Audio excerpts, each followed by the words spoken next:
What is up? Welcome to Python 2020 tutorial. This is gonna be the tutorial of the year. This is a straight up banger. So my team and I, we were thinking about why we should do a tutorial on something like this. We see everybody making these boring tutorials. We want to make something epic for you that hits home, that teaches you all the skills and the freelancing skills that you need to know, and something exciting. So if you don't want to be bored, you want to learn something epic, start watching this. Just like we recently made one for JavaScript, that shit is killing it. And we dropped one for Django. Boom. You guys seem to be eating it up. So we thought, why not give you something more, something epic? Here's the Python 2020. Help me make this the best Python tutorial on 2020. Enjoy. In this tutorial, we're gonna be covering the complete basics and fundamentals of Python. If you're a beginner, you're in the right place. You're totally fine. We're gonna be covering everything from basics of Python to building projects like Tic Tac Toe, Twilio texting app. We're also gonna build the Craigslist app clone. That one is gonna be pretty amazing. And you're also gonna be building a to-do list app with Django. So we're also gonna be learning web development in this tutorial. And at the end of this video, if you stick around, I'm gonna be giving you the Python Freelancer guide of 2020. It's pretty epic. Real quick, before we continue, smash that like button. Help us beat the YouTube algorithm by literally going and smashing that button. We're trying to get to 10,000 likes. If you could help us do that, that'd be fantastic. What's up? This is Kazi from cleverprogrammer.com. Right before we jump into the meat and potatoes and we start the training, I do want to let you know, if you want to become a freelance developer, I have a 3-part masterclass for you. It's absolutely free. It's one of the best. It's in the description below.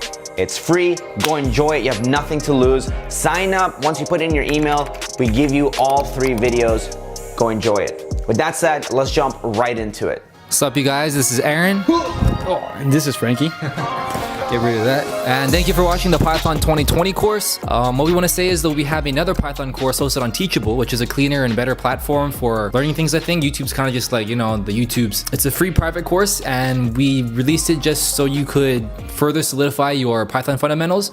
So all you have to do to access to the private course is just go down to the description, click on the link, pop in your name and your email address, and you'll be good to go. So definitely check it out. Yeah, guys, we have more than 62,000 students registered in that course already, so it's helped a lot of people. Everything's going to be condensed into one particular website, so it's going to help you a lot knowing what classes you already took from this course and whatnot, and you can just access it whenever you want. Just click the link below and register with your email, and we'll see you guys there. Peace. Peace.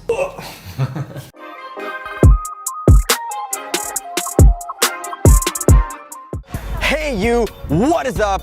This is Kazi from cleverprogrammer.com. In this Python tutorial for absolute beginners, we are gonna cover everything from A to Z, step by step, and I'll also even show you some tips and tricks to become a freelancer. And I also have a special gift for you at the end of this video.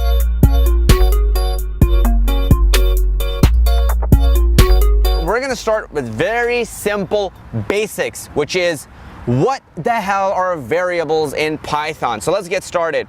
Now, in terms of installing Python, there's something easier for you that I have and recommend. If you want to install Python locally on your computer and you're crazy about that, this is the video to watch. But you don't need to install Python. You can actually get started without it. So go to repl.it, repl.it. I've also put this in the links below where you can click. I'm going to give you access to all of my code as I code it, and you can then go and make changes to it, whatever. So go to repl.it, you're going to go here, type in turtle, and then when you click on that, we're going to start coding. Okay, so now basically what's going on is you have Python open, and we're going to talk about what variables are. Okay, so variables are very simple. I can say a is equal to 5, and then if I do print a, print just means show, and if I run this thing, it's going to show me in the console, it just says 5, okay? That's all that it is. Now, if I do b is equal to some string like this, anything that's within quotes is just called a string, okay? It's just a fancy way of saying quote, all right? And now, if I do print b and I hit run, what do you get? You get hello. So on the right-hand side, you can see what it's showing. So I'm like, this is my variable A, this is my variable B, and as you can imagine, the point of a variable is like, so you also don't have to remember stuff, right? So for example, if you had a variable like credit card, and it was some crazy number that you had to remember, you don't have to remember it anymore. You can just say print credit card every time, hit run, and it would print out that number. So cool. Now let's do something else, because how I want to teach you Python is in the fastest way possible, in the most practical way possible, and I also want to show it to you in a way where you can actually learn visually, because I think that's the best way to learn. So to get the visual step started, that's the reason why we're using something called Turtle, okay? And I'm going to name this what are variables, okay, plus turtle. Okay, I'm just gonna name it that. Okay, cool. And now what we're gonna do is we're gonna do something cooler with variables. So let's say we say Kazi turtle is equal to turtle.turtle, like that. Make sure you capitalize it in the right places. You put the dots in the right places. You put the parentheses in the right places, because if you get that stuff wrong, code doesn't work. Code breaks down. It's you're talking to a genie with incredible power, right? So if you're talking to a genie with an incredible amount of power, you need to speak its language. So computer is like a genie with unlimited powers, but you got to speak to it, and you got to speak to it very precisely, which is very important. So with that said, now the Kazi turtle is there. Let's go Kazi.turtle, Kazi_turtle, my bad, Kazi_turtle dot forward. And we're gonna say go forward by 100. Now I'm gonna click on result instead of console, and I'm gonna run this program. Now that I am gonna do something with the turtle is gonna be this graphical way for us to learn. So at the top, we have to write something called import turtle, okay? This is very important. Now that we do this, this code will work. I'll say Kazi _turtle, and how I'm auto-completing it is when it pops up, I just hit tab, it auto-completes it. And I'll do turtle.forward 100, I'll hit enter, and you can see the turtle just move forward, right? The turtle goes like when I do turtle.forward 100. Now, what if I did turtle.right 90 degrees, okay? So turtle.right, and I do 90 degrees, watch what's gonna happen. The turtle's gonna move forward and then turn. So what did it do? It went and then it goes like this. All right? That's what you're trying to do. You're trying to make it turn 90 degrees. And now, the cool thing is that I can just go like this, hit enter, like this, and now the turtle, what did it just do? It went turns around and goes Now if I want to make a square, I give you that as a challenge to do. That's a challenge for you to do right now. Pause the video and see if you can make it a square, a full square.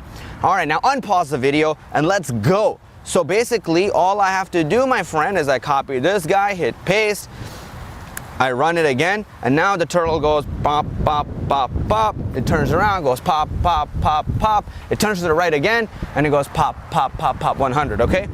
So what are we gonna do? We're gonna repeat that same step one more time. I'm just gonna go ahead and paste that line of code twice again and watch what happens.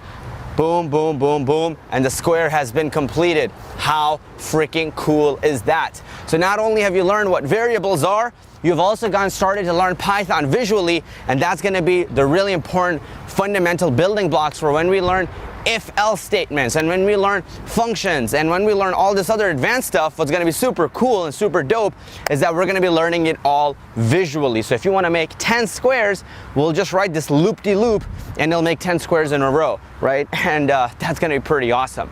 I'm excited for you. As always, I love your face, and I'll see you in the next video.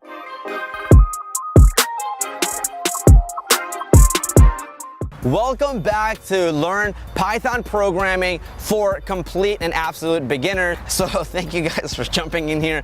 Now what we're gonna do is we're just gonna go to the next step, all right? The next step is I'm gonna show you how functions work. It's gonna be super simple to understand.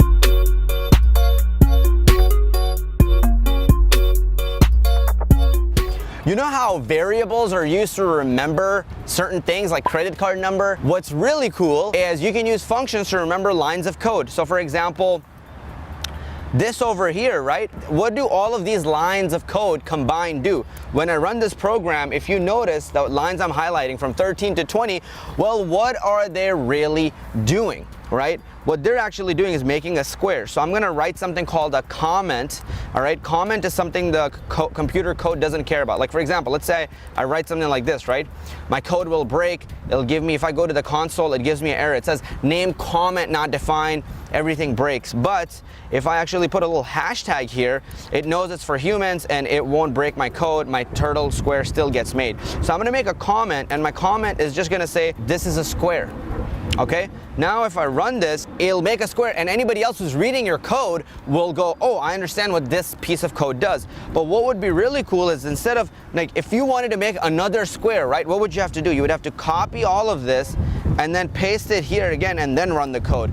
But that's not such a cool way to do that. So what we're gonna do is do a cooler way of doing that. So we're gonna create something called a function, all right? So I'm gonna go define, and I'm gonna call this function a square, and we're gonna hit enter like this. Now, there's 4 spaces here, okay, which you need to pay attention to. When I hit enter, it's indented, and the indentation is really important because all of this code is part of this function, okay? That's the idea. And now literally what I can do is I can actually copy this entire square code and paste it in here, and I can certainly remove it from there, okay? Make sure you highlight all of this and hit tab to indent it so it's all part of this function, okay? It's all part of that. For functions, to make them show up, you have to call the function just like you have to call the variable. So here, we just define the function. But now if I do square, like, all right, so we have square. Now when I run it, if we go to result, let's go to, oh, whoops, we misspelled it again. Let's go square, oh, square, man, that's bad. All right, so now that we've got square, you can see that the square actually goes and gets made. So now what's really cool is every time I just say square, it'll make that square, okay? So for example, I can say square, and then I can say turtle.forward, and I can say 300. So what it's gonna do is gonna make the square, and then it's gonna walk forward by 300. And now what I can say is I can just say square like this and hit enter. All right, so now it's gonna make a square, walk over 300, and then make essentially another square. Oh, it's starting that square from the start, which is not what we want, because we don't want a new turtle to be made every time we run this code. We basically just want the same turtle, but who keeps making squares. Basically, what first thing we're gonna do is we don't want the turtle to keep being made over and over again. We're gonna pop that, the Kazi turtle all the way at the top, okay? And then what we're gonna do is we're gonna say Kazi underscore turtle dot forward, and then we're gonna say by 100, okay? Now when I run this, check it out. It makes a square, and then Kazi is gonna go 100 forward. Well, what we can do is make it, let's say 200 forward. So it should make a square, and then it should go, whoo, sprint 200 forward. And now what we can do is basically make another square like this, and hit enter. So now it should go make a square, go 200 forward, and then make another square, all right? It kind of looks like glasses if you look at it sideways or whatever. That's what's really cool about leveraging functions, because it makes it easier to recall your code. It makes it really easy to understand your code and read for people, because if you had those 8 lines of code that were really repetitive, it just kept saying turtle.forward, 100, turtle.right, 90, and it kept doing that. Well, now you defined it in one spot and you can just keep referring to it. So functions are super powerful, super cool, and you can do a lot of things with them, okay, that are much more complicated than what I'm showing you, but simplicity is very important when you're learning in the start. So with that said, thank you so much for watching. If more videos are gonna be coming out that are gonna be teaching you all of this. Lastly, I have all your notes in this one called How Do Functions Work? So this is the URL for it, just in case. And if you go to it, then you can have access to all my code. You can just run it, use it however you want. And it's also gonna be in the descriptions below so you could leverage it, okay? With that said, thank you so much for watching. I love your face, and I'll see you in the next video.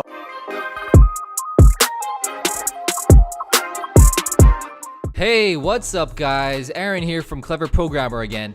So today I just want to go over this cool little module I found called Calendar in Python. It's pretty nifty.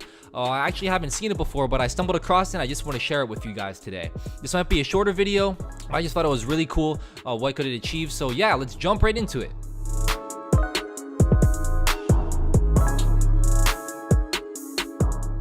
First, let's go to my REPLs, up in REPL IT as usual, and create a new REPL. I guess the button is up here now. It used to be a little red plus sign in the bottom right, but they seem to have changed that. Go down to Python.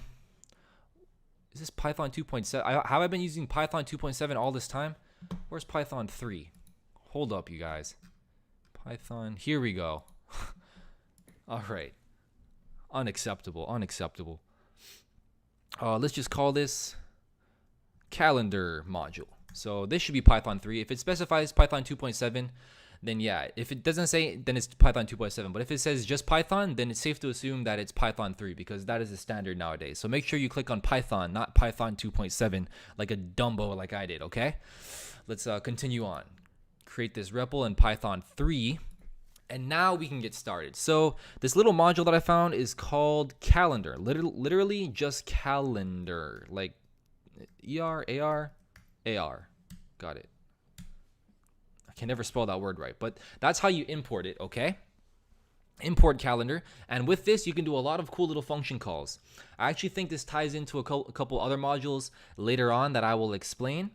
But for now, let's just go through this module, and then I'll mention those at the end again. And then maybe you guys can go and do your homework and tie some things into it and like play around a little bit and learn that way. That's the best way to learn after you watch these highly entertaining videos to a very small subset of people.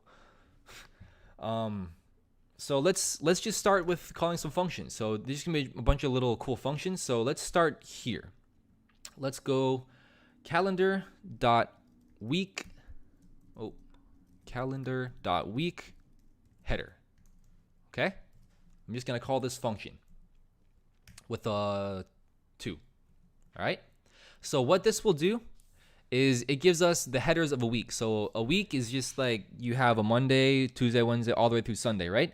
Python starts the week on a Monday. So we're just going to assume that a week starts on Monday here. Okay, guys? So when I run this, what should pop out are the week headers after calendar is downloaded. So you can, all this stuff here is just I actually don't know what this is, just ignore it, whatever.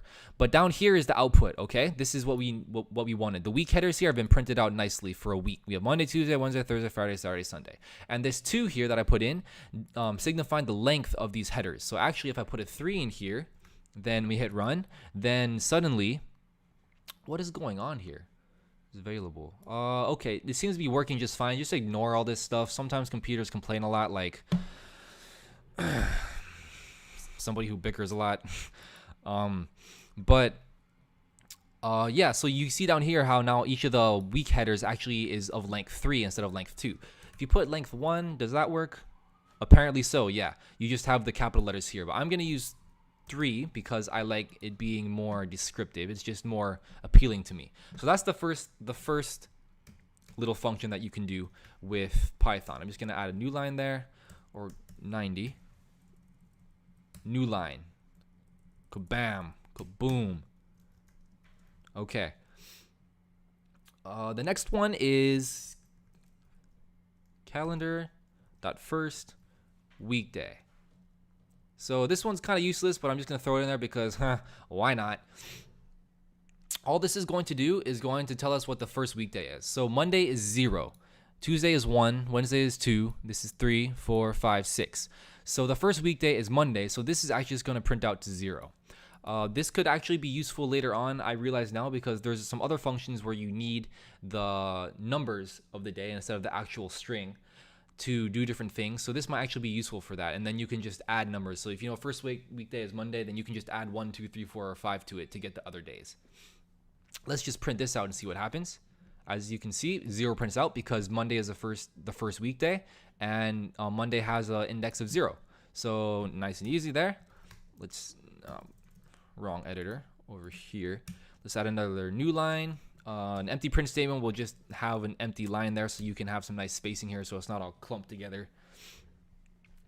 But yeah, let's continue on. So now things get really, really cool. It almost seems like you're a magician here, like typing in magic. So the next function that I want to go over is month. So all you do is you literally just call calendar.month. Okay? Calendar.month. That's it. all you have to do is put in a year. So let's put in this year, 2019, and the month. So it is January, February, March. Yes, I still count on my fingers, but it's March, the third month. So let's put 3 here. So it's March, right? Yes, it's March. If we print this out, this will actually print out the current month. So let's see how this looks. And would you look at that? It says March 2019. You have the Monday, Tuesday, Wednesday, Thursday, Friday, Saturday, and then you have all the days here of the month. Pretty cool, right? It just spits this out in a nicely formatted string for you automatically. Okay? I believe there's actually some other variables. Let me find it for you real quick. Print calendar.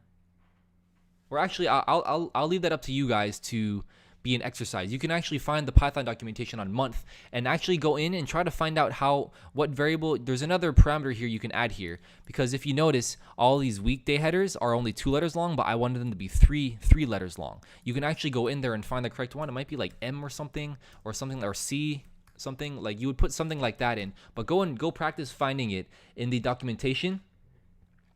And from there, you can figure out how to read documentation, which is a very, very useful skill, because there's no way you're going to memorize everything in any language or any framework. You're always going to be looking up documentation and Googling stuff to figure out. You're going to be constantly forgetting, constantly learning, but getting good at knowing how to figure stuff out, that's the skill you want to develop. So go look in the documentation, find out how to fix that, and fix it for me, okay? Yeah, like, don't make me do everything, all right? Because it's probably just not a good idea. So that's there. Figure out how to make all of these 3 letters long instead of 2. So that's the month function. Now, another cool thing we can do is actually get this month in matrix form. So let's see what that would look like. Calendar. The function, I believe, is month calendar. Okay, just like that. And then you just stick in the same parameters. So yeah, the only change here is you literally just change the function call to month calendar rather than just month. But that should be it there. Let's run this and see what happens.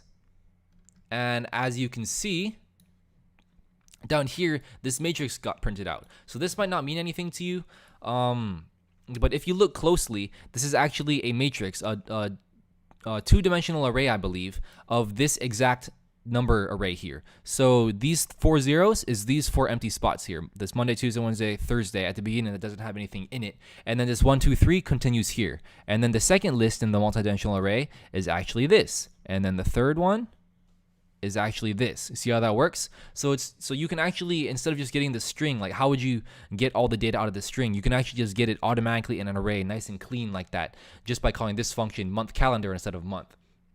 Very useful if you're actually going to be doing calculations on dates and stuff, which is something you're probably going to have to do if you ever want to schedule something, like schedule your computer to run this thing on, like schedule your computer to run this Python script, to automate this thing, to launch this program, to do this thing, to hack this system, to text your friend, to do something. You know what I mean? You can do whatever the heck you want, but you're going to have to know calendars and times and whatnot to schedule those tasks on your computer. And so that's where I think something like this will be very useful and come in handy like that. So that's why I'm touching on this now.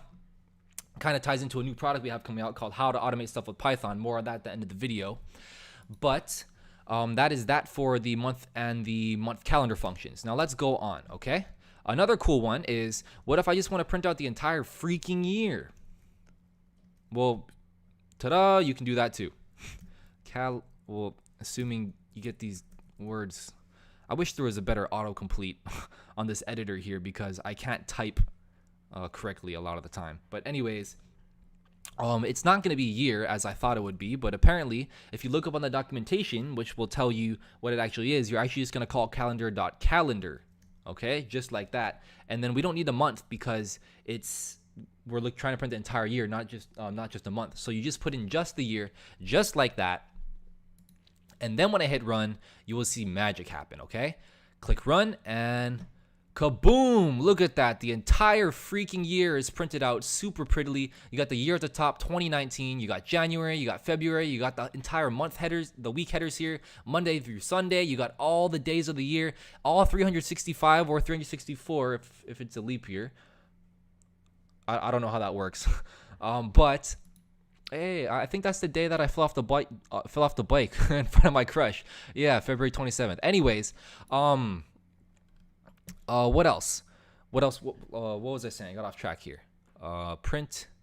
Yeah, printing out the whole year. So this is very, very handy. Now you might be wondering, okay, if we could print out the entire month and we could get the matrix for the month, then can we get the matrix for the entire year? No. I thought the same thing. I was like, okay, cool. So you can just get like a really, really big like 3-dimensional array of all of this crap. But apparently you can't for some reason. No, I don't know what that was. So some weird prompt popped up. Just ignore that.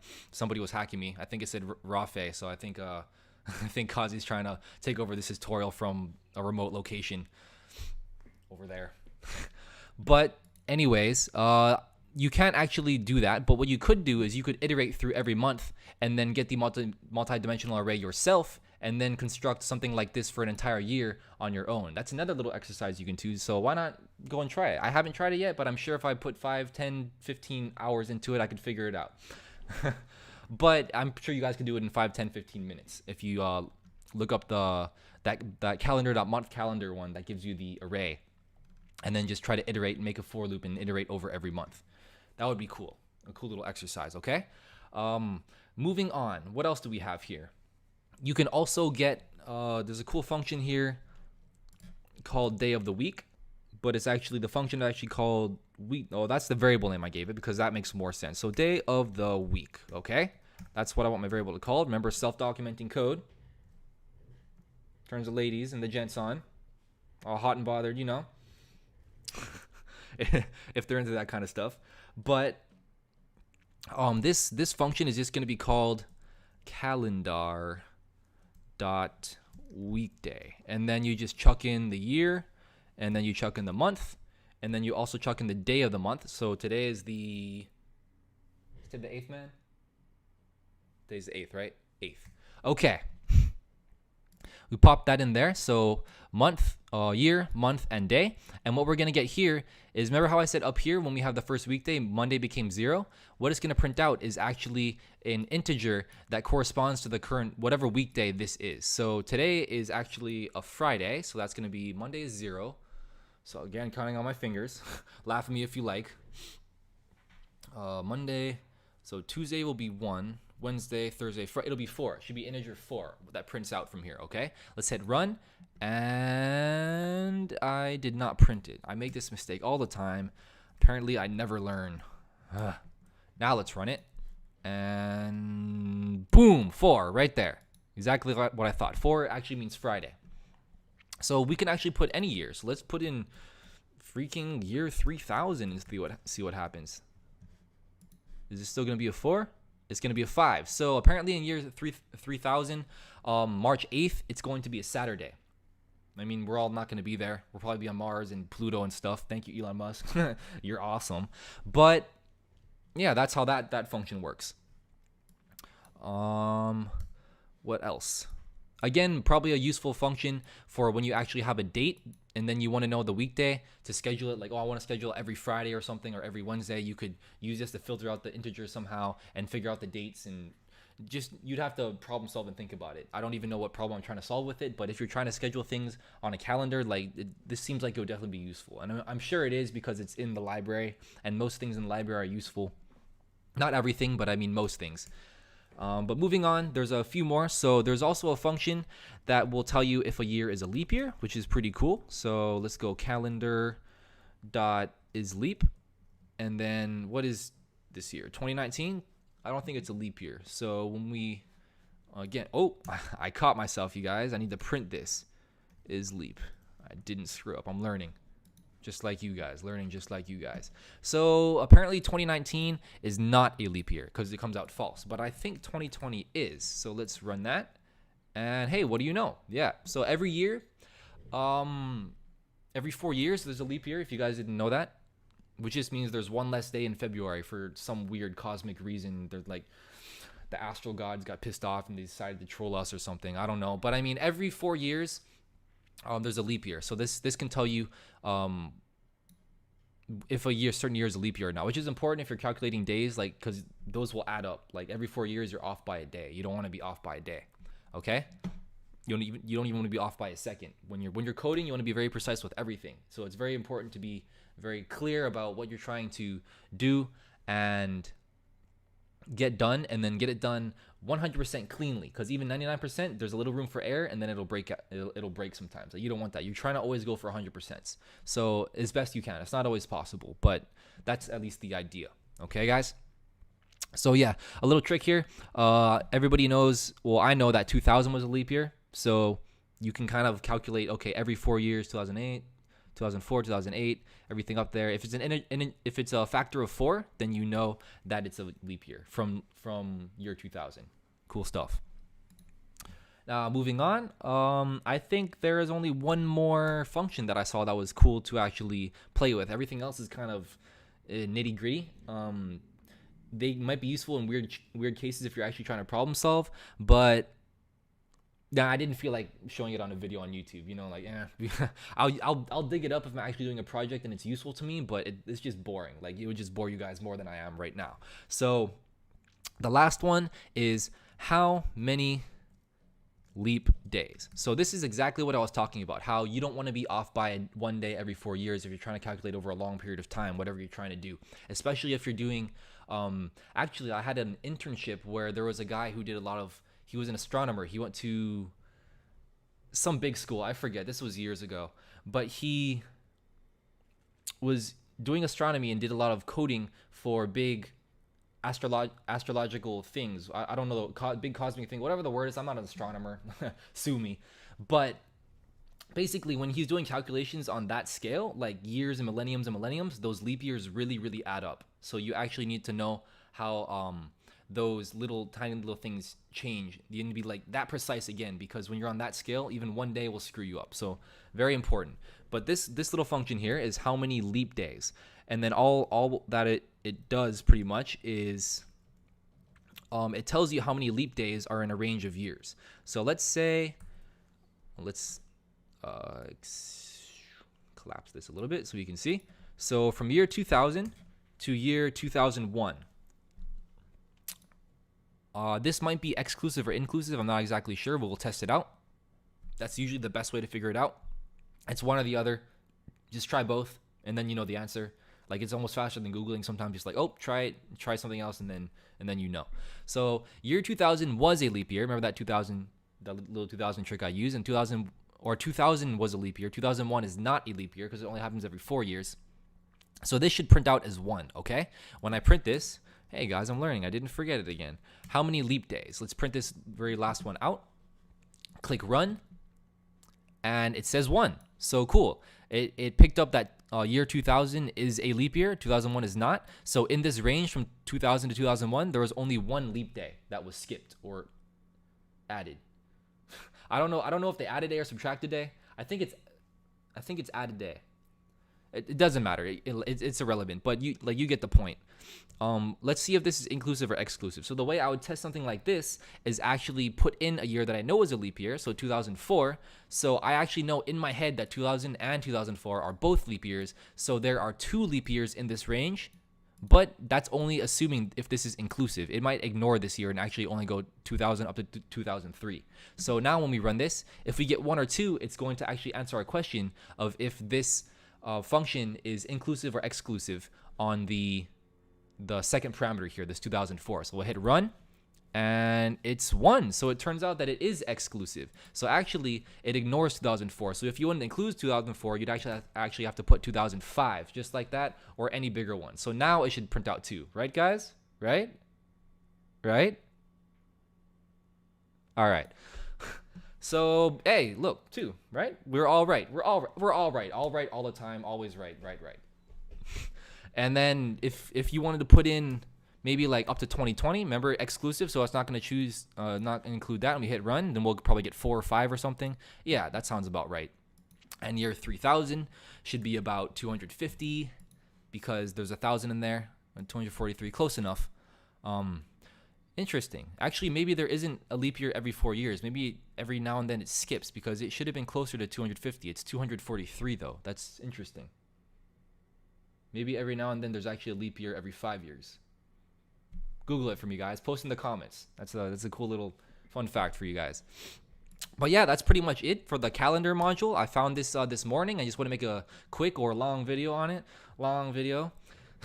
But yeah, it'd be very useful for scheduling things and whatnot. There's also a module called Datetime and Time, which I have used before. Import datetime and import time, these libraries. So what these are is you can actually I think this gives you a date and a time, so you might actually be using this a lot more in our How to Automate Stuff with Python course coming out in a month or two. Date time, but a calendar would also be useful for making it more legible, I believe. There's probably some way you can leverage it, and I'll find a way to leverage it. If I don't, then I've failed, and I'll go jump off a curb or something. But yeah, so date, time, and time are also things you can look into, and there's actually some functions in calendar that actually interact with these other two modules that make them like they're interoperable. That's a term in programming where you can have two different frameworks or two different programming languages that are interoperable. Like you can actually embed like Java code in Python programs and embed Python codes in Java programs, which is pretty cool. So you could actually say that Python and Java are interoperable, like fully they have full interoperability. I use a lot of big words because they're normal to me, but I'm just gonna say them, and when I catch myself, then I'll explain them so you guys know what the heck I'm talking about, okay? Because it's just jargon that we use in this community because we want to feel smart when none of us are. We're all human, we're all dumb by default, so never feel bad about that, okay?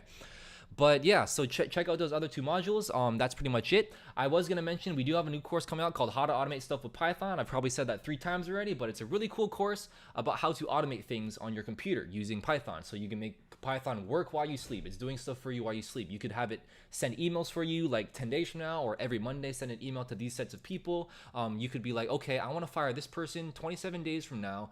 His name's Aaron, and I'm going to go on Kazi's account, and I'm going to fire him in 27 days exactly because I don't have to deal with it. So I'm going to go on a trip for 27 days, schedule it, and then boom, he's going to get the email, and he's just going to be gone. It'll be great. It's perfect. So like stuff like that. You could like make like little personal schedules to do whatever you want, but that's kind of the things we're going to be working about in How to Automate Stuff with Python. And that's pretty much it for this video, guys. Please stay tuned. I will see you guys next time. I love your faces off. I stole that from Kazi, and I will yeah, I'll see you guys next time. That's it. Thanks for watching. Goodbye. Get the hell out of here, Kazi. You're fired. Leave that in. Bye, guys.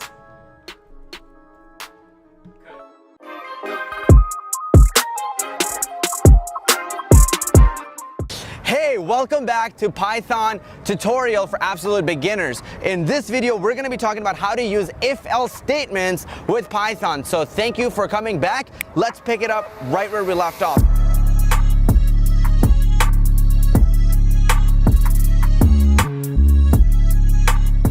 So in the last video, we talked about like, yo, how do we use functions? And we learned, okay, we can make a square, but now how do we use if-else statements and add some kind of conditionals, okay? So what we can say is if elephant body weight or elephant weight is greater than ant weight, then, you know, make a square, okay? So what we're gonna do is I'm gonna have elephant weight, and I don't know how much they weigh at the top of my head. I'll just write 3,000. I imagine 3,000 pounds. If they're probably less or more, I don't know. Then I'll have ant weight, and ant weight will be like, let's say, I was gonna say 20, but they're not 20 pounds. Let's say 0.1 pounds. I don't know how much they are. So cool.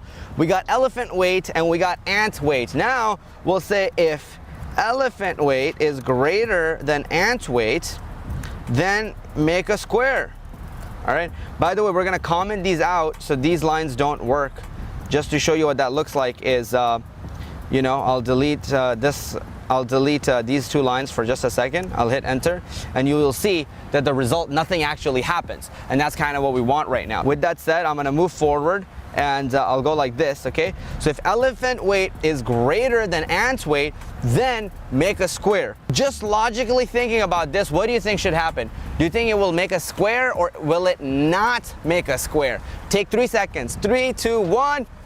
Good job, you're right. It will make a square because elephant weight is greater than ant weight, okay? So I'll run this and I'll break down actually what's happening behind the scenes. For this statement to run, this statement must be must evaluate to a true statement, okay? We're gonna speak more on Boolean logic later, but everything must evaluate to true or false. So when you say 3,000 is greater than 0.1, it will return to you an answer. So for example, okay, I will comment these out and I will say, comment this out and I'll say 3,000 is greater than 0.1, okay? And I'll say print, so it prints the result of it, and I'll go to console, and console it says true, all right? Now, if I do 3,000 is less than 0.1, it will say false, all right? It evaluates to false.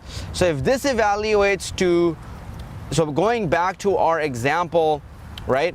If this part turns out to be true, then this part runs, the square runs, okay? So in other words, if I change this to true and I run it, then the square will run. But if I change this part to false, like so, like this, then it won't run. So either you can have true or you can have false. Those are the two things you can have, okay? So what we're trying to do is make it so that it ends up, the statement gets evaluated and then something happens, okay? So if elephant weight is greater than ant weight, which is true, then it makes a square. But what we can say is otherwise, you know, don't make a square and instead just do Kazi.turtle forward 100, something like that, okay? Just go forward 100 if that's not the case. But as you can see, elephant weight is greater, so it's gonna still make a square.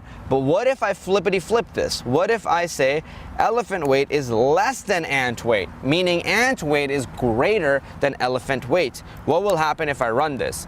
Well, what you'll see is gonna happen is that instead of running this statement over here, it's actually gonna run the else statement. Now, where this could be useful is you can say something like, if you're making an IG clone later at some point, you can say, if user has a profile picture, then show their profile picture. If user does not have a profile picture, you can say something like, then show the anonymous picture icon, all right? That's what happens when you go to Facebook or whatever. You can say, if the login credential of the user on Facebook is accurate, then let them log in. If not, say incorrect password and have them try again. So those are some real world examples of how if-else statements are used everywhere. But what I gave you are some simple examples you can use right now. The link to this code, by the way, you can access this code right away. And if I hit share, right, there's this link. And this link you can copy from the description below. You can also just paste it in like how I'm showing here. And once you hit enter, you can play around with this code, do whatever you want. This is gonna be the best way for you to learn and have access to it. And I always suggest just use Replit. That way you don't even have to install Python and make it work. So, but if you want to install Python, I have a video, you can watch it, okay? So with that said, thank you so much for watching at this point. So please subscribe to the channel and hit the bell notifications. It really helps out the channel, but more importantly for you, it's really amazing is because any types of tips, tricks, or motivational tips I'm bringing out for Python developers, or how to make a higher income, go from low, you know, high 5-figure income to 6-figure income, you'll be able to learn that. So subscribe to the channel because I'm bringing the fucking heat this year. I'm excited. Also, like the video if you liked it, or dislike the video if you didn't like it. I'll see you in the next video.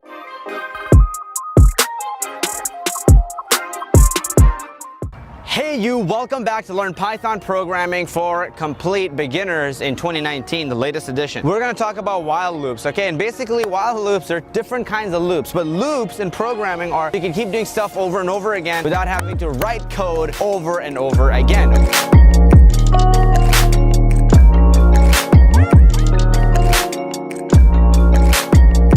In the next video, we're gonna talk about something called for loops. In this video, we're gonna talk about something called while loops, okay? So while loops, you don't know when something is gonna end. That's when you use while loops for. For example, okay? I don't know how many push-ups I can do, so I can write a while loop and I can say something like, while Kazi not tired, keep doing push-ups. Basically, I can like go like this and just basically keep going, right? This is like a while loop. Like if I'm doing push-ups, right? Yeah. This is part of a while loop. I don't know how many. I stopped. Okay, while loop is over. So basically, it's something like I would write in code, while Kazi not tired, keep going. And then when Kazi tired, stop. What might that look like, right? And I can go while Kazi turtle, okay?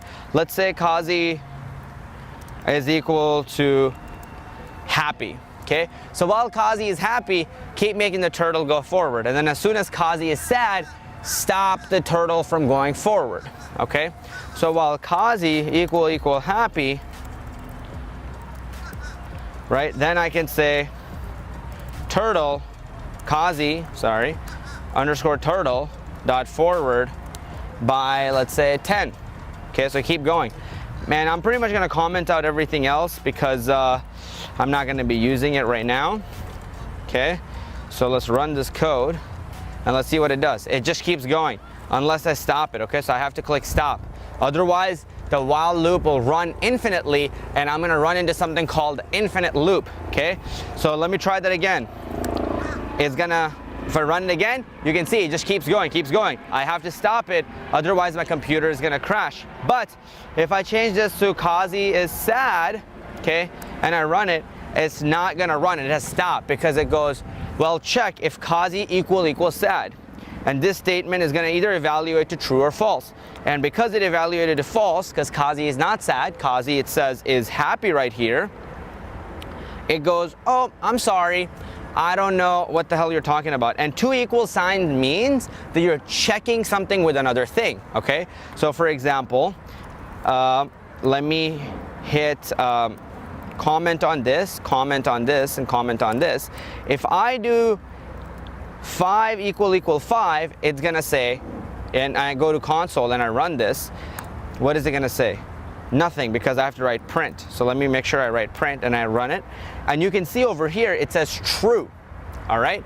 So that is true. This is called the equality operator. It's checking between two things. This is the assignment operator. So if I do this, this will give me an error because it'll say you can't assign 5 to 5, all right? That's an error. But I can do A is equal to 5, but I can't say 5 is equal to 5, but I can check if 5 is equal to 5, all right? Just like this is a operator for checking stuff as well. Like, hey, is 5 greater than 5?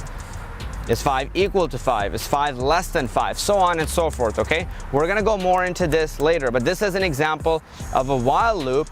It's something that can keep going unless the condition changes, okay? Unless the condition changes. And there's a way to stop the while loop as well. You can write a statement like break and break out of it, but that's something I'm going to show you guys later.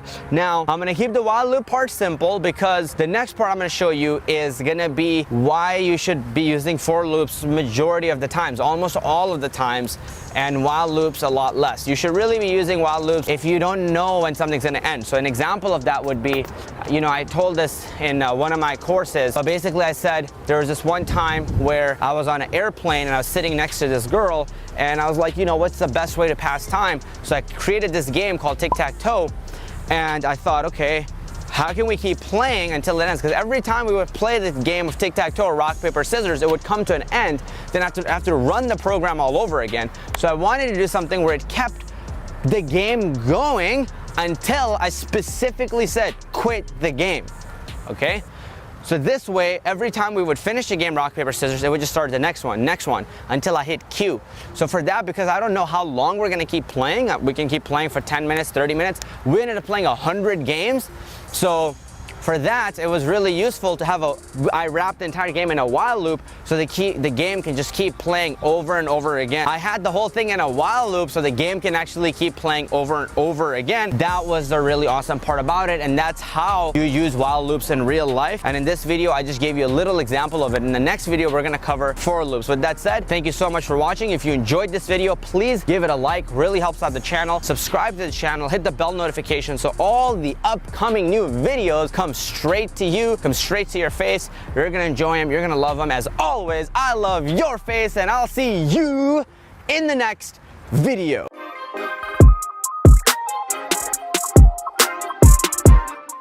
Hey you, welcome to Learn Python Programming for Absolute Beginners. In this video, we're gonna be talking about how to use for loops with Python. And let's jump right into it.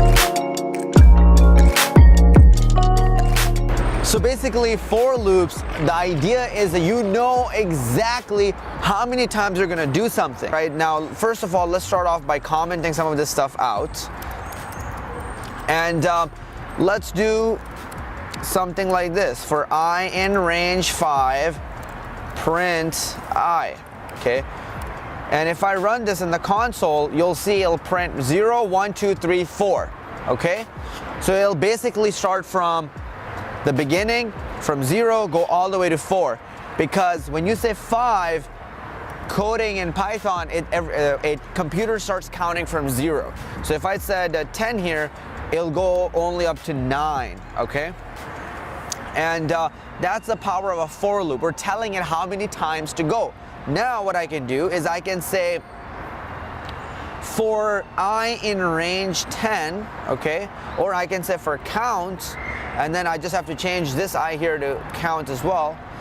I can say in range 10, basically I'm saying do something 10 times, okay? That's all I'm saying here. Do something 10 times. What if I want to make a square 10 times? Or what if I want to make a square 2 times? I can say 2 here and then run that function. Remove my print statement like this and hit run, and in result, it'll make a square, and then you can see it goes and makes another square immediately. So that's pretty cool, okay? If I wanted to do it 3 times, I'll just do for count in range 3, do it 3 times. So let's see what happens. Holy shit, that's pretty cool, huh? Let's do it 4 times and let's see what we get. I mean, this is exciting. And I think Turtle, we can improve its, we can increase its speed too. So wow, we just made a window. Let's go here. I think there's something called turtle.speed or something. So let's do speed 100. I don't know if that works. There we go, it worked, okay? Let's do 50. Much faster. 30. Cool. I think if you keep it at 15, that should be fine, because that's pretty fast, but it still lets you see what is going on. So now we got the turtle, we've changed its speed, and because of a for loop, we can make it do something however many times we want. So that's the cool thing about a for loop. Most of the times, you're gonna be using a for loop, all right? That makes things easier for you. If I wanted to do something more, again, I would use a for loop. So my question to you would be, what if you wanted to make, you know, 4 squares or 10 squares? Could you do that? Could you try, and I challenge you to do this, could you try to make another shape instead of a square, but have it be done a different number of times, 8 times, all right? Give that a try, and I hope that's gonna be exciting for you. So with that said, thank you for watching this video. This was just a basic introduction to how for loops work. With that said, please like the video if you enjoyed it. Click the subscribe button because we're gonna be dropping a lot more epic stuff on this channel. Coding tips, tricks, tutorials, but also lots of freelancing tips as well for Python. Other than that, thank you so much for watching. I love your face off. Subscribe to the channel, and as always, I'll see you in the next video.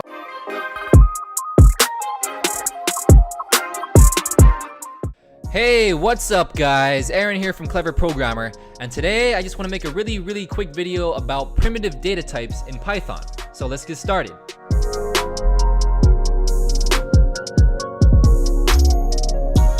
Alright, so primitive data types, what the heck does that even mean? So first of all, there's a thing called data types in Python, which is just a way that the computer can understand data. So there's different types of data that the computer needs, like it needs numbers for math, it needs sentences to display stuff to the screen, and it needs a couple other things, like there's a long list, but there are 4 primitive data types that I want to go over, okay? 4 that come packaged with Python immediately. They're called primitive because they're the most primitive, like elementary, base level kind of data types that you can use, like literally just numbers, like the number 1, the number 2, the number 3.5, or the word hello or something like that. Just something very basic. There's not like a crazy amount of stuff in there, okay? And then one more called Boolean, which sounds really weird. It sounds kind of funny. Boolean, B-O-O-L-E-A-N. But let me just type these out so you can see. So there are, first of all, there's numbers. I said there's 4 types. So there's numbers. This is actually split into integers, okay? Then there's floats, which is just short for floating point numbers. And floating point numbers are just decimal numbers because of the decimal point floats around. That's why they're called floats. A little bit weird. And then there are strings, which are just sentences, okay? And then there are booleans, which are just a yes, no kind of thing, true or false. So those are the 4 primitive data types. I'm just gonna go over this. So integers are gonna be 1, 2, 3, 4, 5.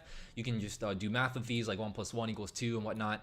You have floating numbers. So this is like 2.5, negative 0.3778, like numbers like those, like very, very exact numbers. And then you have strings. So strings, I said, are just like sentences, but they're always enclosed in quotation marks. That's all you need to know for right now, okay? Quotation marks. So you have like, yo, how's it going? Like that. It's just a sentence, but it's enclosed in quotation marks. So it's a little bit, the distinction is a little bit weird. I'm actually gonna have a video that explains strings more, but if you have 4 like this is not a number. This is a string, okay?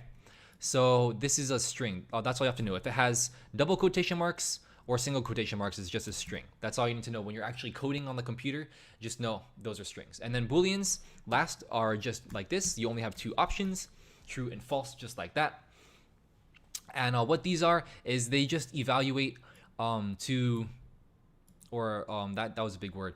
Well, what they are is it just allows us to be like, okay, should I run this chunk of code? Yes or no. Should I run this chunk of code? Yes or no. And that's why booleans, you need a yes no kind of scheme in coding instead of just numbers, okay? So that's everything. So strings can be anything you want. Floats can be every number that exists. Integers, every number that exists. But booleans can only be true or false, okay? And these are the 4 main primitive data types in Python. That's it for this video, guys. I'll be going into more detail on Python in the next few videos. But thank you for watching. And yeah, stay tuned. I'll see you next time.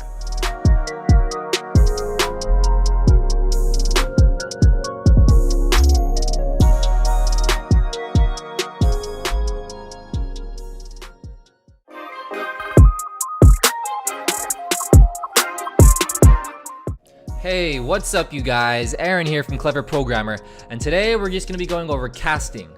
You don't know what that means yet, but I'll explain in a minute. Let's get started.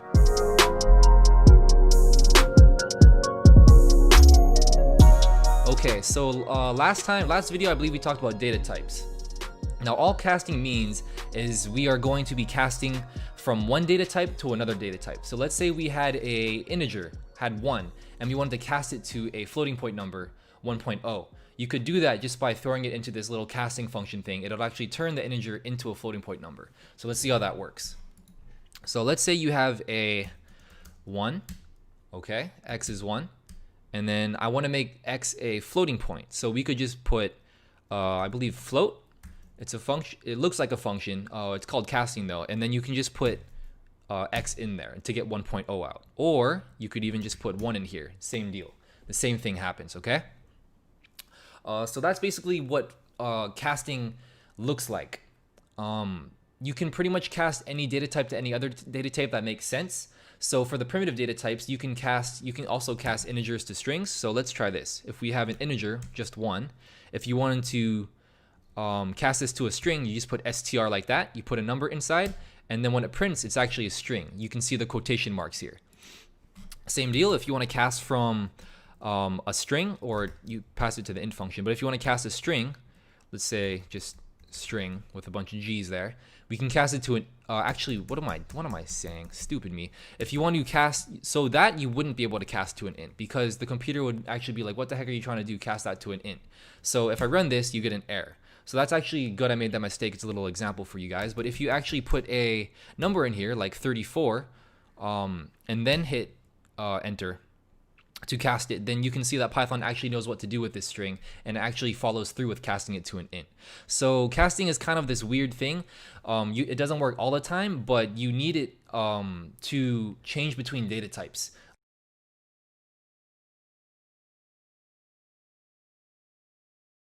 Like if you want to display a number. So actually what's happening, one good example is in this print function, you can only print strings to the screen. You can't actually print numbers. So when I put a number in here, 5, what's going on in the print function is it is actually being casted to a string 5. The number 5 is being casted to the string 5 before it's actually being printed.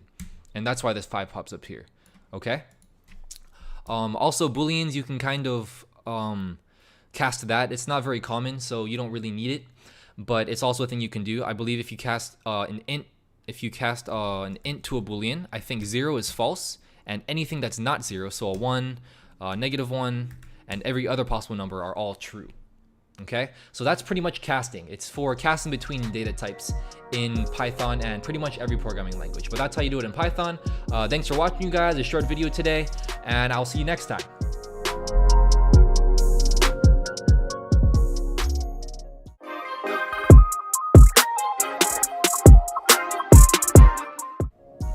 Hey, what's up you guys? Aaron here from Clever Programmer, and today I just want to explain strings a little bit. It's a data type in Python, and yeah, let's get started.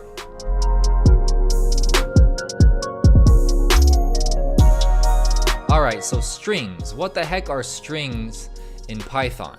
Well, I mentioned this in a previous video about data types, that all I said was that strings are just things on the screen that are enclosed in quotation marks. Okay, so let's just have S for string. So anything in here like hello, ma'am, okay? Anything enclosed in quotation marks here is considered a string. That's about all I said in the previous video. But what I actually want to go through is the distinction between this and integers and floats and other data types. So a string literally is just whatever is typed on the screen, it is exactly that, okay? Like the string is literally that data. It is that sentence there. A good way to think of a string is just a sentence. It's a string of any characters, numbers, and symbols, okay? In a sentence. So you can have anything you want there as long as you want. It can be empty. It can have one character. It can have an entire novel, entire ebook in there. It is just considered one string.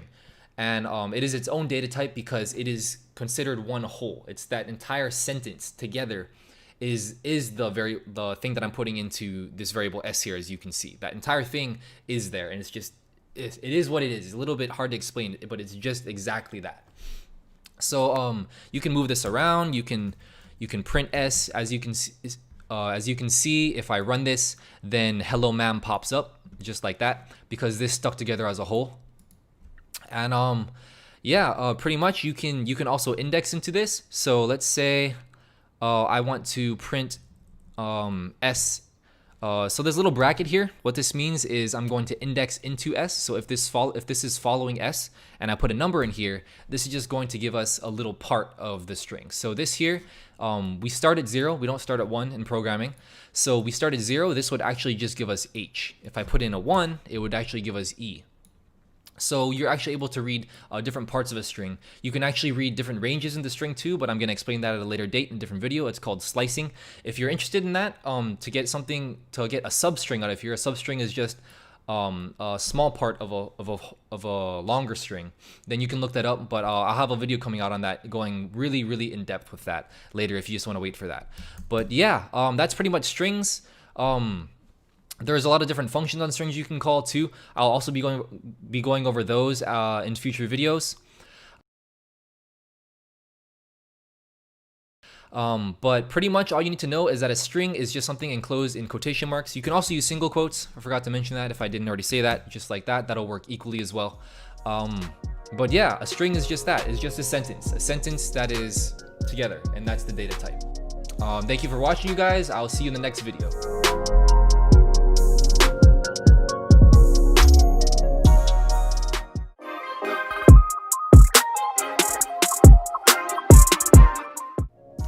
Hey you guys, Aaron from Clever Programmer here, and today we're going to be going over a special data type, not a primitive data type, called lists in Python.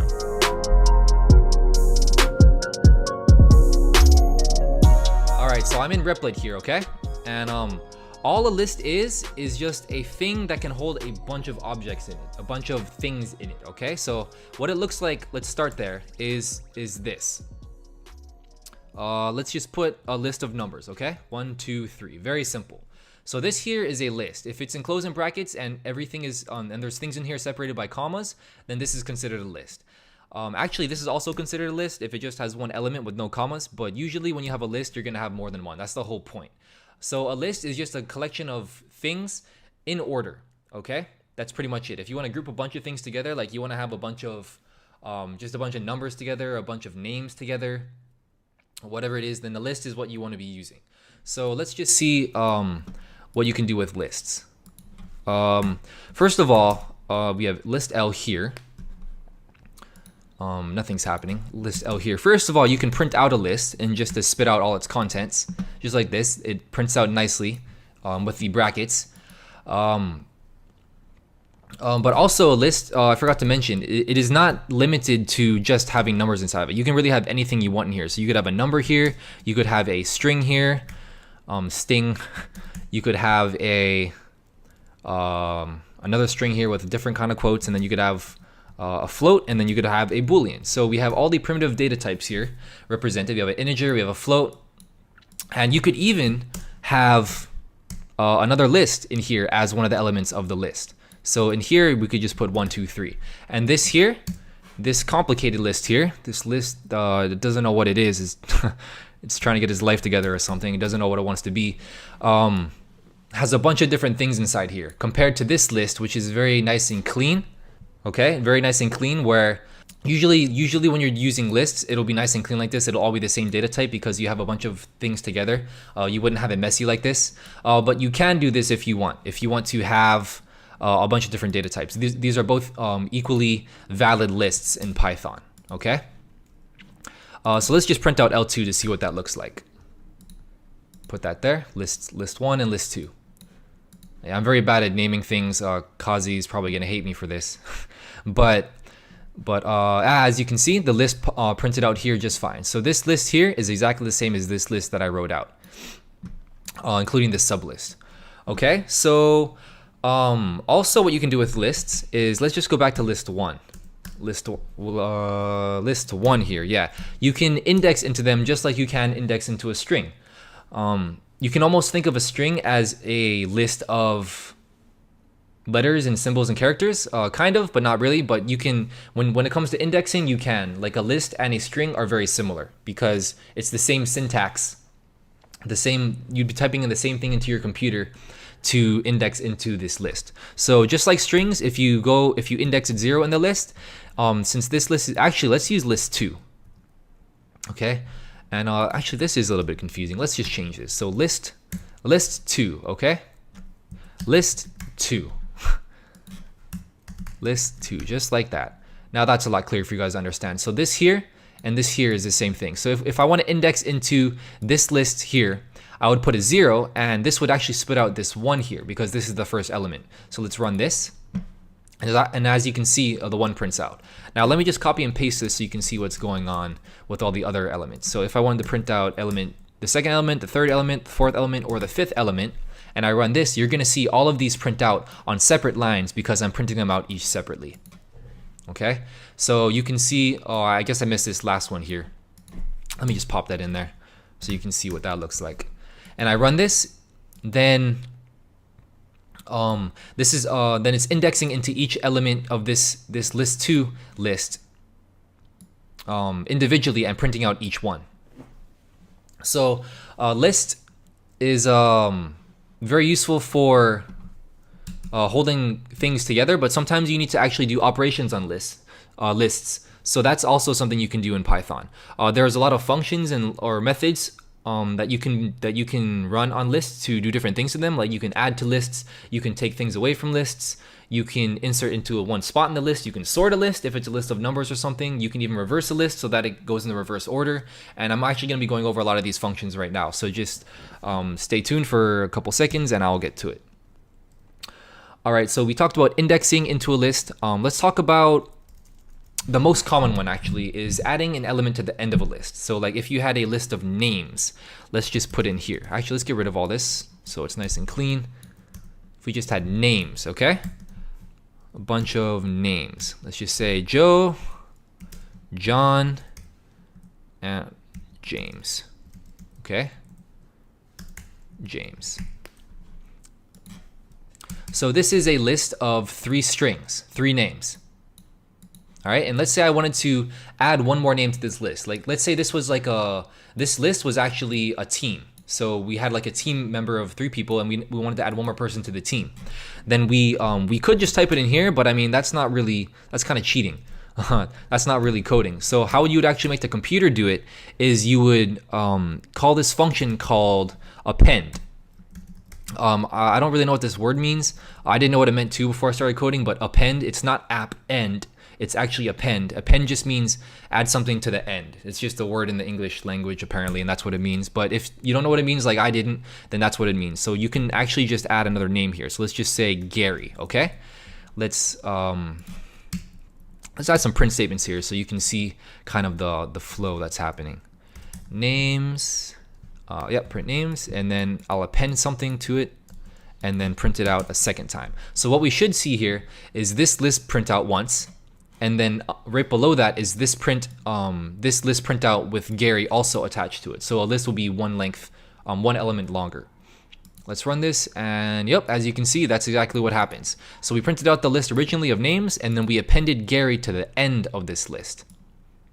All right, so that's what append is. Append is very useful because sometimes you don't care about the order of the list. You actually can. I could have inserted Gary at the beginning of the list or somewhere in the middle. I'm going to talk about that next. But usually, if you're just putting a bunch of stuff together and you don't really care about the order, then yeah, you can just use append. Very common. So let's try insert. So if I wanted to insert Gary, let's say at the beginning of the list, instead of calling append, I'd actually call insert. Okay, not with two R's. Insert. Insert with one R.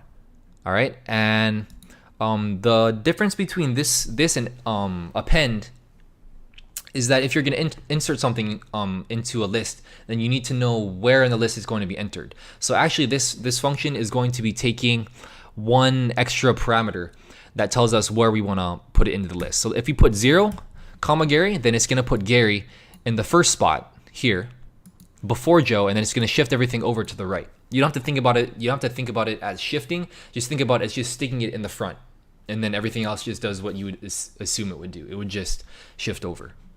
So let's run this and see what happens. As you can see, Gary here got stuck in the first position there. Also, if you put in 1, then the same kind of deal happens. Gary's actually going to pop up here instead, and it's just going to like split the other parts of the list there. So that's insert. I'm not going to go through the other two ones. You understand how it works. Doing this, putting the very last one is going to be do the exact same thing as append, pretty much. So you might be wondering, okay, why does append exist if insert exists? It's just append is just a quicker way to append something to the end of the list. Sometimes that's a common thing you do. So yeah, they achieve the same thing, but they're distinct functions. So some other cool things you can do with lists is you can also remove elements. So if I want to remove Gary, actually no, Gary's not even here. So if we have this list of names here again, Joe, John, and James, and then I'm gonna print it, and then I want to remove something from there, then what you have to do is actually put in the name. So this would actually remove Joe from the list, okay? Or if I put this, then this would actually remove John from the list. This is case sensitive, I believe. So if I put a capital John, then this John would actually stay in. But if I ran this code, then you will actually see that John is deleted from the list. Let's try that. Yeah, you see John has disappeared from the list now. Okay. Some other things you can do are sort lists and even reverse lists. So let's do reverse, because sorting a list of names, I guess that would make sense. You could probably alphabetize it. I don't know if there's a function for alphabetizing that. But for like a list of numbers, for sure, you could actually sort it. And I'll demo that real quick.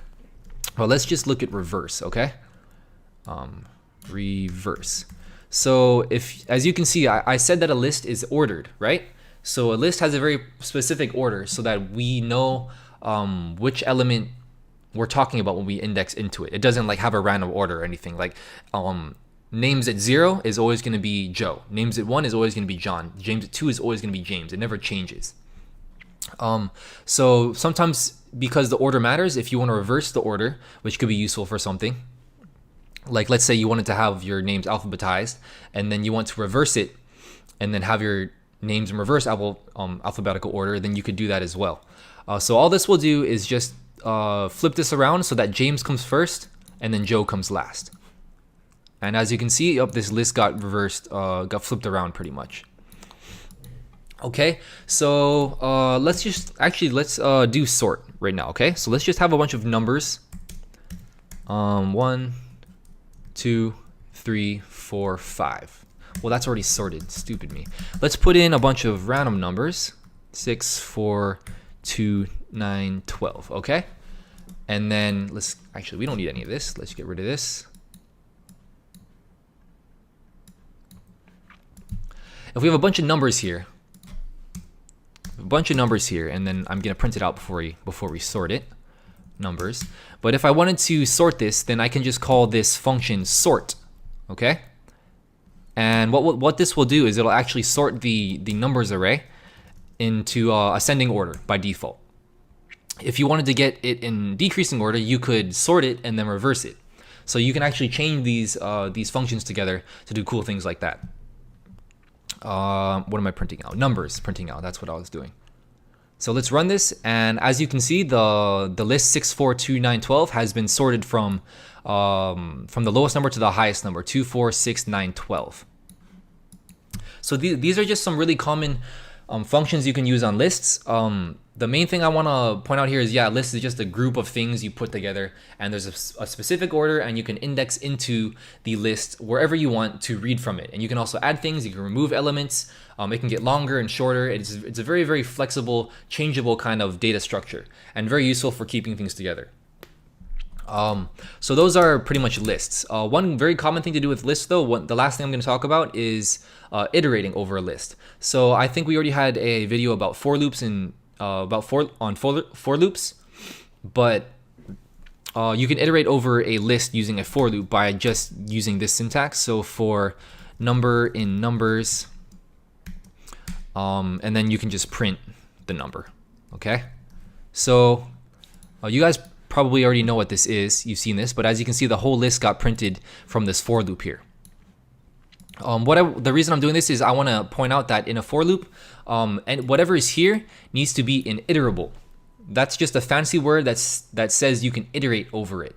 So a list is iterable because you can iterate through every element one by one and do something with each one of those. So in this case, we're just printing it out to the screen. Okay, so a list is an iterable. It's the simplest iterable, I believe. And yeah, it just holds a bunch of things in it together as a group. And that's pretty much all you guys have to know for that. That is it for this video. Thank you guys for watching, and I will see you guys next time.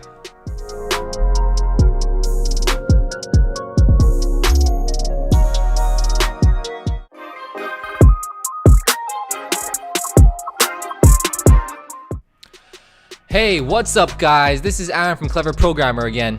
And today I just want to talk about something really cool in Python called indexing, slicing, and striding in arrays and strings. So let's get started.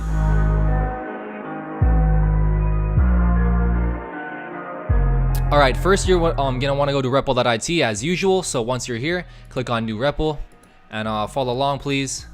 Why is Python not popping up at the top? That is just perverse. Anyways, so let's just name this, what did I say? Indexing, slicing, and striding. So that might not make any sense to you right now, but I'm about to explain. So this is a really cool thing that you can do in Python to play around with strings and arrays. Strings are basically just arrays, but yeah, you're able to do a lot of cool things with it. So I'll just jump right in. First, let's start with a list. So I'm just gonna call this list digits, and then I'm just gonna put the digits from 1 to 9 here, or 0 to 9. So there's 10 digits in here, right? And these are actually the same as the indexes of every digit. That might make it a little bit easier for you guys to understand. So once we have that there, you guys should be familiar with simple indexing. If you're not, please look it up real quick and come back. But if you do, then you should know that if I go like this, digits at 0, then this is just going to print out the first element of this array. So it's just going to print out 0. Let's see if it does, and that's exactly what happens. Same deal, if I put in 1 or 2 or 3 or 4, then I'm just going to get that same index back. All right, one thing you might not have known about Python, I'm not sure of any other languages you can do this in. I'm sure there are, but I don't think you can in Java or C++ or other languages like that. But you can actually use negative indexing. So let's, like, what would that even mean? Like, think about it for a second. If you had a negative index in an array, what could that possibly mean? Maybe you could be like indexing through it, and then maybe like you start you loop around to the beginning again, like once you loop too much, like almost like a modulus. But actually, what Python decided to do, which I think is pretty intelligent, is actually make it so that you count from the back of the list. So if we're indexing with positive numbers, this will be 0, this will be 1, this will be 2, 3, so on and so forth. Oops. But if you use a negative index, let's just say -1, you would actually be accessing this last one. So let's try print this out. And as you can see, the very last element is printed out. If I put -2, again, the second to last element is printed out, 8. So actually, if I wanted to get the very first element using a negative index, then you could actually just put -10 because there's 10 elements in this array. Or even better, just put negative, just use the length function. You guys know the length function. If you don't, then it just gives you the length of any list or string, I believe. I'm not sure if it works on strings, but I think it does. So yeah, see, if we do that, then this automatically becomes 10. This makes it negative, and then we can get the first element that way. So you can actually call every element by 2 different names in Python. That's really cool. It's very handy if you just want to get the last element, just boom, just like slap in -1 and you're done. It's very nice and easy and clean. Another cool thing we can do is there's actually going to be a lot of cool action happening between these two brackets. You can do a lot of stuff between these two, with like multiple colon signs and weird little codes. But it's very, very powerful for doing different kind of reading from arrays and strings. So what else you can do is let's stick a colon in here. So what the heck does that mean?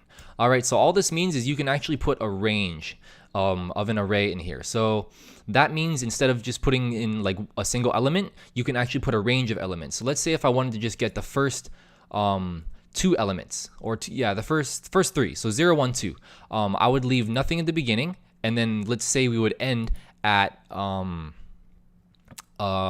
element 3. So it'll go up to 3 but not include it. So it'll actually give us this entire thing back instead of just one element. So you can actually reference parts of the array in chunks, and you can specify exactly the chunks you want. So let's try to run this and see what happens. Exactly what I thought would happen. 0, 1, 2, because this will start from the very beginning because we didn't specify anything here. I think if you put 0, the same thing would actually work. Yeah, because it starts from here, includes this. So this number is inclusive and this number is exclusive. So this will print out everything from 0, 1, and 2. Likewise, if I put it all the way up to 9, this will go from 0 all the way up to 8. So I would actually get from 0 to 8 here when I run it. And yep, that's exactly what happens. So that's basically what slicing is in Python. Very useful if you just want to get like a chunk of it. Let's say you had like a name in a string. Like maybe let's just pop this in here real quick. Name equals first last, just like that. Go like this, and let's say I just want to pick out the first name. You can actually find the correct index, so 0, 1, 2, 3, 4, 5, and if I put 0 to 5, and you can actually just get rid of the 0 because it's the same thing as nothing, and I run it, first prints out. So see how you can get a different substring from that string? Very cool in Python. I'll just get rid of this because I guess we don't need it. Let's go back to this example. So also you can also slice into arrays using negative elements. So you can actually put in like a -1 like this, and this should be from the very first element to the very last element. But remember, this is exclusive, so it's not going to include the 9. Let's try that, and again the same thing pops out. Also, I believe you can, yeah, this is one thing I almost forgot to do. You can put a number at the beginning and leave the last part empty, so that this will go from element 5 inclusive all the way to the end. Note though, if you put 10 here, 10, index 10 here, you're actually going to exclude it. But if you just don't put anything at all, you'll actually include the last digit. So that's something to keep in mind there. What else can we do? So I think that's about it when it comes to slicing. Also, another thing you can do is called striding. So slicing is very simple. You just put you have a chunk. You can just get any range in the array you want, 1, 0, up to all of it. But you can also do stride. So that's actually going to incorporate 2 colons. All right. So what this means is you can actually have a slice here. So let's say from 0 to 10, right? Or let's say to 10. And then what the stride is how big the jumps you want to be. So if the stride was 1, we're just going to hop 1 time every time. So it's going to go from 0 to 1 to 2 to 3 to 4 to 5 to 6, etc. But if you put 2, you can actually skip. So it'll actually jump and skip from 0 to 2 to 4 to 6. So we can actually pick out all the even numbers this way. Let's try this. I'll run this, and as you can see, we get 0, 2, 4, 6, 8. If we put in 3, then you'll actually jump in strides of 3. So you get 0, 3, 6, 9. You might not get the 9 because this is 10. Let's see. Oh, it did pop up. So the 9 did pop up there. Those are basically what strides do. Again, you can use negative indexes here in any combination you want. You can omit things. So if you omit the first one, you're going to start from the very beginning, including this one. If you omit this one, you're going to do include all of them all the way up to the end. Also, you could do something like this. So this just includes everything. This is just everything. And a stride of 1 just includes everything. But let's say you put a stride of 2, then you just get the even numbers. Or you could even actually use negative strides as well. I forgot for a second, but I believe if you put a negative stride, what would that mean? Remember the negative index, we actually, the negative index, you would start from the end of the array, but what about a stride? A stride kind of tells you, okay, jump in a certain direction at a certain jump. So a stride of 2, you would jump in leaps of 2, in strides of 2, you would keep jumping over and over and over. Or strides of 3, you would jump over and over and over and over in strides of 3, leaps of 3. So a negative one, what makes most sense, what the people who designed Python came up with, was if it's negative, go backwards. So actually putting a stride of -1, you'll start from the end of the list and you'll go backwards. So let's see how that works. Let's click run. And as you can see, the list gets spit out backwards. So this is actually a cool little thing that you can do in Python to reverse any array or string. Just stick a little -1 here. Also, if you put a -2 and you hit run, then the same thing happens. It starts from the end and goes to the beginning of the array, but it's going in strides of 2, hence the only odd numbers here. Very cool. One thing to note with negative strides is if you have negative strides and you also want to slice, you need to make sure that this index here is on the right side of this index here. So I can't put like index 0 here and index 5 here because that doesn't make any sense. How can I go from index 5 to index 0? Oh, sorry, I have it backwards. This way. How can I go from index 0 to index 5 going in this direction to the left? It doesn't make any sense. So you need to make sure that the stride direction, if it's positive or negative, that the slicing indexes also make sense. They're in the right order. So you need to make sure that if it's negative, then the slicing is going to the left, and then if the stride is a positive number, then the slicing is going to the right. So this would not work. This would work, but if we have a -2, then we would need to actually change these to 5 and 0, so that we are going from 5 to 0 in strides of 2. So it would be 5, 3, 1. And that's exactly what happens. So that might have been a little bit confusing. They're a very, very useful thing once you figure out how to use them. Just play around with it a little bit. I'm kind of rambling on a little bit here, but if you just like pop in some numbers with these 2 colons and really figure out like what happens and try to predict what's coming out the way I did, then it'll actually be a really good learning exercise for you. So why don't you go in there and do some cool stuff, like just play around, get some substrings, get some like subarrays, and reverse some things and go in the opposite direction and just have fun with it. All right, so that's pretty much it when it comes to indexing, slicing, and striding, including negative numbers. But now I actually want to do a little example where instead of just having numbers in these slices, you can actually use variables. So one little cool thing that I came up with was if we just have a for loop called for I in range, how many digits I have? 10? Yeah, but let's just put length. Use a length function because that's more robust. You're able to make the program smarter that way because it'll automatically adjust. So always use a length function instead of hard coding numbers. Try to never hard code numbers in your code. It's just not a good idea when you are trying to make big programs. So length of digits would end up being 10. So for range in 10, let's try to just print out digits from the beginning to I. This 0 is optional, but I'll just put it in there for clarity's sake. Let's run this, and before I do though, what do you think will print out? Think about it, and I'm gonna run it now and you'll see. So you can ignore this. This is from that first print statement, but this is exactly what prints out here. This weird cascading thing here. Now think about what's happening here. We have a loop with a variable I that goes through the digits here from 0 to 9, and then each time we go through this loop, we want to print from the beginning of the list up to that digit. So every time this loop goes, I is getting a little bit bigger, which means this is going from the beginning to somewhere, and then beginning to somewhere a little bit bigger, and the beginning to somewhere a little bit bigger, beginning to somewhere a little bit bigger, and so on and so forth. And that's why you get this. You start at the beginning, and then you go from the beginning to 1, and then beginning to 2, and so on and so forth, all the way until you get to the end at 8. So this is a little bit advanced, putting variables in slices, but you can actually do some really interesting things when you're doing like complicated algorithms and whatnot, putting variables in slices like this with strides. And you could even put like equations in these slices and whatnot, like modulus signs and weird function calls and stuff, and you can put a lot in there, and you can actually do some really interesting things when it comes to grouping together things. So let's say one actually kind of advanced example that I came up with, but I really want to show you guys. It's pretty cool. It's, let's say I have this list from 0 to 9 here.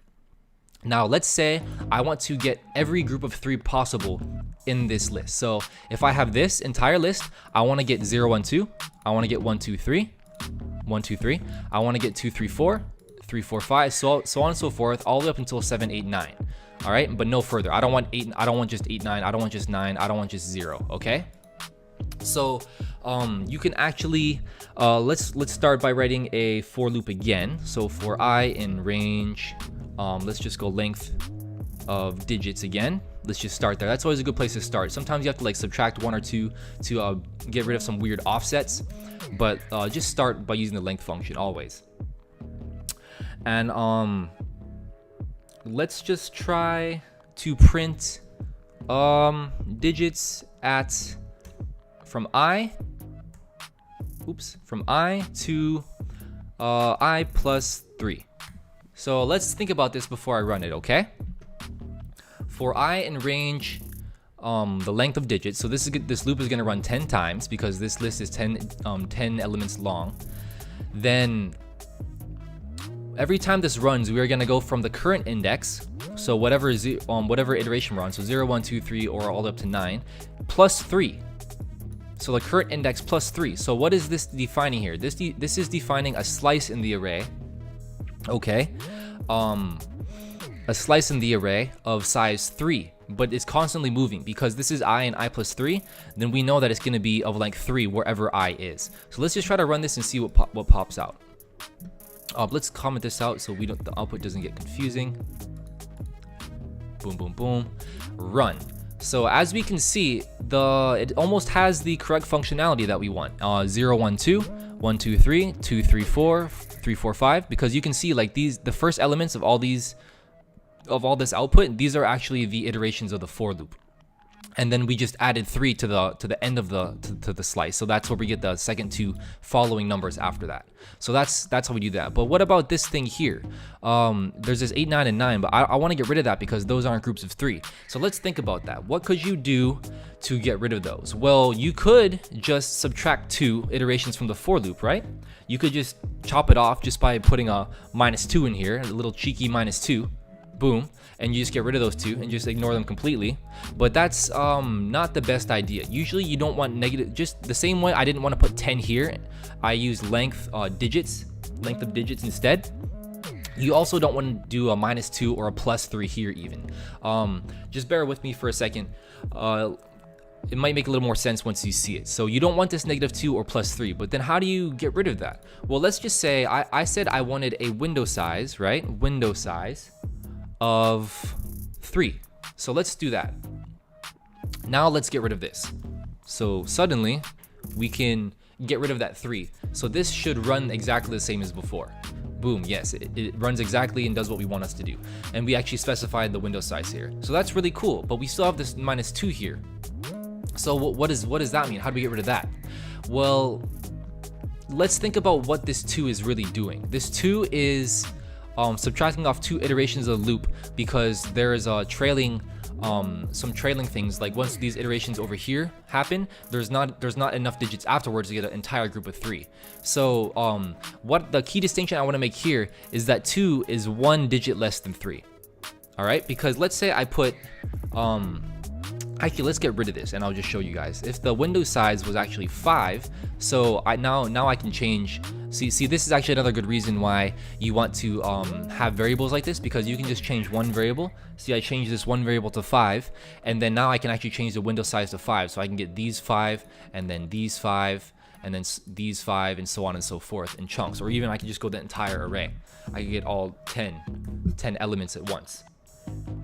But let's just go with 5 and run this and see what happens. So you can see that it's running as expected. We're getting groups of 5 from 0 to 4, and then 1 to 5, and 2 to 6, and so on. But we have all this junk at the end again. But do you notice how we actually don't only have 2 iterations, there's actually 4 iterations. So remember, we had 3 iterations and we had to get rid of 2 iterations. And now there's 4 extra iterations. So 3 and 2, the difference is 1. And then now there's 4 iterations, or the window size was 5, and we had to get rid of 4 iterations. So you see how 5 and 4, their difference is 1 again. So we found the relationship between these two numbers. This number always needs to be 1 less than this number in order for this window size thing to work. Okay, does that make sense? If it doesn't, try to rewatch that whole little section again and think about the relationship between these two numbers. Why would this weird ramp thing here get longer as this number gets bigger? So if I put in a 6, this ramp got one longer. If I put in a 7, this ramp got even one longer. So we got to keep getting rid of one more iteration of the for loop at the end every single time. Once you understand that, then it's very simple, because all you need to do is we need to subtract 6 from here. If you need to subtract 6 from here, 6 is 1 less than 7. And what is 7? 7 is window size. So actually, let's just put instead of -6, let's go minus window size. But remember, it has to be 1 less than window size, so -1. There is one exception to the rule. Every now and then you will actually need to have a -1 or a +1 to get rid of like weird offsets and whatnot. So it's okay to have -1s or +1s in your code, but you never ever want like a negative like 427.76 or something like that, because then it's hard coded in the program, and that's not what you want in a robust, well-rounded program. So -1 is okay. But when we run this, let's click run and see what happens. As you can see, oh, what happened here? Oops. Yeah, as you can see, we get all the groups of 7. Actually, we don't. What is happening here? Did I make a mistake?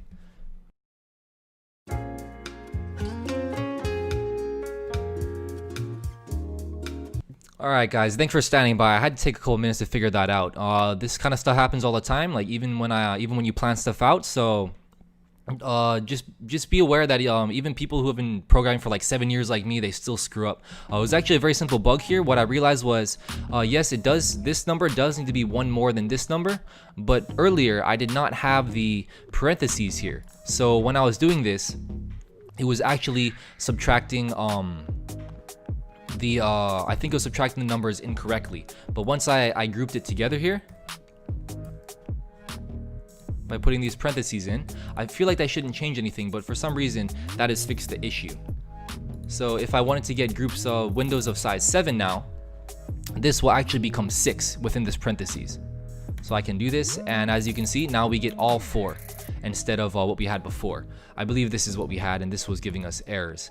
But yeah, I guess sometimes it's always safer to use parentheses, more parentheses and less parentheses, to be very, very clear about your order of operations, because that's a very easy mistake to make in math. And then those same easy mistakes translate over to programming very, very smoothly, which is actually kind of a negative thing, but also a positive thing if you know how to work out math problems. But just be aware of that. Any math that doesn't work in real life won't work on a computer. All right, that's just something to note. But yeah, that's the last kind of advanced example I wanted to give you guys with slicing. So here we're actually using a dynamic slicing scheme here to actually change the slice in a for loop over and over again. So we're actually playing around with some numbers, and then all we have to do is change one number up here, one little configuration thing, and we can actually get any size window we want. So this is every window of size 1, every window of size 2, like you guys get it, so on and so forth.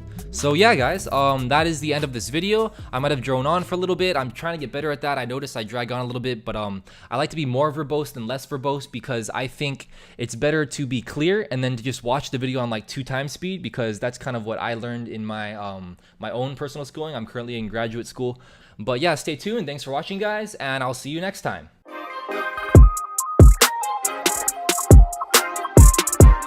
Hey, what's up, you guys? Aaron here from Clever Programmer, and today we're gonna do a nice short sweet little video about string manipulation and a little bit of string parsing. We're just gonna be going over 2 really quick Python functions, split and join. So let's get right into it.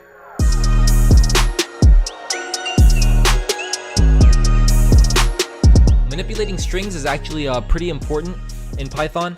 If you ever need to parse a CSV file, which is a CSV file is just a comma separated value file, which means there's a bunch of things in a file, and then between each of those things is a comma with no spaces. That's all it is. So it could be like a list of names, a list of emails, a list of prices, a list of whatever you want it to be. But it's basically a file is just text, and you sometimes want to be able to do things to that text by splitting it up or putting a bunch of things together into text and whatnot, stuff like that. So that's what we're gonna be going over real quick. Very simple, very two nifty little functions. I'm just gonna go over the syntax really quick, and let's just go. So let's say I have a string that I want to split up. Let's do split first. So let's just say I have, yeah. Okay, let's just say I have a bunch of problems. All right, we're gonna call it broke, comma pale, comma short, comma nerdy. Okay, and then let's say I want to actually, because this list is just one long string, it's not like anything. Like if I just print problems, then the story of my life will be displayed to the screen.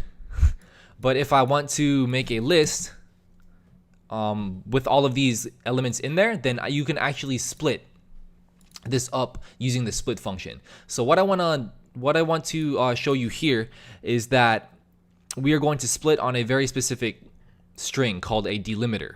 So I'll explain that in a second. Let me just type it out first.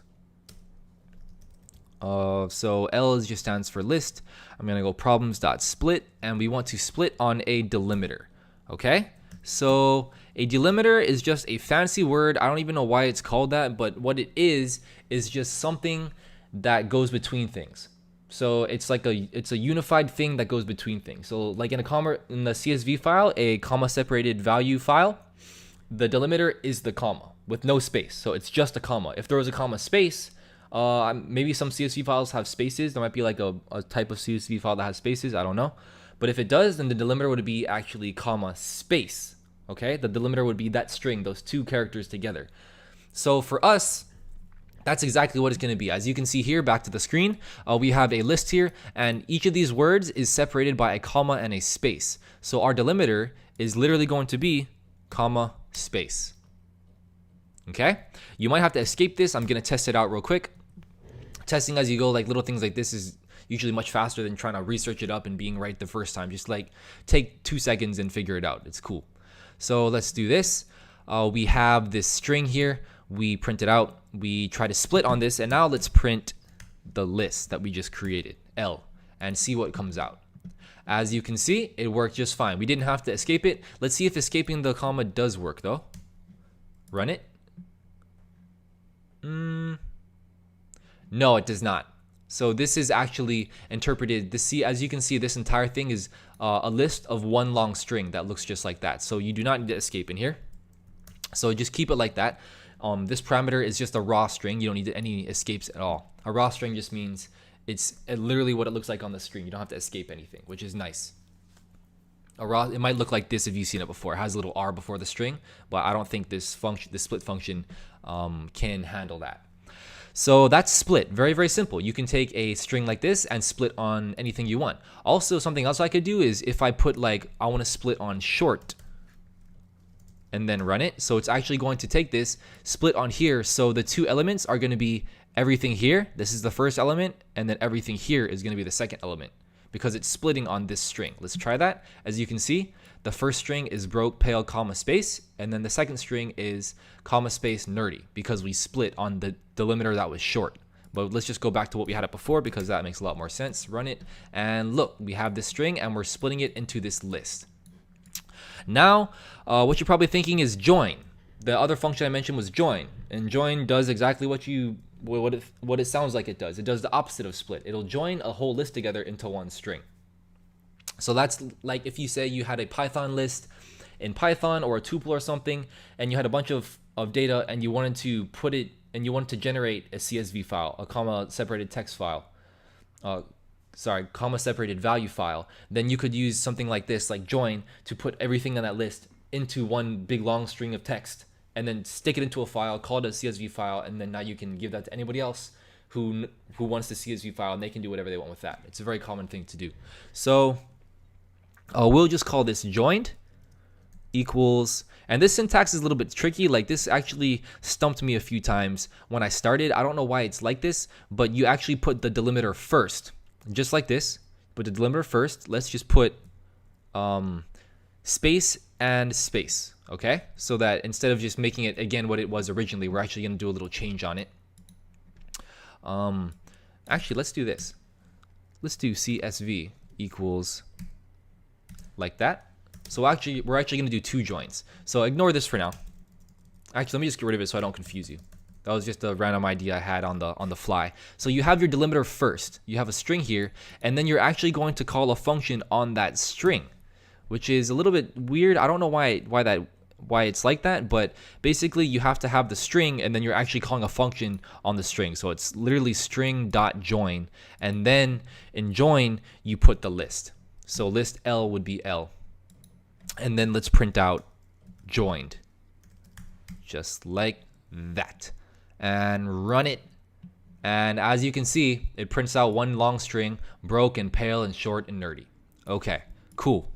But earlier I said I had a different idea. So like maybe if you want to create a CSV file, you would actually use a delimiter of comma with no space, CSV, and then you call join on that delimiter string, put in the same list, run it this time. Oh, I didn't print it. Print CSV, yeah, and hit run. And as you can see, we generated our own short CSV text here. So we could actually chuck this to a file. I'm not gonna go over how to write to files in Python. It's pretty simple, maybe in a future video, maybe the next video, but that's pretty much what this is going on here. We have this join function and this split function that either split on delimiter or join by a delimiter. I think they're both called delimiters. I know this is called delimiter. This might be called something else, but I'm just gonna call it delimiter because, just cause. And correct me if I'm wrong in the comments if it's called something else. It might actually be called something else. I vaguely remember back from my undergrad. Anyways, that's about it though for those two quick functions. Very useful for dealing with strings. This will be handy for, yeah, CSV files or anything remotely similar to that. But that was it for this quick video, guys. Thank you for watching. I will see you guys next time. And yeah, good. Bye.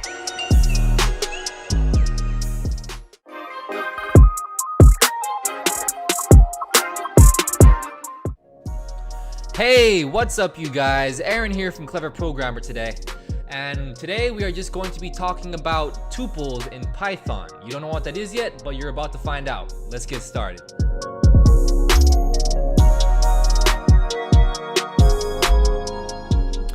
All right, so a tuple is, first of all, it's a weird word. I don't know what the heck it means, but that's how you spell it, T-U-P-L-E. And all a tuple really is, it's a list with constraints. So in a previous video, I think we went over lists. So a list just looks like this, right? With brackets, you have something like that. All a tuple is gonna be the exact same thing, but with parentheses, okay? Like that. So now L is actually a tuple. So I'm gonna change this to a T. So a tuple is just, it looks just like a list, but it has parentheses instead of brackets. That's not the only thing that differentiates them. That's just what it looks like on the screen when you're coding. That's what a tuple will look like. But the difference is, a list could have anything in there, and so can a tuple. They are similar in that sense. You can index into them using that bracket notation. So let me just show you that real quick, actually. Print t at 0. As you can see, the 1 prints out because that's the first one. So you can do that just like a list. You can read from it, but that's pretty much it. The thing about tuples is you can't actually change it. You can't add elements to it. You can't remove elements to it, and I think that's about it. You can't add and you can't remove, and you can't change things within it if they're immutable, if they are also unchangeable. So that's kind of a little bit weird to explain. But basically, you can't add or change. You can't add or remove elements to it. It's a very stable, structured kind of data type. So you can overwrite the entire thing. So if I had t here and then I overrode t by setting equal to 5, then yes, its entire tuple will be deleted. But I'm not actually changing things to it. So what is this good for? You might be asking, okay, so what's the point of having a tuple if I can just use a list? Well, there are sometimes you want to be more secure with your data. So let's say you had a credit card, okay? A credit card. Just call it credit card like that. And you have multiple things on a credit card. So this is what I was talking about, structured data. So a credit card has a credit card number, right? So let's put that in first. I think it's like 16 digits. I'll just put 1, 2, 3, 4 like that a bunch. You'd have your the credit card number. You might have a name on there. So let's just say first name, or I don't know. Oh, let's put Joe Rogan, because why not?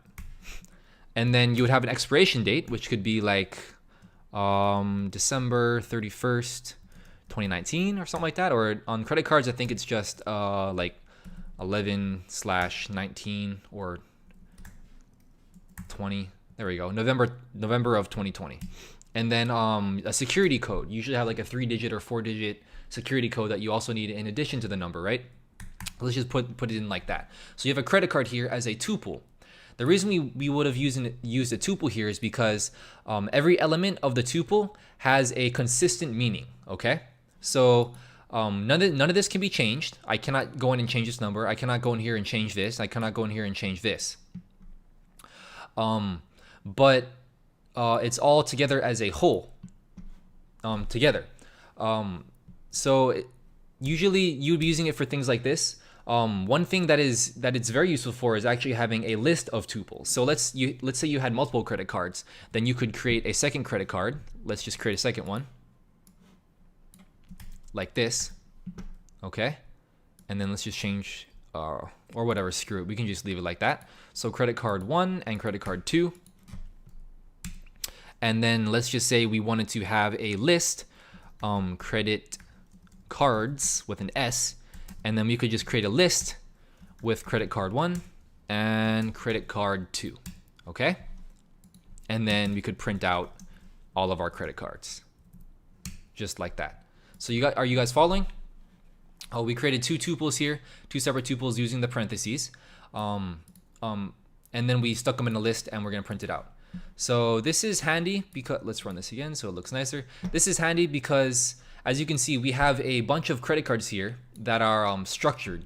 It's a structured kind of idea, and then you can just put a bunch of these together. So you can actually change this list, this wrapping list on the outside. You can always add more credit cards to it because it's a list, but within each of these little credit card tuples, you can't actually change or add anything to it because we don't want it to. It's a very stable, structured kind of data type.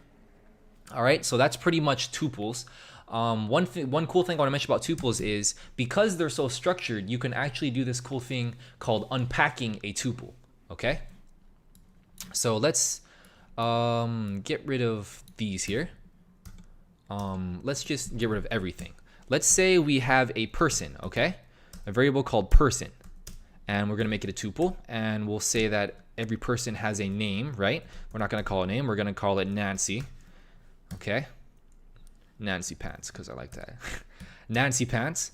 And then age, let's put 25. Okay, so Nancy Pants is 25 years old. And let's also put favorite food. Okay, pizza. Like that. So we have a person here, okay? As a tuple. And because the tuple is structured, a cool thing we can actually do in Python is actually just go like this. We can create 3 new variables. So name, comma, age, comma, favorite food, okay? We're gonna put this here like this. And then we can actually say this is equal to person. So what's happening here is we are unpacking this tuple, or we're unpacking this person tuple. So this person tuple has 3 aspects to it. It has a name, it has an age, and it has a favorite food. So that's what we're specifying here. We're specifying 3 new variables called name, age, and favorite food, and then we're setting it equal to this tuple.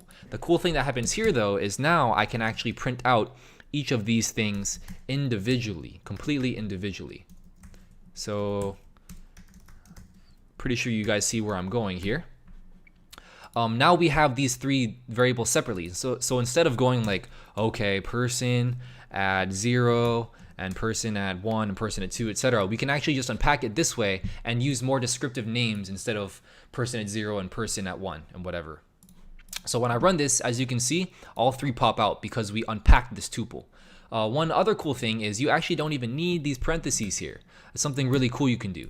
So you can say, okay, name, age, and fav food. You're actually setting 3 variables completely in one line. You're setting it equal to this tuple, which is going to correspond in order because the tuple is ordered just like a list, but it's structured so that you can actually unpack it this way. Very, very useful thing, especially if you are iterating over a bunch of tuples, okay? Let's say you have, like I said, you could iterate over a list. You can also iterate over a list of tuples. And then in each iteration, you actually unpack the tuple in the loop itself. So let's see what that would look like. So let's say for name, age, fav food in, oh, this would have to be a list. Let's just create 2 people so you can see how this works. Very useful thing with tuples called tuple unpacking. Nancy, Joe shirt. That one's not as funny, but whatever.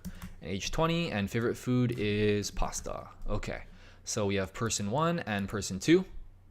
And then we are just going to create a people list equals person 1 and person 2. I could have just stuck these tuples directly in here, but it's just better to use variables like this and then putting the variables here. It's more clear, okay? I'm just creating a list here of a list of 2 people, and each person is a tuple. So now we can say, okay, let's iterate over people, and since we are unpacking this, it's going to iterate this loop is going to iterate over this entire list, and each time it goes through, it's actually going to unpack these tuples so that in the iteration I can actually print out everything in here. So I can put just like print name. Actually, it's just the same as here. Let me just copy and paste this. Boom, boom, boom. Yep, just like that. So what? And then we'll put a space. An empty print statement will just print nothing. Okay. So we have everything here for 2 iterations, and when we run this, what is wrong? In people, person is not defined. Oh, okay. Well, let's just get rid of this. We don't need this here. And yeah, let's get rid of all this. Oops.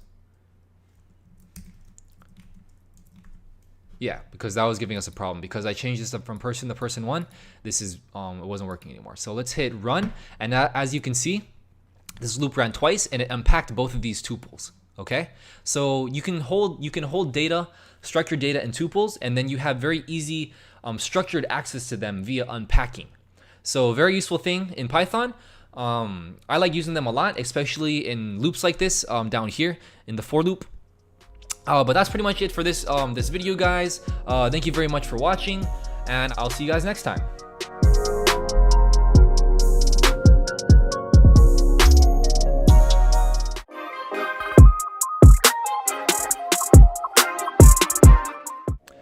Hey, what's up guys? Aaron here from Clever Programmer, and today we're going to be talking about something called sets in Python. So let's get started.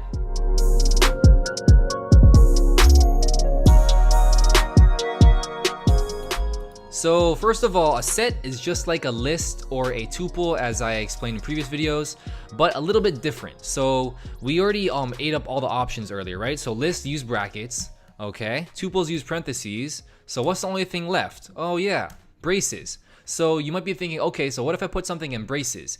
And that's exactly what a set is in Python, okay? So a set is basically, it's another way to group a bunch of things together in Python. If you have a bunch of things together, but what's special about them, besides the braces, to code them out, besides those is you cannot have duplicates in a set, all right? You cannot have any duplicates. So if I had the numbers 1 through 10 in the set, and then I tried adding 10 again, it would just ignore it and it wouldn't add it to the set. But if I tried to add 11, then it would add it to the set. A set can grow and get smaller as well, I believe. But so it's not like a tuple. It's not like constrained like a tuple. But you can add things to it. But you cannot have any duplicates. And it's also unordered. That's the thing I was trying to remember. It took me a little bit. It is unordered, so you cannot iterate through it in any particular order. So you cannot be like, oh, set at 0 equals this, set at 1 equals this, like you did with lists and tuples. So that's another difference. But the main thing is that it doesn't have any duplicates. So one really cool thing you can do with sets is actually have a list that has duplicates in it of whatever it is that you want, and then change it to a list, cast it to a set. I talked about casting earlier, so you can actually cast things to a set. You can cast a list to a set and a set to a list. And what that will do, what I just said, is if you have a list with duplicates, cast it to a set, the set will get rid of all the duplicates automatically, and then you can cast it back to a list, and all of a sudden you got rid of all the duplicates in your list. So that's a very, very common thing you do with sets. But sets can also do a lot more. Let's explain what I just said though. So let's say we have a set S equals let's just have a set of I don't know, fruits. Let's go banana. Actually, let's do this. Blueberry and raspberry. Okay? So we just have two different types of berries here. So that's a set. We can print out a set just like a list or a tuple. I'll show you that real quick. S, it'll have braces. See, braces here, not brackets or parentheses, but braces. And we have two different things here in the set. It's unordered, so actually, yeah, it's a random order. They're made in a random order. But as you can see here, raspberry is the second element, but when it's printed, it actually prints this first. Like what gives? And then see here, now it reversed its order. So it spits out a random order. I don't know what determines that, but the point here is that a set is just like a bag of things. Like if you had a bag of different things and you just chuck them all in there, it's just, there's no order to it. It's not like a nice sequential kind of one thing, two thing, three thing, four thing, five thing. Okay? So let's just try to add something to this set. Okay? So let's say we have blueberry and we have raspberry. Let's try to add something unique. So this function that you can run on the set or any set is just add. So you write the set here, so set.add, and then you can add anything you want to this. So let's add strawberry, okay? A third kind of berry, and run this. And as you can see, I had a set here that has two types of berries, and then I add a third type of berry, and which is different than these two, so it added it. And as you can see, when I print it out, it's all three berries are here. Okay, you can also add other data types. It doesn't always have to be strings. You can have a bunch of different things in there. So we can just add 4, and then boom, 4 pops up. And as you can see, in a random order. Let's run it again, random order, run it again, random order. Okay, so that's the add. But let's try to add not strawberry. So we're getting rid of this. So now the set only has 2 things in it again. Let's try to add blueberry. Okay. Oops. If we run this, this is actually not going to do anything because it's going to notice that this blueberry is already in the set and it's going to ignore it. So let's hit run. And as you can see, nothing was added to it. If this was a list, then this element that we have here would have been added to this to the list as well. But this is a set, so it didn't get added.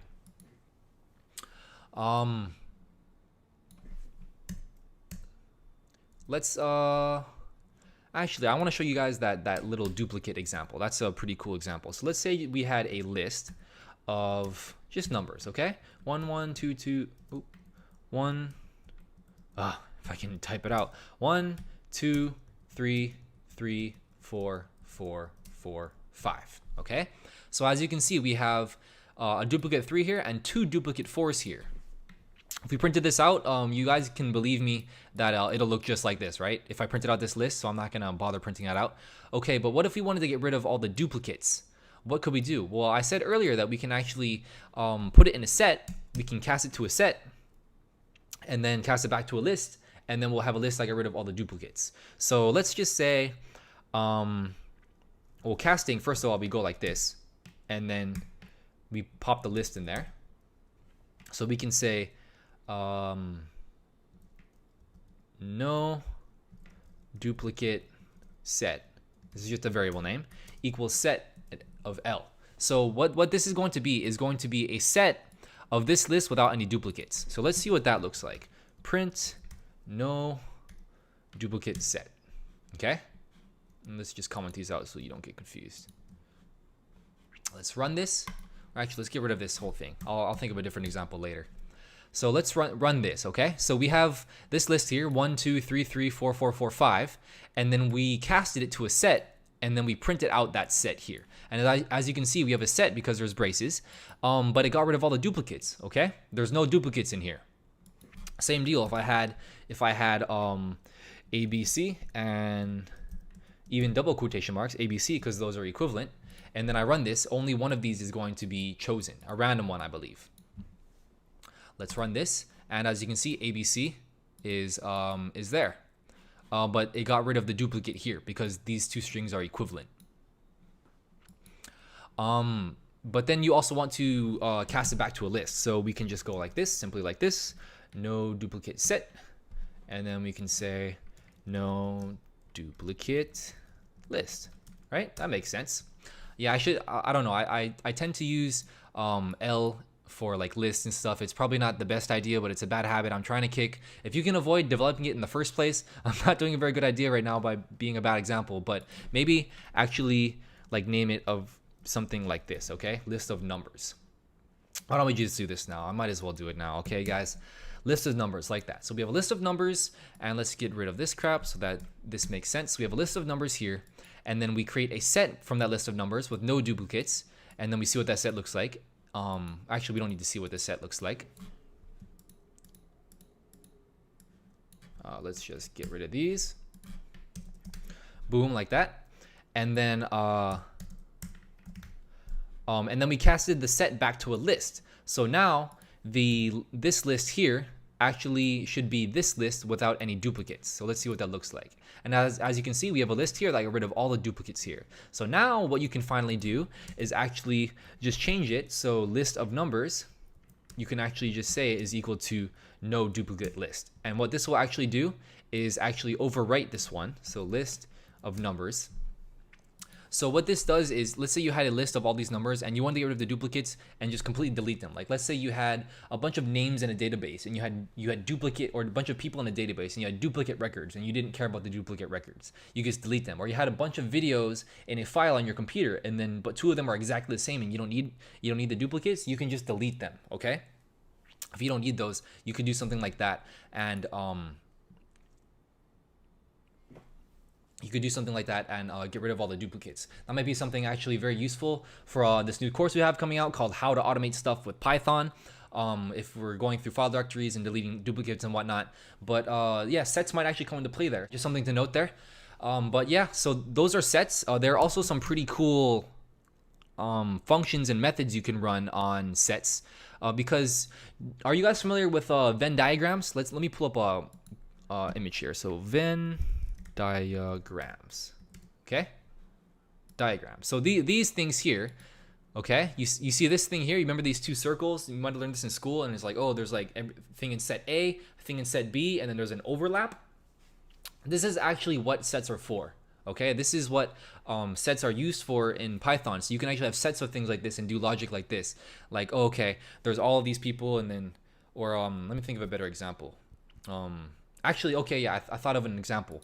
Let's go back here. Let's get rid of all this. Okay, remember sets have braces, so we're going to be creating we're gonna have two different libraries. Okay, so let's have library 1 equals a set of I don't know, Harry Potter,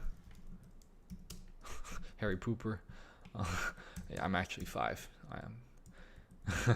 I'm not 24. I'm 5. I can't multitask. Hunger Games, sure. Hunger Games and Lord of the Rings. Okay, so we have one set here, and then we have library 2, and then we're gonna have a different set of books here. So we're gonna have Harry Potter, okay, and we're going to have Romeo and Juliet. All right. So we have these two separate libraries that have a bunch of books in them. These are just strings. We're just using strings to like signify books.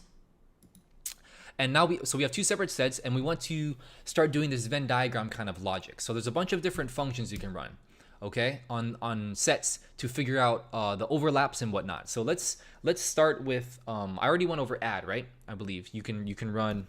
Yeah, I did. You can add things to a set by just going like this, and it'll only get added if it's not already in the set. But first, let's try this. So we have library 1, okay, and then we could first of all, you can just add two sets together, okay. You can add two sets together to put it all together, but also it'll get rid of duplicates. So you notice here how there's Harry Potter in both of these sets. So one of these will actually get ignored, and then when we add these together, it's actually gonna have everything in here in this one plus Romeo and Juliet, and it's just gonna ignore this Harry Potter, or it's gonna ignore this Harry Potter. What did I do? So let's just try that. So the function is called union. Union is just a word that you use in math when it comes to Venn diagrams. That kind of math. I forget what it's called. Discrete math or something. It's unrelated, but you can add two sets together, and that's what union does. So union just means you're gonna union them together in union, okay? So library 1 union library 2, or library 2, just like that, okay? And we'll just call it the town, okay? Let's just yeah, I'm gonna say that there's two libraries in a town.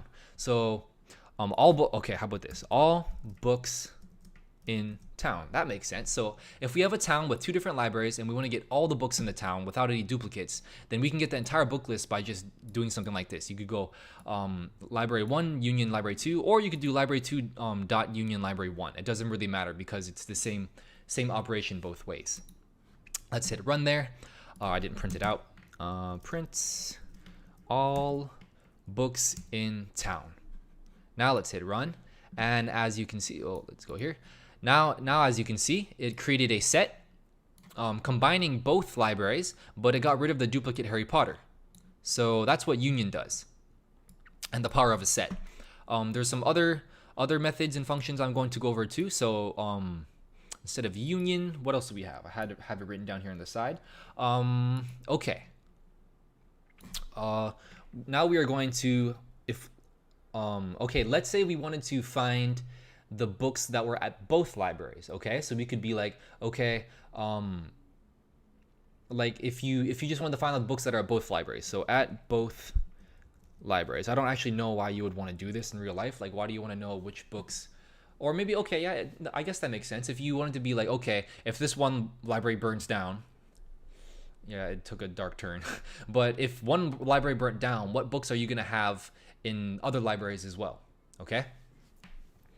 That are like backed up. Then you can actually just run this function. Instead of union, it's going to be intersection. Okay? So this is intersection. This means what is it both in both sets.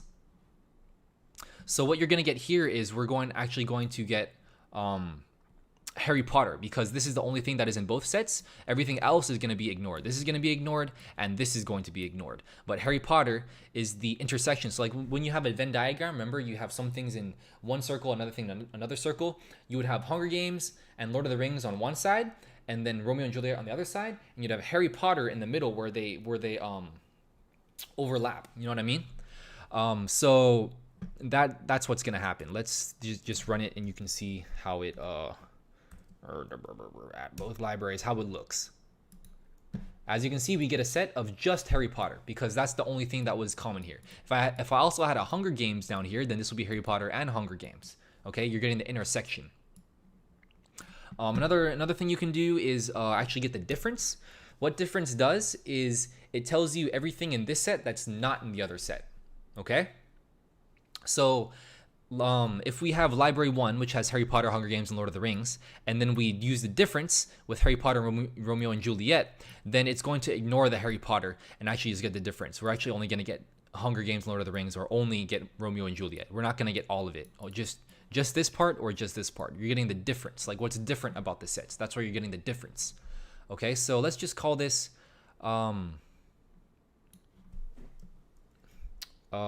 diff. Okay, diff equals library 1 difference library 2. So let's run this and see what pops out. So as you can see, Lord of the Rings and Hunger Games pops out because we called library 1 and we want to see the difference with library 2. Because library 2 has Harry Potter in it, then we ignore it because it has this in common, so it just gets this. If we reverse this, then you would actually get Romeo and Juliet instead of Hunger Games and Lord of the Rings. You see how that works?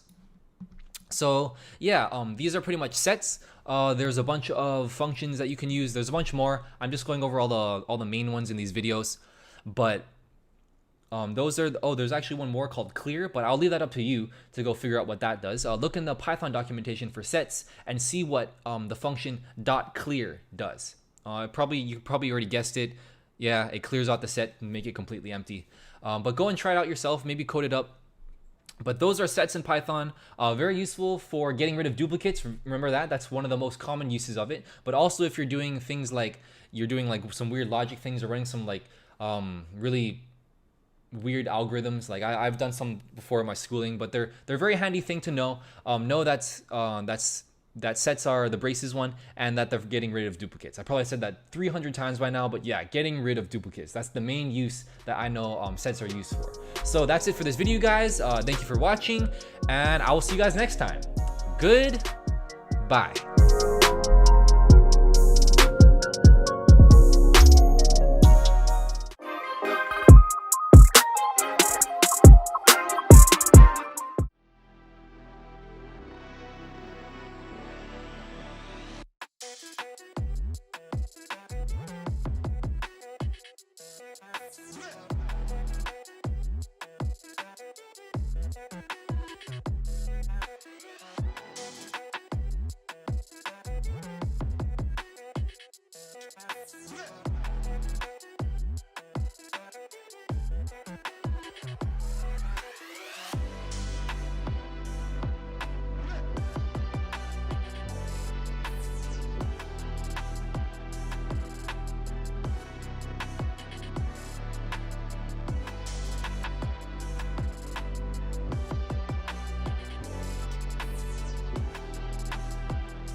So let's just create a dictionary.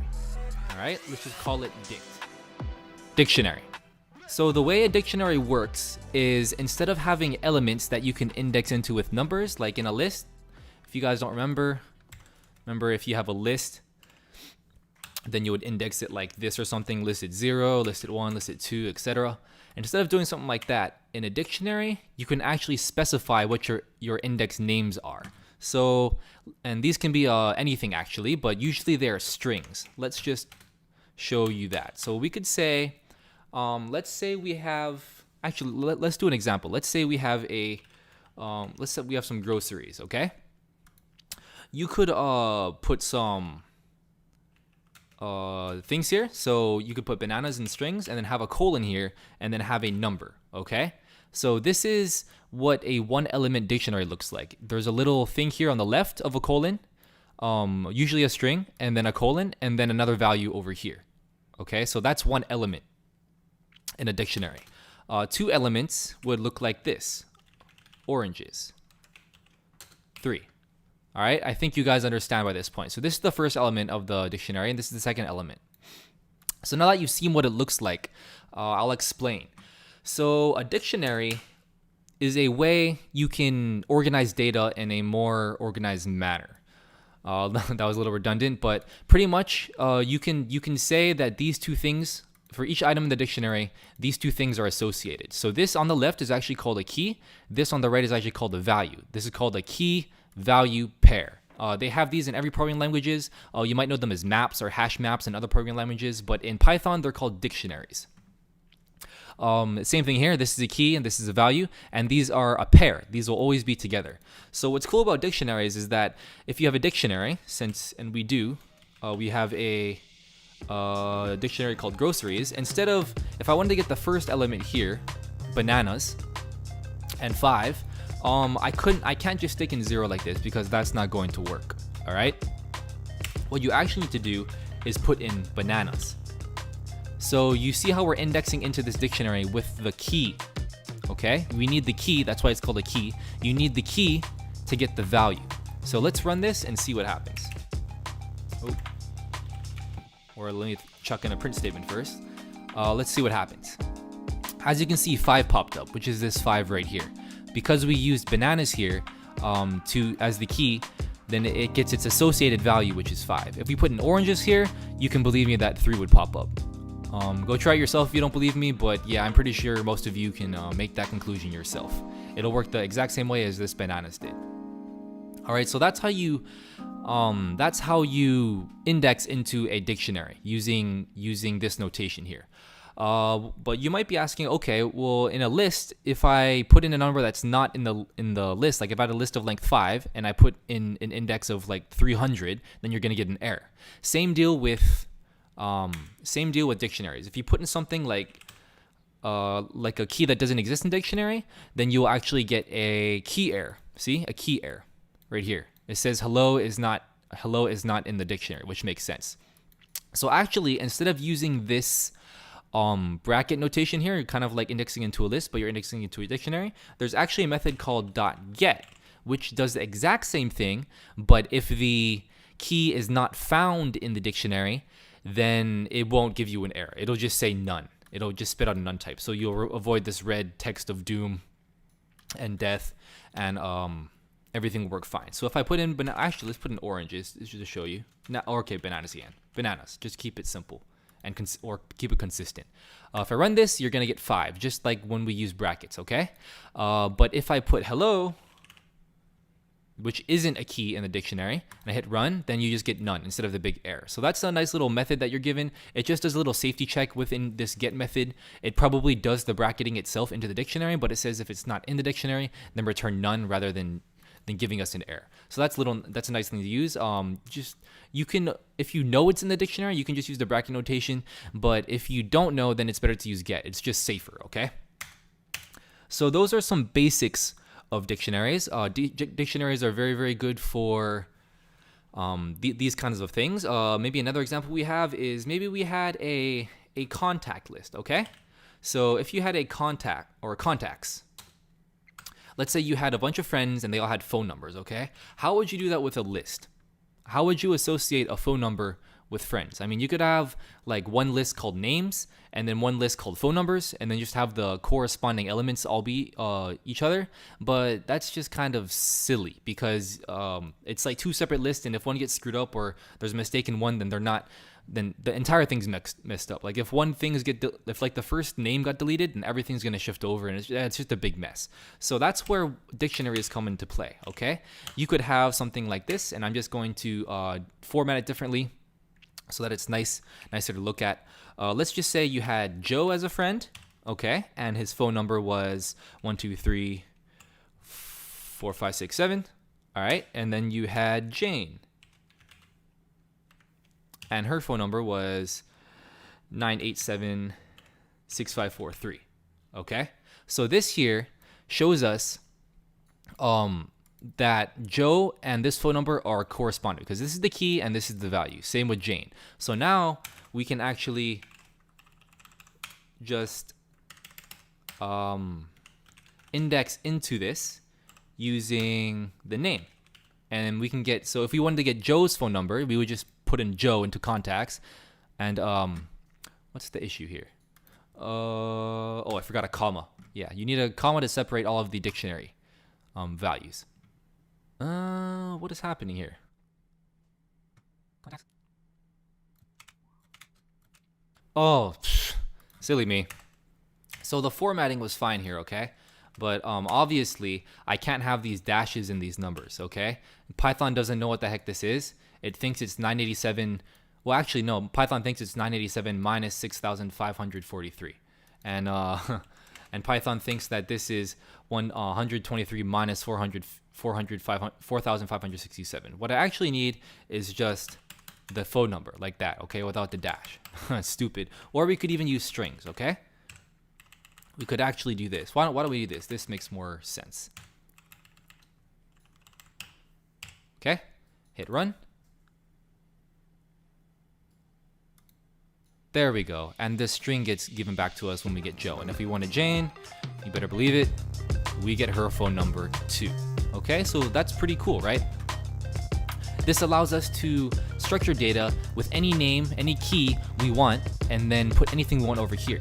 The real power of dictionaries, though, is when we actually start putting a bunch of different things in here. So this is a contacts list, right? They might have more than just a phone number.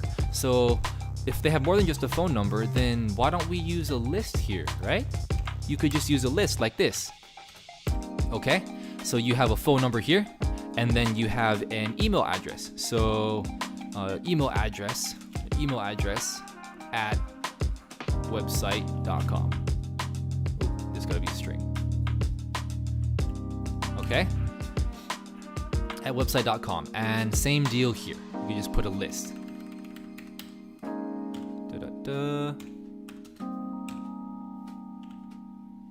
Whatever, m at web.com. Good enough. Some weird examples, but you guys get the idea. So you're able to now associate this key, this name of Joe, with all of these things in this list. All right. This is something that is very, very powerful with dictionaries. You're able to basically structure the data in any way you want, group it together in any way you want. And of course, this list can be of any length you want. So you can actually put as many contacts. You could have a phone number, you could have an email address, you could have a LinkedIn account, you could have a Facebook, you could have everything, Instagram account, Snapchat, etc. It never ends. So you're basically allowed infinite flexibility when it comes to defining what it means to have a contact of Joe. You can even have his home address, his billing address, everything. Okay. But what about this? You could even make this better and actually make this a dictionary itself, right?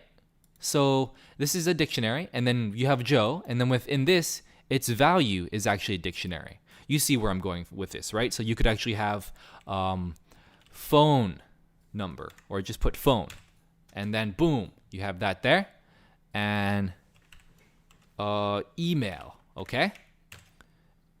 And now I have a dictionary of contacts with his name, and then for each person, there's a dictionary associated with that person that has all his contacts. So his phone is this, his email is this, and so on. And you can keep doing these nested dictionaries as much as you want.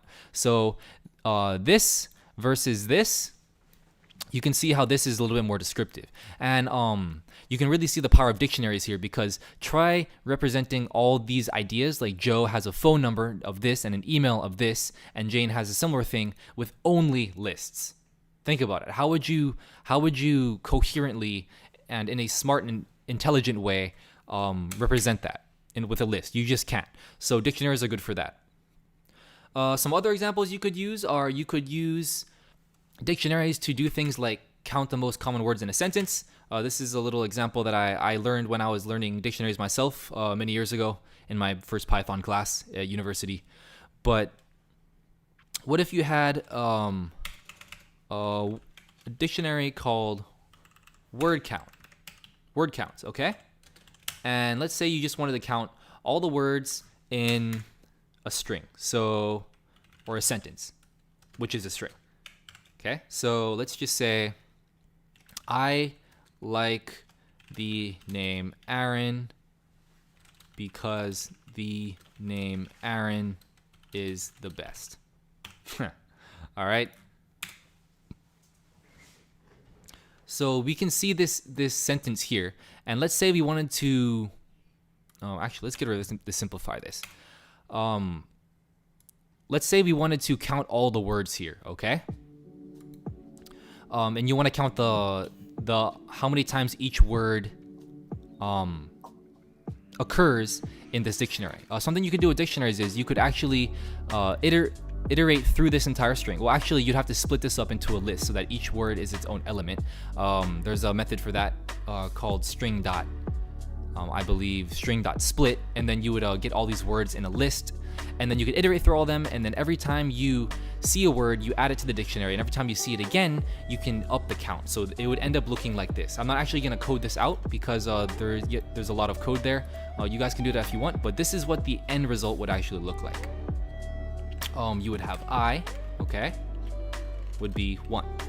You would have like, which would also be 1. All right, and then you would have V, which would be why is this double quotes? You would have V, and that would actually be 3. As you can see, it pops up 3 times. V here, V there, and V there. So this is the idea that I'm getting. So you're able to go in, and every time you see, you're iterating through these. Every time you see a word and you see that it's in the dictionary, then you can just go into this dictionary by indexing. Like for the, when this word the, whenever you see it, you could have just gone like this: word counts at the, and then you just add 1 to it. So whatever number's there, you would just add 1 to it. Okay. You would have to actually do it this way. So you would just say, okay, the new value of this thing here in the dictionary is whatever the old value was plus 1. Okay, and then you would, every time you see then you would chuck that in. Okay, that's the idea. So dictionaries are very useful for these kinds of things. It keeps it very nice and organized. You can see here it's counting how many occurrences of each word there are. Imagine if you had an entire book, you could actually go through this and then sort it by these values to see which words were used the most and which were used the least. Okay, and sorting a dictionary, that brings me to a different, another thing I want to talk to you guys about is actually some methods you can use in dictionaries. So we have some dictionaries here, but let's say you wanted to get all of the data within the dictionary back out. So there's actually 3 methods here. I am going to print them out here in a comment so you can see what they look like. It's called dict.items, okay, dict.keys, and dict.values. All right. So we have 3 methods here, and I'm just going to explain what they all do verbally, and then I'll show you. So here, this dict, you're just saying you have a dictionary here. So that would be word counts or contacts. You would stick that where this dict is. And then if you call .items on it, what you'll actually get is a list of tuples, and each tuple is a key value pair. All right? You will call .items, and you'll get a list of tuples, and each tuple is a key value pair. I said it twice so that you guys can let that sink in if you didn't get the first time. This one, same deal, but you will get a list of just the keys. So you would get I, like, and the for this. And if you call dict.values, you would get a list of only the values, 1, 1, and 3. Okay? So this gets you a list of tuples of both. This gets you a list of just the keys, the orange strings here. And this would get you just the green values, the numbers. Or these could be lists or dictionaries themselves. You know what I mean? It can be whatever you want. But these are the 3 methods. Let's just see what this looks like. Let's just do word counts, okay? So word counts dot items, okay? Let's just print this and close this off. Print it, and as you can see, it says dict items, and then you have this list in here of tuples. This highlighted portion, you have a list of a tuple, so I is 1, like is 1, and V is 3. Okay, if you wanted to make this actually a list instead of a dict items thing, apparently if you call items, you get a dict items object. But I'm pretty sure you could actually just cast this to a list, just like this. Hit run, and bam, yeah. See, you just get the list out. So that's a very useful use case of casting. I think I went over that in a video a few days ago. Or a few minutes ago if you're watching this, if you're binge watching this and trying to learn Python for the first time or whatnot. But yeah, so you can actually cast that to a list to actually get the list out of it. So that's that. Let's try the next one now. So we have we have keys. Same deal is going to happen. If I delete this, you're going to get that dict items object again. So I'm just going to leave this list cast in and just change this. So instead of calling items, we're going to call keys. And you guys can probably predict what we're going to get. You get all the keys, I, like, and V. All right. And same deal with values. I'm just going to show you for completeness sake, but I'm pretty sure you guys understand what's going to happen. You're going to get these numbers here, 1, 1, and 3. Okay. So that's 3 very common methods in Python for dictionaries, but you also have a few more. Like, what if you wanted to delete something from a dictionary? Okay, if you wanted to delete something from a dictionary, how would you do that? Well, there's a method for that as well. So let's say we wanted to delete word counts equals what am I doing? Word counts dot pop. Okay, so pop, what it does. It's a little bit of a weird word choice, in my opinion. I'm used to it because I've been programming for a long time. But when you pop something, you are taking one item from a group of things, so a dictionary, a tuple, a list, or whatever, and then you're just popping one off. So you pop usually the last one or the top one or whatever. You pop off one element. That's why it's called pop instead of remove or something. But you can actually pop something out of a dictionary by calling its key. So this would actually completely get rid of this thing. If I ran this, or I am running this, I just haven't run the code yet, but this line of code will actually delete this from the dictionary, and then this will only be in the word counts dictionary following here. Likewise, if I use like, then it'll delete like, and if I use z, then it'll delete v. Okay, let's just try that. So let's run this. And then, so print it before, delete v, and then print it after. Okay, so I'm gonna print the dictionary. You're gonna see the whole thing. I'm gonna pop one of them off, and then I'm going to print the dictionary again. So as you can see, v has disappeared because we popped it off. All right, so that's what pop does. That's how you remove something from a dictionary. And one cool thing is it's called pop because this here is actually this. This little thing. So if we actually printed this, it's actually popping. It's not just deleting it. It's actually popping it off and retrieving it from the dictionary for us, and then allowing us, and then getting rid of it. So let's say you had a bunch of contacts. You could be like, okay, retrieve and delete contact. And then you, in this contacts dictionary, you could like pop off one of the things. It would delete it from the thing, and then it retrieves it so that you can like display like, oh, this person was deleted, blah blah blah blah, or something like that.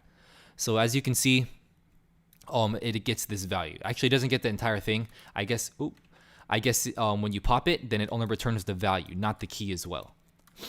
But yeah, you're able to get the value of this key back from this entire expression here.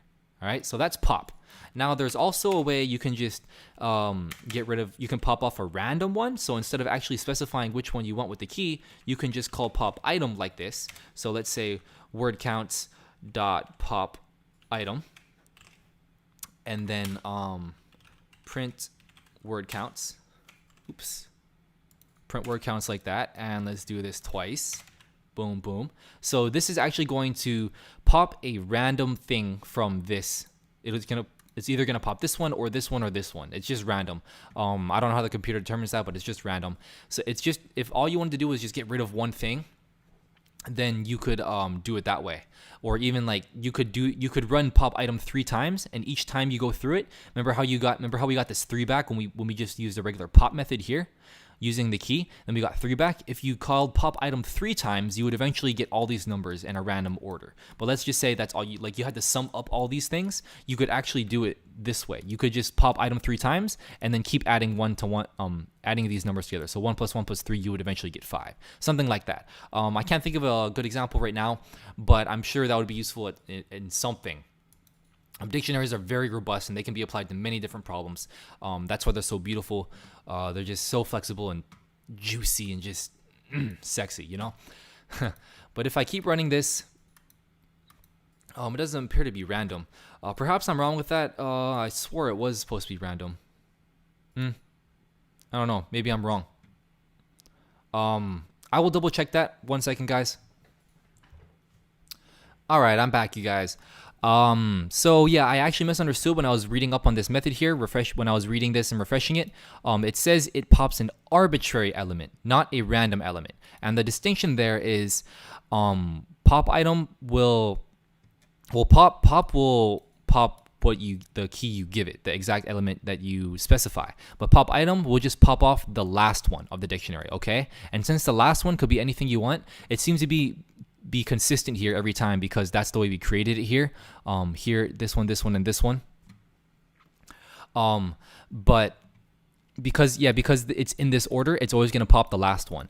But sometimes if you, that's one thing I forgot to say. Yeah, actually, you can actually add to a dictionary too, simply by, let's go over that real quick because I'm gonna need that to continue. So put this on hold here. Okay, put this ID on hold, and we are going to go print word counts. How did I forget this? Word counts. You can actually, this is how you would add to a dictionary. You can actually specify, let's say, Aaron pops up twice in this word count, right? So let's put Aaron like that. And then we know it pops up twice, so let's just put 2. So what this will actually do is it'll create the key Aaron here, and then create the value 2, and it'll actually pop up in this word counts dictionary. So let's have 2 print statements here, and get rid of these so we're not confused, right? So what this is gonna do is it's gonna print this dictionary, then it's gonna add this to the dictionary, and then print it again so we can see it. So let's do that. And as you can see, we have the dictionary here, and then we added Aaron with the value of 2 to it. So that's how it got added to the dictionary. So that means whenever you're adding to a dictionary, it doesn't always add in the same spot. It might add to the end or somewhere else. Because the dictionary doesn't actually have an order, unlike a list or a tuple. I don't think I actually mentioned that earlier, but yeah, dictionary doesn't have a order because you can index in as a key, okay? And it doesn't matter where the key in the list is. Whenever you use that key, it's always gonna be there. So a dictionary is just kind of like a bag of things, a bag of values that have like labels on them, which is the keys. And then you can just like, hey, just find this key, and then it spits out the value for you. So there's no specific order. All right, so that's how you add to a dictionary. But now let me go back to pop item. So I was saying earlier that pop item will pop an arbitrary one. So it doesn't pop a random one. It just pops, I think, the last one in the dictionary, and then whatever happens to be the last one, it pops that one, and then you get something back. So let's see what this gives us back. I'm not actually sure if this gives us just the value or the key and the value. So let's just try it. All right, so comment these out, hit run, and as you can see, it actually gives us a tuple. So you remember how pop only gave us 3?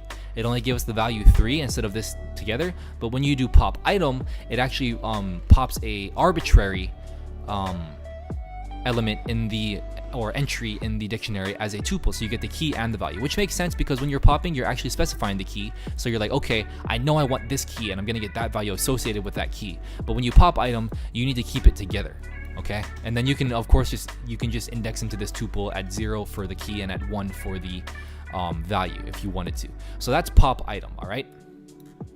Let's just go like this: dict pop item, and continue on. We don't need these either. So that's how you, I'll leave this as a chunk together because that's kind of nice. You have a dictionary and then you're adding to the dictionary here manually. All right.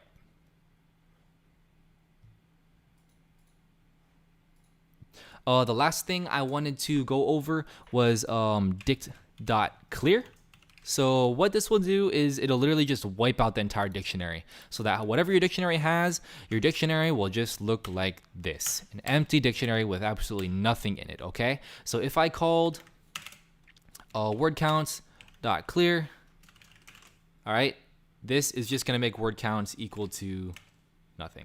All right, nothing, absolutely nothing. And that's good if you just want to delete it. I mean, not even delete it, you're just clearing the dictionary. I don't know why you would want to do that, but it's there if you need it. I'm sure it's useful in many cases, because yeah, how else would you go and delete? You're not going to pop it like 27 times or whatever if your dictionary is really long, or 27 entries long. You're just going to clear it instead of doing anything else, or just overwrite it with a new dictionary. But yeah, that's the last one I wanted to go over. Like I mentioned, there's actually one last little thing I want to mention before I finish off this video. But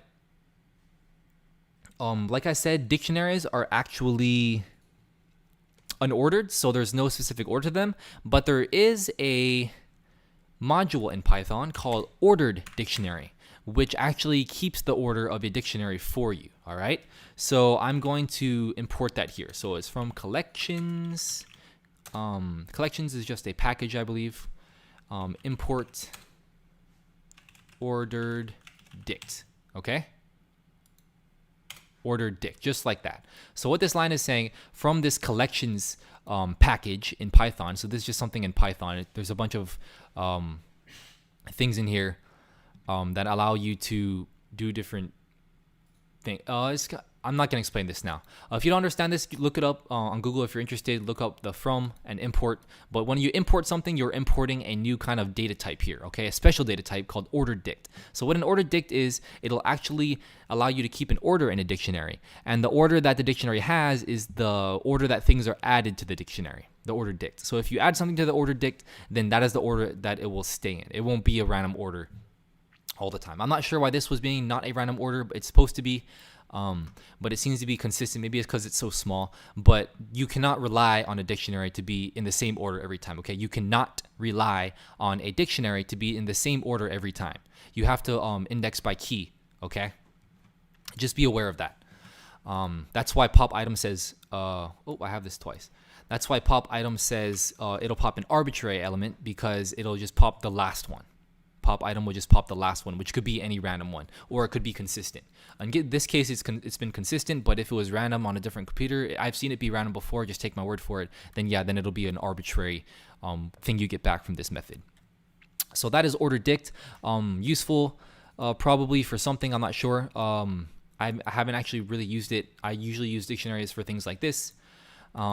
But if you actually did want to sort a dictionary, I suppose you could use one of these things, right? You could get all these in a list and then sort the list and then put the list into an ordered dict, so that the dictionary stays in the order that you added things to it. So you just keep appending to this ordered dict, and that would be it.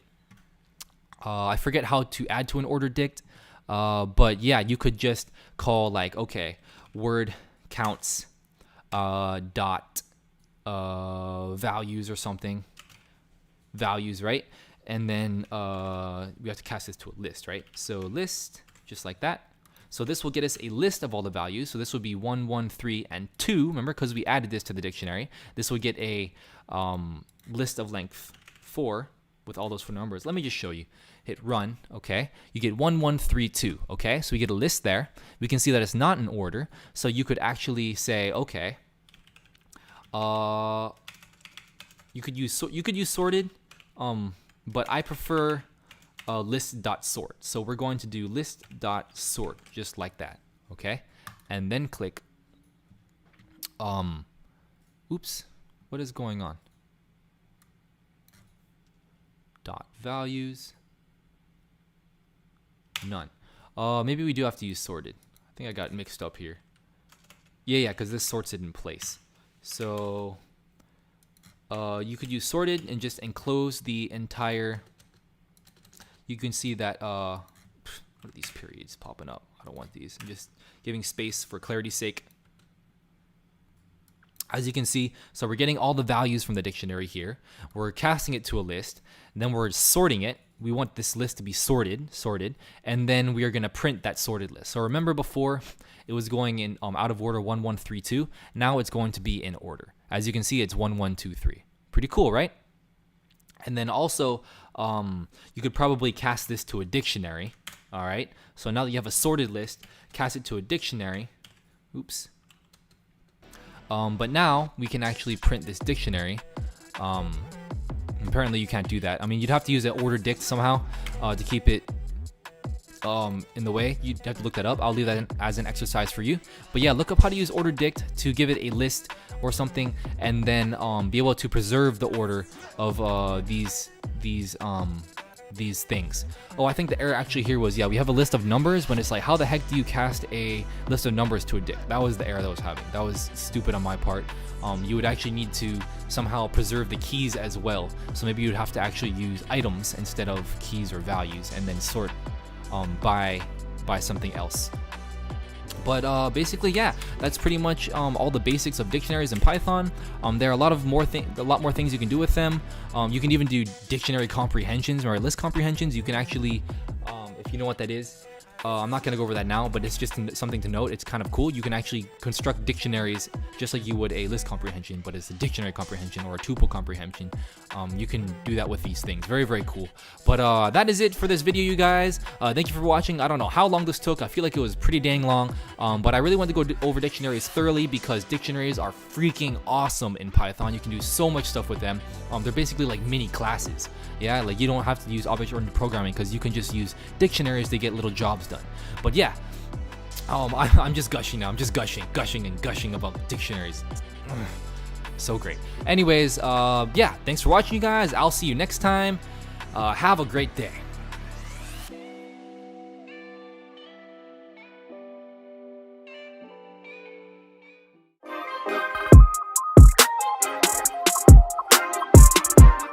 Hey, what's up, guys? Aaron here from Clever Programmer again. And today we are going to be going over the idea of mutability in Python and programming in general. Mutability just means, or another way of saying it is mutable versus immutable, okay? These are some weird words, but let me explain. Let's get started.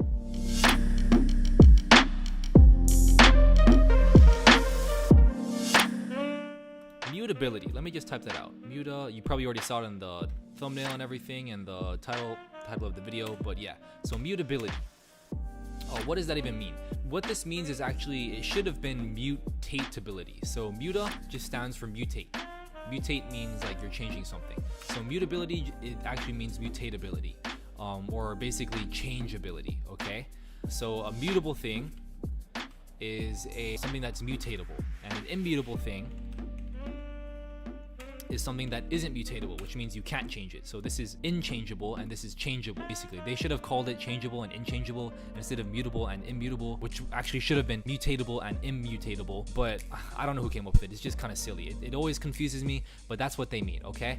What this means is there are different kinds of data types in programming. In Python, you are familiar with the ones in Python, I'm sure, but some are mutable and some are immutable. So I think we went over in a previous video about lists and tuples, right? So lists is a good example of a mutable data type because they can get longer, they can be empty, you can add things to them, you can subtract things from them, you can change the value of the elements inside, right? You can go like this, right? That's a list. You can append things to it. So I could append 4 to this, and then I could just print this out, and then you'll actually see that it is a list of all 4 things.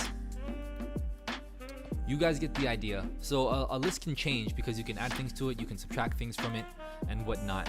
However, a tuple is immutable, right? Because remember I said that it's a consistent, stable, structured kind of data type or it's actually a data structure, but I'm just gonna call it a data type because you can't add anything to it. If you can't add anything to it, you can't delete anything from it, and you can't actually change these elements. So you can't make it longer, you can't make it shorter, and you can't change what these things are. Whatever it is, when you create it, it stays like that. This tuple will stay like this 1, 2, 3 forever, okay? That's the difference between mutability and immutability. It's kind of like in real life, like think about it, like if you have a rock that is immutable, it doesn't really change. I mean, you could like smash it, but in general, a rock is very hard to change. So it's immutable. It's this one thing that never changes. It's what it is from the beginning all the way to the end.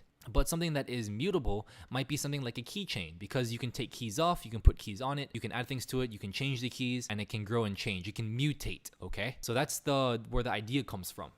So yeah, there's actually a lot of different kind of mutable data types and immutable data types. I think all the mutatable, you can Google it, all the ones that all the different types if you actually want to find them all. Immutable types, things you cannot change, would be things like tuples, okay? Tuples, ints, okay? You can never change it. You can only overwrite the entire thing. But, oh yeah, I forgot to mention that an immutable object like a tuple, you can still overwrite the entire thing, essentially deleting it. But whatever that structure is, that data itself, when it is an immutable data type, you cannot change it. Same with ints. Every time you overwrite an int, you're actually deleting it and replacing it with a new int. You're not actually changing the int directly, because you can't do that. Same with floats and booleans. I'm just going to put all these together. Floats and booleans and strings, I think so. I think every time you change a string, it's actually creating a completely new string data type. I'm not quite sure about that, but these are just some examples. These are immutable data types. Mutable data types would be things like lists, because you can change them, okay? Would be dictionaries, all right? Ordered dictionaries, right? I mentioned that. That's another data type that we had in the dictionaries video. I didn't go into it. And many, many more. Most things are mutable. Less things are immutable. Like only a few things are mutable. But basically, these allow for more secure data, I suppose. And mutable things are for flexible data. So that's the distinction there. One thing I do want to mention is that in dictionaries, when you have a dictionary, right? Dict like this, and you have A1, okay, and B2, okay, the key has to be an immutable thing. That's why I know strings are immutable, okay? Because I know that this has to be immutable, and this can be anything the heck you want. It can be anything you want. The value can be whatever you want. But the keys in the dictionary have to all be immutable. So this could actually be a tuple, okay? You could actually have a tuple here. And you could say like, okay, on a screen, right? You have a bunch of, you have X and Y positions on a screen, and then you have a brightness. So maybe if you wanted you could have a dictionary that corresponds to, be like, okay, at point 1, 2, at pixel 1, comma 2, so you go over 1 pixel and up 2 pixels, so the pixel like over there would have a brightness of 1, or turn it on or something like that. So you can, like, that's just one example that came to mind right now. But yeah, so you actually need an immutable data type as the key in a dictionary, because if you don't, then the key changes and then it's not consistent anymore. This needs to be immutable, because that's how you index into the dictionary. The same way when you index into a list, you have to use an integer, which is also immutable. That's just one thing I wanted to point out with dictionaries. This has to be immutable, okay? One last thing I want to go over is immutable data types are a little bit finicky. You're probably following up to this point. This part gets a little bit complex, but I'm going to give it a shot explaining anyways. So let's say you had a tuple, okay? 1, 2, 3. Okay?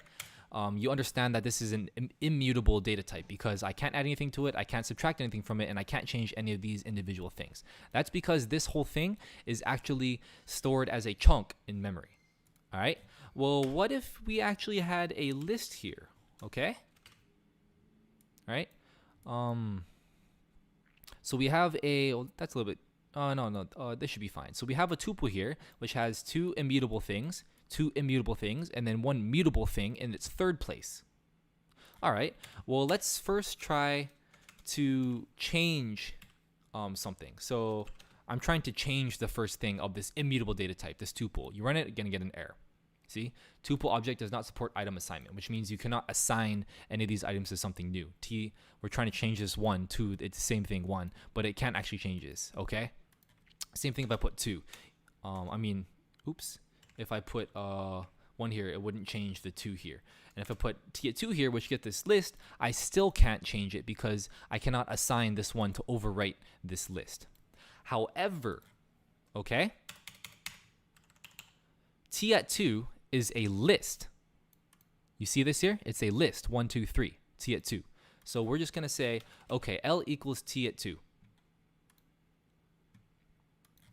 Get rid of that error there. Actually, no. I'm not gonna do this. I'm just gonna put it in one line. So T2 is the list. So if this whole thing is a list, remember how we index into a list? You can actually put more brackets after it, okay? And then if I put in 0, we're gonna get 1, okay? If I put in 1, you're gonna get 2. And if I put in 2, you're gonna get this 3, because whatever's in here is indexing into this list, because this whole thing is this whole list, all right?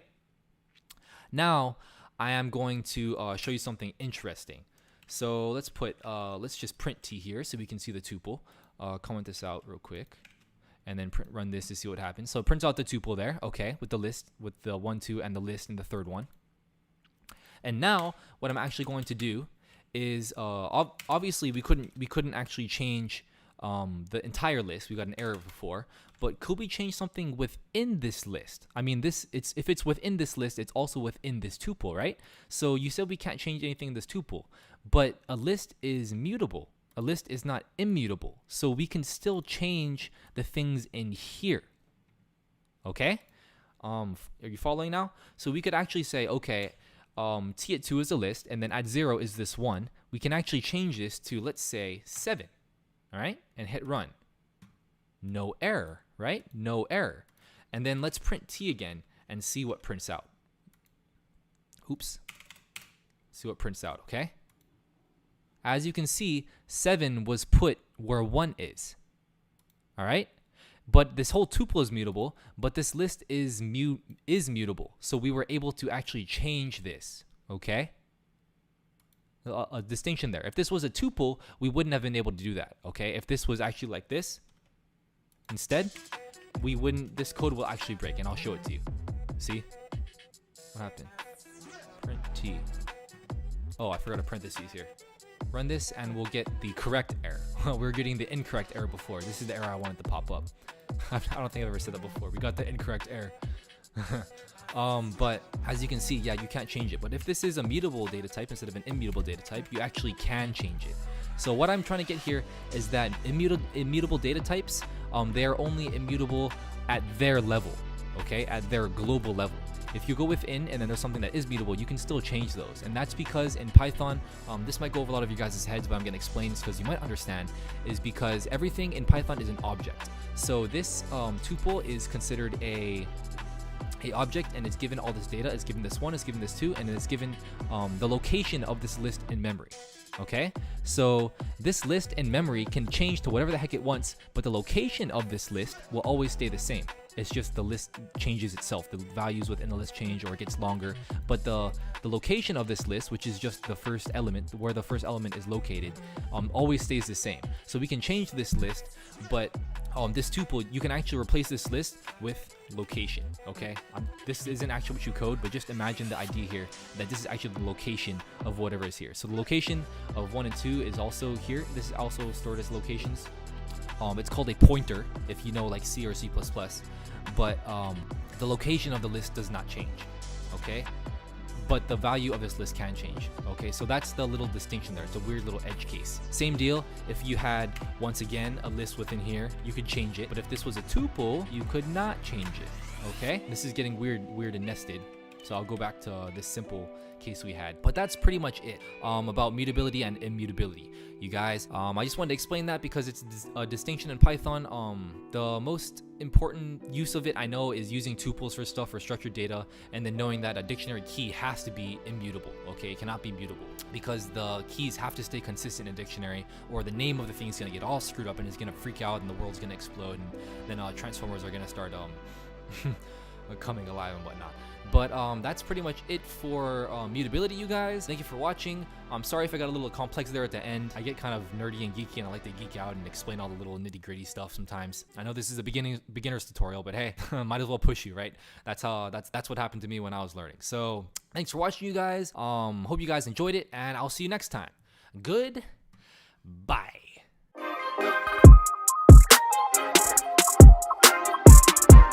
Hey guys, what's up? How's it going? This is Kazi from CleverProgrammer.com, and this tutorial...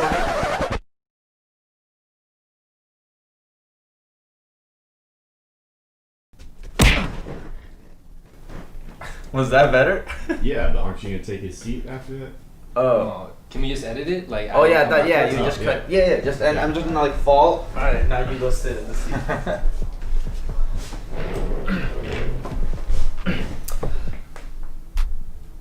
Is it rolling? Yeah.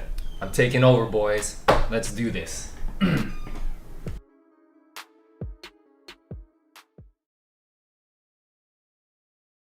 What's up, you guys? This is Aaron from Clever Programmer, and we just have a quick short little video for you today. We're going to be talking about list comprehensions in Python.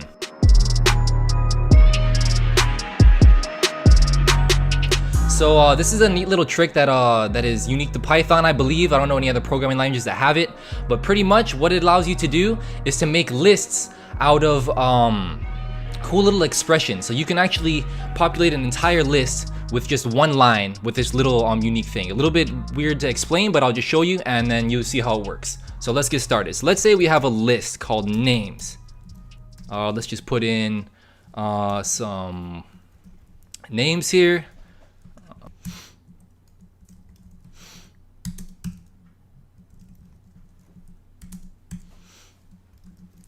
So we have Jennifer, Susan, Jane, and Sophie. All right, cool. So this is our short little list of names. And first of all, if you wanted to put all of these names in a list, then the first way you could do it was actually use a for loop. So I will show that first. This is the way that you guys should be familiar with doing. So we would just have an empty list here, and then we would have to iterate for every person in the list. We would simply append that person to the new list. So what we did here was we put every name in the names list and put it into the L list. So we're just gonna print this out just like that. Give this a run, and there's an error. Let's see what's going on here. Oh yeah, there we go. Stupid me, you guys. Pardon me. We want to append the person to the list, not the list to the list. All right, so let's run that again. And as you can see, the all the names are printed out nice and clean here. So what we did here was we created a new list, we read from the list, and we put everything in that list into a new list and printed that new list. Pretty cool, right? Now I'm gonna show you the list comprehension for this. So the way you could the way you do that is you would actually just make a list like this. So the syntax for this is the item that you want to be in the list goes first. So we could just put person here, and I'll show how this relates to the for loop later, but we'll go here and then we'll say for person in names, simply like that. So what's happening here is we actually have a for loop in one line here, so it's gonna loop through. So person is gonna loop through, this for loop is gonna loop through names, and each element in the names list will be person, and all we're doing is simply taking this variable here and we're sticking it here, and these things that are over here will be what's actually in the list when we're done. So let's try to print this and see what happens. It should be exactly the same. Go like that, hit run, and as you can see, the output is the same both times. So these two pieces of code, this for loop and this list comprehension, are actually equivalent, but you see how we collapse these four lines of code into one line? That's the power of list comprehensions. So that's the most basic one that everybody learns first. That's the one I learned first. But actually the true power of list comprehensions is that if you have a list of something, you can actually do operations on every element of the list and create a new list that way. So let's say you had a bunch of numbers in a list. You had 1, 2, 3, 4, and then you wanted to maybe multiply everything by 2. So it would become 2, 4, 6, 8, just like that. You could use a list comprehension to do an operation on every element, and it would come out like that. So let's have another example. Let's make another list, and I'm actually gonna do an operation on all of these. So let's create another empty list here. This is gonna overwrite the empty list L from above. Actually, let's just paste this in. Boom, just like that. So for person and names, we can actually edit everything in here. So if we, instead of just wanting to add person, we could actually edit this thing before we add it to the list so that it looks new. So all I'm going to do here is a very simple and slightly personal thing, but I'm just gonna type in dumped me right here.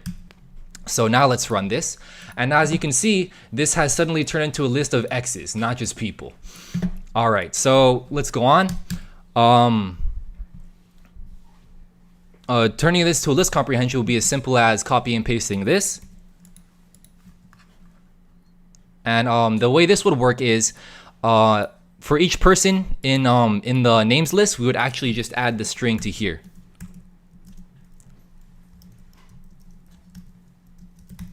Just like that. What am I doing, you guys?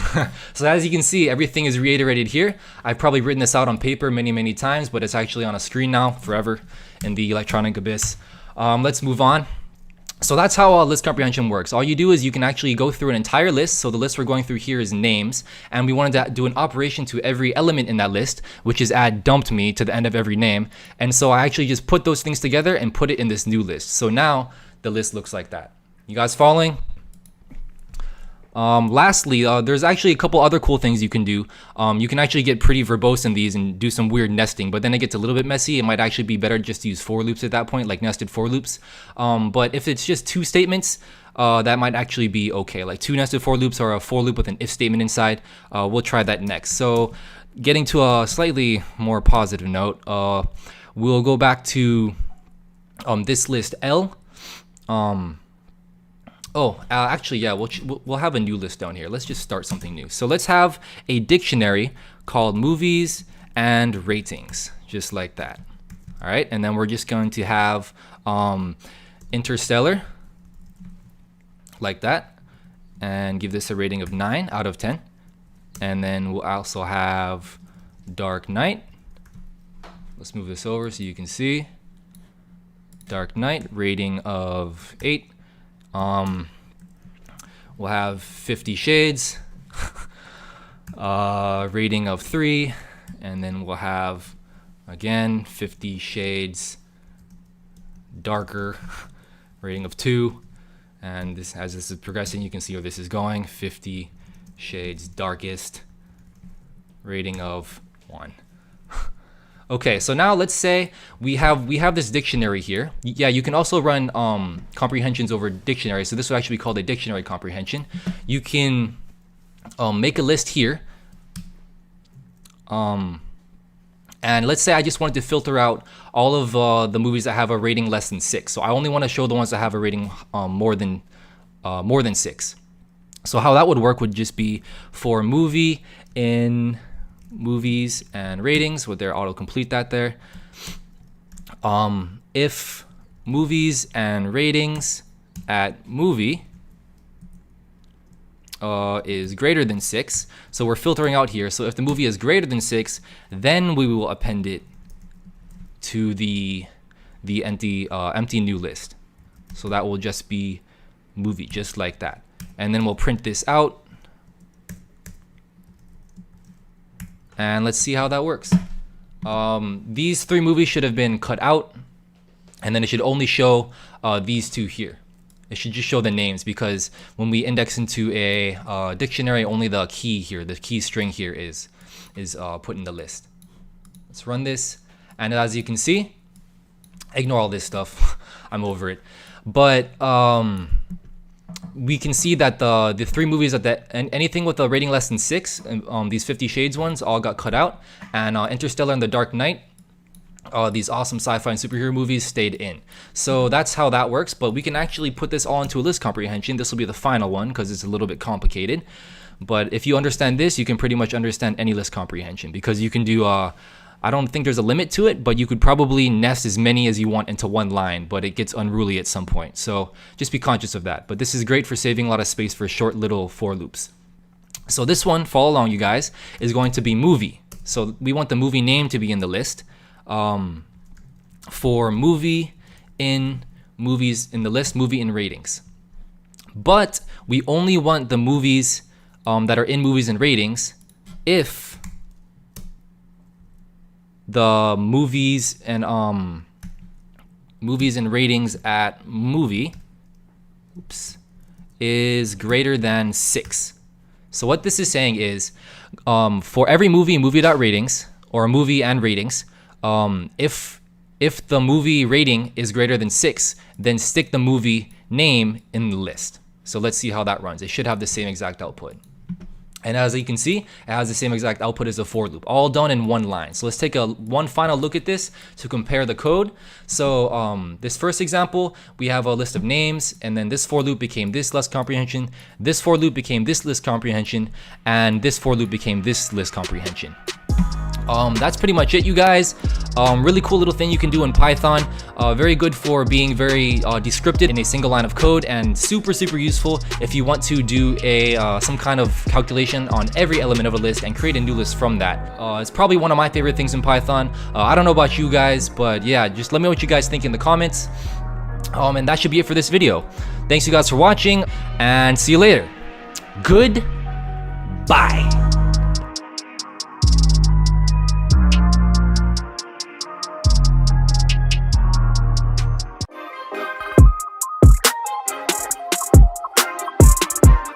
Hey, what's up guys? Aaron from Clever Programmer here again. And today, I feel like making an email address text scraper. Just felt like doing something small and simple. So yeah, let's get right to it.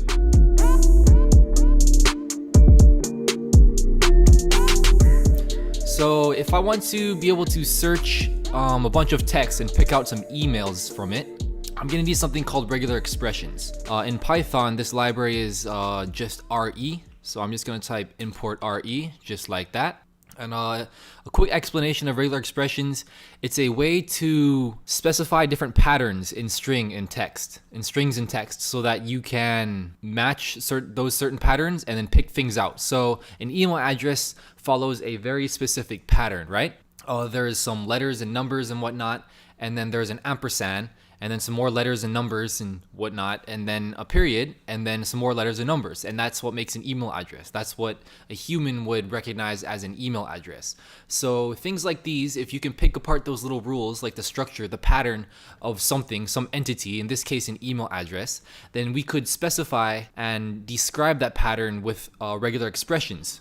And then once we do that, then we can run the regular expression over the entire text file and basically just pick out everything in there that matches the regular expression. In this case, they would be email addresses. So that was kind of a roundabout way of explaining it, but I hope you got it. I'm gonna go kind of fast, but I'm gonna explain like a little bit here and there, just smoothing my way up to the full complicated regular expression that will actually pick out email addresses. So let's just start with something simple. First, I'm gonna need some text. So let's just type out a random string, literally a random string. Okay. And next we are going to create a regular expression pattern. So we'll call this variable pattern equals call the regular expression library, and there's this function or method called compile. And what compile will do is it will take a string in that describes our pattern, our regular expression pattern, and then it will create an object in it, an object from it, and put it in pattern. So the first one I'm gonna do is literally just this, a random string. The reason I'm doing this is because I just want to show you how regular expressions work. So if I type in something like this, if this is my actual regular expression, what it's going to search for in the text is this text exactly. So since I type these exactly the same, this is actually going to match this entire thing. And when I run this pattern over this text variable, it's going to spit out this match, because this this matches this, or I should say this portion of the text satisfies what this pattern says. So let's do this real quick. I got the pattern, and then I believe I need to call let's call it result equals pattern dot, I believe it's search. Yeah, search, and then text. So what's happening here is I have my text here. So I want to search my text using this pattern. So using this pattern, I'm going to search for the text, and then any results we get back, I'm just going to stick in this result variable. So let's run this. Oh, I need one more print statement actually. Bear with me, I'm doing this on the fly. All right, print result. So it will print the results we get. It should print out this. Let's see what happens. I could be completely wrong. Sad truth of life. But hey, look. So we get this object. It's actually called a match object.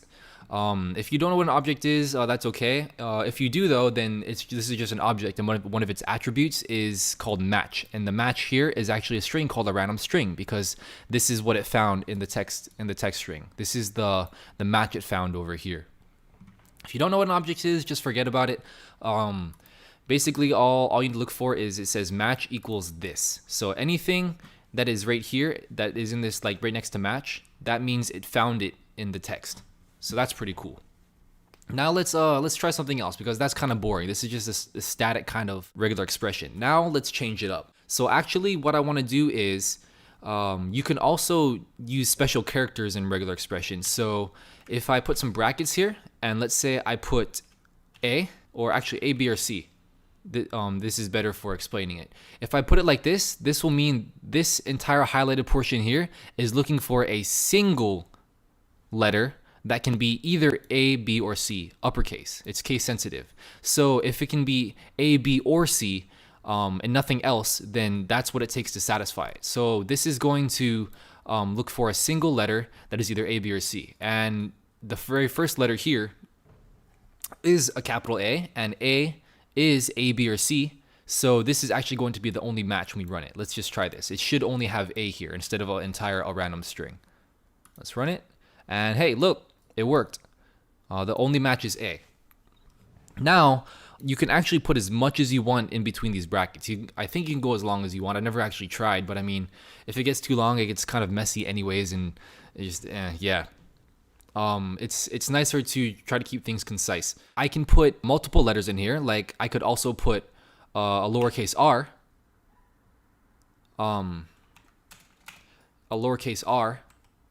or D or M. So that's kind of like 3 letters in random. Let's try run this and see what pops out. It should just be R, and I am correct. The reason it's just R is because this search function, it only searches for the first match, the very first match, and then it stops. So it terminates once it finds its first match. So the first match here, it can be either an R, either a D, or an M.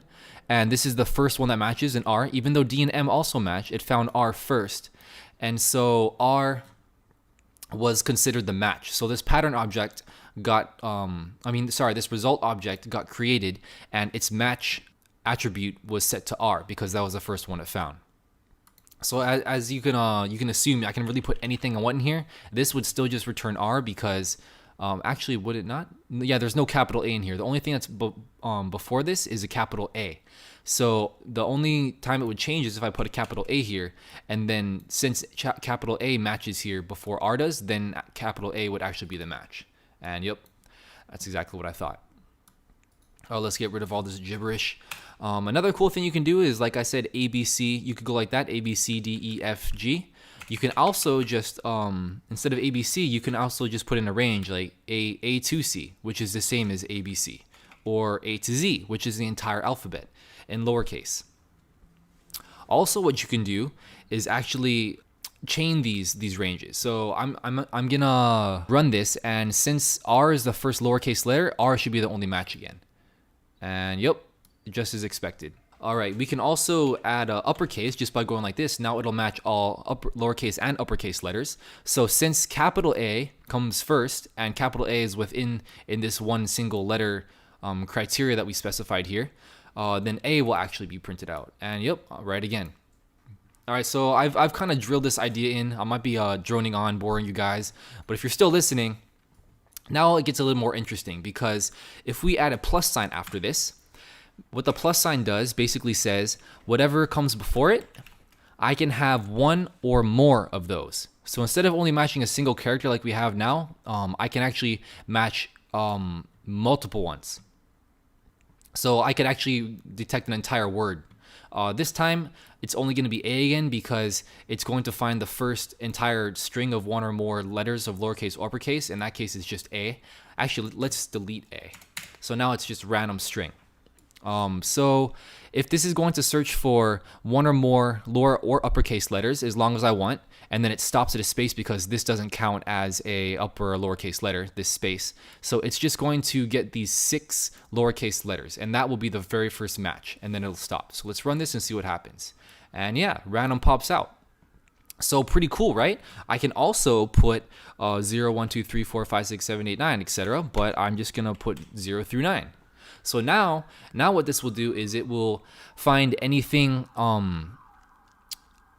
anything that has lowercase, uppercase, or numbers in it, one or more of them, until it's not satisfied. So I could actually put some capital letters in here now, some random ones, some numbers, and this will still match because everything in this entire string is either a lowercase letter, is either an uppercase letter, or a digit from 0 to 9, as we can see here. It's just when we reach this space, it is not satisfied anymore. So this one or more plus sign thingy that we applied to this whole thing in the brackets doesn't work anymore. So actually this entire thing will be matched. And yeah, what do you know? Pretty cool, right? So now that you understand a little bit of those things, I'm going to move on. Once you have these pieces, let's think about what an email address actually looks like. So an email address is going to have, or let's just random string. Let's just make a random email address so that we can test it out. So let's just say my name 123 at website.com. Looks like an email address to me. So let's just do that and then just add some more random text because I am lacking creativity today. But now we have this entire string here, all this text, and we have one single email here, and we want to pick out this entire thing. So if we ran this, it would just return random again because that's the first match that it gets, but we don't want that. We actually want to pick out this email address instead of this random string. So how could we do that? Well, another thing you can do with regular expressions is actually just use characters. So if I just put an ampersand here, just an ampersand, actually it's going to look for the first match of this. And since there's one here, it's actually going to pick out this ampersand when I run this. Let's run it and see what happens. Yep, the match is an ampersand. It's at website. If I put at website, it's going to search for that exactly. And then it'll say at website because that's the first time it found at website. But since an email address has a ampersand in it, this is very easy to build this pattern structure. So just like before, we had all lowercase letters, all uppercase letters, all digits, one or more, and then after that satisfies like this portion here, my name 123, and then after as many letters or numbers that we like, uppercase or lowercase in any order we please, it's followed by an ampersand. That's what an email has, okay? And then after the ampersand, what happens again? Yet again, we have as many lowercase, uppercase, or numbers we want. So we can literally just copy and paste this same thing, this chunk, and just paste it again. So you see this part here and this part here are exactly the same. See, it's auto highlighting for me because they're exactly the same. That's really cool. Okay, then what follows this website portion? A period. So we could just put a period, but actually there's this little weird special thing called you need to escape certain punctuation and symbols when you are coding. If you don't understand, it's a little bit hard to explain. I'm not going to explain it now, but just take my word for it. To actually detect a pyramid, a period, we have to put a backslash before, and this is called escaping the period. So this is actually considered a unit, and this will actually be interpreted as just a period because this backslash says treat this period as an actual period instead of doing something else. We would also have to escape this if we actually want to find a plus sign in our string. We'd actually have to, I guess I am explaining escape sequences a little bit, but if you put a backslash here, this would actually search for a plus sign literally in the string instead of applying this plus sign to these brackets. And same thing with these brackets. If you actually want to search for actual brackets instead of having this weird this thing here where you can have like all this stuff inside, you would actually have to put backslashes before each of these brackets to actually check for these brackets. So that's what that does. That's the reason we need that for the period. So just take my word for it. This will be considered a period. This here is equal to this period here. And then again, after the period, what do we have? I don't actually think you can have numbers. I'm not exactly sure of all the possible email addresses you can have, but I think it's only lowercase letters, and uppercase letters. All right? And one or more, of course. Don't forget that. So I think that's the entire regular expression. So we have as many lowercase and uppercase letters and digits as we want, one or more, followed by an ampersand. Again, same thing, and then a period, and then just some letters after. So that is what I believe an email address should look like. Let's try to run this and see if this gets printed out. myname123@website.com. Hopefully it does. And run. And hey, what do you know? It actually worked. Stuff rarely works the first time, so things are going flawlessly right now. Relatively flawlessly. But yeah, it seems like it's working. It picked out this one email address. But one thing I want to try is, what if we have multiple email addresses in the same string? So let's say, I'm going to slide this over so I have a little bit more room.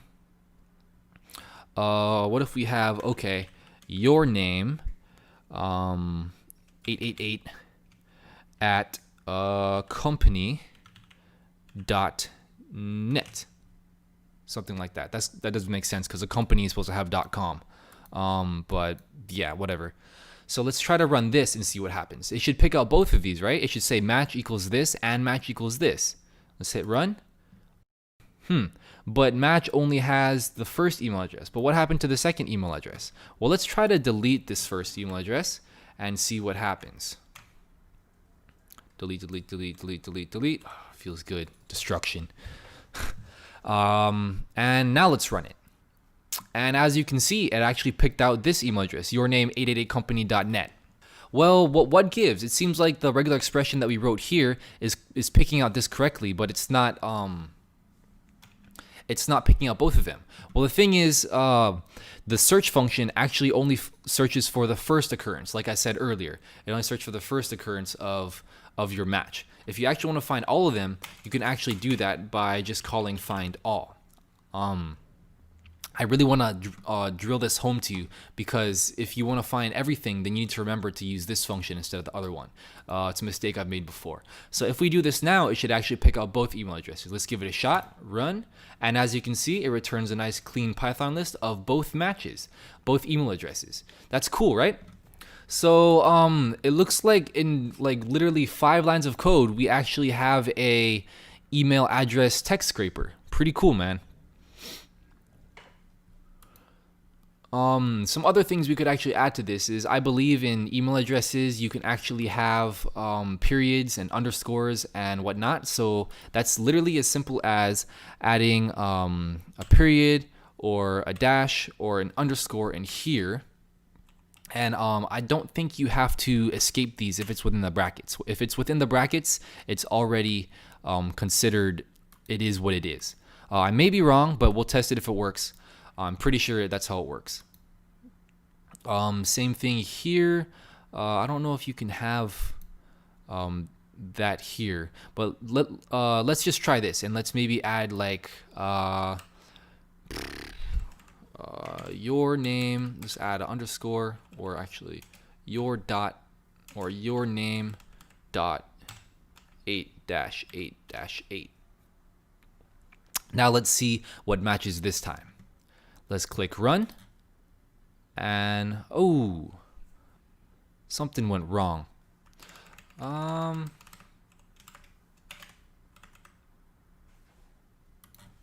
Maybe we do have to escape the dash. Let's try that. Yeah, that's what it was. I think we do need to escape everything in here. Yep, okay, that fixed it. So you actually do need to escape everything. So now it's actually picking out this email address just fine, the entire thing. Let's change it back to what we had before, just to make sure it's still working as expected.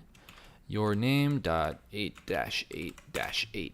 Run, and it looks like it's picking out the entire thing. Pretty cool, guys, pretty cool. So yeah, you do need to escape these special symbols, even if it's within brackets. You need to put these backslashes before it to actually treat it as a period, actually treat this as a dash, and then actually treat this as an underscore. You gotta escape them. For that matter, you might even want to escape the ampersand. Would that? Yeah, I guess so. Maybe that too, if ampersand is a special character. Sometimes it's a little bit confusing whether you need to escape or not. But if you're ever getting weird errors when you're dealing with strings and you're trying to parse strings like this, try escaping the special characters, and sometimes that'll fix the problem, or unescape them. It's a very weird, layered, convoluted kind of thing, but yeah, it's just a part of learning this crazy Aztec language. Yep, I just taught you guys how to speak Aztec. But yeah, guys, it seems like we have a fully functioning email scraper now with this added functionality. So pretty simple, right? 5 lines of code. Took a little while to get here, but yeah, that's pretty much it. Just these simple 5 lines, and that just kind of shows the power of regular expressions. We're able to detect all different kinds of things with one single line of weird symbols, pretty much. So that kind of demonstrates the value of it. I'm sure Python's very happy to have it within its library if it was sentient. But yeah, very useful tool. I'll probably be touching on this more in the future. This was only like a general introduction to it, but there's a lot of things you can do more with this. There's just a lot. Perhaps I'll go into it in the future, but for now, that is all, you guys. Thanks for watching this video. Still new to this, getting better slowly, but yeah, hope you guys liked watching it. Stay tuned for more, and yeah, I will see you guys next time. Good. Bye.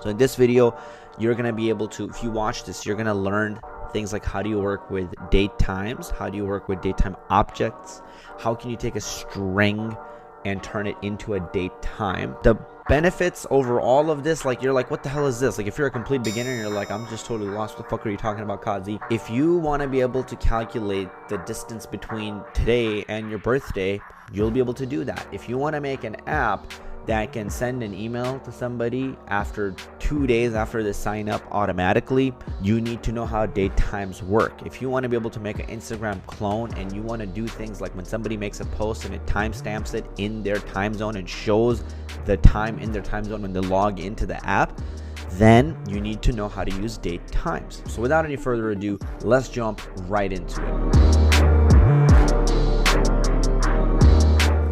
Alright, so we're going to import datetime.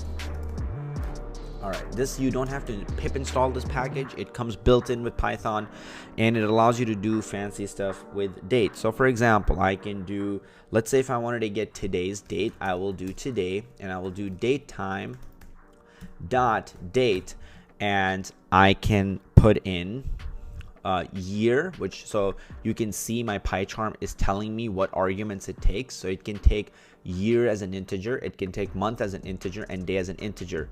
So remember, it takes it as an integer. Actually, for today, I should probably just leave it blank even, right, and say today.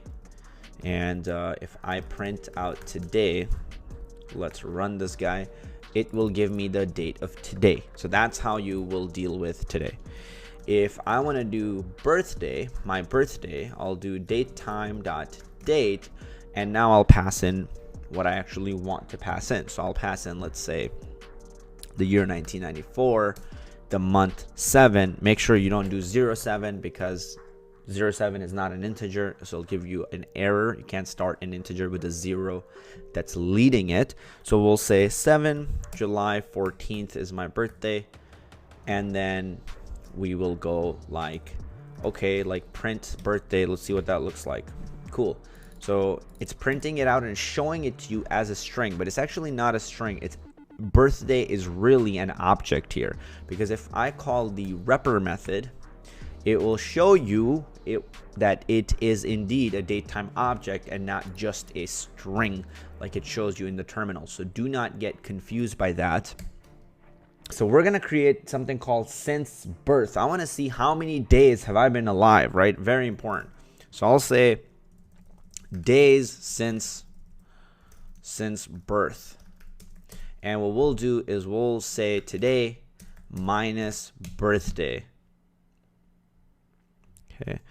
And then let's do days since birth. Let's print this bad boy out.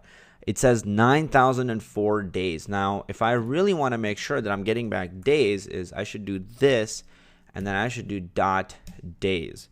This will make sure that I get back days and I don't get a datetime object back. So this is telling me days since birth, which is kind of useful, I guess. Pretty useful, important.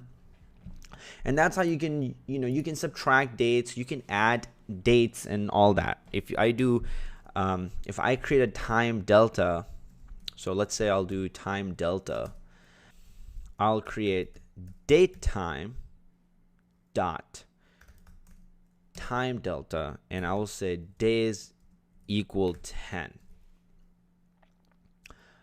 And now I'll say to today, to the date of today, which is March 9th, just add 10 days to that. That's it. So I'll just do plus time delta. Now when I run it, what I get back, as you can see right here, is March 9th has 10 days added to it. And what do you get when you add 10 days to March 9th?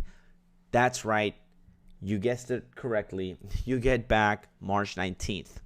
So this way you can add to dates, you can subtract from dates. If you do minus here, let's do minus like that, and we can run it, and boom, we've subtracted 10 days from that. Now the reason why you want to use libraries is because otherwise this stuff can get very confusing very, very quickly. Because like, for example, February only has 28 days. And then sometimes it has 29 days. And some months have 30 days and 31 days. And then you got to take leap years into account. And you got to take all this other crap into account. So that's why you don't want to create your own functions for this. You want to just use something that somebody's made called datetime. Makes your life a lot easier. All right. So I've shown you how to add and subtract time using time delta. I've shown you how to create datetime objects. Now, and I've shown you how to like pull out the current days. You can pull out the current month too. So like, for example, I can do today.month. And if I run it, it'll give us that it's the third month because it's March. I can do today.day. And if I run it, tell me that. I can also do today.weekday. So this will tell me what weekday is it. So right now it's telling me, yo, this is the 5th day of the week. And let's check. And this is the 6th day of the week. Because it says Monday is equal to 0 and Sunday is equal to 6. Okay, so computers, mostly start at 0 and go up to 6. So that's why if you do weekday, that's why it gives you 5. And it is the 5th day indeed because it's Saturday today. So I'll write here, Saturday is equal to 5. Okay, so there are many methods like that that are very useful. Now, something else that's useful when it comes to date times is we've covered date times, we've covered deltas, but what now we want to know is, okay, how do we deal with hours, minutes, and seconds? So let's do that. We will do something that will show us, we'll do datetime.time. And essentially, when you pass time, you can pass in hour, minute, second, and microseconds. So we will pass in hour 7, minute 2, seconds 20, and microseconds, 15. And then we can also pass in time zone info and what we want the time zone to be. So, but for now, we'll just leave it blank. And let's print this out and let's see what that says. So that essentially just gave us a datetime.time object. So it gave us a datetime object where it's giving us the hours, minutes, and seconds. But again, Corey, I was watching his video and he says that he uses primarily datetime, and I agree with that because I used to use time, but then I realized that there is three different ones. There's datetime dot date, then there is datetime dot time, and then there's datetime dot datetime. And this is sometimes confusing, but here's what it really is. So datetime dot date is just year, month, and day. Okay. Datetime dot time is just hours, minutes, seconds, and microseconds. And datetime dot datetime is this: year, month, day, and hours, minutes, seconds, and milliseconds. That's essentially what you need access to, because this has access to everything. So most of the time, you should really be working with datetime dot datetime. All right. Now, when we're working with these, well, we can do the same thing of time delta. All right. So if you have a datetime object like datetime dot datetime thing, you can still do time delta, and it'll automatically do all the math for you, including the hours math as well. So you see how we did days. If you add 10 days, well, you can also create let's say we create an hour delta, and we do datetime dot time delta, and instead we pass in hours, and we say, so right now it's almost 6 p.m. So if I add 10 hours to today, so if I add 10 hours to right now, right? So for example, if I do datetime dot datetime dot now, first of all, let's print that out. So I'll do print, and it'll run it. So it's telling you that, look, it's essentially 6 p.m. Okay, that's in military time, it's 17th hour.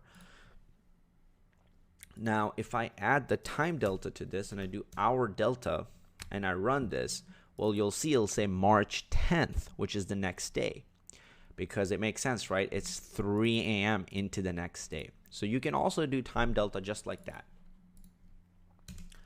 Let's move on. I'll write little notes here for you. So I'll say that this is 10 hours, add 10 hours to current day. That's what this part of the code is doing. This part of the code is adding 10 days to current day. Find days since birth. What's that piece of code doing? Okay, so we have covered quite a bit. Now, let's move on to a few more things when it comes to date time.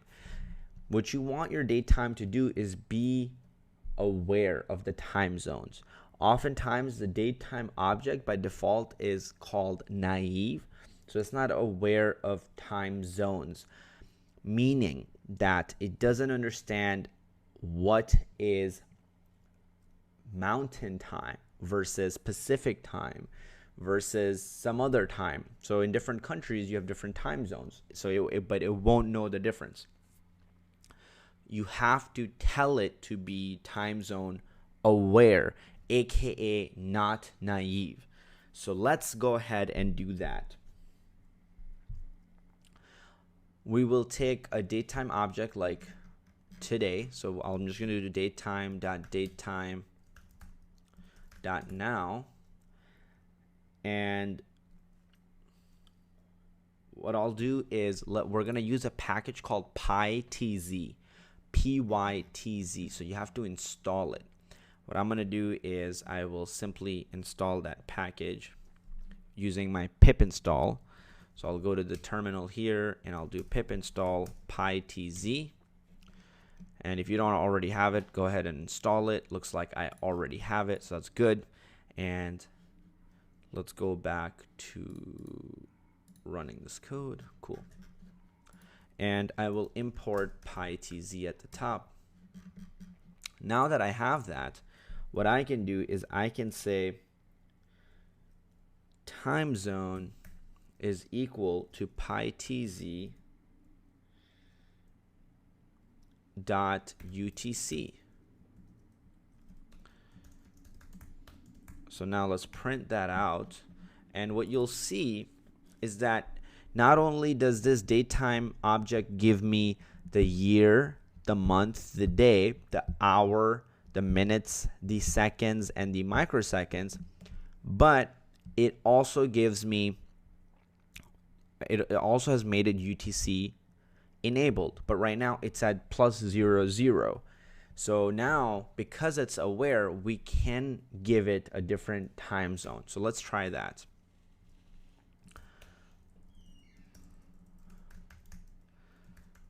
So this is datetime today.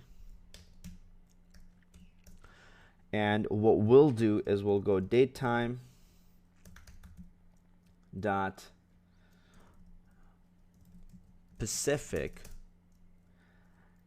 and I will do datetime today dot as time zone, and I will pass in the PyTZ time zone, except I will pass in US/Pacific because I'm in LA and we are on the Pacific time zone. And let's print that out.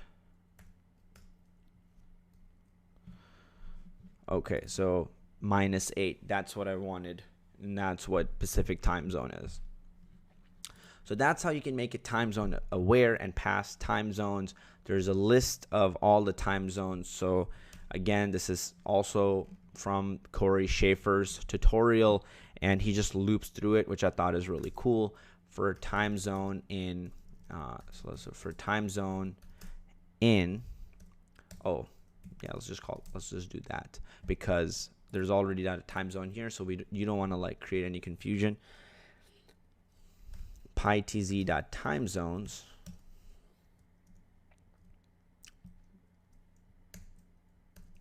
.pytz.all time zones. Let's print time zone, and when I run it, you'll see that it shows all these time zones like US Pacific, US Mountain, US Central, US/Alaska, Pacific, Indian, and Europe, and pretty much all of the time zones in the world. Okay, and that's where I got the list from. That's where I figured out where this came from. If you look it up online, it'll probably be even easier because then you don't have to scroll through your command line. It'll be in a nice little table for you. All right, so now what we want to do is we want to be able to take that time and format it. So we're going to do something called string formatting. So we're going to do string formatting with dates. So all that means is we'll take some ugly looking date, you know, that it shows in maybe in this format where it goes 2019 03 March and 09, and essentially we want to be able to show it such as March 3rd like that, and then it should say 2019. Okay, so let's make it look a little pretty. How do we do that? Well, let's take our Pacific time, datetime Pacific that we had here, and simply we'll do string formatting. That's what this F is for. So we're essentially string formatting time. That's what we're doing here.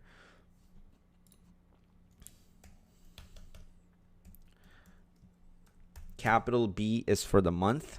Don't ask why. It just is. Small d is for the day. And then percent capital Y is for the year.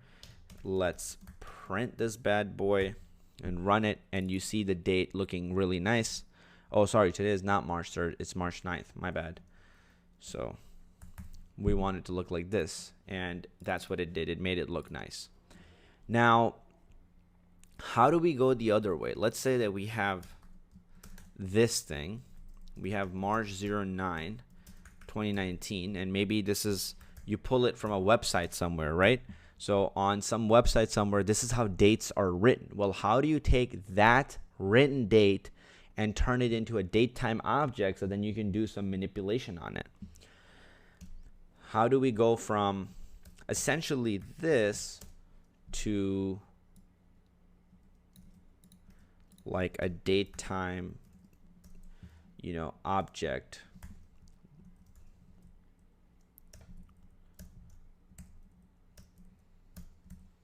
kind of like that. Okay, how do we do that?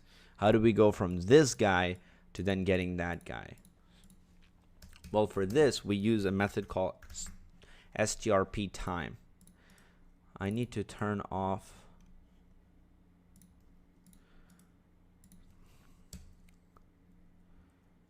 disable inspection. There we go. So here we use the method strf time. Here we're going to use strp time. Okay, p is equal to parsing, and the f in this is equal to formatting. So that's one way to remember all this. Now what we'll do is I'll say take a datetime string. So what I'll do is this. Okay, I'll go like this. I'll say boom datetime.strp time, and I'll give it a string. So let's say I give it March 09, 2019, and you have to teach it how it's written. So I'm gonna say, because it says the month here, I'll put capital B like that. Because it say the day here, I'll put %D like this, and then because there's a comma, I'll put the comma, and then year is here, so I'll do this like that. All right, and we will call this, you know, date time thing, and then we'll print it out, date time thing. Let's run it, and boom. This is what it, you know, if I actually put a repr around it, you can see that it's actually now a datetime object rather than just being a March 9th string. We took it from the string, and by using this and telling it how it's formatted, we turned it into an actual object. And now that it's an object, you can do, you know, you can add this to, you can subtract this, you can do all kinds of stuff. Now, this is all great.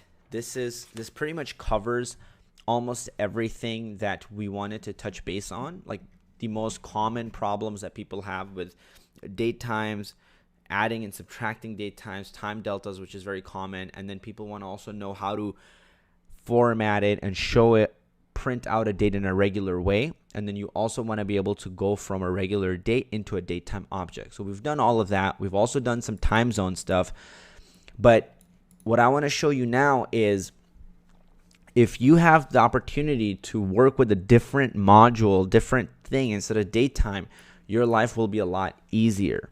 So what I recommend that you use is something called Maya. All right, Maya, which is, we'll put the link in the description of this YouTube video. So please, Frankie, when you're editing, just remember to pop this into the YouTube description. And essentially, Maya is considered date time for humans, and all it does is it just makes it a lot easier. Okay, so Kenneth Reed says he wrote this and he made it so it's simpler to deal with things. So for example, when you want to do when is tomorrow, like when you want to do set something to tomorrow, right? Like look at even our today is kind of confusing. It's kind of funny. If we want to add a tomorrow here, what we would have to do is add this delta, right? We would have to add a 1 day delta, and then it would give us tomorrow. Whereas for Maya, you can literally just say Maya.when tomorrow. So you can give it a little datetime object, Maya, and then when you do Maya.when and you write tomorrow, it'll figure out when tomorrow is. It can also automatically do slang for you, which is pretty cool. You know, 23 hours from now or 10 hours from now, instead of, you know, writing another way. It's these built-in methods. But what's really cool to me is how it can automatically parse datetime strings and generate naive or not naive date times.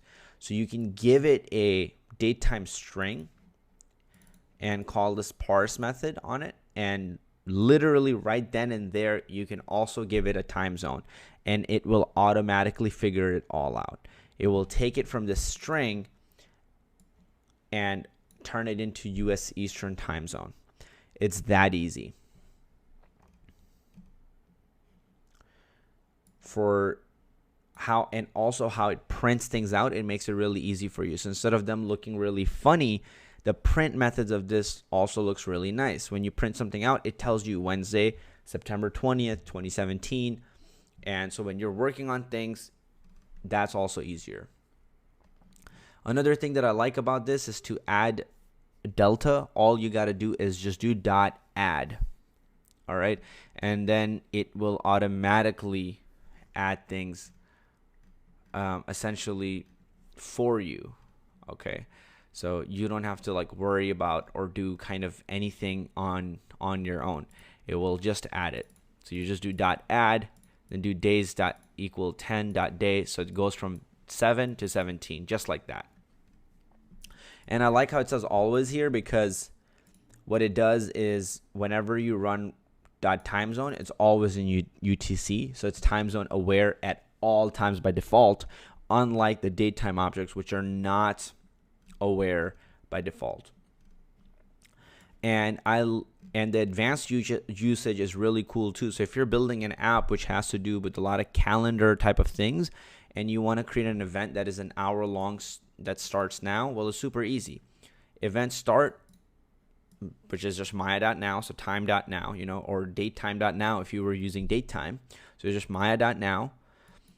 And to the now, the event end is just the maya.now .add hours equal 1. So you just added that 1 hour delta to it in a very easy way by just saying .add hours equal 1. And then you can use this thing called Maya interval class. So it's a really powerful class. And you can give it a start date of event start, and you can give it an end date of event end, and it automatically can create that event for you. Now, there are other modules as well, such as DeLorean, Arrow, and Pendulum. So Arrow is something I've used in the past, and Arrow is something that Corey in his video recommends. But I believe that Maya is a little bit more sane and will get most of the job done. Arrow can do more, but I do believe that Maya does things a lot better. And if Kenneth Reitz is doing it, then you know that it's going to be right. So I would stick with Maya, and you can still use these together with it. It complements them. He even says that here, that it complements them. All right. So that's really what I wanted to cover in this video. It's super easy to install it. Just pip install Maya, and you'll be good to go. So yeah, that's the main things I wanted to cover. I hope that you enjoyed this video. I hope that it was informative. You learned something new, and that you go now and create maybe even some project with date times. That's how you'll improve in it. That's how you'll become better. With that said, we do have a new program that's going to be coming out. We're working hard at it with our entire team. And this is a program that, whether you're a beginner or a professional developer, is going to help you take your skills to the next level.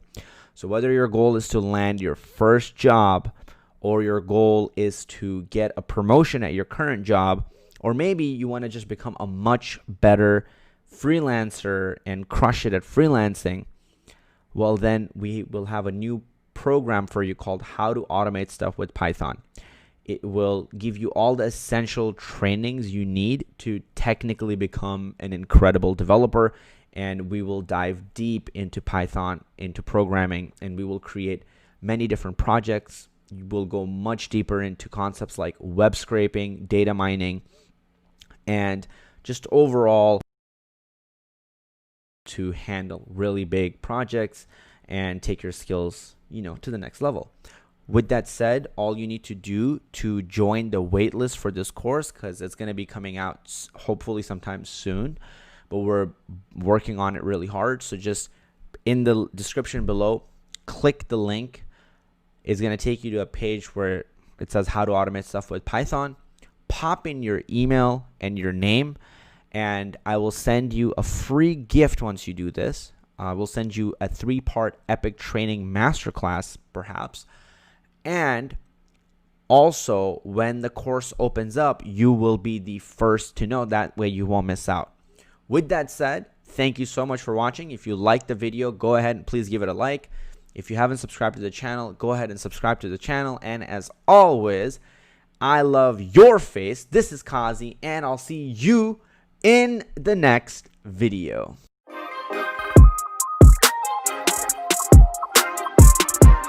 Hey you, in this video we are going to be doing web scraping with Python using libraries like Beautiful Soup and Requests. This is something that is very useful whether you are a beginner or a professional developer. These are essential skills that almost every person needs. So let's get started. This is going to be a fun little project, and this was inspired by dataquest.io. It's not a sponsored video or anything, but I looked at one of their tutorials and they are doing a weather forecast. So I was like, hey, we should also just do that weather forecast, except we're going to be doing it for LA because that's where I live. So we're going to go to forecast.weather.gov. So that's number 1. Let me zoom in here so you guys can see very clearly. And I'm going to type in Los Angeles. We'll hit go, and this is what pops up. So what we're trying to do here is we want to pull this data. We want to put it into an Excel spreadsheet. You could also put it in Pandas data frame if you know what that is, but most people know what an Excel spreadsheet is or what a CSV file is. So that's essentially what we're going to be doing, and we're going to be doing web scraping here. It's a pretty cool thing to learn how to do. So let's jump right into it. First of all, for really basic stuff, you have to know basic HTML. We're not going to cover too much of HTML or CSS in this video. But, for example, if I write an H2 tag, I have CodePen open here so I can just show how HTML works. If I do H2 and I say, hey guys, like that, and I do this, it'll type in hey guys. Now if I do H6 tag, right, it'll make it smaller. So these are this is HTML. This is basics, very, very basic use of it.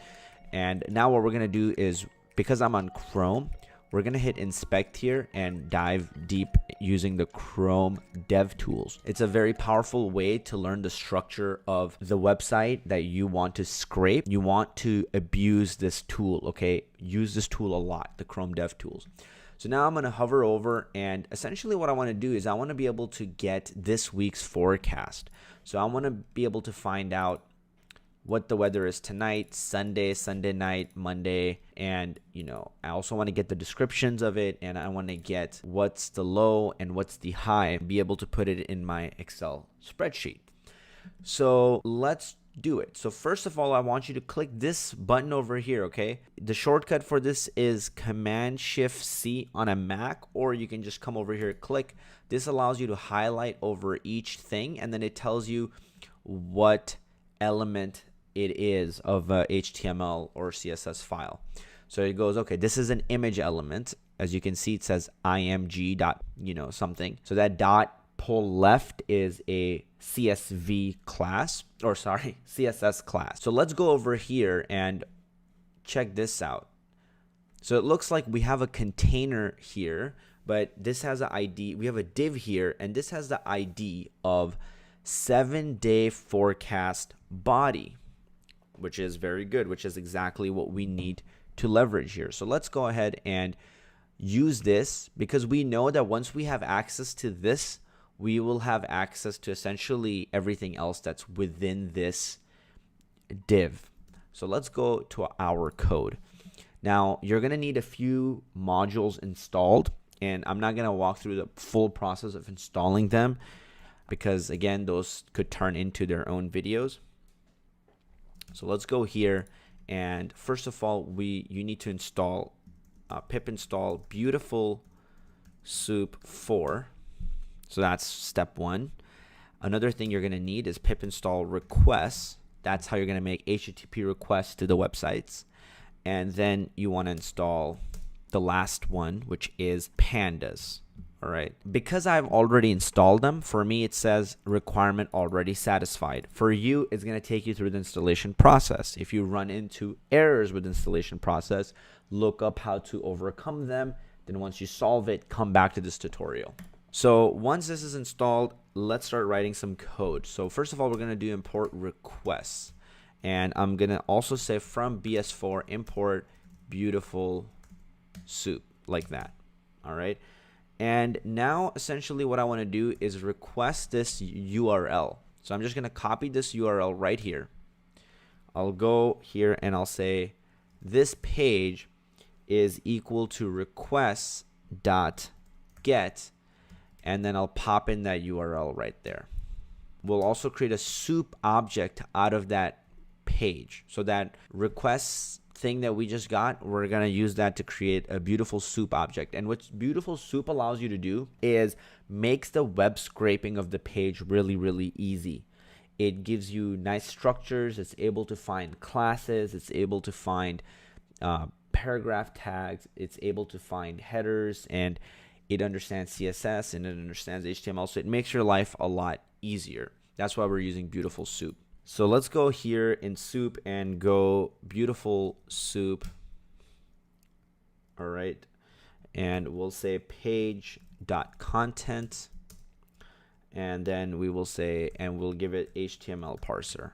Okay. So it'll know that it's HTML, and so it needs to parse it as an HTML page. All right. And if I print this, we should see something pretty weird. So I'm going to run this piece of code. I'm going to go here, hit run. All right, so it says couldn't find a tree builder with the features you requested. HTML parser. Do you need to install a parser library? Oh, yep. HTML dot parser, not a hyphen parser. So we have, now let's try it again. We will run the code. Okay, so it looks like it worked, and as you can see, the soup object is all of the HTML code that's on that page. It's pretty much the source code of that page. So if I go and I right click and I go view page source, it's essentially this whole thing. All right, so it has access to all of it. But what's cool is that I can do things like .find all, and I can go find all of like the A tags, you know, find all A tags, for example. And if I run it, it's essentially finding all of the links. So it's finding the NOAA.gov link that's there. It's finding the weather.gov link that's on that page. It's finding the commerce.gov link that's on that page. So all these links, it's able to find them, right? If I do .find images, or if I do .find all, you know, short descriptions, it'll find those as well. So that's what's cool about Beautiful Soup. Makes your life really easy. So let's go ahead, and what we're gonna do is we're gonna create a variable that has this entire div stored inside of it. That way we'll have access to this div is what I'm talking about. We'll have access to that div at all times. So let's go to our code here, and I'll say week is equal to soup.find, and we'll give it the ID. And the ID, what is the ID here? The ID is 7-day forecast body. So because I don't want to make a mistake, I'm going to click here. Once I click here, you can see at the bottom it's highlighted this line. I'll go to the ID and I'll double click. I will copy this. I'll come back in here, paste it. So I'll make sure that this way there are no spelling errors. As a programmer, I know sometimes you want to do things quick and just type it out, but the reason why you want to paste is not so you're faster, but the real reason why you want to copy paste as much as you can is so you're accurate and you don't make mistakes. That's why I took the time to copy it. Even if it was small, like if it was 3 letters, I would still copy and paste, because it has happened to me so many times that I'll make like a tiny little mistake, like the one I made up here with HTML.parser, where I wrote a hyphen here. All right, so we have this access to this week. Let's first of all print it out. Let's see what it shows us. So we'll run our code. All right. So basically now what it's doing is showing us everything that's inside of that div. That's all it's doing. That's all it's showing us. Okay, now it's not showing us the entire HTML page anymore. It's just showing us that. That's all we want anyways. We just need access to that one div. So what do we do next? Well, now what we want to do is we want to access all of those objects or items, whatever you want to call it. We'll just call them items. So I'm calling this item number 1, what I'm highlighting here. This is going to be item number 2. This is going to be item number 3, item 4, item 5, 6, 7, 8, 9. You get the idea. Okay. So if you notice, each of these is a list item. Okay, so in HTML, a list item has a tag of li, and an unordered list item has a tag of ul. So you can see it says li here. And how we can access all of these by either using the tag li, or we can use the class forecast tombstone. So let's say week.find all, and let's just try li, and let's see what it gives us. Maybe we'll run into an error, maybe we won't. Let's find out. So when I hit li, actually let's comment this line out. Alright, so when I hit li, I get a lot of things. Okay, and now let's actually do, instead of li, what we'll do is we'll say .find all, and we'll say look for a class instead of that li tag. So we're gonna go class, and the tricky thing in Beautiful Soup is you can't just say the argument as class, because that means something special in Python. So you got to do class underscore like that. So class is equal to, and then we'll say tombstone. Actually, we'll copy it so we don't make a mistake. So I'll click here and I'll go forecast tombstone, and we'll paste it just like that. All right.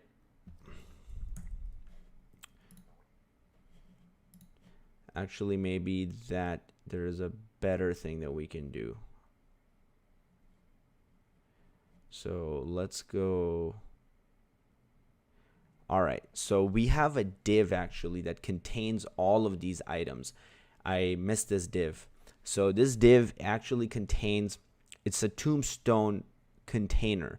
So it actually contains the blue part is what it contains, right? So you can see that it contains the, where it says Sunday. It also contains the image. It also looks like it contains the description where it says chance showers. And it also contains the temperature, whether it's a low or a high. So let's actually access the tombstone container class. All right.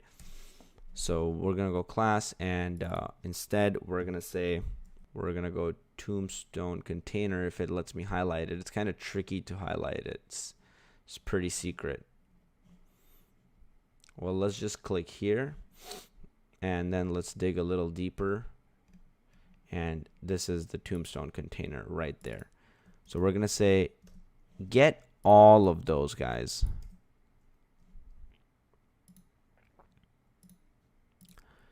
Okay, and we're gonna say get all of those guys. Okay, so let's go boom, boom, do that, and close this out. And this we will call items. Okay, this we'll call items, and then we'll also print items.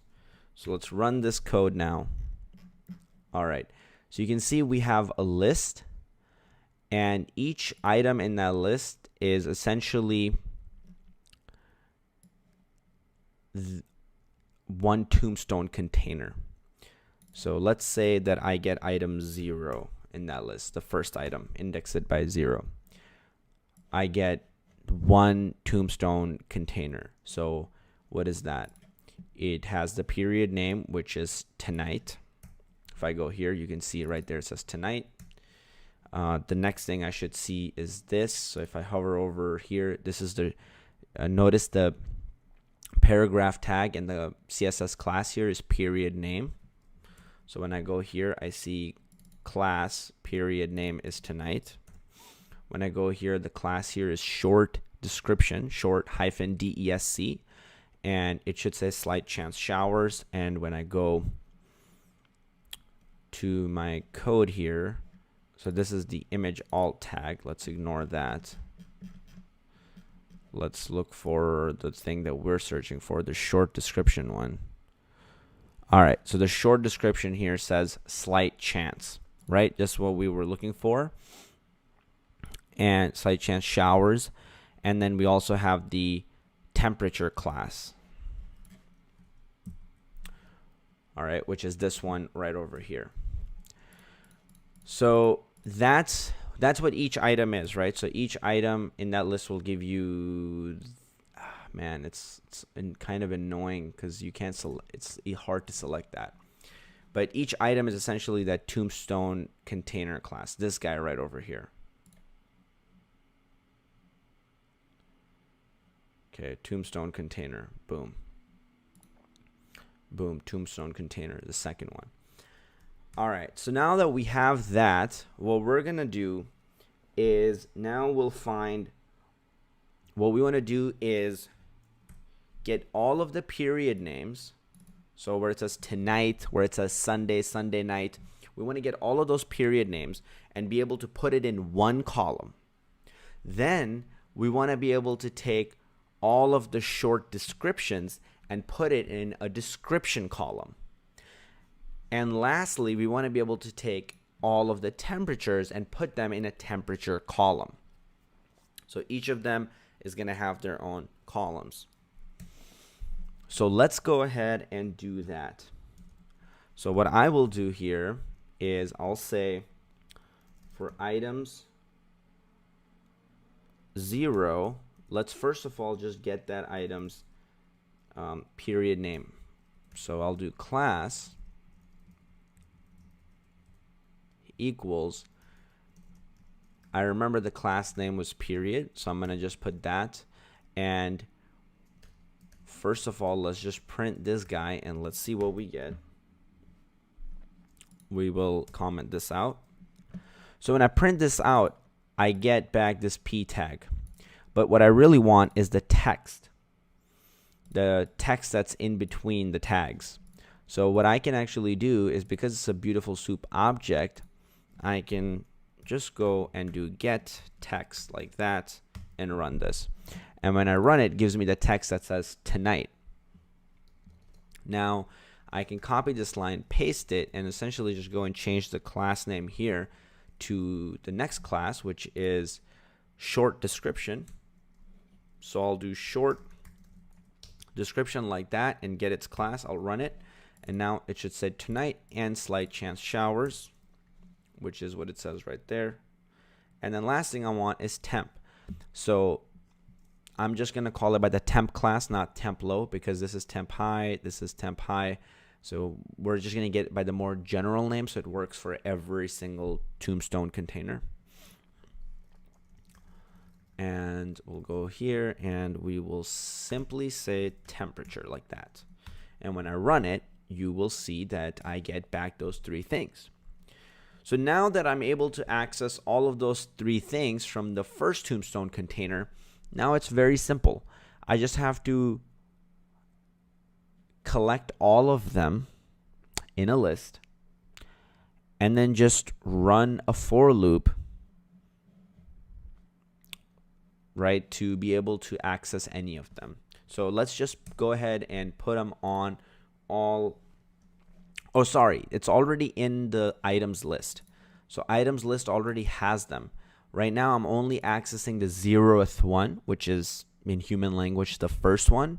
Now all I need to do is write a for loop that goes through all of those items. What we're gonna use is list comprehension because that's cool.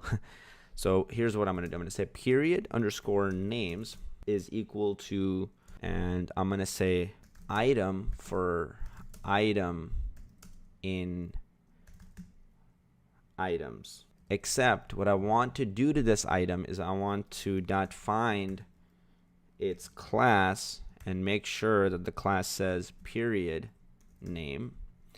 And then I also want to get its text. All right, so I want to find, oh, made a mistake here, just didn't write the equal sign. That should work now. All right, so this is a list comprehension that essentially says, hey, for each item in items, as you loop through it, just do this to it, and that'll essentially get me back the period name. Now what I'll do is I'll print period names so you can see what it is. It's right here, this line, and right, all it did was loop through and just collect period names. That's what we want. Okay, so that's done. Now the second one that we're gonna write is gonna be short descriptions. So we'll do short descriptions,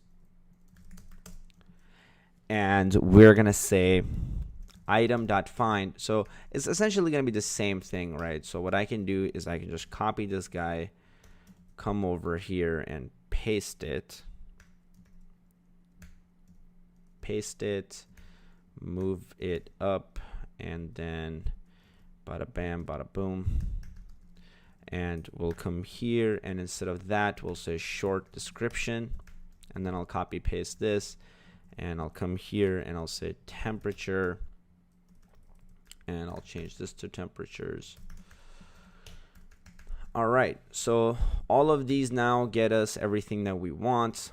I'll print these out as well for you so you can see what's going on. All right, I'll run this, and you can see now we have 3 lists with what we want, and that's exactly what we needed. And now I'm going to show you something really cool. Initially, what my instinct was to write it to a CSV file. Well, you have to do a little bit of coding for that. It takes some time. It takes some Stack Overflowing. It's kind of obnoxious. There is a beautifully elegant and easy way to actually write this to a CSV file, and also to do data analytics with it using pandas. So let's use pandas here, and it makes it so easy to turn this data into a table that you can then actually use, manipulate, and do stuff with. So let's do that. Let's go up at the top, and remember at the start I told you install pandas. So now what we're going to do is we're going to go here and install pandas. I believe P comes before R, so let's do it like this, pandas as PD. And now what we're going to say is we're going to say weather stuff is equal to pandas.dataframe. And what data frame takes is actually a dictionary. All right. And we are going to say period. So the column is going to be called period, and the values of it are going to be period names. So it's going to be this list that we made here. And then the idea is essentially the same. We're just going to repeat that same process, and we're going to say the next one is going to be short descriptions are just going to be, oh, comma goes here, going to be short descriptions. Okay, and then lastly we have temperatures, which are just going to be temperatures. Oops, comma. Make sure you have all the commas in the right place.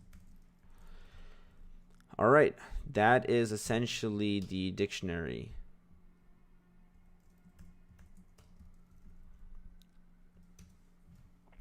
That's a much better way to actually write the dictionary. So yeah, that's the dictionary. We got our data frame.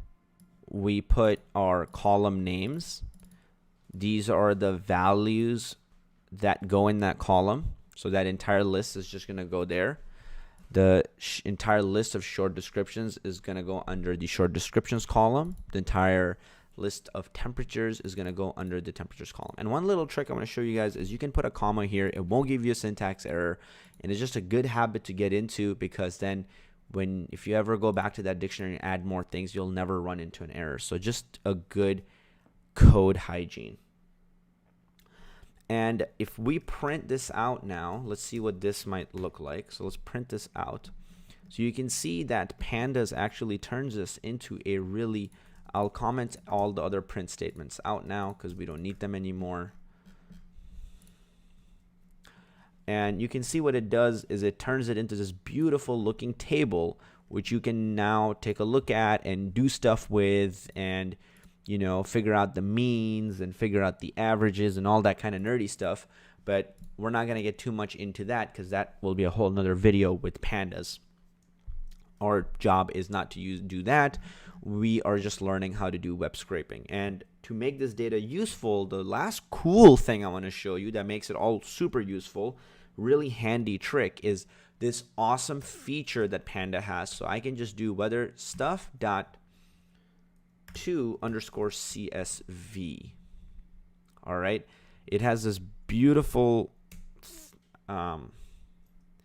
thing you can do, which is just called .to CSV, and then just give it a CSV name. So we're gonna call it, let's call it weather.csv, and I'm gonna save. I'm gonna run this, and right when I run it, I get the CSV file over here, which looks like this. But let's take a look at what it looks like in our computer.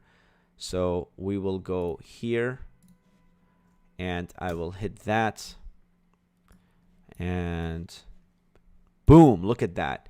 It's looking super nice, super fresh, and you can see the entire data table right there. I can also open it up in Excel if I want to. Let's zoom in a little bit so you can see it. Right, and you can see we have our column called period with all of this data. We have short descriptions with all of this data, temperatures, all of this data. So that's so freaking cool, right? We just created a CSV file from scraping the internet, scraping something online. Now, you can just take that URL and pop something else in, and that'll also work. So for example, forget Los Angeles weather. Maybe we can look at the weather of, say, Chicago. So let's type in Chicago here, and we will hit go. Hazardous weather outlook. Wow, wind advisory in effect. So that's pretty scary, huh? So let's go. Let's copy this. And for you, it might look different, right? Because you might be doing this video following this tutorial at another time. So I'm going to go here and I'm going to paste the new URL.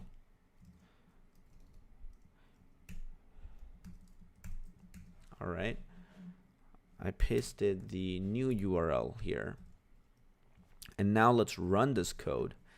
And we're going to go take a look at our CSV file now.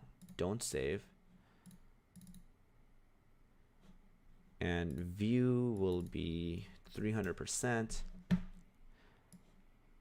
And take a look at this. Now the data is completely different. Right now it's the Chicago's temperature. So if you were making a web app, you could use web scraping to use somebody else's website to dynamically generate stuff on your own website. Pretty powerful stuff. All right. Hopefully you've enjoyed this tutorial. That is all I had for you today. Thank you so much for watching this video. If you liked the video, give it a like.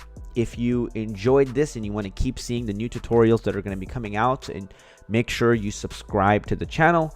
With that said, thank you so much for watching. As always, this is Kazi. I love your face, and I'll see you in the next video.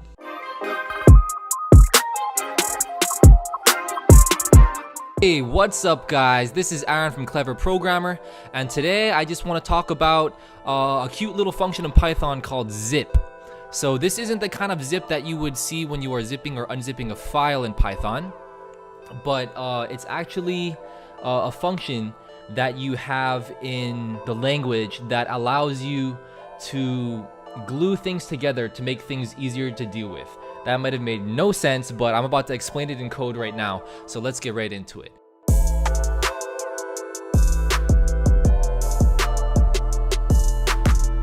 All right, so go to REPL IT, REPL it as usual. I'll create a new REPL here. Go down to Python, wherever it happens to be in the list, create REPL, and all right, we are ready to go. So zip, I might give a little bit of an explanation before I start actually. So zip, what it does is it will take any iterables in Python. So an iterable is just something you can iterate over in a for loop. That be a list, a tuple. I believe you can iterate over a dictionary. You just can't go in any specific order. It's just gonna iterate in any random order. And other things like that, like iterables are things you can go over. But if you have an iterable, then you can actually map, I might be wrong there, an iterable. I think it has to be, I know for sure for lists and tuples, if it's in order, then what it does is it takes corresponding elements and it will glue them together. So the first element from two lists, it'll put those together into a 2-element tuple and put that into the first element of one list.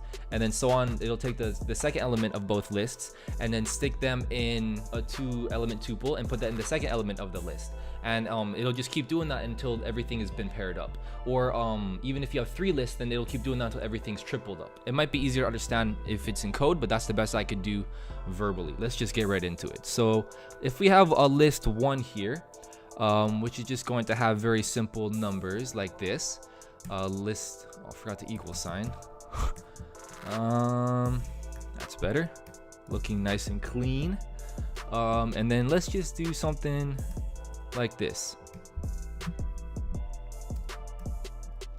Put 1, 2, 3, and 4, and 5. Cool. So now we have our 2 lists. Now, as you can see, both of these lists are the same length, which is important, not required, but it makes things easier. Or cleaner, I should say. It makes things cleaner when you're using zip. It's not required, but it makes things definitely cleaner. So we'll start with this example.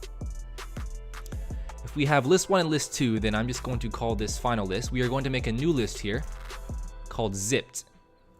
And all it's going to do is it's going to call the function zip, which is literally just zip, just like that, zip.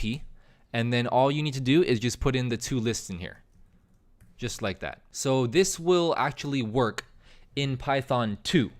This is something I came across. I didn't realize that it didn't work in Python 3. This will work in Python 2, but in Python 3, you actually need to cast this to a list. So before I run this, just be aware that there's a little change here. Whenever you're calling zip, sometimes if you want to print it out, you need to cast it to a list first before you print it out. So zipped now is a list, but we zip together list 1 and list 2. So remember, this is list 1 here, the numbers 1 through 5, integers 1 through 5, and list 2 is these 5 strings 1 through 5. When I run it, when you see it, you'll understand exactly what it's doing. Oh, stupid me, I didn't put in the print statement. Print zipped. Now let's run it. So as you can see here, what happened is it took the corresponding elements of each list and it stuck them in pairs and then put each of these pairs in its own list. So this list itself is of length 5, just like the original 2 lists, but each element is actually corresponding elements from the other 2 lists. Pretty cool, right?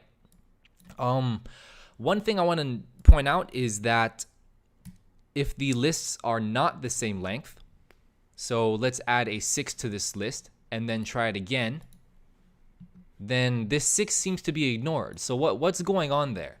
Actually, what's going on there is Python will always truncate. Truncate is just a fancy word we use in the programming community to say cut off, just ignore. You truncate it off like you're cutting a tree trunk. You know what I mean? Just chop it off like a finger. If it's there, then it'll just truncate anything that is excessive. So the shorter list will take precedence. So the 6 is ignored. But if this was 5 and then we say we added an element here and we put 6 here, then this 6 here in the second list will actually be truncated, will be cut off of your finger. As you can see, it's ignored both times. The 6 number pops up. But then of course, As you guys have probably guessed and expected, if I put in a 6, then voila, it pops up there. Same thing goes if there's 3 lists. If you actually have a third list here, and then you have some other things, and these become tuples of length 3, then whichever one of the 3 is shortest, that will be the one of what determines this final list.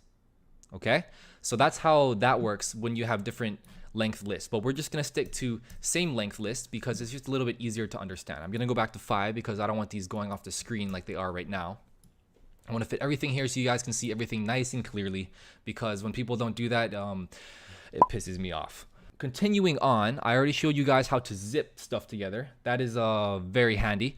Now, another thing you can do is actually unzip things. So, okay, let's say we went from these 2 lists, these 2 long lists, to one long list of little pairs, which is another way you can think about it. You're going from 2 long lists to one long list of little pairs, or 3 long lists to one long list of little trios, and so on and so forth. But if you want to go in the opposite direction, you want to go from one long list of little pairs or little trios and then to go back to 2 long lists or 3 long lists, then that's called unzipping. But there isn't a function called unzipped in Python. Actually, what you do is you still use the zip function, but you use a little special character before the argument you give to the function to actually reverse the order of the zip. So you're zipping and unzipping with this tiny little star asterisk. I'll show you that now. So we have this zipped variable here, zipped, and it is a list. It has to be a list, I realized. In Python 3, you have to make it a list for it to work. There are some weird changes from Python 2 to Python 3, but in Python 3, you need to make sure it's a list to be able to unzip it. So the way you can unzip it is, I'm just going to name it unzipped to be very clear. This is called self-documenting code, by the way.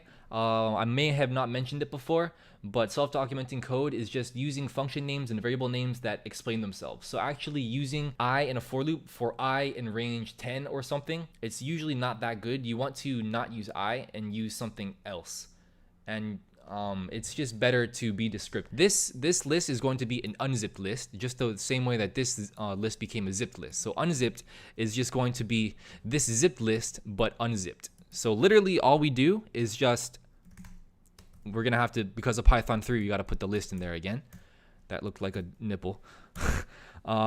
Inappropriate. Sorry if you're under an appropriate age. We're going to just call zip again here. And then originally you might think, okay, like wouldn't it just be like unzip and then you stick zipped in here and it's nice and done? But no, it's actually the same function, zip. But all you do is before this thing I mentioned earlier, you put an asterisk, a little star, just like that. Almost C style, like dereferencing a pointer, if you know what the heck that means. If you do, you're cool. If not, you can be cool.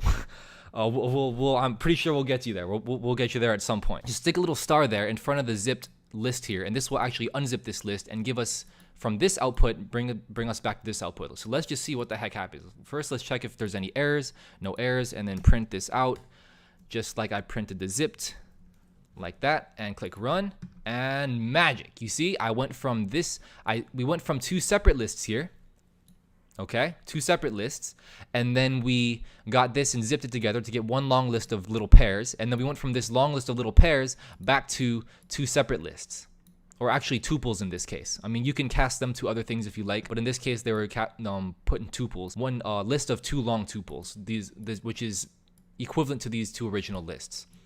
So that's basically what the zip and inverse of zip, the inverse functionality of zip can do. So it's like a dual function. You can kind of do 2 things with it. It's 2 functions in one. Kind of cool. You can do that with zipped. But another thing that I want to mention is the primary time zip is actually used. So I noticed that whenever I'm using the zip function, most often it's to be able to get enough lists or variables in a scope. If that made sense to you, good. If not, let me explain. If you are inside of an if statement or inside of a for loop, you know that the variables you have inside there are actually local to that little indented area. If you have a chunk of code and it's indented out, or like if you're in Java or C++ or something, you have brackets, anything in that chunk of code, it's like one unified whole. All the code in there can share all the variables and anything outside of it. But if you had a variable inside the if statement or the for loop, and then you tried to read into into the if statement or into the for loop, you wouldn't actually be able to read those variables. A little bit tricky to understand, but it makes sense if you've been coding long enough. It makes sense on a technological level. So it's just something you have to accept. You don't really have to understand why it works, but just understand how it works. Understanding why is very fascinating. You can go into that if you want at some future point. There's a lot of resources. Just Google it. It's pretty cool. But going back to scope, using zip is very handy if you want to get a bunch of things into a different scope. Let's see. So let's just try to have a for loop. So let's say I have these two lists up here, and then I want to actually iterate over both of these lists within the for loop. So like, how would you do that besides like having an ugly for I in range 5, and then indexing list 1 at I and indexing list 2 at I. Actually, this might not even be a scope thing. I might have had a little brain fart there, but that scope thing is still a very relevant piece of information to programming in general, so definitely hold on to that, but I might have fussed up there a little bit. You actually don't need that because you're just trying to read here, but if you actually want to get multiple things into a scope without avoiding this gross syntax here, you can actually use the zip function instead. So instead of having for I in range and having this index, a very C-style kind of way of doing it, we can get rid of this crap, okay, and do it the Python way, which is the arguably cooler way. So you can just say for list 1, list 2 in, there we go, yeah, and zip. Actually, we shouldn't call this that. Let's call it L1 and L2, okay? So this is actually tuple. Let me put it in parentheses just to be clear, because it'll make more sense. So this is actually a 2-part tuple. If you don't know what this is, look it up. It's a way to unpack tuples automatically. Just Google that and then see what that means in Python. It's kind of a cool little thing to save space. You can do multiple things on one line. So we're just going to zip together these two lists. And what happens here is now in this loop, I now have access to whatever iteration I'm on. I have access to both this variable and this variable, or this element and this element at the same time by using L1 and L2. So let's just do that. So I'm going to print L1 and I'm going to print L2 just like that and print it. And as you can see, each iteration, it actually prints 1 and then 1. The number 1 and then the string 1, the number 2 and then the string 2 in each iteration. So this is the first iteration, this is the second iteration, the third iteration, fourth iteration, so on and so forth, however many times you want to go. But the point I'm trying to make here is you can actually zip together a bunch of different lists and have access to all of those corresponding elements in each list within the for loop. So let's say I had 20 lists and I wanted to zip all 20 together, and then I had a tuple of length 20. I could actually use all 20 of those variables in the for loop to actually do interesting calculations and whatnot. Very cool, very handy. So now I want to go through an actual example besides this very simplistic one. So let's just delete this. I have a nice little example printed out for you guys, and it's going to be called sentences.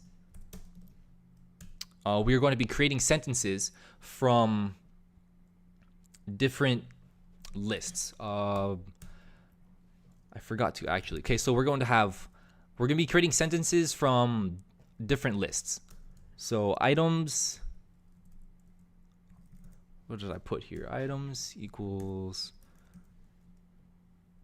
apple, banana, and orange.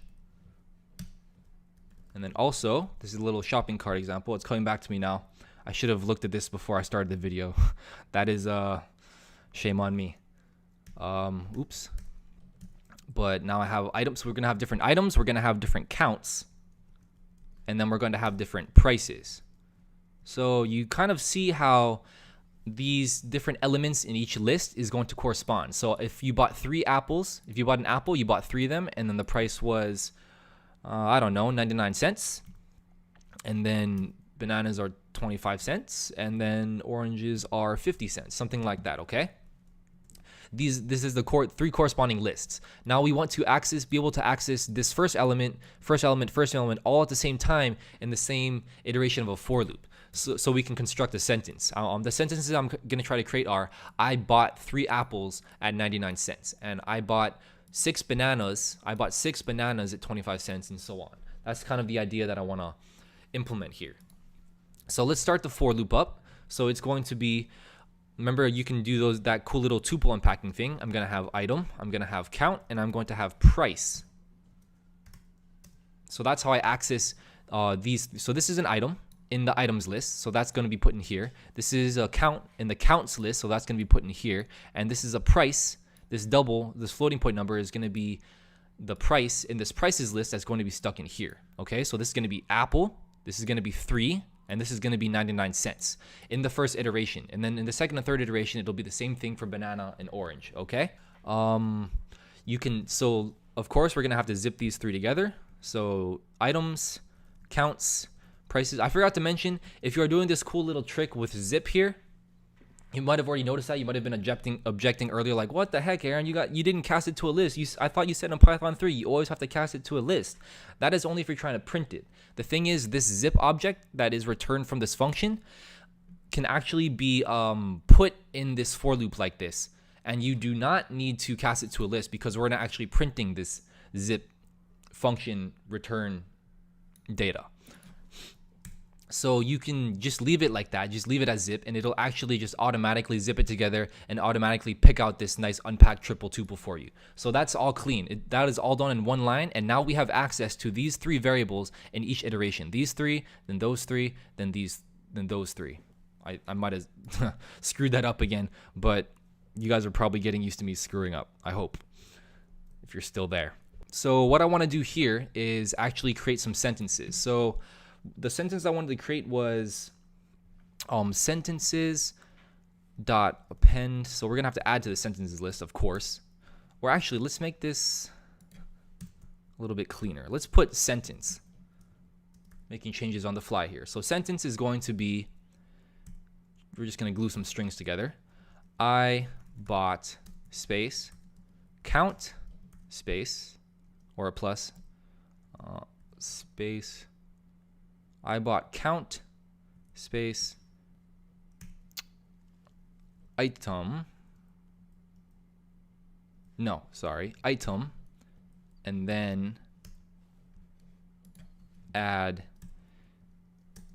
there. If you don't know what's happening here, just wait till I'm done coding this line and I'll explain it real quick. If you do know what's going on, then just put it on 2 times and zip through this real quick.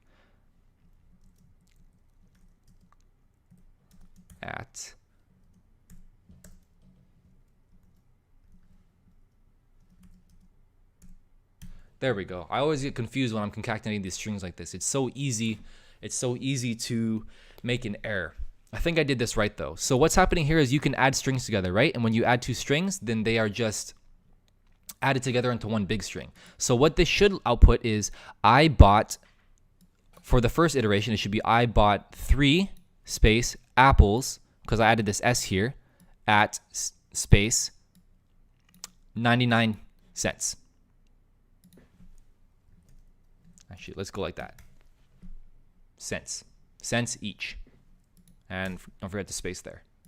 Okay? So that's what's happening there. I'm constructing this string here, and then I want to append this sentence to the list. Okay, that's what's going on. However, when we get these 3 elements here, this is still a string, this is still an integer, and this is still a floating point, a decimal point number. Okay, so what we actually have to do is convert all these to strings by casting them. So we could just go like this, stick it in like that, which is what you could do on all 3, but I might do it like this because it just seems a little bit less messy. I think that was a weird contradiction there. A lot more less messy. but I'm pretty sure you guys got the point. We are going to do this. This is another little cool thing you can do with unpacking. So as you can see, these corresponding elements here are all going to be casted and then put into new names, or the same names, but they're just going to be overwritten. So pretty much what I'm doing here is I'm taking item, count, and price, these 3, and then I want to make them all strings, so I just stick them in here, and now item, count, and price are all strings. Technically, I don't have to make this item a string because it's already a string, but just to keep it consistent and make it easier on the eyes, I'm gonna leave it like this. So let's see what happens when I print out sentences now, because we went through it, we zipped all these three things together, we converted all the items to strings and everything, we constructed a sentence using one little element from each of these lists, and then we stuck one of the sentences in the sentence list, and we did that 3 times, so there should be 3 sentences in this list that we are about to print out. Let's print it out right now. Go over here so you can see it and see what happens. Perfect. Oh, I dragged this over the perfect amount. Look at that. Yeah, things work out sometimes, don't they? Right, Mom? So, as you can see, we have 3 sentences here. It says, I bought 3 apples at 99 cents each. I bought 6 bananas at 25 cents each. And I bought 4 oranges at 50 cents each, or 0.5 cents each. I guess that's screwed up. This is probably not right, but I mean, the code worked the way it was supposed to. I'm pretty sure you guys get the idea. If you want to be able to zip together a bunch of things into a for loop or an if statement, or I'm not sure if you can into an if statement, I have to think about it, but definitely for a for loop. I use it a lot for for loops, zipping things together into for loops. This is a very, very handy function. Don't forget about the unzip thing, the little star thing you can put before if you ever need to do that. You can actually get really crafty with these, zipping a bunch of big tuple lists together, and when you're doing data analysis, very, very useful. But that pretty much wraps up the zipped function there. One of my favorite functions in Python for sure, just because it makes everything so nice and clean. But this is very useful for, like I said, going over large data, doing data analysis and whatnot, those kind of statistics things. But yeah, definitely stay tuned, you guys. Thank you so much for watching. That is the end of this long drawn out video. As usual, that's my signature. And yeah, I'll see you guys next time. Good bye.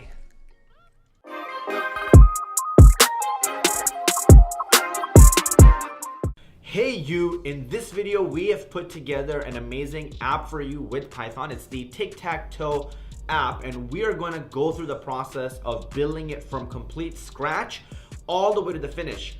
Something special that we got for you in this video is that we are going to gift you this app at the end. So all it will be is it's going to be just a link, and we're going to send you that link, and you'll be able to use this application on your own and steal it, and also have access to the entire code base, just in case for some reason if you're trying to build it with us, you cannot complete it or you run into any kind of errors. Okay, this way you'll be error free.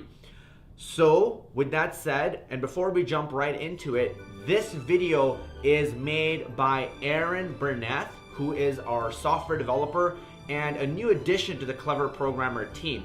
He's an amazing developer.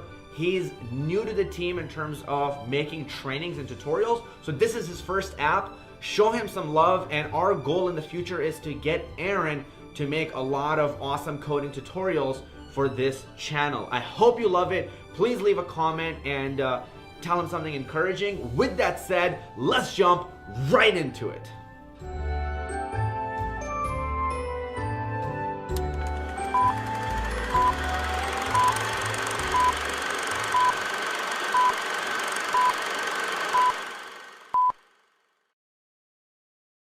Hey, what's up guys? This is Aaron from Clever Programmer, and today we are going to be coding a Tic Tac Toe app in Python. So let's jump right into it.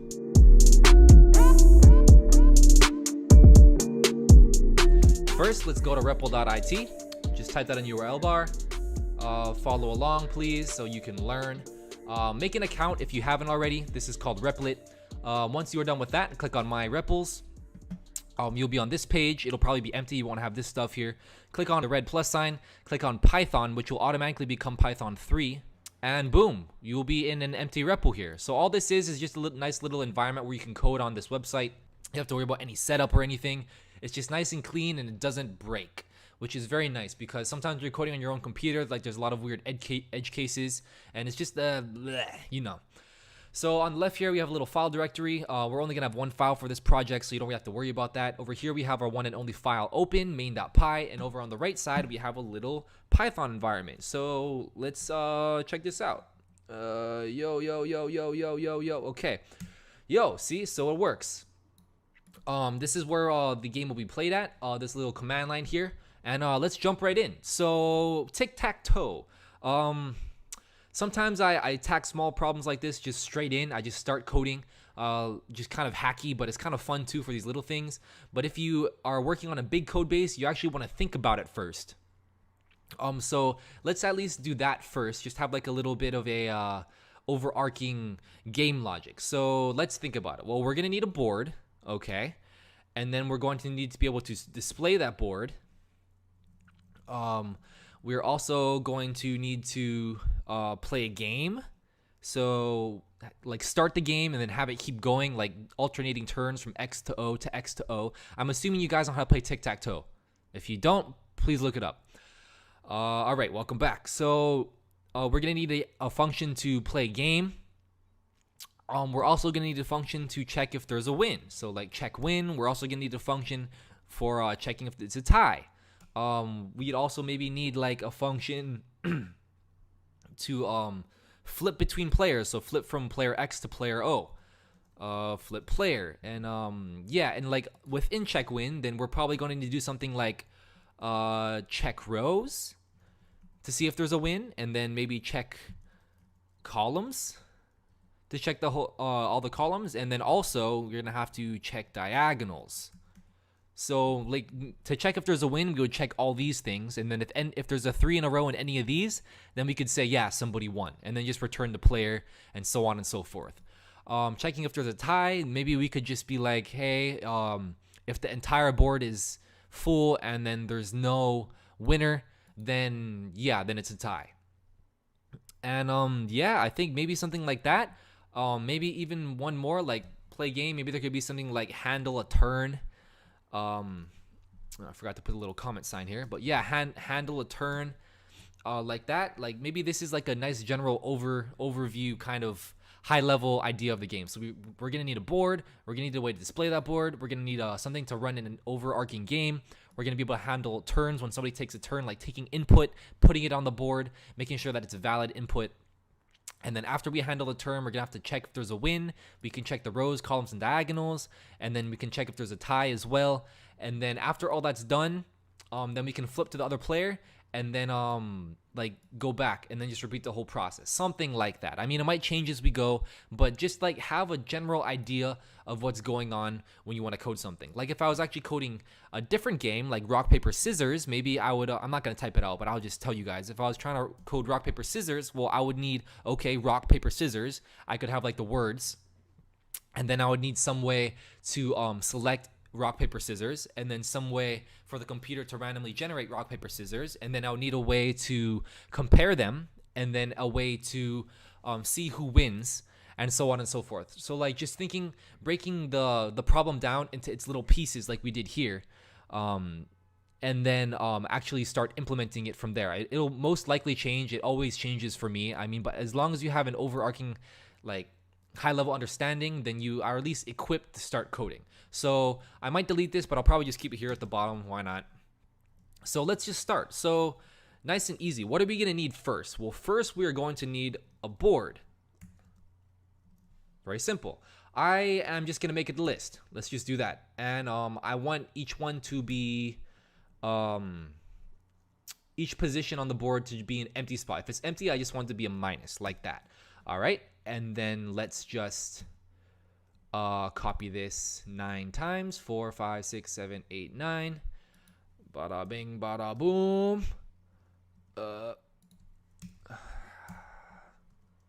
And voila, our game board was coded in approximately 27 seconds. Awesome. It's just a simple list. I just spread it out like this so it's easier to see. So now we have our empty game board for Tic Tac Toe. Awesome, right? Let's move on.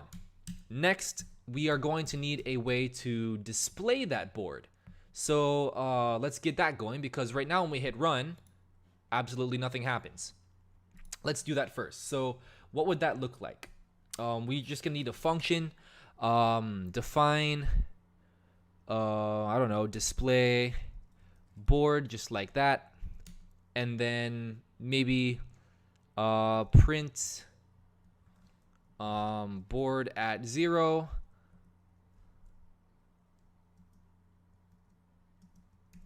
Yeah, let's do it like this. Plus board at 0 plus board at 1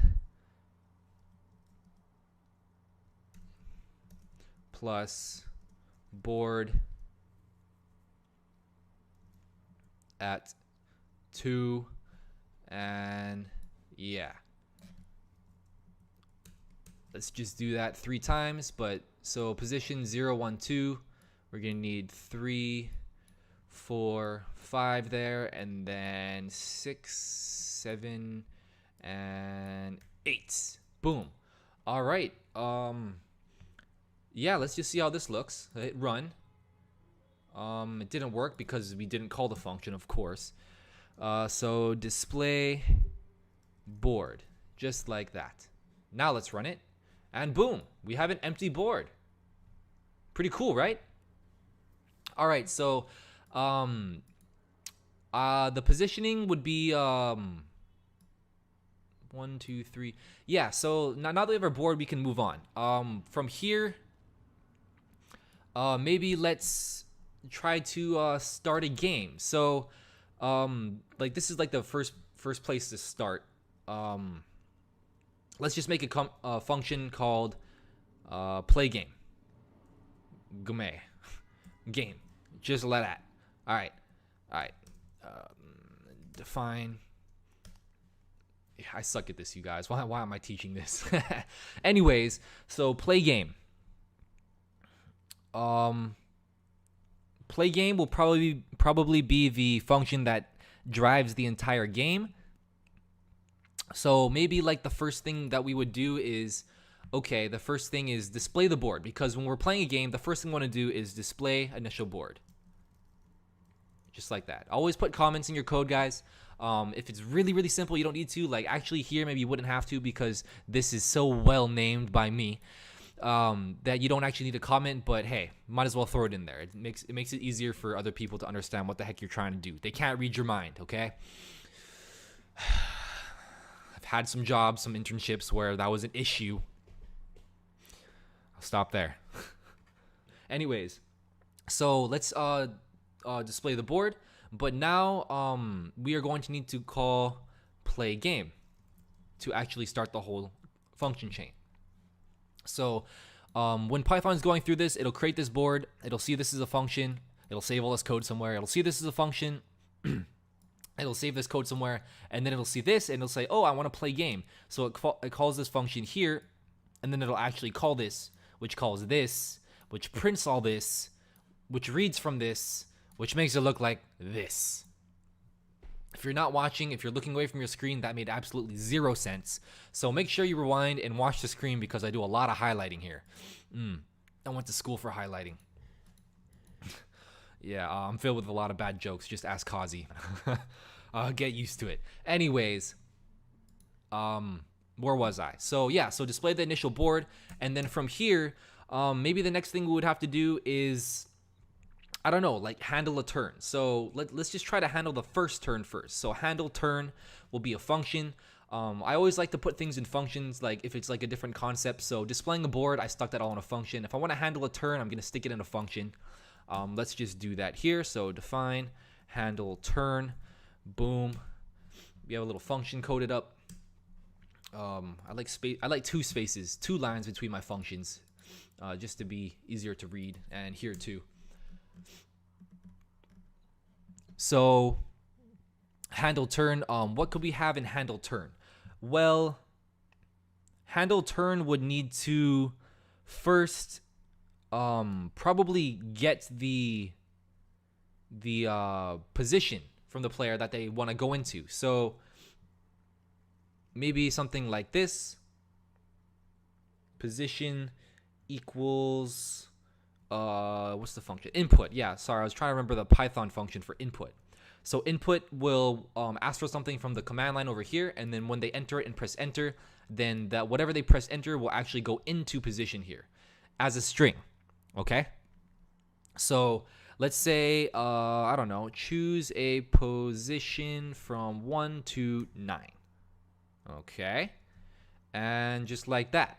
I chose 1 to 9 because it just makes sense. Like if this is position 1, this is position 2, this is position 3, so on, 4, 5, 6, 7, 8, and 9. You can just type in the number, and whatever position you choose, that is where your piece will go.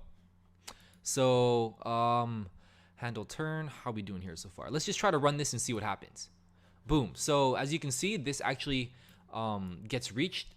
input here, and then I can just put in a 1, and nothing happens because we didn't tell any. We're not doing anything with position here, but actually 1 went into position here, and then from there we can actually deal with the game logic. So now let's actually do something with position.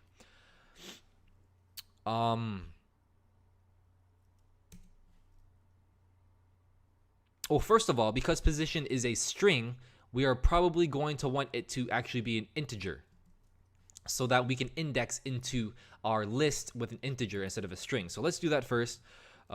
Position equals int position. And remember, position is 1 through 9, but the elements in our array is 0 through 8. So actually, if we get position 1, what we actually want is 0. So let's subtract 1 from here, just so we get the correct index in here. So now position is correctly casted to an int and subtracted 1 from it so that we know where in the board to go. All right, so now that we have our position, let's just try to put something in the put it in the board. Yeah. So let's just say board at position equals X. Okay, easy enough. And then just throw in a quick display board here. Let's hit run. So we have our empty board printing out, and then it says choose a position from 1 to 9. Let's put in 1, and boom, look. We chose position 1, which is here. We casted it to an int, and then we went into the board and we stuck an X in that spot. And then we displayed the board again, and look, that's what we have. And that's all from what? 20, not even 29, 30 lines of code, not even, because there's a lot of space. 30 lines of code, and we already have this whipped up, where we have a board, we have a prompt, we input something, and then we actually edit the board and display it again. Pretty cool, right? So let's leave this here just like this. But now I want to go back up to play game up here and actually work out some of the overarching game logic. So when we after we display the initial board, what we want to do is we want to have a loop that can loop through turns over and over and over again until the game is over. So it'll keep going every single turn, X's turn, O's turn, X's turn, O's turn, over and over and over again until somebody wins or there's a tie. So this is what it would look like. Usually I just I kind of hack something in here, and then by hack I just mean type something that I think might work, and then I just try to see if it runs, and then just go from there. So just follow along. So while game is still going, okay, if the game is still going, then I want to handle a turn. And then after I handle a turn, actually, if we're handling turn, we should probably have some way to differentiate if it's X's turn or O's turn. So let's go like this. Let's just give it a thing called current player. That'll just be an X or O, but later. We'll do that later. So after we handle a turn, X or O goes and takes their turn. Then we want to check if the game is over. So, or check if somebody won or if they tied. So I call that check if game over. I don't know how that got there, but yeah, check if game over.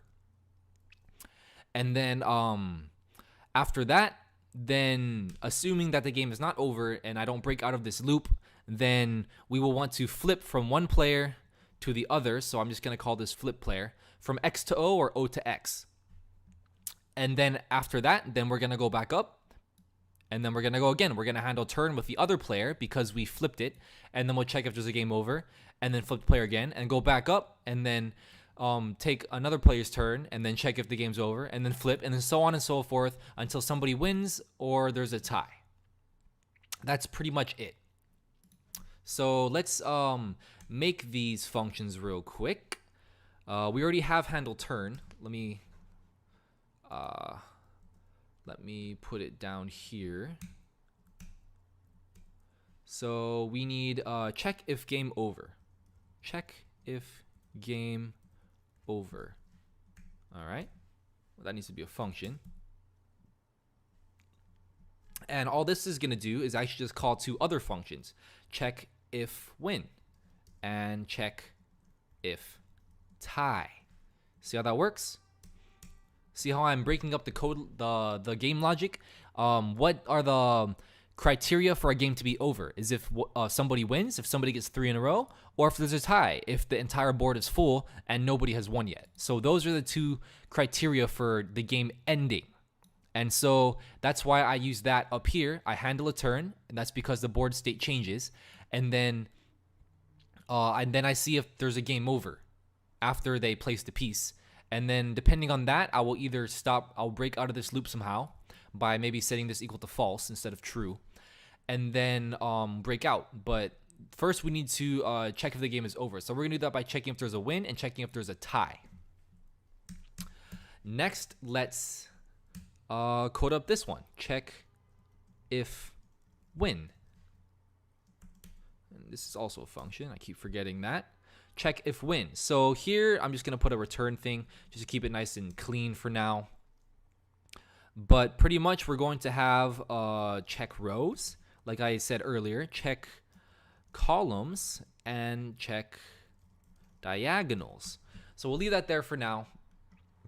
I'll just put a return here so that it doesn't break when we hit run. I don't want any red things over here popping up, any errors, because it's just kind of gross. It's inevitable, but it's still gross, you know. Also, we need to check if there's a tie. So define check if tie, just like that, and then I'll just return as well. I'll populate these a little bit later, but I just want to get the overarching logic done first. So check if win and check if tie. So check if win, check if tie, those are all right. So check if game over. So that's all taken care of. Check if game over. So I have this is already made down here. Check if game over is already coded. Now we just need flip player. That's the one I was missing. So now we need one last function called flip player, just like this. And this is just going to flip the player from X to O so that we know which piece to place down and stuff like that pretty much. And like display like, oh, it is currently X's turn. It is currently O's turn. Please choose a position, something like that. I think I might have most of the functions I need. I just need these 3 functions, but I will do those later. Okay, let me see.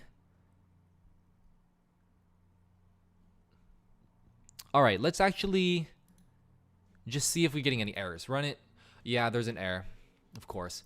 Game still going is not defined. So usually, like, errors will happen a lot if you're new to programming. They usually come back in red, and they usually say trace back something.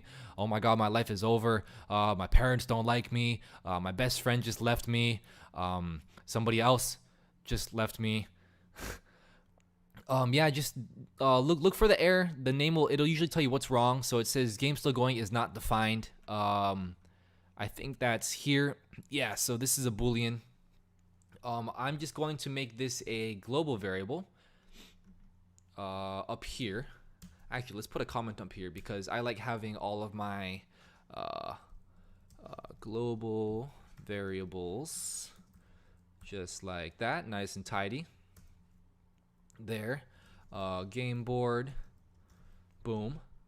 And then we are going to need if game is still going, we'll call it game still going, and we'll set it equal to true by default because we want that loop to run by default initially. The game is going from the very beginning. This is only going to be false when there's a game over. So whenever we get a game over, we're going to set this to false, and then automatically, because this is what this relies on, if this is true, it'll run until it's good. But then if there's a game over and we get a false and we set this equal to false, then next time this goes, it'll jump out of it because we know there's a game over. Yeah. While we're at it, why don't we just make a couple other ones? I think maybe who won or tie. Yeah, let's just put winner equals none for now. Yeah, I guess there's no winner right now. And then maybe we could change winner to X or O when there's a winner so we know who the winner is. Or if there's a tie, then winner will just stay none because, yeah, there's no winner. Makes sense. And maybe also I think one last thing we'll probably need is whose turn is it? Will just be current player. And let's just have X go first, okay? Yeah, like that. So now let's try run this and see if we get any errors. We get an error again. Handle turn takes 0 position, but 1 was given. Handle turn, I see. So we're trying to give something to handle turn, but we're getting a error. Yeah, because we're trying to give something here when it doesn't take anything in the function. So let's just say, okay, current player. Now let's see if it runs. Hey, okay, so we got rid of the big red lines of doom. Yeah, just get used to errors. They happen all the time. It's just a part of coding. Read them. Definitely read them. They usually tell you what's wrong. They tell you what line number is wrong, so you can actually just go into the code to that line, figure out what is wrong. Maybe put a few debugging statements in there, and then just keep working out from there. All right, cool. So let's go back to play game. So we have the loop going, and then like I said earlier, if the game ever stops from here, if the game is over and this loop jumps out, then we're gonna jump out of this loop. So let's actually put something here. So the game has ended right here, and then we can just say like remember that thing at the beginning earlier, the global variables. We have a winner. Let's use that here. So let's say if winner equals X, or winner equals O, that means X or O won. We don't know who won yet. Then we'll just say, well, I guess we do know who won because the winner will have who won, X or O. That at least that's the idea. I'm gonna put the winner in that once we know if there's a winner. We'll just be like, okay, if this person won, then winner equals X. Or if X won, then winner equals X. If O won, then winner equals O. And then we can just get that global winner variable from here. So we'll just say print winner. So that will be X or O plus space WON. So this will become X1 or O1. Nice and easy. Else, if winner equals none, then this will be a tie. So let's just put that in like that. Boom. Let's see if anything's broken. Hey, everything's running good. Good practice is actually to unit test, which means to keep running your code over and over again. Make sure there's no errors. And then whenever you do get an error, fix it immediately so that you're not swamped with bugs, because sometimes you fix one bug and then it creates 10 others, and then like it just gets really out of hand. But if you fix every bug one by one as they come, and then everything's always working nicely, then you know exactly what caused the error because you just made a small change to the code. So try to do that. Always try to run it. If something's wrong, fix it before you move on. All right, cool. So we have play game. I might not touch this for a little bit. I think this is almost fleshed out because we'll display the initial board, and then we'll have the game going. And then when it ends, then we'll just print if there's a winner or if it was a tie. So that's kind of like the overarching idea of play game. So I actually think this function is pretty much done. Might be a few little changes here or there, but yeah, let's just put in some comments because, you know, good practice. I haven't been doing that. I'm not being a good example. I was never a good example. So my mom always tells me. I have a little sister. Anyways, yeah, so we're just gonna flip to the other player just like that. Yeah, check if the game has ended. I mean, you don't really do this because the names are so descriptive, but hey, I'm a little bit OCD, so why not? Handle a single turn of an arbitrary player. Big words. And while the game is still going. Yep. So this will just loop while the game is still going, and then once there's a game over, it'll break out because this will be turned to false, and then we'll jump out here and print out the stuff.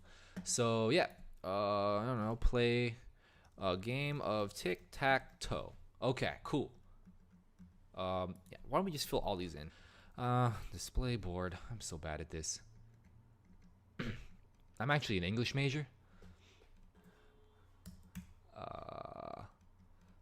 Yeah, and then handle a single turn of an arbitrary player. I also can't spell sometimes, or type, or do anything for that matter. Yeah, so let's end that there. So yeah, we are going to move on now. Currently, our current functionality is this. We have it running here, and then whenever we put in a number, a valid number from 1 to 9, it will populate that spot in the board. So if I put 2, then it'll go in 2, 3, and we can keep doing this forever. As you notice, I can put it in every single spot, and I can also overwrite old spots. It'll just keep overwriting it as X. But that doesn't really seem like correct functionality. I mean, like, nobody's winning, nobody's losing. Like, where's the O? So at least we have this basic functionality happening, but now we need to actually clean it up so that the right player plays, and that if somebody wins or if there's a tie, then the game actually ends, and then it notifies us that the game ends. So I think the place that I want to start next is actually check if win. I'm actually going to change this to check for winner. I just prefer that name. Yeah, check for winner, check if tie, check for winner. So if I change this function name, I think I called it somewhere. So let's copy this and go back up. Check if game over. Okay, let's just command F. Check if win. There's only one match. Oh, it's right here. Yeah, and check if game over. So let's change that. So check for winner and check if tie. I prefer that. You can leave it the other way if you want. It doesn't really matter. This is just personal preference. They will both do. But anyways, so this is the next one that we need to code up. So check for winner. If we get 3 X's in a row, then we want the game to say, hey, X won. Somebody won. If we get 3 X's in a row. So how do we check if we have 3 X's in a row? Well, we can either have 3 X's in a row, we can have them in a column going straight down, or we can have the diagonals. So let's just break it up into those 3 pieces. So check for winner is going to start by well, actually, do we even have these functions made yet? No, we don't. So actually what we need to do is actually make a function for each of these comments here. So check for, let's find define check rows. That'll do. Check rows, return, define check columns, return, and the final check diagonals. Oomph, I like that word. So now we have 3 functions that will check each of these, and all I need these functions to do is check the rows in the board, or the columns, or the diagonals, and then whatever if there's 3 in a row in any of those rows, then it basically just returns true. Or no, it flags the while loop that the game is over, and then it returns either X or O. So I want it to return X or O if somebody won, and then to flag this up here, game still going to false, so that the game ends. So return an X or an O and flag this so that it jumps out. And then if we return X or O, then we can actually know that winner is X or O here.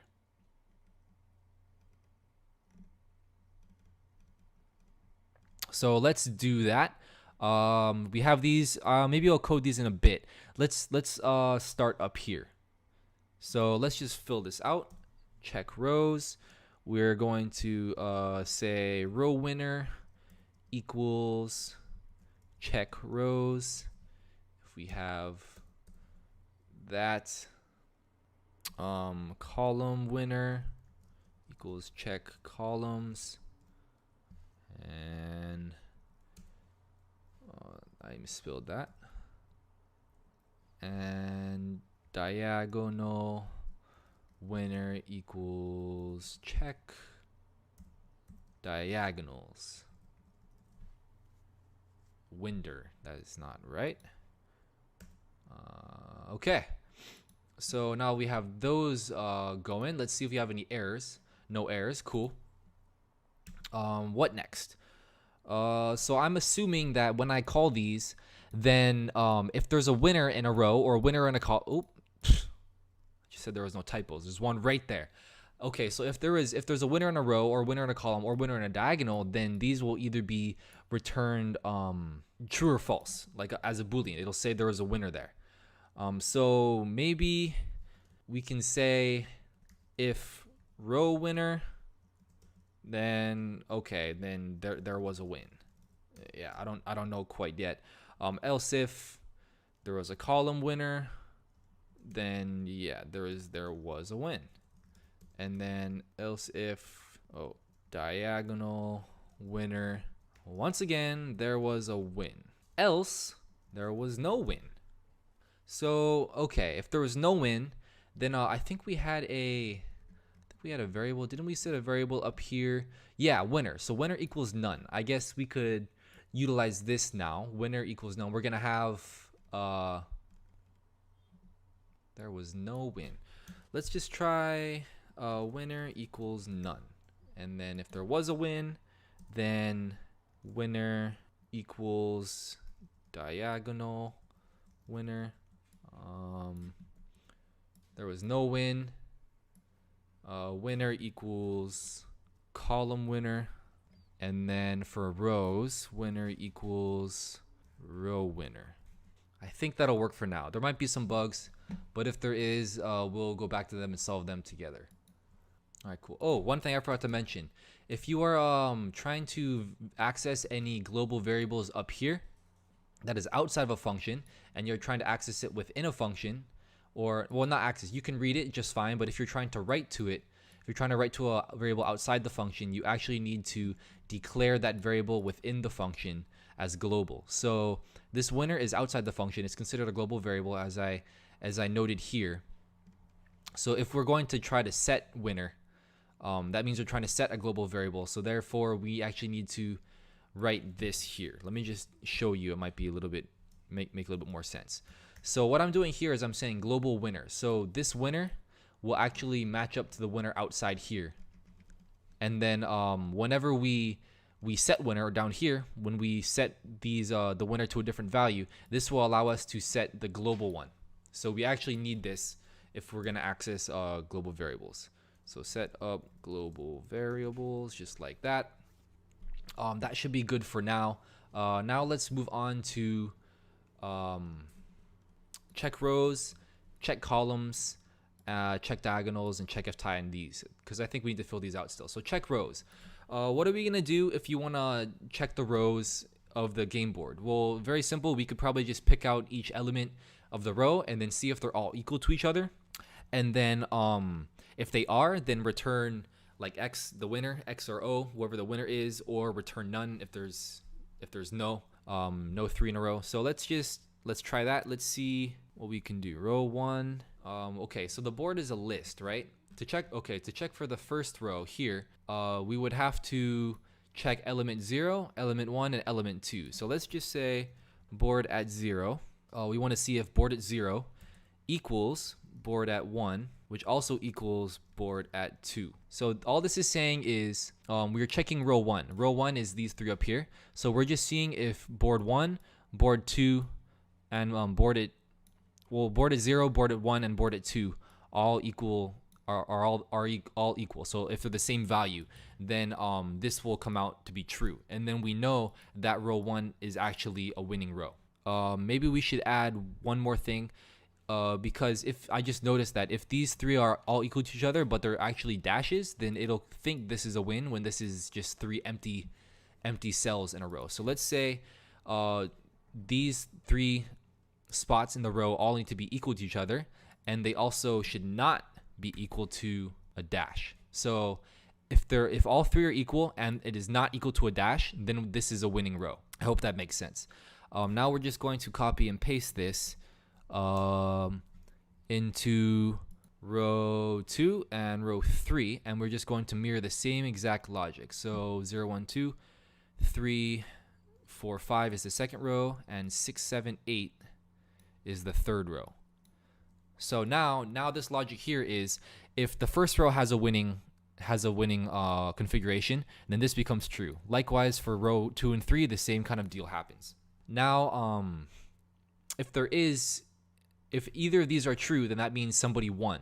And if somebody won, then we actually need to end the game. So actually, remember we had this variable up here called game still going equals true? It is also a global variable. So we're actually going to need to set this to false if somebody wins. So let's set up that global variable down there. Let's do that first. Global game still going. And then let's put in some comments here. Set up global variables. Here we can see if check if any of the rows have all the same value and is not empty. That's kind of a long comment, but at least it's descriptive. And then after we check that, then we can actually say if row 1 or row 2 or row 3, meaning if there's a win in any of those rows, then we are going to set game still going to false, which will stop the game because we know somebody won. So now I'll fill out the comment. If any row does have a match, flag that there is a win. Yep, so that's what's happening there. So now we know that there has been a win and we actually stopped the game, but now we also need to know who won. So we can return and be like, okay, X won or O won. So let's just, we don't actually know which row won, so we're going to have to actually check each one individually. So if row 1, then we know that row 1 has a streak, a winning streak, a winning configuration, but we don't know what value is in there. So it's as simple as checking board at 0. Because row 1, board at 0 is within row 1. So whatever's there, if it's an X or an O, then we know that that's the value that we want to get. So we can just return board at 0. Same thing for row 2. We can just return board at 3, I believe. Yeah. And then same for row 3. If that's the winning row, then we want to return whatever player is at row 6. I got this 036 from here, 036. I also could have used 147 or 258. I just need one of them. I just need to know if it's X or O that one. And you can just leave this last return here. That's just like a cleanup just in case something happens. Let's run this and see if we get any errors. We do not. That is good. So hopefully that made sense. Let me just pop a quick comment in here. Return the winner. X or O. Yeah. Hopefully that made sense because I believe check columns and check diagonals are going to be extremely similar. Let's just copy and paste it straight into here and then just edit it as we go. You can follow me. This is very common to do. If you have code that's very similar, you can just copy and paste it and edit the numbers a little bit. So check columns, obviously we're going to have to change all these from rows to column. Check columns. Yeah, we're also going to need game still going because if there's a win, then we need to set that equal to false, which is the same down here. Actually, I'm just going to copy column here. Copy, paste, paste, paste. If any column does have a match, then yeah, if column 1 or column 2 or column 3, extra return statement here. So now this looks pretty much exactly the same as the check rows. The only difference is these numbers are not correct. This is still checking if the first row is a winning configuration. What we actually need to check is if the first column. So actually it's not going to be 0, 1, 2. It's actually going to be, I believe 0, 1, 2, 3, and 4, 5, 6. So 036 is what this should be. 036 is the first column right here. So we're checking if the first column is good. The second column should be 147, I believe. 147, and then the last one should be 258. I just did this by counting here. So if this is 0 and this is 1, 2, then you can just kind of figure out what numbers should be in each column. You can just check it that way. So this is actually done now, unless I missed something. I don't think I did. Oh, I did here actually. So here we need to return the first element of the columns, not the rows, in case either of these is a winning configuration. So check columns very similar to check rows. Check diagonals is also going to be very similar. Let me just copy this into here. Copy and paste. Okay. Again, we need game still going in case there is a win, and then we need to set it equal to false. Hopefully that's making sense to you guys. There's only 2 diagonals. So we actually only need 2. We can get rid of this third one. We can get rid of this third one here, just like that. But now we need to change all the columns to diagonals. Diagonals. Paste that in there. If diagonal 1 or diagonal 2. If diagonal 1 or diagonal 2. So now that all the variable names and comments are changed, now we just need to change the numbers to the correct ones. So let's think about it. What is the first diagonal? The positions in the board. So 0 is correct because we need this top left one. We also need the middle one. So what is the middle one? 0, 1, 2, 3, 4. So this should be 4. And then the last one is the bottom right, which would be 8, the very last position.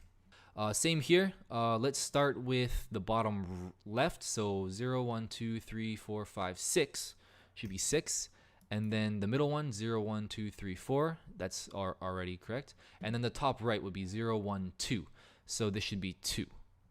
So now that we have checking if the diagonals equal to each other and checking if the other diagonals equal to each other, then this function should also be done. Oh, except for down here. Again, we need to check what value which player won. So this will actually be 0 and 6. You can just mirror these first here because you already know that these are in the diagonal and these are in the diagonal. So you can just choose any one you want and throw them here to get the correct value. All right, so now let's try running it again, see what happens. Let's just try to number 2. Let's see if we win. Oh, we get an error. String object is not callable. Winner equals row winner. Type error. String object is not callable. Line 76. Okay, let's go to line 76. What is it complaining about? Here, winner equals row winner. So I found the mistake here. The mistake is actually, I have this winner variable here. I'm trying to set it equal to row winner, but row winner is actually a variable, not a function. So these parentheses should not be here. Simple mistake. Now let's try to run. All right, cool. So only X is playing right now, but if we get 3 in a row, it should check in the check rows. Well, check for winner. It should go to check for winner, and then it'll run check rows, and then it'll see if any of these rows is all the same, and then if it is, it'll end the loop, and then it'll return X, and then up here it'll print if winner equals to X, which we just set, then X1. So we're about to do that now. In position 3, we're about to put in X. Let's put that in here now and see what happens. And there we go. It says X1 because it checked that the first row had all the same value that weren't dashes, and then it returned the first one we chose, the first X, and then returned it and ended the loop, and then printed this out and said X1. So that's kind of what's going on. Now we fixed that. So that's pretty cool. So we have the winning, checking for winning is set. If they were all O's, it would also work because it's just checking if they're equal, not checking if they're X's. And if O's 1, then and you put an O here, it would say, oh, well then it would put an O here and it would say O1. So let's also get that worked out. The X and O part. Okay, so where are we setting? Yeah, okay, here it is. So in handle, going back to handle turn up here, we want to handle a single turn for either X or O. So that's why we actually sent in player here, because then we know if it's X or O instead of just X. So actually, whatever the current player is, that's what we want to put on the board. We don't just want to put an X automatically. We actually want to put player on the board because this will be X or O depending on whose turn it is. And we'll put that at the position they choose. So that's the first change. Let's see if that broke anything. Well, there's no errors. That's good. Let's try winning. Winning still works. Awesome. But now we also need to, oh yeah, flip player. I forgot about this. I put this little function in here so that after X goes, then it'll flip, and then this handle turn player will be called with the opposite player. So if it was X, then O will be next, and if it was O, then X will be next. So handle player will get an input. We do that. Where did I call flip player from? Up here in game still going. Okay. Current player is X. So I guess yeah, when we call handle turn here, current player is what we send to the turn. So all we need to do is in flip player is change current player. So let's go down to flip player right here. And pretty much all we need to do is if current player equals X, then current player equals, oh, there we go. Just be very careful here. This is checking if they're equal, and then if they're equal, then you actually want to set current player to O. So this has double equals and this has a single equals. Very common mistake to make. And then else if current player equals O, then we want current player to become X. Oh, and since this is a global variable, the only way we can write to it or change it is to put this here, current player. So let's just put some comments in here. Global variables, we need if the current player was X, or then change it to O, and if the current player was O, then change it to X. And yeah, see if that broke anything. It did. Sometimes Replit lags a little bit and it gets a little bit screwed up. So sometimes actually just refresh the page. Let me copy all of this just in case. I don't want to lose all this work. So refresh the page. We get brought back here. I'll move this over and then go back down to where we just were. Flip player. Let's hit run, and there we go. It's running good again. So now every time we X goes, then we'll flip the player to O, and then O will go, and then it'll flip back to X, and so on and so forth. And now we actually have two players playing the game. Cool, right? And boom, X won. X on this diagonal here. So actually we have a working game. So now the only thing we haven't done yet is if they tie. If the board fills up, the game also needs to end. So, oops, got an error there. Oh, that's another thing we're gonna have to handle is if they put an improper input, we need to handle that to make it more robust so that the game just doesn't break and it like prints out all this error messaging here. So let's first just try to tie 9 and 4. Yeah, so as you can see, we have a draw here, a tie, but nothing happens. It just keeps going. We could just keep putting in more variables, and then it'll just keep overwriting, which is improper, incorrect execution. So we need to actually change that. We can check for tie. The first thing that comes to mind for me is all we can do is just check if there's a dash in the list, in the board. If there is a dash, then there's no tie yet. But if there's no dash, that means every spot has been filled up and a tie needs to happen.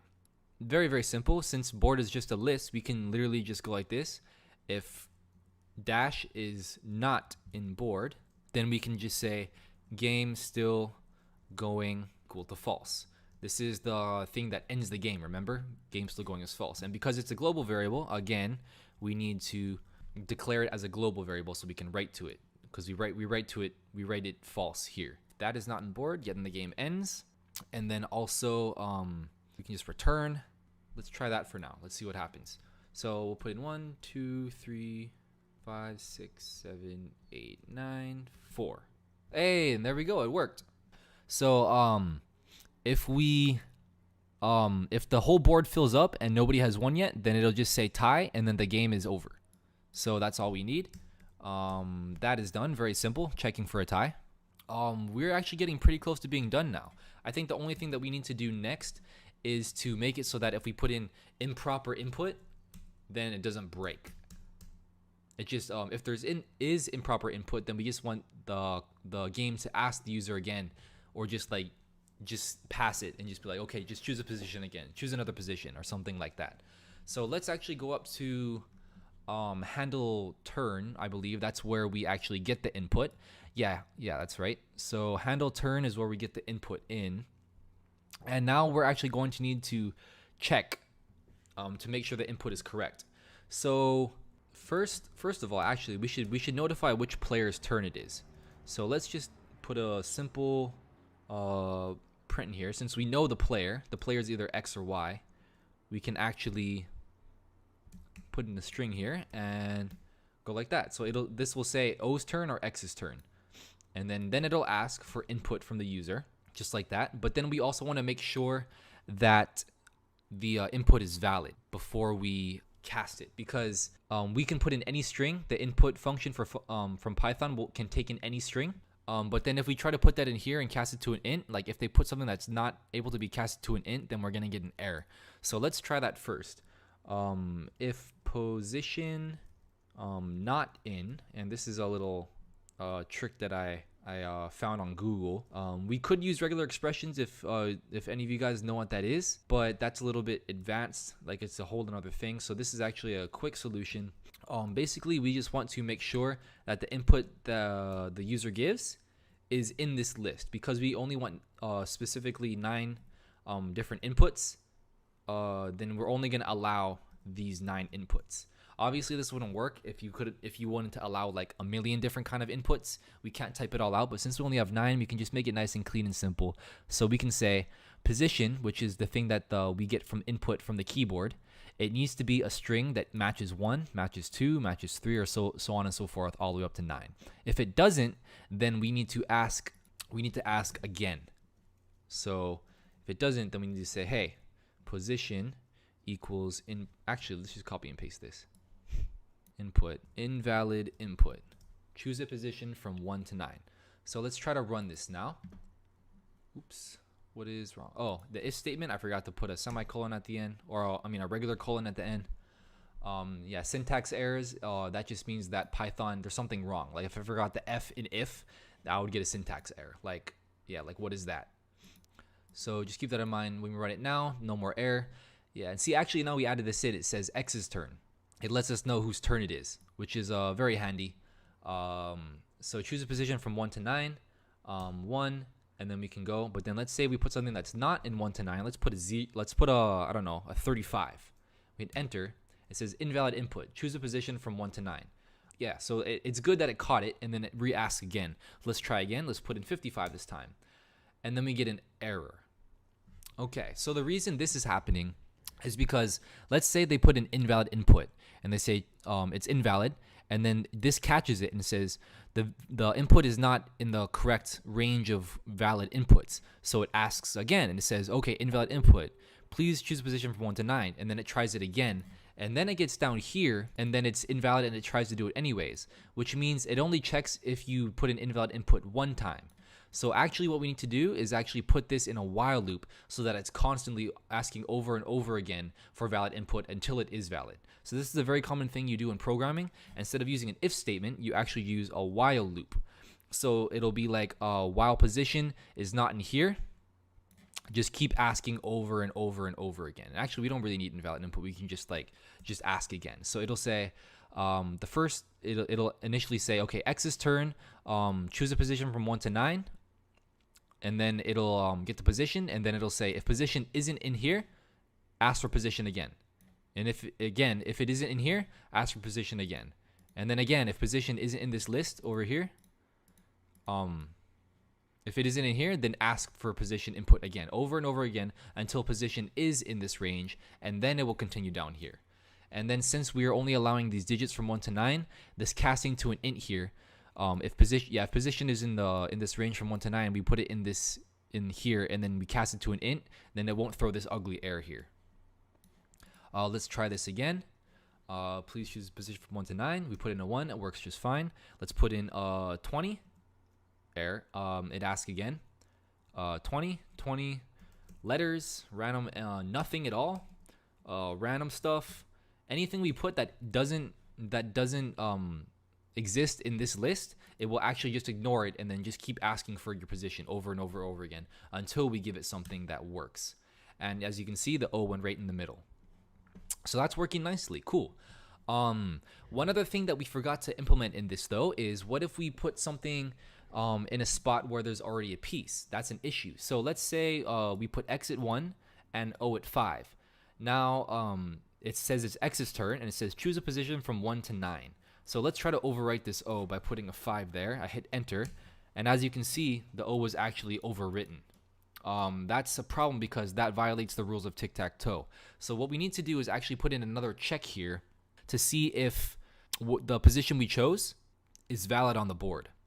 We could check that here after we pick the position and we've casted it and subtracted 1 from it to get the right index in the list. We can just check and be like, if board at position equals empty, or doesn't equal empty, then print you can't go there. Go again. All right, let's try this. Oops. Colon again. There we go. Okay, so let's try this. Oops. 1, 5, and then let's try to overwrite it again and see what it says. It says you can't go there. Go again. So cool. So it actually this popped up. So it noticed that it was trying to overwrite it, but as you can see, it still overrid it. I think that's because we didn't actually implement or ask for the new input again. It continued to overwrite it. I think it just went on here. It went on to setting the board position to player anyways. So actually what we need here is another while loop. This part gets a little bit tricky, but just try to follow along. I'll explain at the very end clearly so that it makes sense. So actually what we're going to do is we're going to add another while loop around this while loop and just call it, and just run it on a Boolean called valid, or while not valid. If the input is not valid, it's just going to keep asking over and over again, and we of course need to create valid originally, and we'll just start it as false because we'll assume it's not valid. So while not valid, then we are going to keep asking for a input in this range, get it, and then check the position, and then if it doesn't equal if it doesn't equal, well, actually, would it be easier to, yeah, this makes more sense. Let's do it this way. If board position does equal an empty spot, then that means valid equals true. We can set valid equal to true to finally break out of this other loop, and then else, then we can print this. So now let's try to run it. This should work now. So let's try to put 1 and then 5 and then 5 again, and it says you can't go there. Go again. And we try to put 5, you can't go there. Go again. Put 5, you can't go there. Go again. Over and over again until I choose something that is valid, like 6, and then you can see that it puts the value in position 6 and leave this one alone. All right, so this is a little bit tricky. Let me explain what's happening. So we have this while loop that is running on this Boolean called valid, and then once we enter this, then we'll make sure that the position inputted is within this range. And then after that, then we'll change that to the board position, and then we'll check again, oh, is this board position available? And then if it is available, then we set this equal to true so that we can jump out of here and go onto here to actually placing the piece on the board. But if it isn't, then it'll say you can't go there, go again. Valid will stay false. It'll come back up here. And then it'll run this again. It'll ask for more input over and over again. And then once it gets a valid input, it'll check to see if the board is available. And then again, if it's valid, then it'll go on. But if it's not, then it'll just say you can't go again. It'll loop back up and then continue over and over and over again. So a little bit tricky. Sometimes this input stuff kind of sucks. But if you're using a lot of other frameworks when you're actually building bigger apps, a lot of this input stuff is taken care of for you already. It's not too often that you have to actually do it yourself like this. But I mean, it's good exercise to understand the logic that's going around. So and I think that's actually it. I mean, like, I haven't put comments everywhere, but I think we have a fully functioning Tic Tac Toe app. Pretty cool. So let's just try to run it one last time and go through this game and then see if go through all the cases and see if everything's working correctly. So if we put a valid input in, then yeah, it puts it in the right spot. Put another valid input in, it puts it in the right spot. If we try to overwrite by putting it in position 2, it says you can't go there. Okay, let's put it in position 3 instead. Okay, now it's O's turn again. Let's put it in position 5. Okay, and then X's turn. Let's put it in position 6. And then choose a position from 1 to 9. Let's put it here. So there's 1, 2, 3, 4, 5, 6, 7, 8. Position 8. So we can put O, and then O should win. And as you can see, O won. Very cool. Now let's run it again.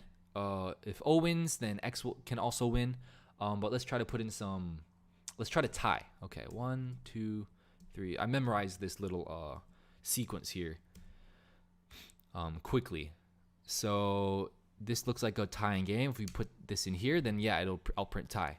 So hey, it looks like our Tic Tac Toe game is working as expected. Everything is working nicely. It is pretty robust because it only allows for certain inputs. It doesn't allow for overwriting your certain pieces. And it outprints everything. It lets the players know whose turn it is. It lets them know what to input and everything. So this is a very nice, small, self-contained and robust little application. And you guys followed along and you coded it yourselves. So good job.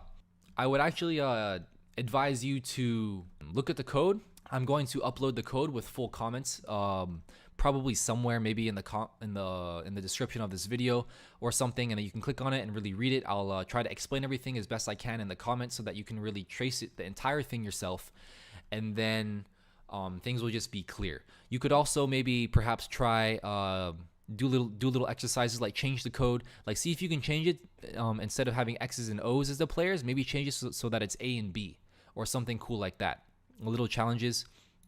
But other than that, good job, guys. You created your first Tic Tac Toe app with me, and I hope you enjoyed it. I hope you learned a lot. I hope you guys like me. I'm a new person on this channel right now. Kazi kind of allowed me in here after I begged and begged and begged and begged. But yeah, I'm here now, so I expect to hear more from me. Thank you all for listening, and I'll get better at this as I go. So if there's anything little off or anything, just give me a chance. I'm gonna keep working at this real hard to give all you guys as much value as I can. A lot of free value, any kind of value I can offer in programming, whatnot. But yeah, again, I am Aaron from Clever Programmer, and thank you all for watching.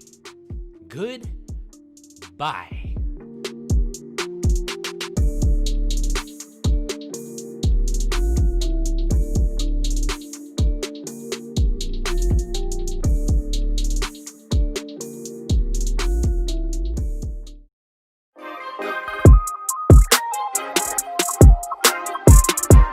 Is that PY? Hit enter.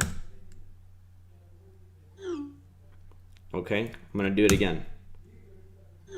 Do it again.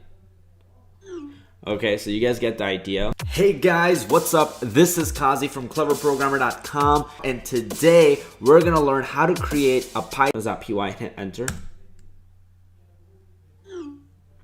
Okay, I'm gonna do it again. Do it again. Okay, so you guys get the idea. Hey guys, what's up? This is Kazi from cleverprogrammer.com, and today we're gonna learn how to create a Python texting app using the Twilio API. Whoosh.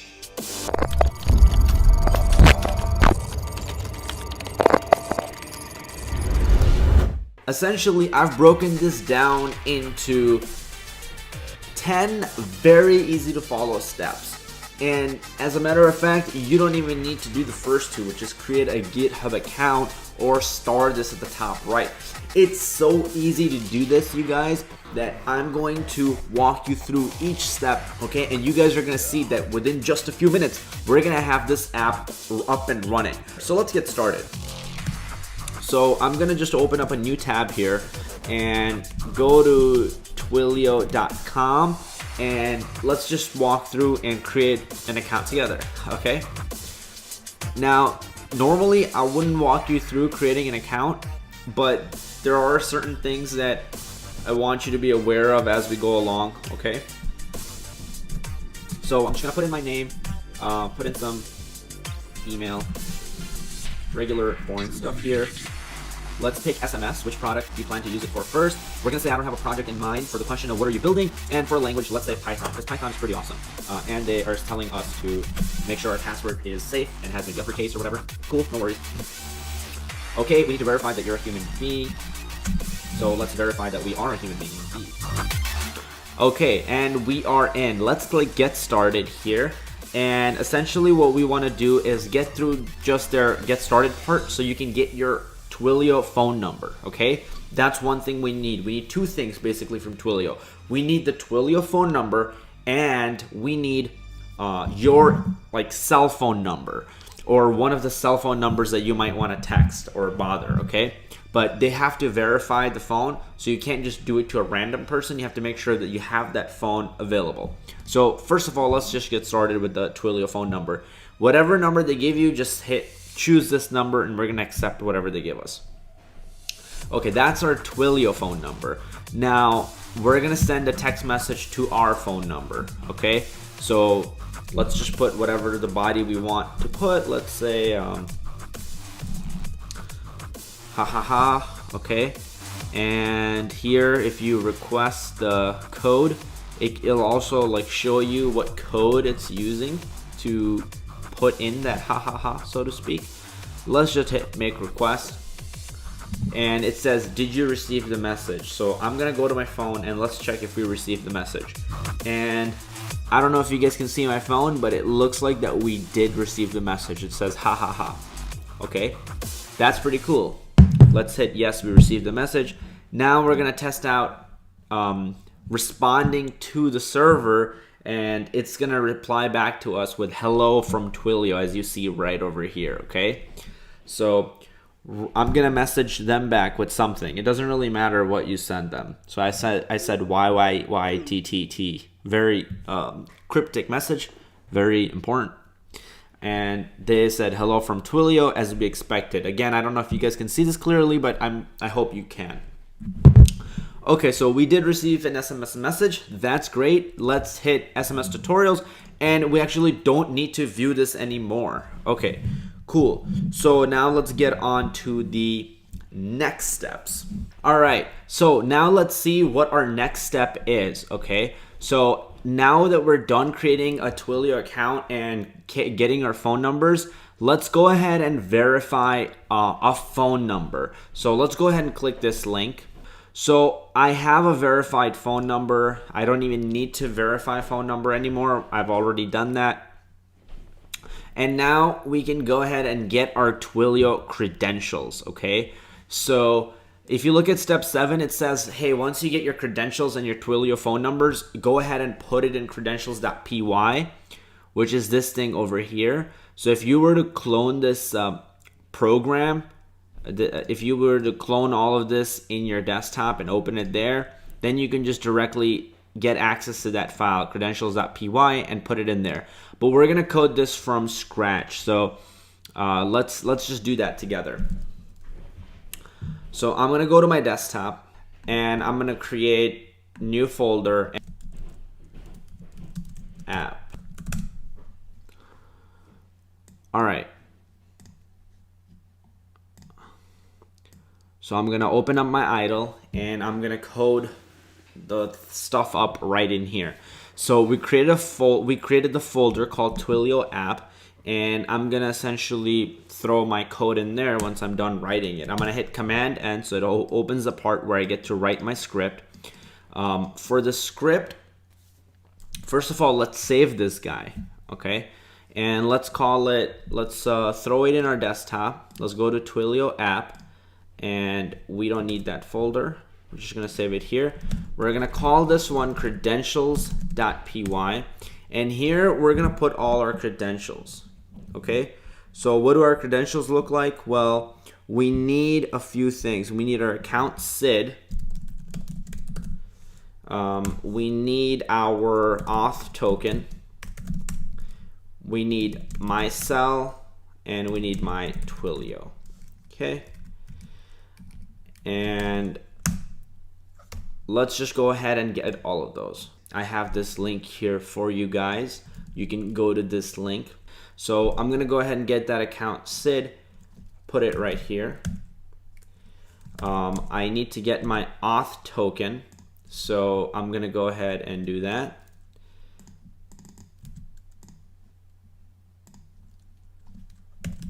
Make sure you put it as a string, okay? So you notice the little quotations that I'm putting there. Now I need to get my cell number. So I also provided link for you guys here in step 6. So let's go ahead and get this bad boy right here, just like this. And I'm going to go and paste it here, okay? But it can't have the hyphens or anything, so I need to remove that.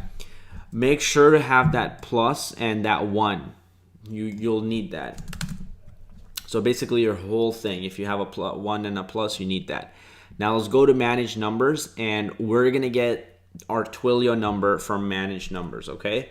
So let's click here, and that should give us the number right here, okay? Okay, and I'm gonna save it. So now our credentials.py are saved. And so I just hit Command N. You can just open a new script however you like. And this one is going to be called send_SMS.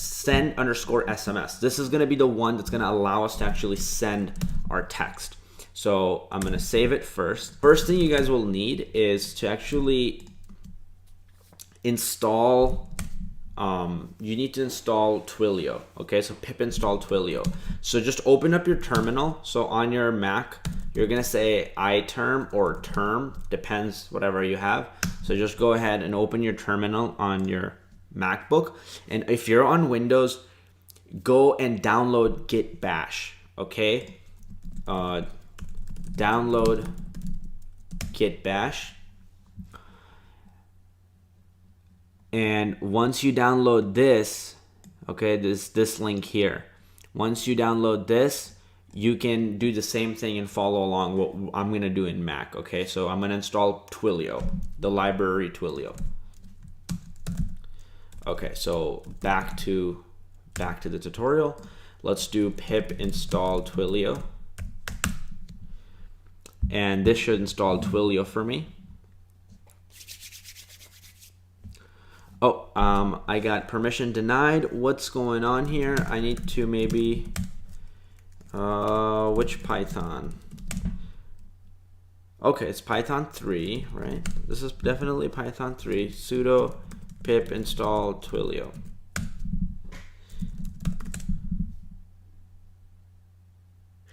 So sometimes when you get permission errors, when you're trying to use the terminal to install stuff, just put sudo in the start.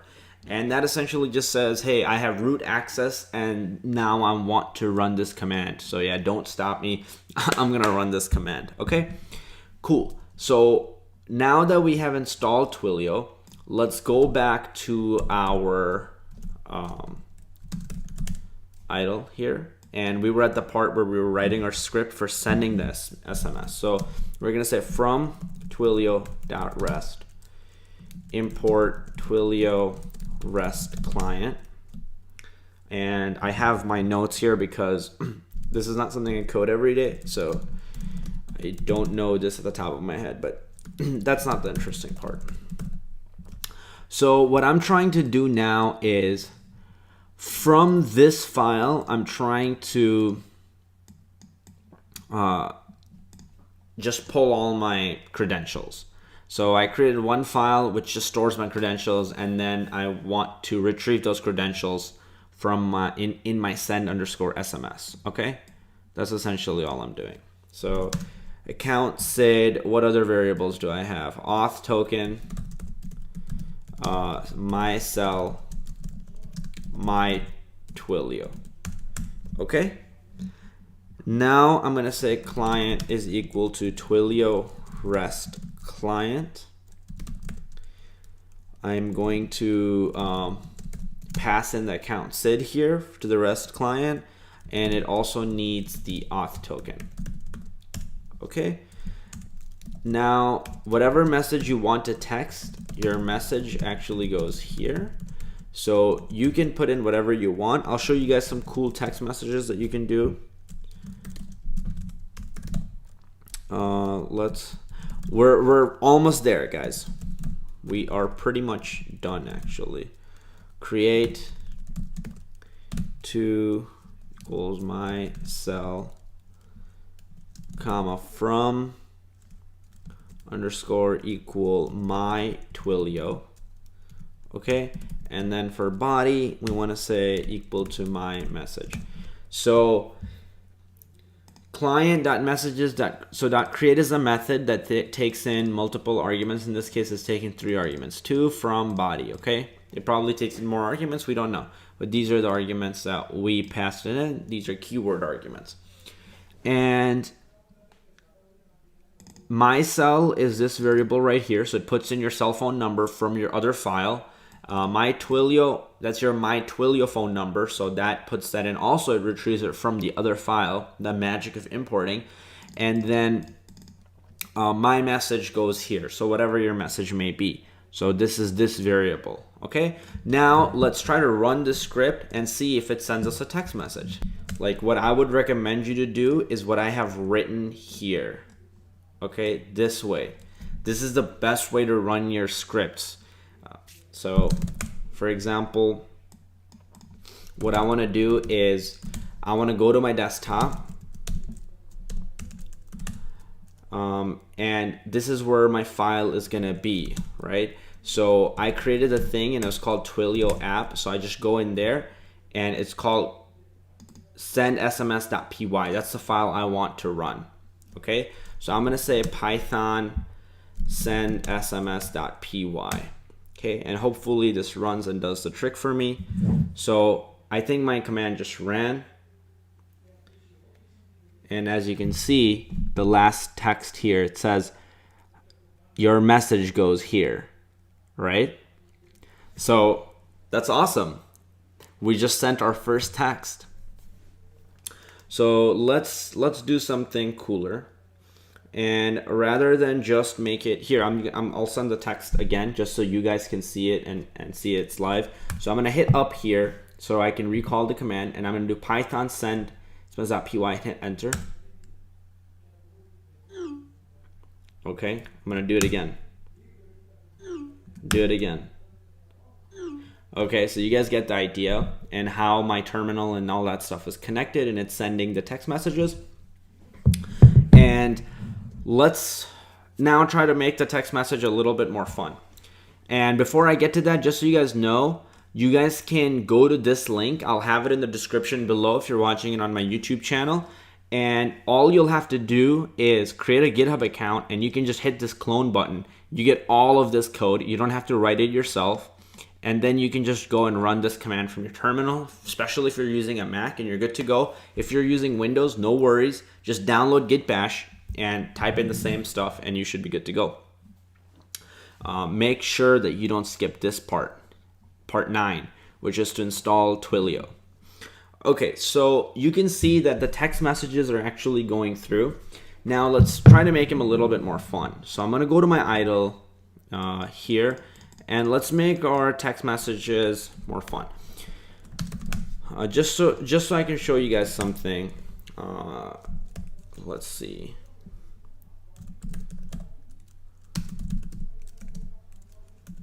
So silly person /n puts a new line. So if I had to show you that /n is not an actual thing in itself, it just puts a new line. So here it'll say silly person, and it'll put this blank line here. So /n is used to actually put new lines. So what I want to do is I want to use list comprehension, and I want to say silly person with new line for I in range 10 for now. And if I show you silly person, you can see that it says silly person 10 times. That's your for I in range 10.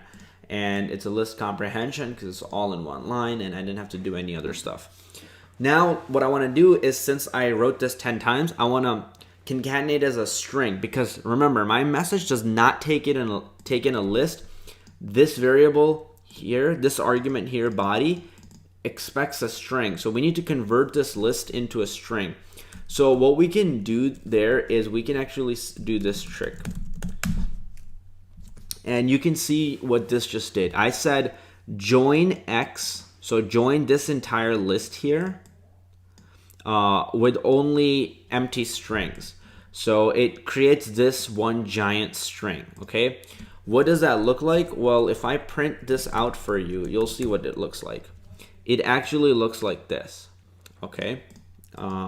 So let's do that. So I'm gonna go here and I'm gonna say silly Bob, new line, for I in range, I don't know, 100, and let's go like this. And then go here and say dot join. Okay, this should be good. I saved it. I'm gonna go back to my Python and simply run it. Where was I running it? Was I running it in my terminal? Was I running it in my iTerminal? I don't remember. Here, let's try it here. Python send sms.py. Let's see if we get this message.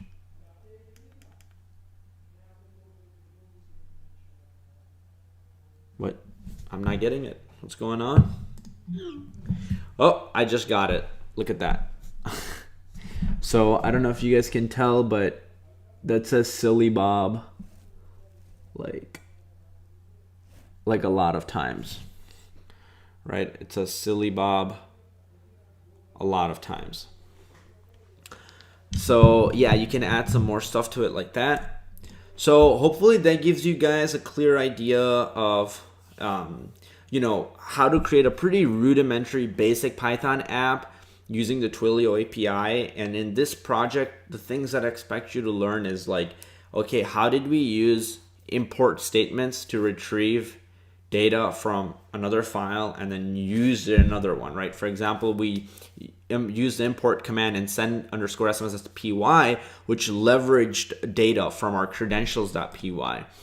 Other things that you have to keep in mind for this is, so we learned a little bit about list comprehensions, but more importantly, one big thing that you guys got introduced to are something called APIs, which are known as application programming interfaces. These are tremendously powerful, and essentially they can give you unlimited power without you having to do anything.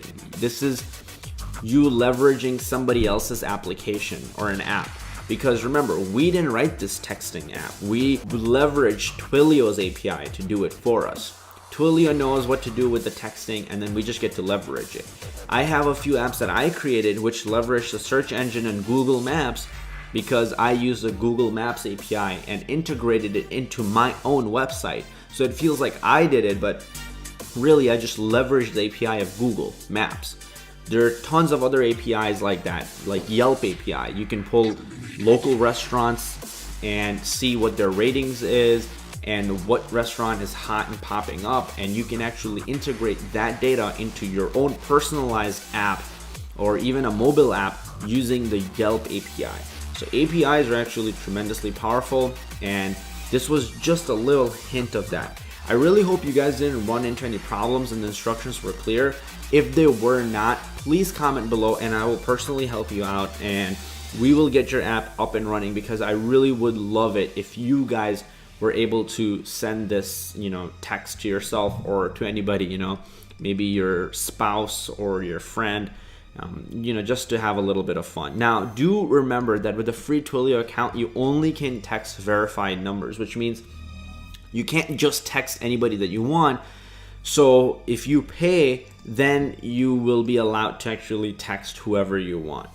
It's not much. I think it's $1 a month, but I could be wrong. That's what I saw. Other than that, that's what this is about. I think what I'm working on now is creating a chess app. So I might actually have a project for you guys on that, and we might actually build it from creating the chess engine, so the logic, then the user interface, and then the chess multiplayer app. So that's something actually I'm currently writing, and once it's done, I'll probably have it presented to you guys.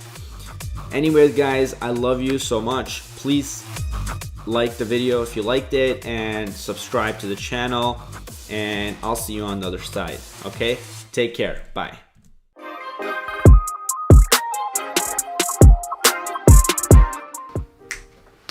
How's it going, everybody? Hope you guys are doing amazing. My name is Nazari and I am a full stack developer who's been working with Django for quite a while now. And today I am here to teach you how to build a Django to-do app. Okay, so what will we learn today? We will learn how to create a Django to-do app that contains the backend, the front end, and the database all working together. We will also learn how to use Bootstrap and its basic structure to create beautiful looking applications. And we will learn how to create a Django model, a Django view where all your program logic will live, And then finally, you will learn how to use the Django ORM to manipulate the database. And I think overall, you will learn how to take an idea that's in your mind, divide it up into pieces, and put it into reality, because that is a very important part. Now the best way to learn from this tutorial is to code along with me. That is very important, you guys. Now if you run into any problems, I linked the code below, and you can just kind of use it to compare and contrast and see where you went wrong. Now, if you are really stuck, you can either comment on YouTube or you can direct message me on Instagram at NazDumansky, and I'll be happy to answer any of your questions. Now other than that, let's get started, guys. Alright, so before starting any new project, I like to write out a very simple requirements document like this, okay? So let's take a look at, first things first, is the goal. What are we trying to achieve with this app, right? So we want to allow users or customers to keep track of things they need to do on a daily basis. So that's the goal. The user story is what can users do on the application functionality-wise. So the first thing they can do is a user can view his or her list of to-do items. So that's number one.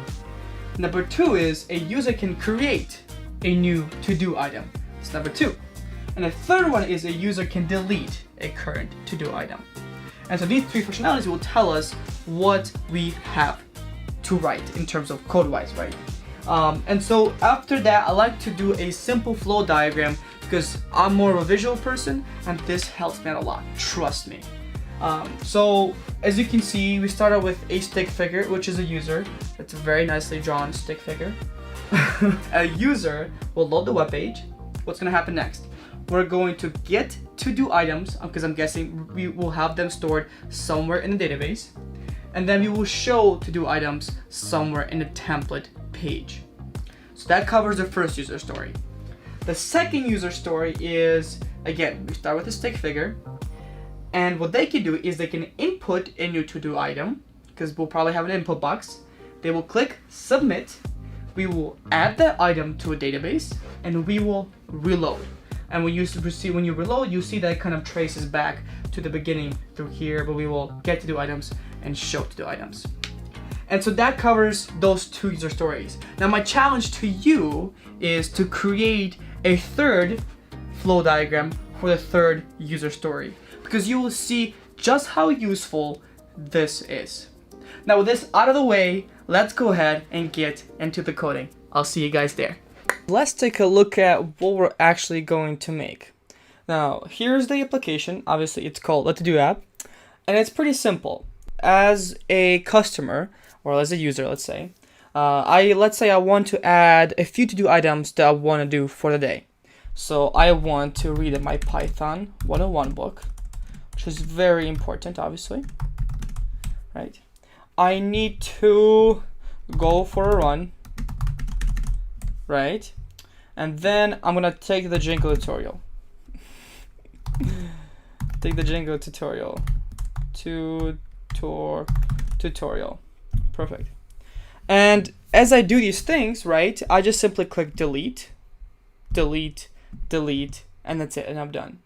And as you can see, that's pretty much the whole app. It's very simple, but very functional, and looks good as well. But the important thing to understand here is the core concepts behind building an application like this, right? Because now you get to learn things like backend and how the backend interacts with the front end, and how now the backend interacts with the database. All those things are very important for not just building applications like these, but building much bigger applications like Instagram, Facebook, Twitter, anything like that. So with that being said, let's actually take a look at how we build this, because I'm really excited. For part one of building this application, let's go ahead and install and actually go to REPL.it.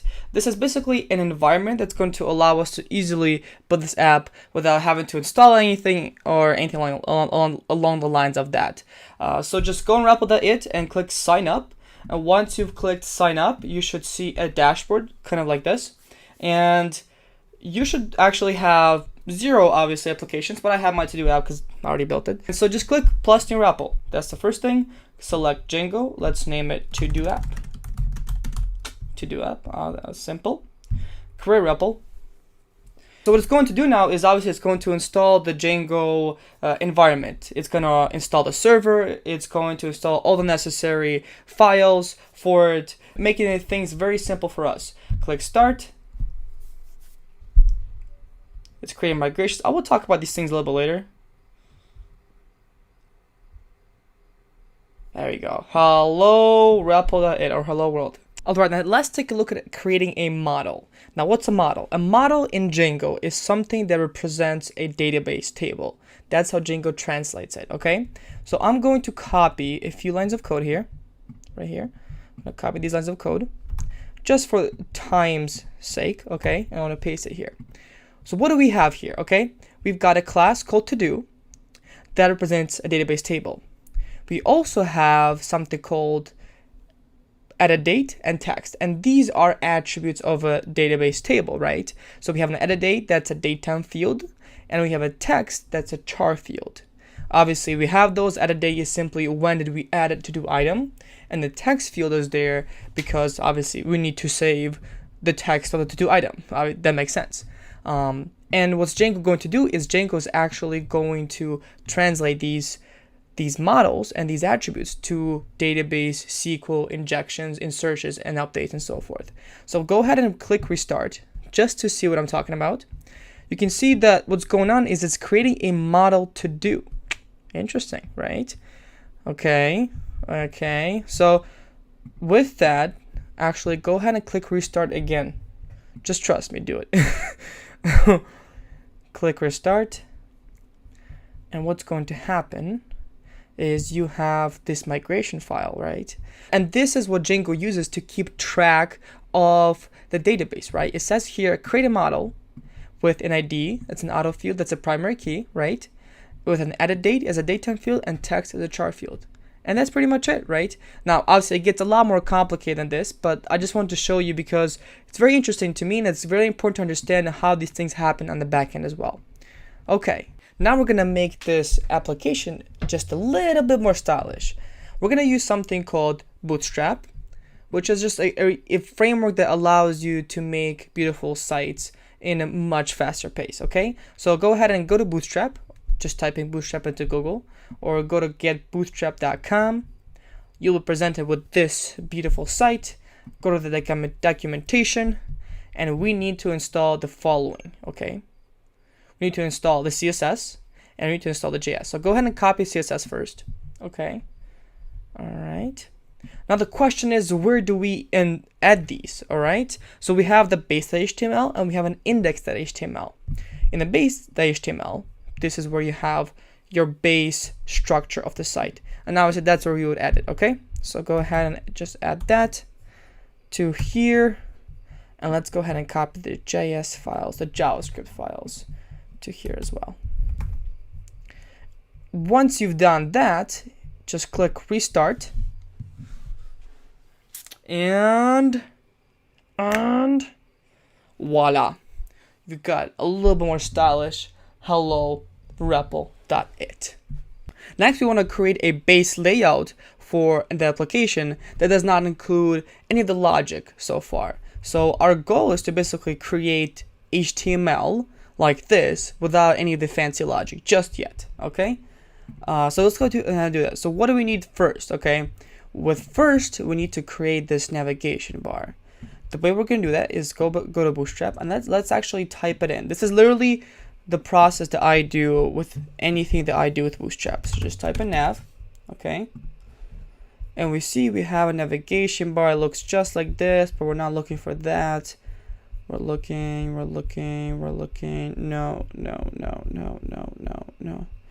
Nav bar, there we go, that's the one. Nav bar, and we really need a simple nav bar that is of black color. Let's see. So kind of like this, you can see right there, we have a nav bar, okay?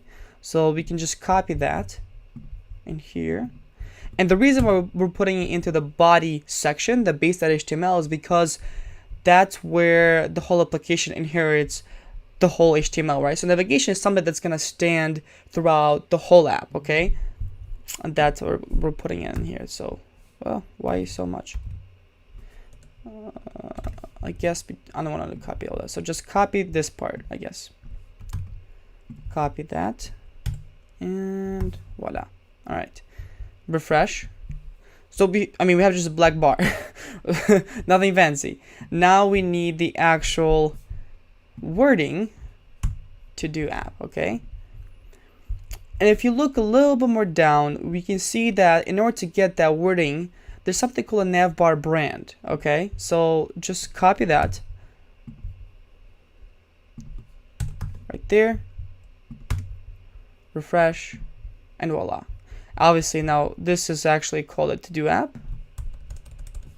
To-do app, refresh that, and that's it, right? So you've got the navigation bar just like you have it in the application that I showed you. Pretty simple the way we just got that. Now we're gonna look at how to add all the other parts of the HTML into the application, okay?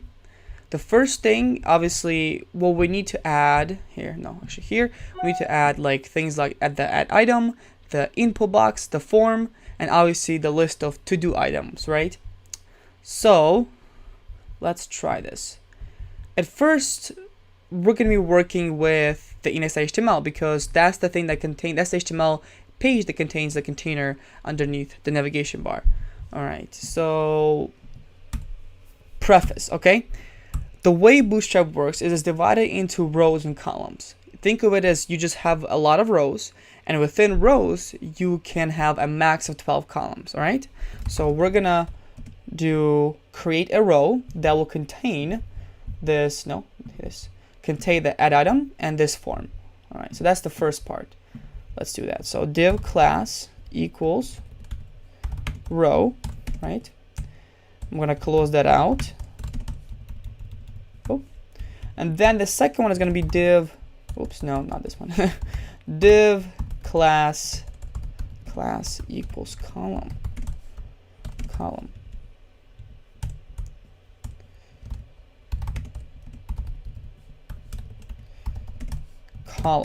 Wait, no. Hold on. I just need to. I don't know why I'm doing this again. Anyways, great. So now, if we refresh this, obviously nothing is going to happen. But at this point now, we know we need to add this add item h1 tag, or no, h2 tag in this case. So we're going to do h2 add item h2. All right, it's there. But you can see there's no padding, right? It's just all the way up to the box. One thing you forgot to do is to add a container. With Bootstrap, everything kind of has a parent container, a big container that contains the whole application. So when we go to base.html, you can see underneath the navigation bar, we have all the block content. This is the block content that is inherited from here, right? You can see this extends the HTML. So what we are going to do is we're going to add a container, a class container. Class equals container. And then we're going to obviously close this out. I like to add my spacing. I'm very particular about that. Great. Now we have a container. Okay, we've got that part. Now let's go ahead and add the input box. And I'm going to show you how I go about finding or just adding an input box from Bootstrap. So go back to Bootstrap.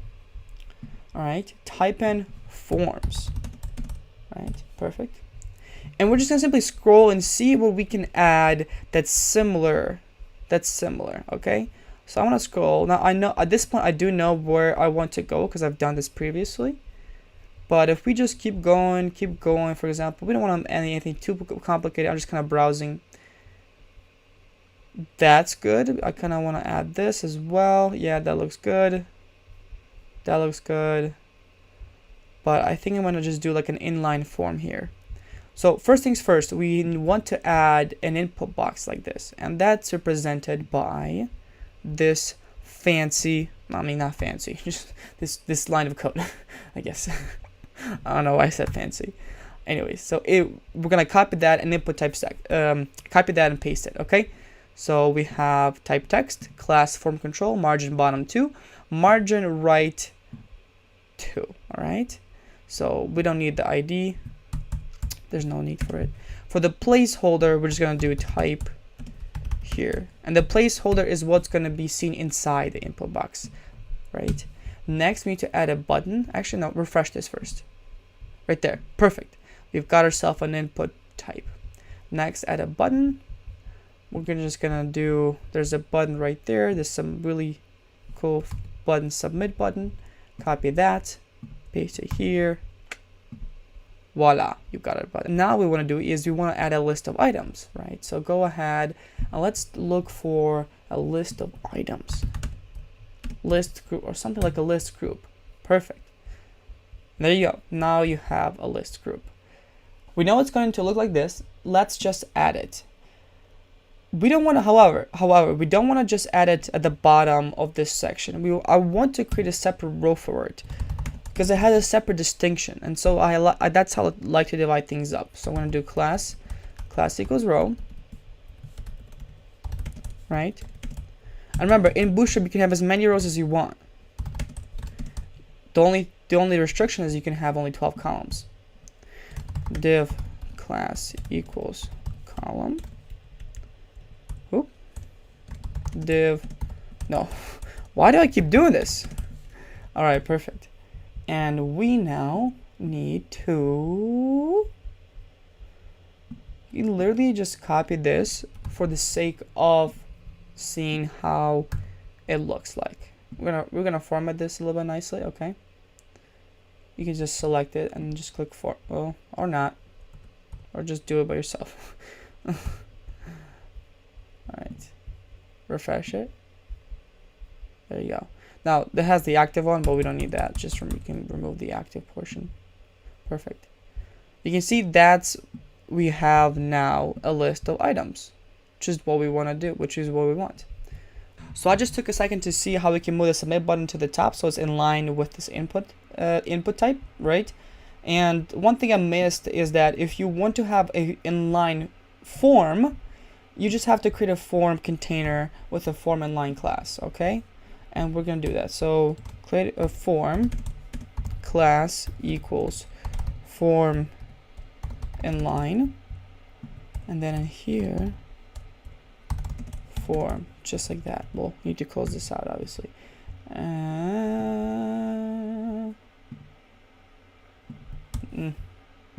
really don't like how this just formatted it. Okay, and if you refresh, it's completely gone.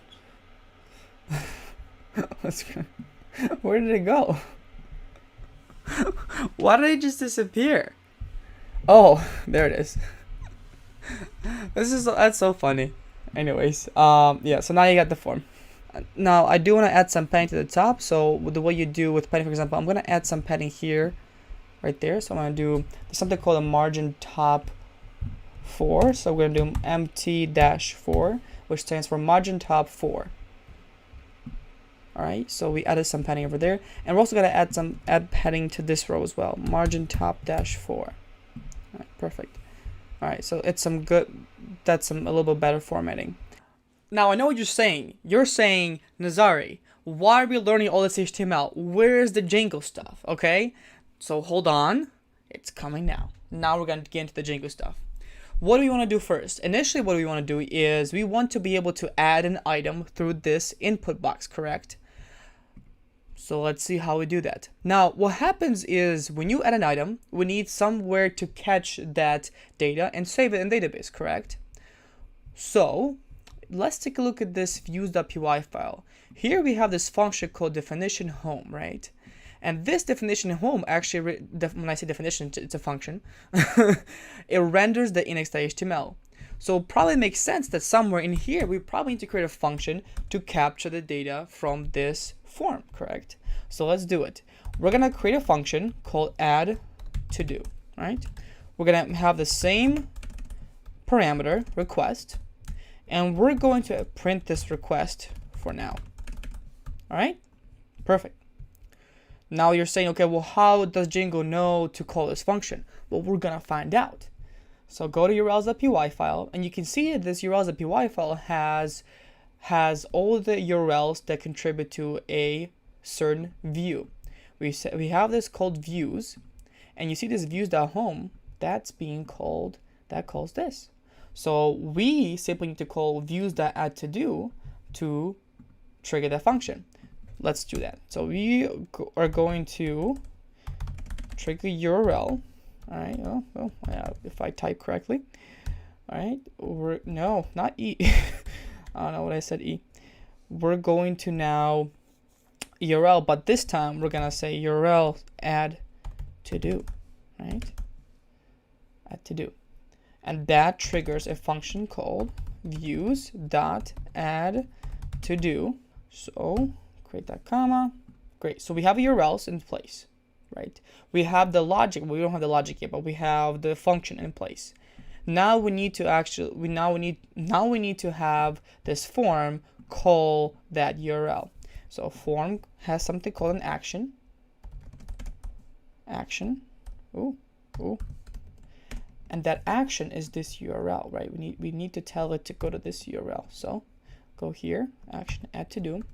And the method, we're gonna pass in the data through a post method. There's a get, there's a post, there's actually a multiple one, but post means we're posting something. Think of it like that, okay? We also need to change, no, this is fine, type submit, that's fine. That's pretty much it. Let's see what happens. Okay, it's broken, great. The include does not appear to have any patterns in it. No? Well, it does. You have URL.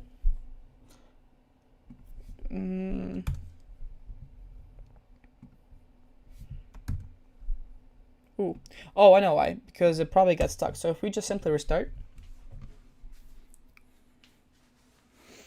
Restart. Yes, restart. All right, there we go. Now it's working. Let's type this in the row. Yeah, it's broken. So there's something called a CSRF token. But what do we know now? We know that it's hitting this URL because when we hit this URL, it broke, which is great. Now we need to solve this issue, right? CSRF is just a way for us to protect the form, to make sure that there's no spam form submissions. That's what Django has to protect its form, okay? For the purpose of this video, we're going to unprotect it, I guess you can say. Because I've tried it with trying to protect the CSRF here in repo.in. For some reason, I've always have not been able to. And I think it's due to a virtual machine issue. But in order for us to be able to go through and not have it be CSRF protected, I guess, here's what we need to do. So we go to use.py file. And so I'm going to search in CSRF exempt. CSRF exempt. There we go. There it is. So we're gonna copy this, paste it in here, and now we do CSRF exempt, and that gives us an exemption. That way, if we go ahead and simply just type in here anything, submit. What? Then return erase. Oh right. Yeah. In this case, we are going to redirect back to the home page, okay? We can literally just simply do it like this for now. Return and render the same home page. That's it. And if we refresh that, okay, boom, you see?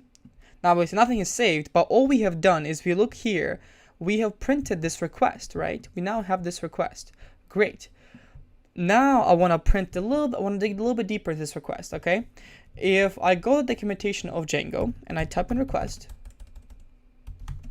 all right, request object, HTTP request object. Here is what the request object contains. It contains things like cookies, method, right?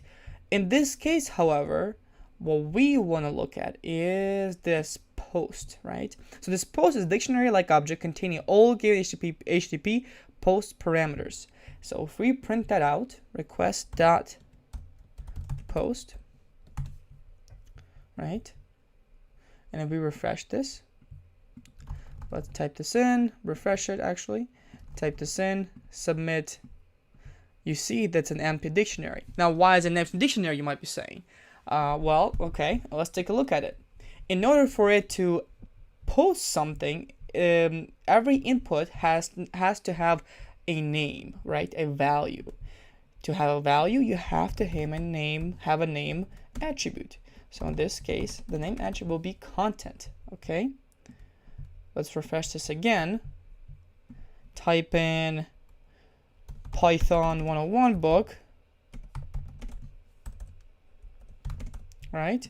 Click submit, and voila, you got yourself a dictionary that with the content from the input provided by a user, right? Now we can see, and obviously with this, we can actually use it and create a to-do item in a database. Great. That's awesome. So let's go back to the views.py file. We now know how this request.post works, all right? Now what do we do? What do we do now? We need to capture two things. We need to capture the edit date, and we need to capture the content, right? So let's do it. In order for us to capture the edit date, what we're going to use is we're actually going to simply create an edit date, like the current date. There's something called a time zone that Django has, and so we're going to import from Django.utils import time zone. All right, time zone. And what we're going to do is we're going to create edit date equals time zone dot now, and that is simply a time zone object of the current, literally just the current time that we are creating this. All right, so that's great. Now we need to grab the content of the actual this request.post. So let's go ahead and do that. We can say content equals request.post, and inside here we'll say request.post content, and that will give us the content of what we typed in here. Okay, let's try this out. So we're gonna print the date. This is literally the way I'm teaching you guys is literally how I develop. Okay, I print things out, I test things out, because the last thing you want to do is you want to write a bunch of functions and then you realize that you did it all wrong, right? Because you didn't test it. And so as I go along, I test things, and that's what you should do too, honestly. I'm not the only one who does this, trust me. Print content. We don't need to print this anymore, right? So refresh it. Okay. 101 book. Click submit. Let's see what happened here. Ooh, got a ball of mine. All right. So I'm gonna highlight this, okay? This was our request, okay? Here is what got printed. This is the date, an edit date. It's a time zone date, 2019 08/15, and this is the content, 101 book. Perfect. And then we obviously refreshed. Okay. Great. Now, with this data in here, we've captured this data. We need to save this data somehow. So what Django has is remember those class to-do items? That's what we're going to use. We're going to import from Django.models from I think it's main.models from main. So you see this main.models import to do. We are importing literally this class. Okay, import this class. And so let's go ahead and actually create a model, right? So Django create object, right? In this case, we're gonna create a model instance, and there should be a create function. All right, perfect. Yes, we have that. But I want to do this. There we go.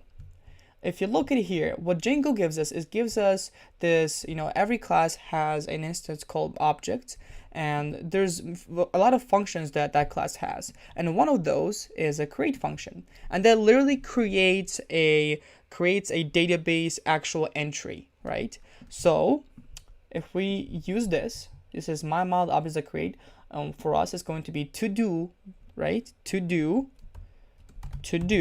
dot objects dot create. Now what are we inputting into here? Okay, we need to input a few things. If you look at our models, we have the edit date and we have a text. Okay, go back to use. The edit date equals, actually I'm going to change this date. This is current. I'm just going to change this date, current date. Okay, edit date equals current date. Then the text, that's another attribute, equals content. Perfect. Text equals content. To the objects that create, edit date equals current date, text equals content. With this, when we run this function and we click submit, now it should create a database object or a database entry. Let's try this. Python 101 book.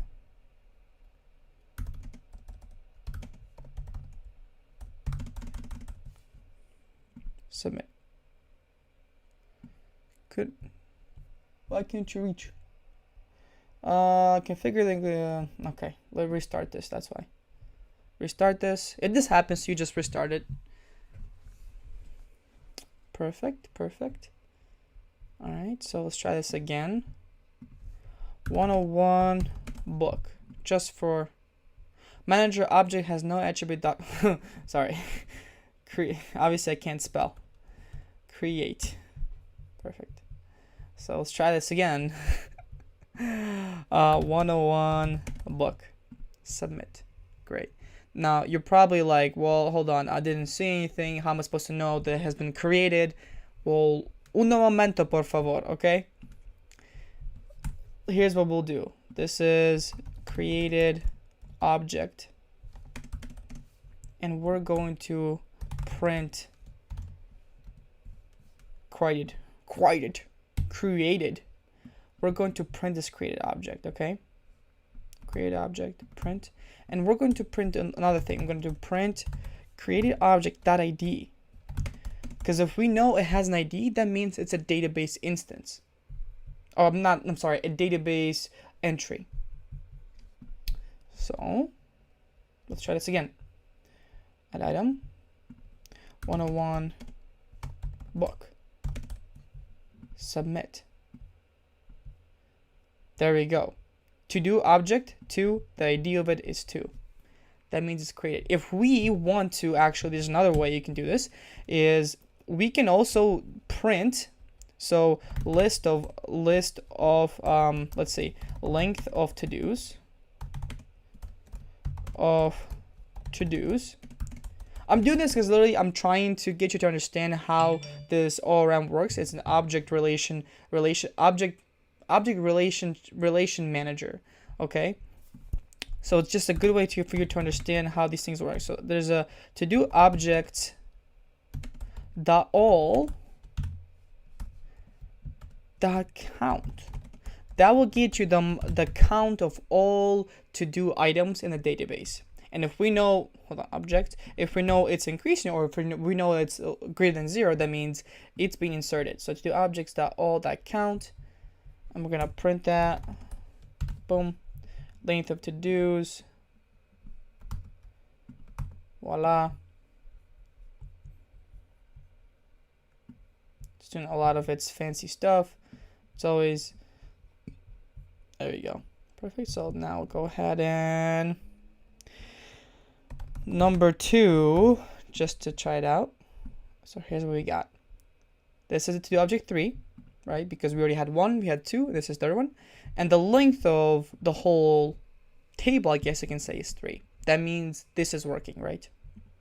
All right, so now that we have confirmed it's working, let's erase this. And the second part is actually going to be listing this. Now we need to list the actual to-do items. To list the to-do items, we have to do a couple of things. First is we need to grab the items from the database, and then second is we need to transfer those to-do items to the HTML page and loop through them, okay? So let's see how we do that.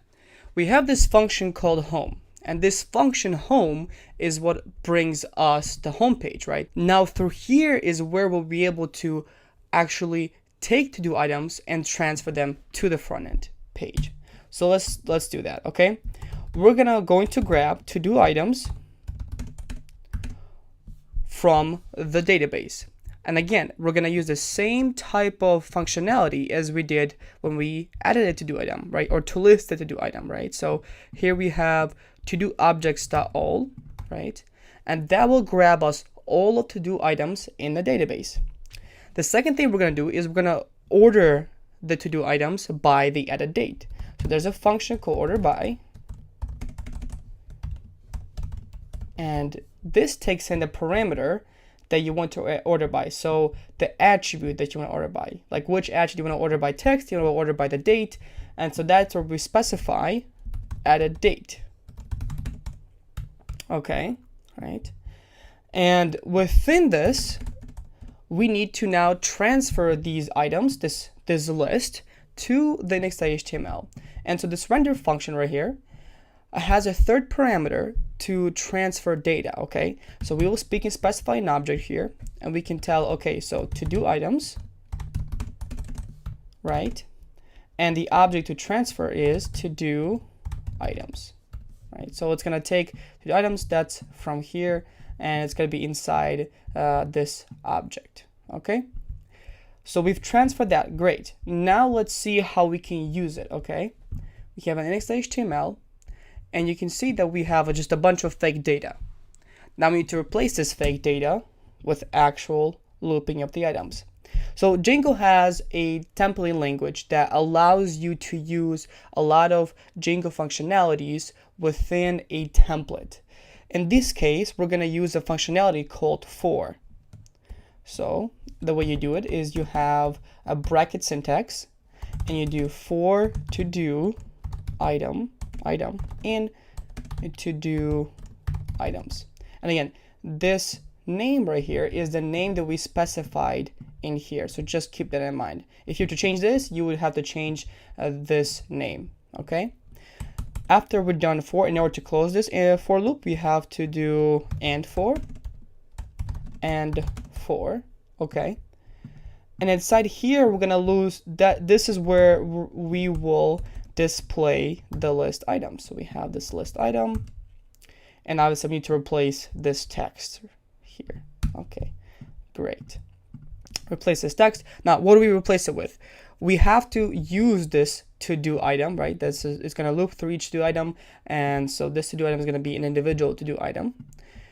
There's a syntax where in order to use the object, you use a double bracket syntax, and then you do to do item dot the attribute you want to use. So in this case, we want to use the text, right? Because that's what we have in the models.py. So we have text. Okay, so we have that, and let's see if that actually brings us something. Let's remove this. Okay, remove this. Restart, just to restart. Let's see what happens. I hope it doesn't break. I really hope it doesn't break. I don't see why it would break.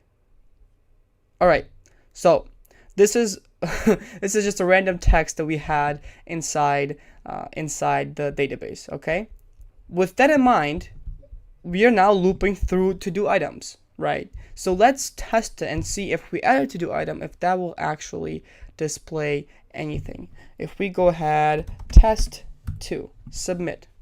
Oop, nothing's working. So now, why is it not working? Let's look at the views.py file. You see here when we add a to do item, that takes us to this function, and this function renders again in index.html but doesn't pass in the to do items. So what do? Instead of rendering, we can actually redirect the page to a home page. So there's something called HTTP response redirect. So if we go to Google, response redirect method. Oh no, I don't want Microsoft. Jingo. Hold on. Jingo. There you go. Let's type in. We don't need this. Just right there. Response redirect. HTTP response redirect. And the way you grab that from Django.http, right? This is Django.http. That's where you grab it from, and then we can redirect it to a certain URL, which in this case will be the home URL. So let's do that. Let's import it first. So from Django.http import HTTP response redirect. I hope that I spelled that correctly. No, I did not. Copy this.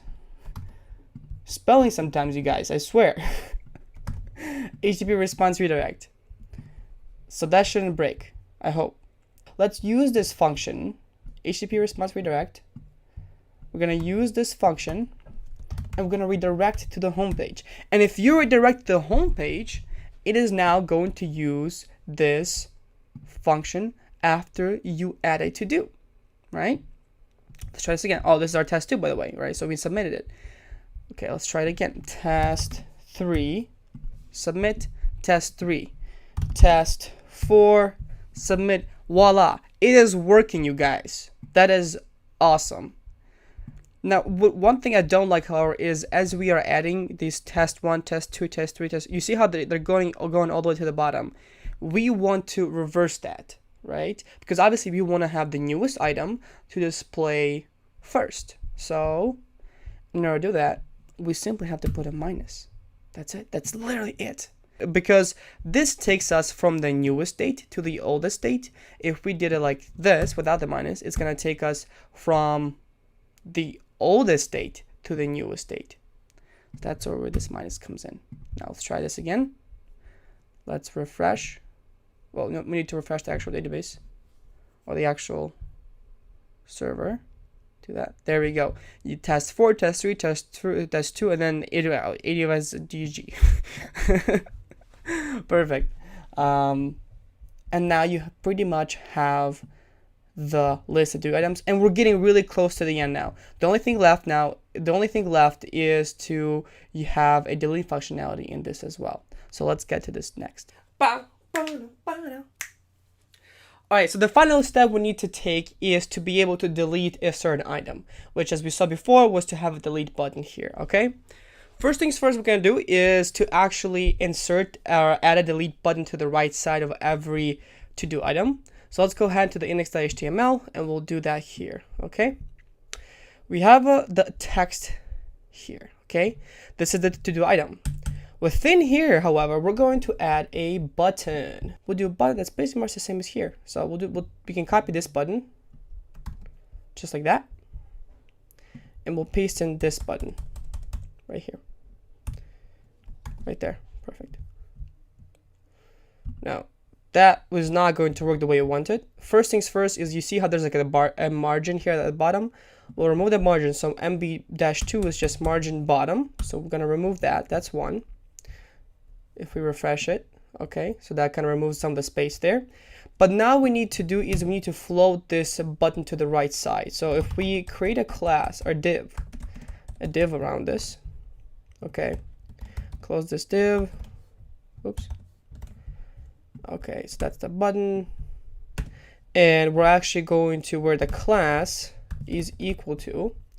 There is a float right bootstrap class. You can do this in CSS as well, but if you type in float, for example, and you do float right, okay, float right there. Now it floats right. One other thing I want to do is I want to center this text, but we're going to worry about this a little bit later. And I also want to change the button to be button small. There's a class in Bootstrap which is button-small, which just makes it a small button. See, there you go.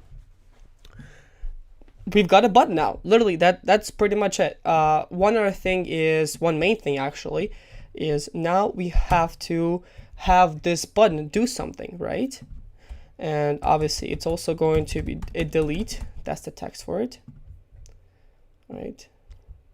And one other thing we want to do is, instead of having it be a primary button, so if we go back to buttons just really quickly, you see this danger. We're going to use like a danger one, because we don't want people to delete on accident. You want it to be kind of like a warning, I guess you can say. No, a danger. So we're going to make it a button dash danger instead of the button dash primary danger. Right there. Perfect. Awesome. Last thing, okay, we need to create a form, because we want this button to do something. Just like we have it here where you have a form action, we need to have the same thing for every single button that displays there. So create a form. Okay, just for now, just a simple form, just like that. We're going to, inside this form, we need an action item. All right, so where is this, what is this going to trigger, or where is this going to lead, or when the button is clicked, where is it going to lead? We're going to name a URL just called delete to do, and we need to pass something, because when you delete a certain item, obviously we don't want to delete all of the items, right? We want to delete a specific one. And so as a result, we need to pass the ID of every, or of an individual item, to know which one to delete on the backend, right? So if we just simply use and we specify, okay, delete to do, and the ID of the to do is to do item dot ID, right? And remember, that's the unique ID of every single item. Add a slash, and now we know that that's what it's going to do. Action is obviously post, just how we had it before. Perfect. And refresh. Now obviously if you do this, it's not going to get you anywhere, because we actually need to create the URL and the view for it. So let's do that. So just refresh it for now. Perfect. We have a delete to do. That looks good. That looks good. Now let's go to the URLs file. We have this add to do. Now we need to do the same thing for delete to do. All right. So delete to do. But with this, we need to capture one more thing. And that thing is the integer, or the primary ID of a specific item. So what you, in Django, which you can specify, you can literally specify a parameter, a type parameter, and name it. So to do ID, like this, slash. And so Django will actually map this and know that, okay, so that there should be a to do ID here, and I'm going to pass this now to a views.py file. No, well, obviously we don't want to pass this to add to do. Now we want to pass it to delete to do, which we haven't created yet, but we're going to right now. So let's try that. So let's go to the views.py file, and we can create the same function. Delete to do, right? Again, request. But one other thing is the to do ID, because that's the second parameter that's going to be passed in through here, int to do ID. So we're going to pass this in through here, right? One other thing I want to mention is, just for the sake, is we're going to do CSRF exempt as well for this one, because this is a form, and just for the sake of the video, we're going to include that in. And we're going to print the to do ID. Which ID are we removing? And then we can go ahead and return the same HTTP response to redirect to the home page. Okay, let's try this now. Refresh this, or should it not refresh? Restart this. Again, if you get that error, just restart it and you should be fine. Perfect. Let's try this again. All right, when we click delete, nothing happens. This error is because of the URLs. The URL function right here is actually a deprecated one. So this one came initially with kind of the Django setup, but it's actually deprecated. If we look at the URL dispatcher, you will see that Django now, the latest version, uses path. And so if we go ahead and import from Django URLs.path, right? And you're gonna run these problems sometimes, so that's okay. That's a learning opportunity. So with a path, I can actually just specify it like this: path delete to do. We use a delete to do, And now this should work. So if we take it like this, perfect. You see, that was completely okay. And you can probably even do the same thing here. So path like that. There you go. Path like that. And you can leave this alone for now. All right, we've got that working. And when we click delete, this is the ID. The ID is 4, and that's what. So if we do it again, right there, you can see that it printed out 4, which is the ID of the to-do item.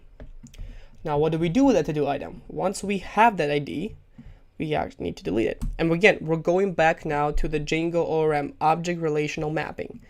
Well, and the way you delete an item within Django is you do to-do dot object dot get ID equals to-do ID dot delete.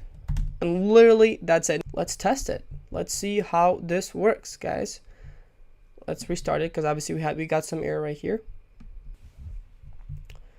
All right, now let's go ahead, delete, delete, delete, and it's delete. And you can see it is working, guys. So let's do a test run fully with this. Let's go ahead and, like we said, read Python 101 book. Go for go for a run. Perfect. Let's make some lunch. Make some lunch. Perfect. And that's what you guys got now. You have a to-do item, a to-do app with complete submit functionality, with complete delete functionality, and you have the proper logic behind it, and that is awesome. You guys have done it. If you guys followed along, that is amazing. I want to congrats to you. Alright, that is it for the tutorial, guys. I really hope you enjoyed it and that you took away something from it. That is the most important part. If you have any questions whatsoever or any problems, feel free to comment down below, or you can message me on my Instagram at NazDumansky. And if you did complete the app, I want to see it. Share it with me. Seriously, I'm not kidding. Other than that, I hope you guys have an amazing day, and I'll see you later.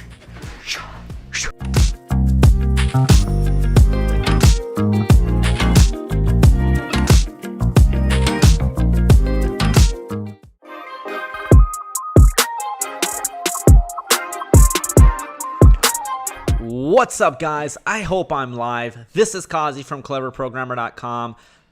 This is Aaron from cleverprogrammer.com. This is Frankie from cleverprogrammer.com. In this video, we are going to be making a Craigslist app clone. Okay, it's gonna look like this. I'm gonna do this quickly so you guys can start seeing this. This is what it's gonna look like, what we're gonna build. We're gonna be doing it with Python and Django. All right, so we're gonna be using Django, we're gonna be using Python, we're gonna be using Beautiful Soup and web scraping, and the end result, instead of something looking like this when you type in ping pong, which looks like garbage, it's instead going to look like this. Okay.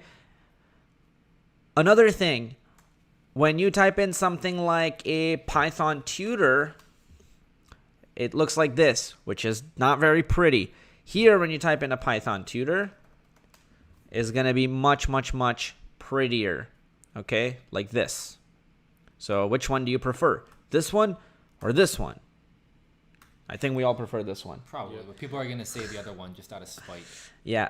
Okay, cool. So that's what we're going to be building. Ooh, did I do the shortcut? I hope so. That's what we're going to be building. What is up, everybody? People are excited. They're jumping on. Epic Code is on. Tech Boilers is on. Made, More Gear, Abdullah. All right, guys. We're going to be building this live together. I hope you guys enjoy it. And then, yeah, if our mic or anything is off or whatever, just let us know. Is the chat... are you able to go into the... What did you do? By the way, guys, any questions that you guys have, just drop it in the chat. We were more than happy to answer them. Yep.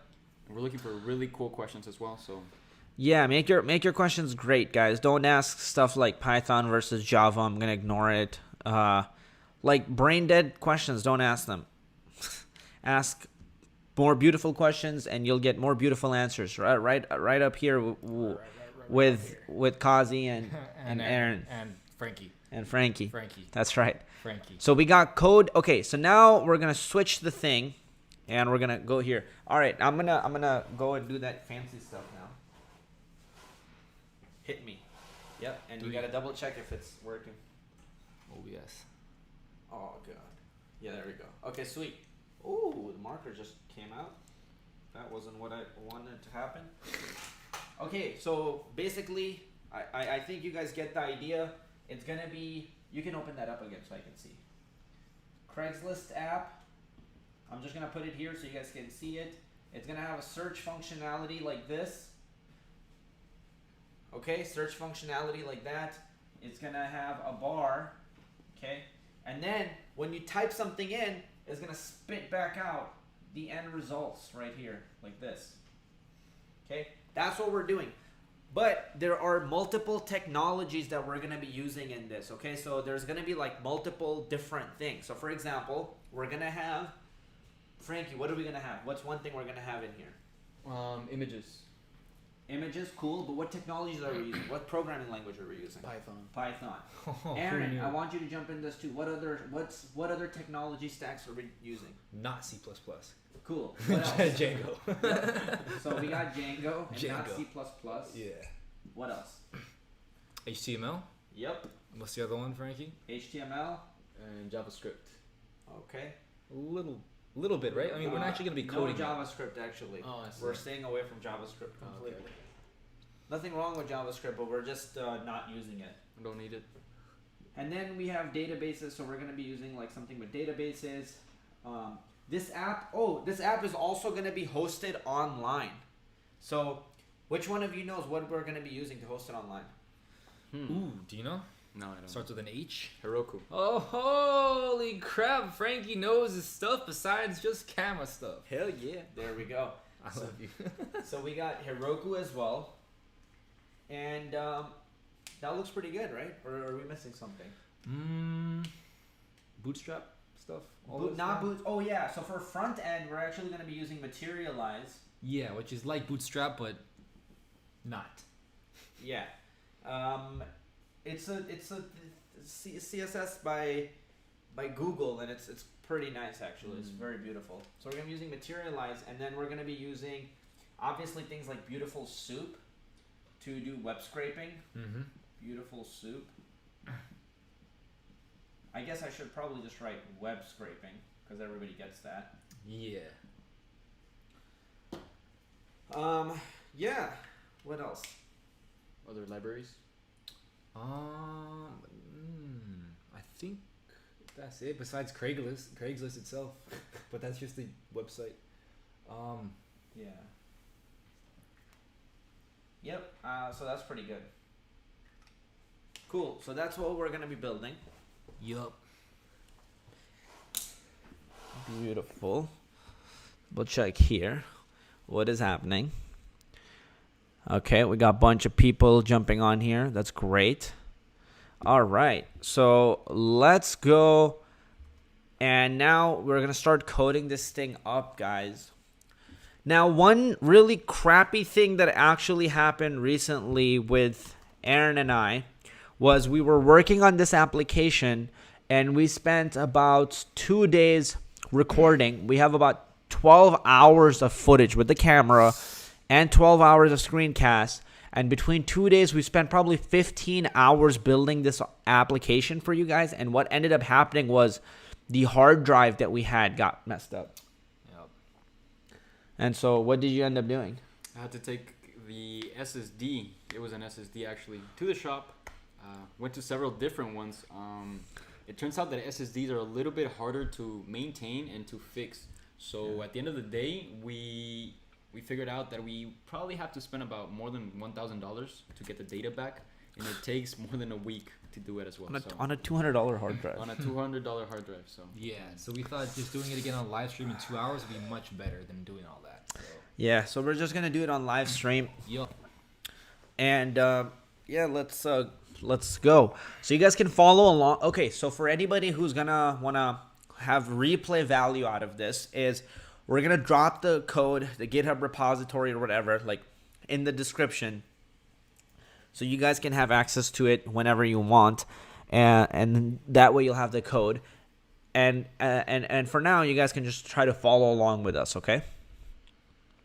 Okay, so we're gonna build out a new project in PyCharm. So I use PyCharm, guys. You guys can use really whatever you want. Yeah, I'm tried as guilty. I've never used PyCharm in my life, but now that Kazi showed me how jacked it is, like, oh my god, I'm gonna be using that all the time. Never used PyCharm, but it looks a lot like VS Code, actually. We know, Frankie. Reminds me a lot of it. For people that don't know, Aaron. VS Code. They don't even know what VS Code is. VS Code, no, a lot of people know what I VS love Code it. is. Everybody knows what Visual Studio is. Yeah, It's so minimalistic. That's why I like it. Visual Studio is really great. The debugger is next level. Yeah, and Visual Studio is very light and beautiful, but it's not like a full-on IDE, you know, because they're just like editors. Yeah, this looks jacked. Yeah. Okay. So let's open up and start a new project. So I'm gonna go to my command line. Now let's just make sure that it's showing the right. Oh, whoops. Yeah, those are the little mistakes I want to watch out for. There we go. Yep.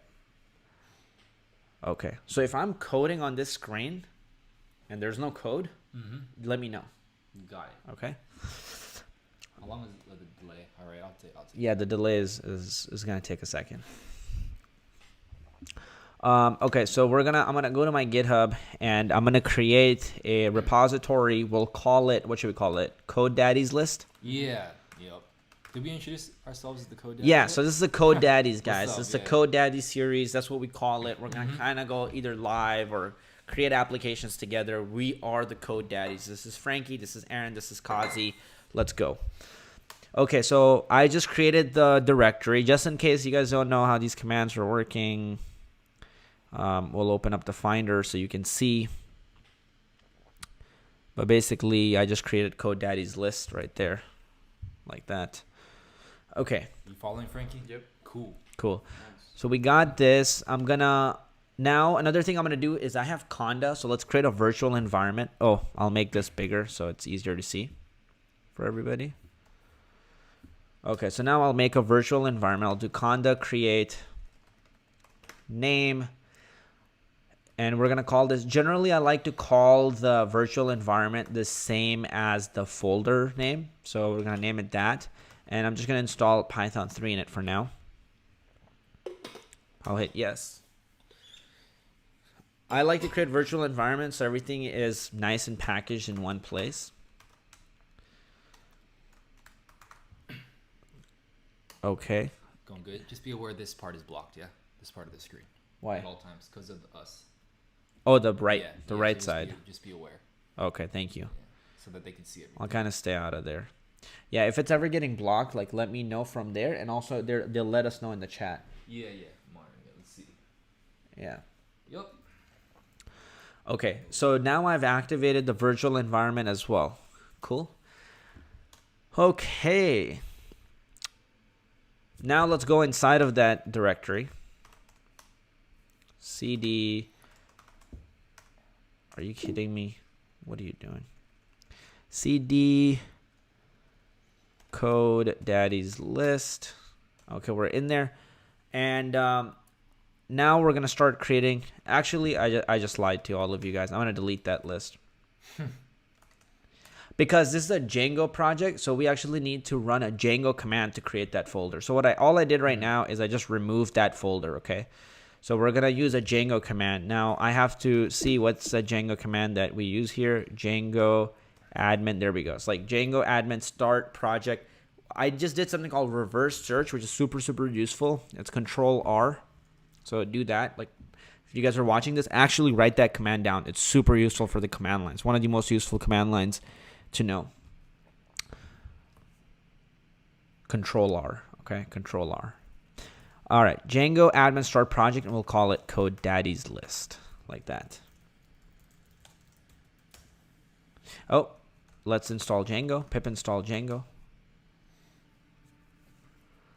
Yeah, I was gonna say, can you just run Django code on the CMD? I was like, what?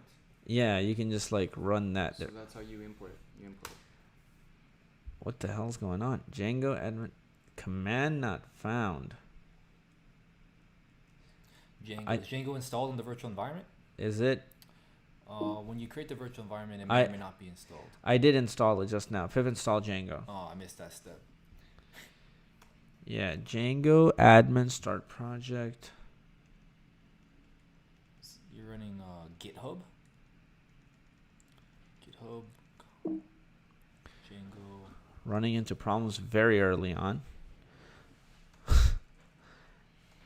It might be Django admin might be one word, or Django hyphen admin or something. Is that what it is? I'm not 100% sure. Okay. How do you start a Django admin start project. Boom.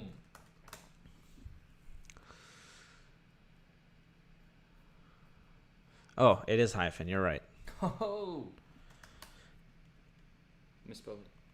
There's an equal sign now. Django admin like that. Okay. So now it got created. We'll go to code daddies underscore list. Okay, now there's some kind of Django admin. Is it start app or something like that? There is another one. These are ones like you always kind of look up. These are just to kind of kick start off the project, and then once this project is started, you can actually just focus on the coding part of it. Does it start? It's something like start app, I think. Start app? Is that what it is? Django admin start app name. So that's what it is.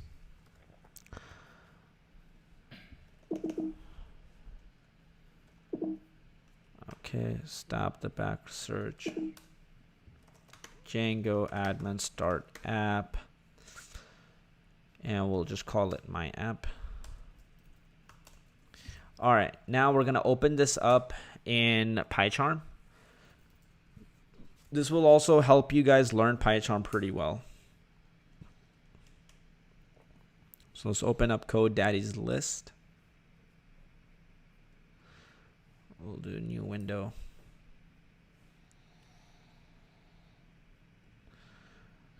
All right, so this is what your guys' directory and everything should look like as of now. Can you make that any bigger? It looks kind of tiny, the UI. Okay, good point. Yeah. Thank you for actually pointing that out, because on the live stream it will actually look tiny And blurry. and blurry. Yeah. So I'll go and get 20.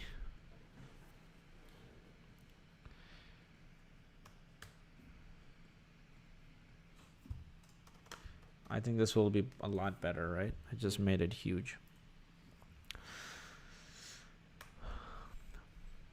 Okay, now a few things for PyCharm. We're gonna go into project. I'll go in project interpreter and I'll pick this code daddy's list environment that I made. So PyCharm is pretty smart. It kind of detected it already. So it already kind of has it selected to that. And then I'm gonna go in the build and not build, languages and frameworks. I'll go in Django. And it also knows it's a Django project. It knows the root of the project. It has Django support enabled, and this is the script. Cool. It's looking good, yo. Nice and clear. This is great, actually. That's awesome. Yeah, I love it. Production quality up the roof. Okay, let's add another one. Move this here. Let's move this guy here. Okay. So because we just built this app recently, we're going to be referring to a lot of code on our end. We're going to be referring to a lot of code from the app that we built, but we'll try to walk you guys through it step by step so it makes a lot of sense to you as you're watching it. Okay, so let's kind of build, let's run the, let's just run the server and see if things are up and running as of now. So go into Python terminal and I'll be like python manage.py run server. What is that command doing? Python manage.py? It's just running the manage.py is just something in Django that file. it has a bunch of useful tools in there, and then you just like call it, and then it does a bunch of Django stuff for you. So right now we're doing run server. So now that we created the Django directory, we can just run server, and then it just starts running. Like it's like the basic framework, as you can see right there on the screen. Like it's just working. Like our website is already up and hosted and all that. Yeah, Or not on the host. local, Yeah, on the local local machine. Exactly. I use that term too loosely. Yeah. So it says the install works successfully. So at this point, that's the screen you should be seeing. Okay, if you're not seeing this screen, then something is off. Okay, so make sure you're seeing that screen. Okay, so we have this up and running. Now let's go and create. Pretty soon what we want to do is we want to create templates, so then we can actually render like a basic template that when we go to the home page, that's the template that shows up. So the way that those directories work is, I believe you want to create your templates file. If I look at the project, it should be in the root folder. You should have templates. So that's what we're going to do. I'm going to go to my root. I will right click here. I'll create new directory and I'll say templates. Okay. So we have templates. Now inside of templates, I'm going to have my app. And inside of my app, I'm going to have other stuff. So in templates, I'm going to do new. First, I'll create a base.html. Base. And let's call it the code daddies list in the title. And then we'll just say h2. We'll give it like testing to see if this works. Like that. Okay. Now, this is not just going to render automatically. We have to create a view, map a URL, and like really make sure that it's working. But few things we want to do in settings. Whatever app you guys have here, you want to register it in your settings. So you got to go to your settings and you got to register that app. So installed apps, we want to install our app that we created, like that. Yeah. And the cool thing about Django is if you have an app already in a directory fully made, you can literally just pop it in and then add it to the installed apps, and then it's pretty much that's it. Yeah. 99% done. You might have to tweak a couple things here and there. There's like I don't know. So I don't want to say 100%, but I mean it's pretty much 100%. Yeah. Yeah. It's like Django does a lot of stuff like automatically, so that's what's cool about it. Okay, there are a few things that like you should just literally copy and paste that you should have. So that's exactly what we're gonna do. So we're gonna go into settings from my previous project, and you want to have like this templates line and this you might not need the project root line, but let's get this template line and we're gonna paste it here because you want your Django to know where your template is stored. Okay. This is how Django will know. And all this is saying is like, hey, just join the base path with template. So now it's able to find where this template is. And then we got to add this template dir to, I believe, here. So I got to do template dir like that. Okay, so that's one thing you got to do, template dir. And then another thing that you want to do is you want to kind of add static as well, because later we're going to need static. So I like to just take care of this in the start because this is one of those things that's like super freaking annoying if you don't get it right. So I got that static line. I got my template dir, base dir. Static is going to be my style sheets and things like that. So when I'm creating graphics for my web app. Yeah, static files go in there. Things that don't really change much. Like as the code is running, it's just like, oh, resources you can go grab. That's what it means by static. Yep. We're going to create a home view. And all this is going to do is going to return, render, and request. And it will render the home page. So, or the base.html. So I'm going to do temp. Is it templates or do I just do... I think I can just do base.html. So this is where, you see, this is where PyCharm is really jacked, right? This is a string, but as I'm writing it, and because it can detect it through Django, it's coming up, and it's also telling me what the argument is, right? So I can also like name these Can you arguments. click on it and does it take you to the file? Yep. That's what blew my mind about Python. So right here. Oh my. So I can actually go to that file. If I hold command, I can click it. That's a great question. See that I've wanted that in coding for like the longest time. Like even I just like wanted to know like where a variable was assigned or something instead of like searching. But I want to see like where things are happening. If I can just click on a variable, be like, oh, this variable is set to 4 up here or something like that. That's pretty much what that is. So PyCharm is Pretty beastly. yeah, it's making me. I won't say it. I like it because everything is very organized, like Yeah. the views and everything. Because I was about to tell you, do you just actually put visual things there, or what's up? Because in Android, it's a little bit, you kind of have to do it more manually. Yeah. And everything here is already separated for you. Yeah, there's like one file for everything, and every file does something different. With It's Django, very so organized. Django, it's kind of cool because you as soon as you do that Django start admin command or whatever, it kind of structures the stuff for you right off the bat. So you don't have to do a lot of work by yourself. Okay, so we got our base HTML. Now we gotta map some URL stuff to it, and then we'll be good. So under this thing called my app, I will create a new Python file. It's gonna be called URLs. Okay, so you should have 2 URLs. You should have one URLs under Code Daddy's list, and you should have one URLs.py under my app. Okay. Let me go to our URLs in the test app, or sorry, the my app version of this.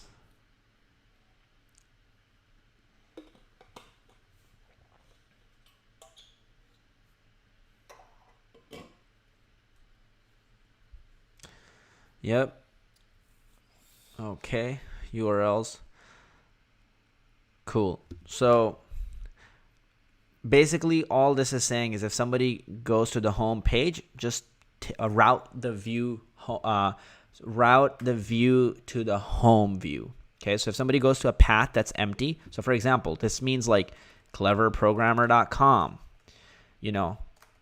that's it, not cleverprogrammer.com/something. This just means cleverprogrammer.com. So if somebody's going to just cleverprogrammer.com, well then what I want you to do is go to this view that does this stuff. Okay, so that's kind of all we're doing here. So I'm gonna copy this, and then we're gonna paste it here. We're gonna say from import view, so we can have our views, and then I'm gonna say from Django.urls import path. Okay. All right, and then we want to do URL patterns. URL patterns is equal to there. So this should be looking good. And then what is in URLs here? Kind of like some similar stuff. Include my app.urls. Okay, admin site. Cool. So this is another important one. We'll add that one right about now.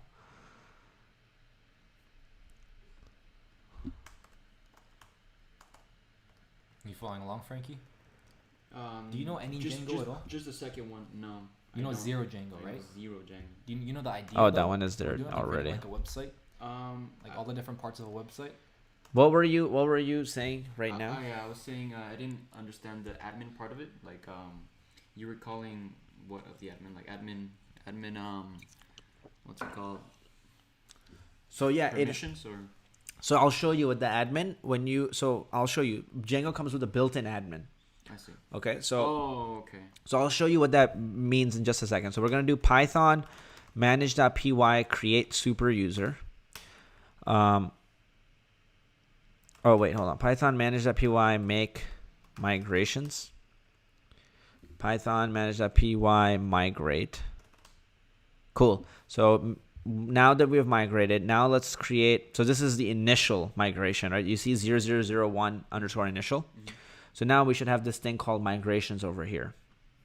Now we can create a super user. I will call the username admin, email address this, and then admin again. Sure. Cool. So now if I go run server and I go back here and I go boom and I go /admin, you'll see it takes us to an admin. And if I log in, it takes us inside on the back end. And if I go users, there's one user that we just created called admin. Dope. But we don't really have anything else. What's up with this database? Like, what's running this database, or what? Like, how is it saving and storing all of this data? This kind of comes built in with the Python Django built-in stuff. This is what I like about it. This is pretty cool. Now, if I go to models, right, and I build like a basic thing. So what is it? Class models.model. Okay, so we'll create like something called search, and we'll do models.model. And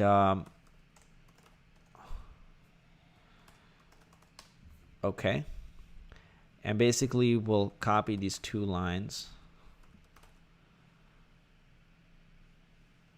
Whoops. Okay, so basically all I did is I'm like, hey, so I'm going to create a database I'm going to create a model called search. And then I want you to call one of the fields in there like search, and I can even call it like search field, but let's just say search.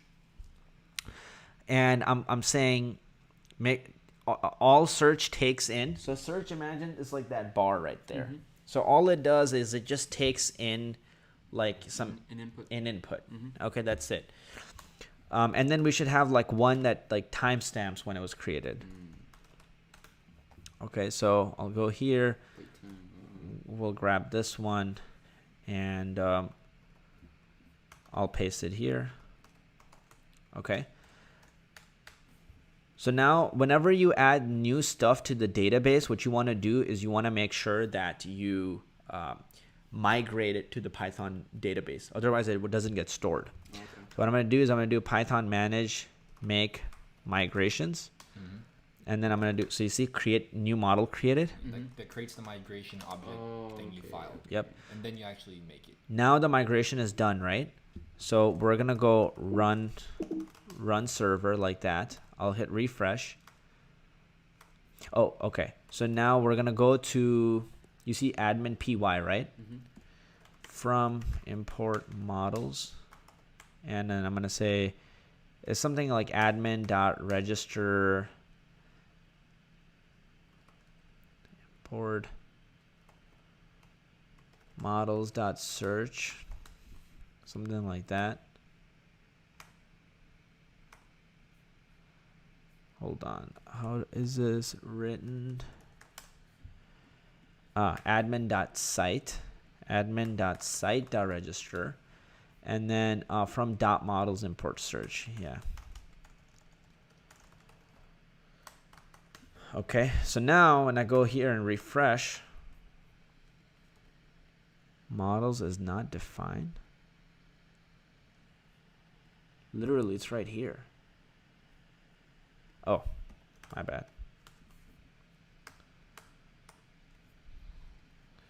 So the server stopped running. Let's run it again. So now you see it says my app is here because I integrated it into the admin interface. So we don't have to create an interface for it if we don't want to. We can just use Django's like built-in. But an interface for what? For your app? Yeah, so it's like showing us that database that we created of searches. So now whatever you search, it'll get stored in here. Oh, okay. Okay. Yep. So it's just kind of getting stored in there automatically. And you see how it says searches like that, which is kind of wrong. Because if it has multiple searches, it'll say like that. Because what it's trying to do is just trying to put an S in front of it. Oh, okay. So for certain things, it won't work. Like for search, it searches with the ES. So then there's a little trick we can do, which is called, we go here, we click class meta. And then in class meta, you want to do, what is it? Verbose name plural. And then you just say searches like this. Go back. It's going to be searches. So models is kind of like a method they're methods or what? Like they're kind of like static methods that you can use from Models in Django, you Databases. Models are like what's in your database. mean? Yeah, you can like Think of it structure like your an data. Excel spreadsheet. Okay. Yeah. So this searches that I just put here, it's a column in an Excel spreadsheet called searches. Oh, okay. I see. It's So this is you're literally actually populating the. this is a really good thing that you just brought up. So we can actually show it visually. Right, so we can actually model our database. Code daddies list database, right? Searches. And then what was the other field we put in there? You remember? Search and what else? Created. Yep. So there are two things that go in there. So this sheet is going to be called like search. So this is like the search database. And it contains searches and it contains when it was created, right? So for example, a search might be like ping pong.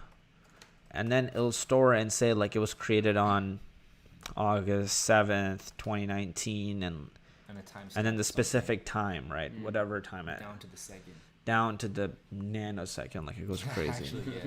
Yeah. So that's how you do searches and you got created and every time somebody like makes a query, it'll get stored in. Okay. Few things. When I add in something here, blah blah, and if I hit enter, you see it says search. Added successfully. So I go here and searches. It says search object 1. You click into it and then it tells you what that object contains, right? Oh wow.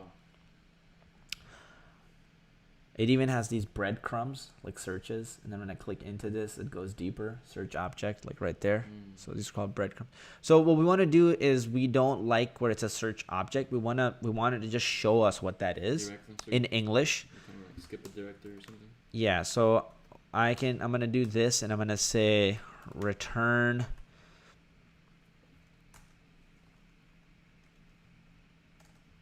What was it? Dot format self dot search. Okay, let's see if that does the trick. There we go. Okay.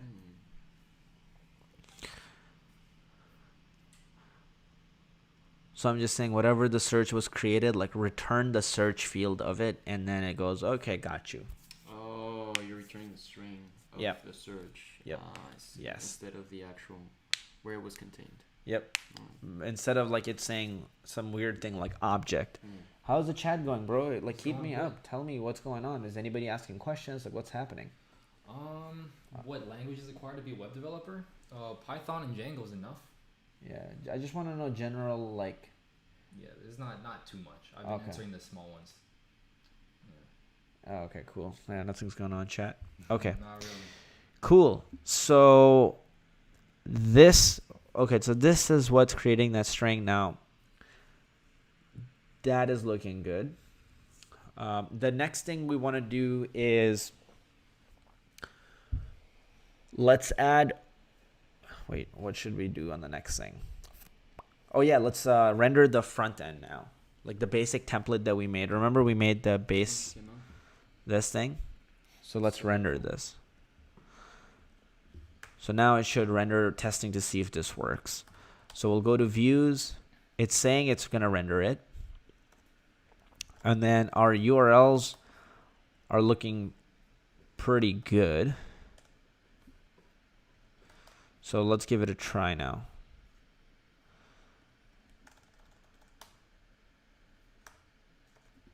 Nope, that's not working. Views.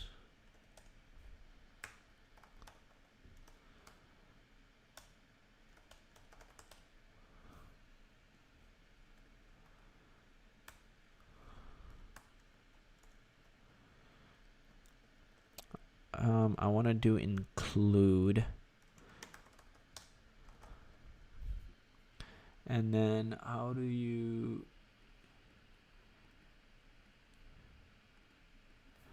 Yeah, so I want to say something like this. From my app import views. And then I want to say if the path is this, then I want you to include the URLs from my app.urls like that. I think that should work. There you go. So we're saying if the path is like empty, just refer to the URL mapping that I did in my app /urls.py. So now anytime I go to this, so here's how it works, right? When I go to this empty thing, it goes to this view and it goes, oh, the path matched is empty. So then run the home function from views. So now let's go to home, and home says render the base HTML, and base HTML is this. Okay. So that's how would I, if I had to draw it? You gonna draw it on the whiteboard? Yeah, I think so. It's pretty simple, really. I mean, you just basically like the very basic idea of a web framework is just you specify your URLs, Right. and then specify your model, your data first, like what kind of data you want and how it's gonna be, and then you have your URLs, and then Right. the URLs just go to some code, and that Yep. code renders some front end stuff like HTML, JavaScript, CSS, whatever you need. Yeah. So URL to code to front Yeah. end code. So basically like URL to code, and then something happens, and then front end. Yep, and that code calls the front end code, which like displays some HTML. But like you can like, Right. oh, you go to this URL, run this code, do this stuff, call these libraries, and then display all this stuff. Yep. And then that's really it. You're Cool. just like, a website just consists of a bunch of URLs, right? So it kind of makes sense. Okay. Just start there. So now this is rendering. That's pretty good.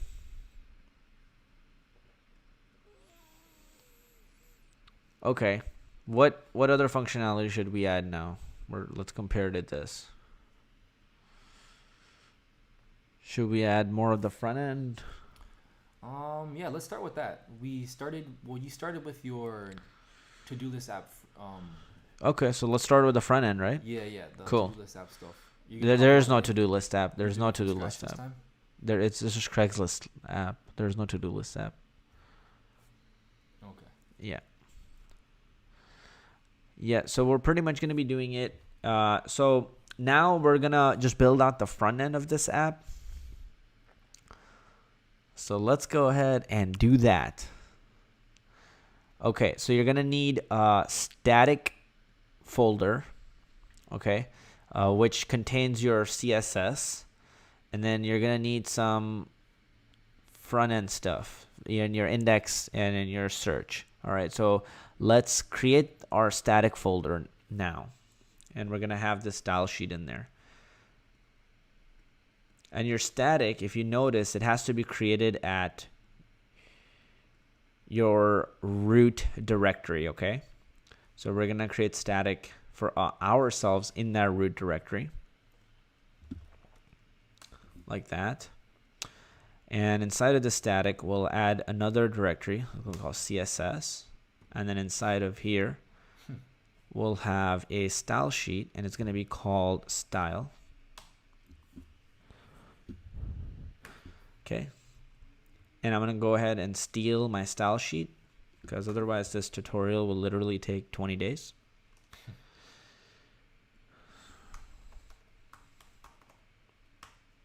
Okay.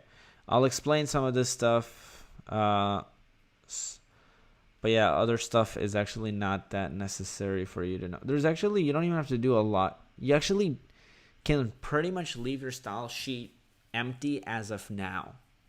Okay? Like, I'll actually say for now, you could, if you're following this tutorial, you kind of leave your app style sheet empty. So as we're building it, I'm just going to leave it empty as of now.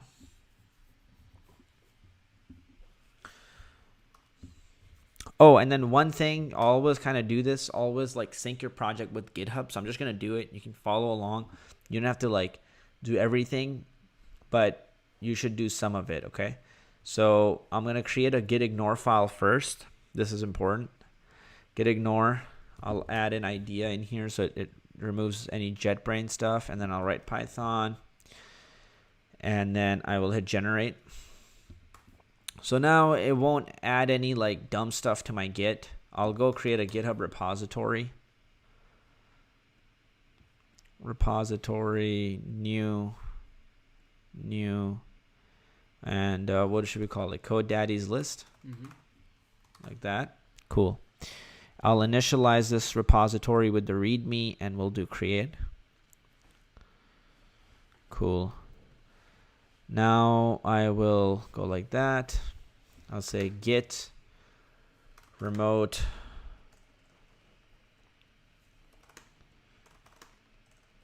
first I gotta do git init. Huh. What the hell?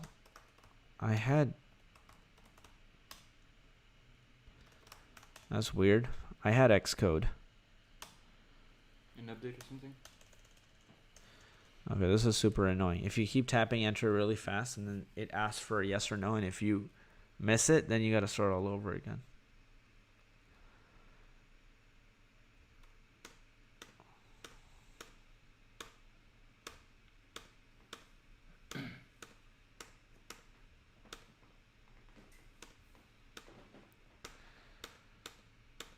This is fun.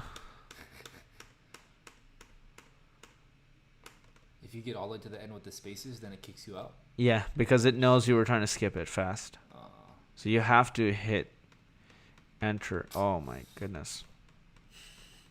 Yeah, so if you're watching this in replay, just skip this part probably. Fuck. There goes my monetization. There we go. Type print to print anything else. By typing agree, you are agreeing. Great, agreed. Okay, get in it. There we go. See how easy that was? If your Git doesn't look that cool like mine does, it's because you're on the poor version. You have to get ZSH. ZSH is free, so you can get ZSH. But if you're on Windows, you're going to not be able to get it, which most of you are. So Windows command line sucks. It's pure garbage.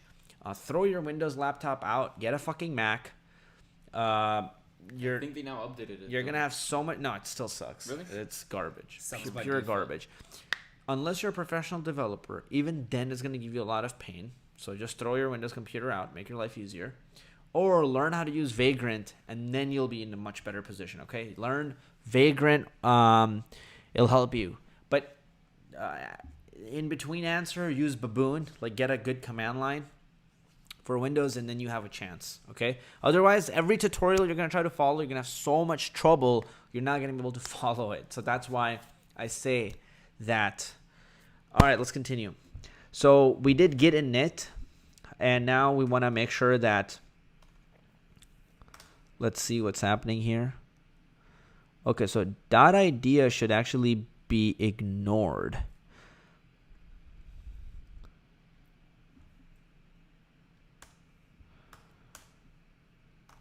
Like, this should be being ignored. So now I'm going to try again. Yeah, now the idea isn't showing up. Now only the good stuff is showing up. Great.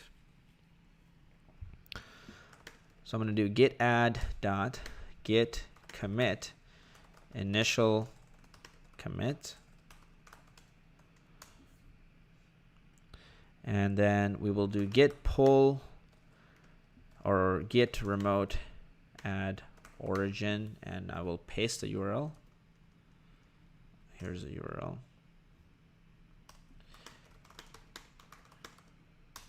Okay, so now if I do git remote dash v, you will see that the repository is linked, the one that we just created, remember? So now it's linked. Right now it's empty, right? Once I push the code, all of my code should be here. That's in the Code Daddy's list right now. Dude, this is so annoying. Stop showing me this stupid error. Okay. Git add. Nothing is being blocked, right? Oh, dude. Aren't commands being kind of blocked? Yeah, I guess they are on the bottom, on the bottom right a bit. Yeah. Should I make? Can we move this on OBS like a little bit up Or make it smaller, maybe? Yeah. Do we know how to do that? Yeah. Oh, we should have done that from the beginning then. There.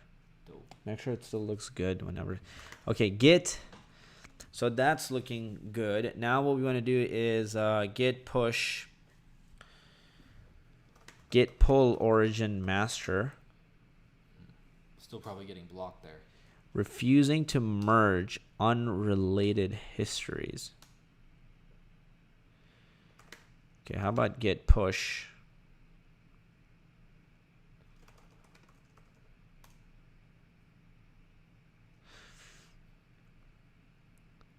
Because it's giving me a problem with basically this readme.md, which is almost empty. So I can literally go and delete this. I don't need this right now. Okay. Git push origin master. Git push. I'll force the issue. Git push force origin master. And now when I refresh, all of my code should be here, just like that. Now I'll create a README as well. And all it'll say is this is a, let's do that because it's a markdown file. This is a Craigslist clone called Code Daddy's List. Okay. Now we'll add it. Say add readme git push origin master. So now when I refresh this, you will see the readme file get rendered here soon. There it is. It says this is a Craigslist clone called Code Daddy's List. Okay, I don't know why I didn't register it as markdown, but whatever, I don't care. All right. So let's go back to what we were building. What part should we add now, Frankie? You tell me. So we said just front end things, right? All right. Maybe the banner on the top, or maybe we can start getting images. So start with the banner? Yeah. Okay. So we'll start with the banner. Did you shift something over, dude? There's like a black bar at the bottom. That's blocking all the commands. I don't know if that was there before. Huh. There's like a black bar at the bottom, so like it doesn't matter what happens to the webcam, but it's blocking all the commands that you're typing in because it's always popping up in the bottom line. Yeah. Even if you go full screen? I don't know if it's I don't know what Aaron's talking about, dude. This is YouTube. Yeah. This is how it looks on YouTube always. There's a little black bar at the bottom there. Dude, there's no Yeah, black it's bar. not there. We got You know what I'm talking I never about, use right? full screen. Okay. Yeah, it was the scale of the thing. Okay. All We're right. good, we're good. Cool. So let's add this nav bar, yeah? Yeah. Okay. Okay. Where do we go? So what's better in your opinion? So, like, because we do add min and max values, all of these things, right? We add them to the search. Is it easy? Like, what do you like, preferably yourself, to do all of these things, all these methods and callbacks that get the min and max value, or actually start doing the visual stuff first? Because you know sometimes you start doing all the functionalities and then you get wrapped up in that, and then you get a little bit confused when adding the visual parts of it. Right. Like, what do you do? I personally... Something's still getting cut off, yo. Look, it's cutting off right there on the screen. So it's blocking all the commands. I don't know what's going on. By all the... Yeah. See, it's cutting off like right on that word. It's getting cut off like right up here. Right, I know why. Because we have it zoomed in on OBS. Yeah, let's zoom out then. So what I can do is just move the screen. Oh, because they don't need the top. They don't need the top menu bar, do they?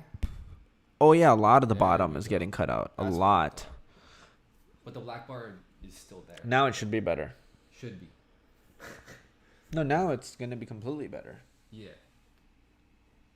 You'll see. Yeah, it'll come up in like a few seconds. Yep. Okay. So yeah, that's a good question. My answer to that, to be honest, and you might have to come here a little bit because now we're right. Yeah, You're gonna cut off. Okay. So my answer to that is, I generally like to do the back end stuff first. I hate the front end because, like, okay, think about this, right? On front end, you're putting like a pretty button and then you're trying to change colors for like 8 hours. Yeah, true. Right? Like you're not making that much actual progress. Whereas on the back end, you're like actually making all the progress. Like that's where all the functionality. So I like to just do the back end, and then front end, like you can do it anytime. That's like the easy part. And then start That's not real tweaking development. it or whatever. Front end developers are gonna get triggered. Yeah, I don't care. They should. That's easy work. Okay, so I'll just hire out front end developer Frankie, from you want a Upwork. job? Sounds fun.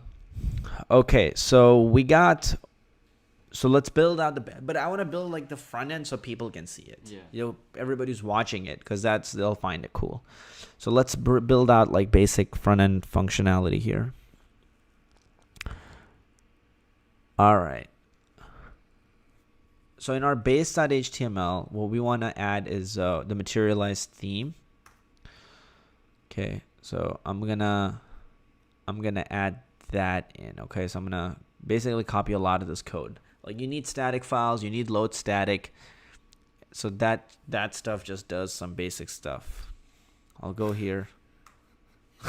That stuff just does some basic stuff. Got it. Yep. We're gonna call it Code Daddy's list. Okay. So a lot of these commands kind of just like these are boilerplates. I'm linking to my style sheet, which is here. Here I'm adding materialize CSS. So materialize is pretty cool. Materialize. Okay, materialize.css. So when you do get started, it'll tell you the CDN code that you need to write, okay? The CDN code is this code right here. Okay. You know what materialize does? Frankie? Kazi said it was like the CSS of. This is what gives the style. I see. Yeah, it's The like color it's like and, there's some like pre-coded boilerplate styles you can use in there. You see how it looks like this? Ugly as fuck? Yeah. Yeah, once you have it the materialize, it won't look like this anymore. You can add cooler stuff. And you don't have to build things from scratch. You know, I hate building things So from it's like scratch. a library of CSS type of thing. Right. It's just Yep, like that's somebody all it is. spent a lot of time writing CSS and like stored it as a library and We then can all made use it. functions and stuff like easier for you to call. Yeah. That's one of the big problems beginners have, that they try to code everything from scratch. Yep. And they don't Yeah. use libraries. Like, Yep. Damn. Not just long it beginners, takes? dude. A lot Oh, of yeah, true. developers do this shit. Like even I've us, yeah, like CSS, like how long does it take to remember all the little syntax, and if you're off by one little space and this and that, and then you have to remember like the arbitrary name of the field, and then it's like, oh, was it character size or You character, Google your life away that way. or Yeah. character hyphen size, or was it character dot size or character space size? Like what? Or you waste all this time for nothing, and Yep. then it's just useless. ginger Wasted beer, time. by the way, guys. Yeah. Plus, there's like five ways of doing the same thing, so it's like Yeah, it's yeah. crazy. Yeah, Especially on CSS. It's the stupidest thing. I think this is why most developers are not actually good, even when they're good, because they're doing stuff. Yeah. Like I built better apps than some of my like mentors who I was paying, and they had 35 years of experience in coding, and they were fast as fuck. They were amazing, but the reason why I built better things is I just used libraries. Like Yeah. I just used better resources. Better Whereas tools. they kind of got off on the fact that they could build it from scratch and like write the algorithm for the CSS, and I'm Like like, it feels smart, yeah. or just use Flexbox. You know, Yeah. you could get a PhD degree in math and like figuring out how the you know, Yeah. remember we were talking about how the Yeah. sizing works of the images, or you just use Flexbox. Yeah, and just it use just these makes it. libraries, because then it actually allows you to be like, I never use don't use your brain when you're coding. Like, unless you absolutely have to. Like, copy paste, Stack Overflow it. Like, literally, Stack Overflow hose. Obviously, you know, there's a joke. It says there is like beginners copy paste or something like that, and then they're like pros know what to copy paste and where to paste it. You know what to copy and where to paste it. I see. So you still have to be smart in like where you're copy pasting it and how it's working. But I don't use my brain power until it's a new problem I'm solving. I don't like to use my brain power for just random stuff. So like all of this stuff, like this, what we're gonna be building right now, most of it is like, okay, I have a design in mind that kind of looks pretty, and I just want to move on, follow it, and then move on. And then where I really want to think and problem solve is where there are unique things. Like the web scraping part, you actually problem solve. Outside of that, you don't need to keep problem solve everything from scratch. So there we have it. These are our style sheets that we're going to be needing for this. Let's just run server for now and see what's happening. Oh, real quick, one guy is So asking, style sheet's working.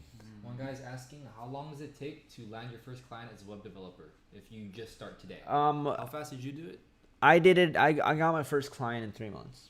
3 months. Yeah, 3 months. But you were busting your ass off. Yeah. So for normal people, you have to do like 10 hours of coding every day for 6 months, and maybe you'll get a client. I just did 15 to 18 hours a day for every day. Every day. For a really long months. time. Yeah. Yeah. So that helped me improve a lot faster, you know, like. Yeah. Okay, guys, let's move on to the next portion. What's the portion we should move on to now? All right. Add in the bar, right? Okay, cool. Let's add in that nav bar. So luckily, the nav bar code kind of comes with this app. I'm just going to copy paste it from here. This is the nav bar code. It's just a nav tag. So Thanks, there's a container class and then a nav wrapper class. Okay, so these are two classes we're using. And then what this is saying is that write code daddy's list. The URL, the link is just home. The link is root. Yeah. You know, okay, perfect. On mobile, move it right, and then just write home on the right hand side, and then the link should just take you to the home root. Cool. Isn't that a little bit of JavaScript? Or is that just HTML. That's HTML? Yep. The href? Yep. All HTML. Oh, I see. So there it is. When I click it, it takes me to the home page. Click it. Click home. Takes The you- reason why I added container here, guys, is because, whoops. If I remove this, right, I have it like this. When it's not in a container, you see how it's just wide. Container just contains everything. You want to put everything in a container because you want to be able to manage it later. So it's more interactive that way? Like it makes it interactive? Well, it's still interactive. It's not that it's not interactive. You can As in, still like click the it. size of the window or no? It's just all a container does is like, this is the container. And now everything that goes will go within here. Yeah, Like, so you can be like, oh, I want this like container from to be a little here. bit wider. I want this container. yeah, to, you could make the container wider Yeah, too. you can like, if everything's in a container, you have control over that container. You don't have control over like this, like every single screen and whatnot. Yep. Are we gonna upload the source code of this app on GitHub? It's already up there, right? We're gonna make it public. Well, Like, you, clone it or okay. So guys, here's the if you can't wait for the source code, here's the one that's already up there. So if you go to Craigslist scraper, it's here. But this one you're gonna have trouble making it work. But yeah, go ahead and use this one if you want. If you can't wait, this is the link. Just look at the link in the URL up there. That should be fine. Okay. he's probably listening. He heard it. But just wait for us to make this one that we're working on right now, because that's gonna be the clean one. Wait, somebody already started? Oh shit! Stewart is on it. Muyambi. Uganda. Hello, man. Uganda. Okay, cool. So we got this. Now what we want to do is we want to add. You want to add search bars and stuff like that. Mm-hmm. Okay, so we're gonna add search bars and stuff like that. Okay. So you got a container. Okay. we got this container right here. This container should really be just all the, so like this code should actually be better. The container should just be at the top right there. And then everything else should just be underneath it. And then this should just not have the container like this. So basically the change we're going to make to our app right now is we're just going to remove this container. And we're going to add one container right here.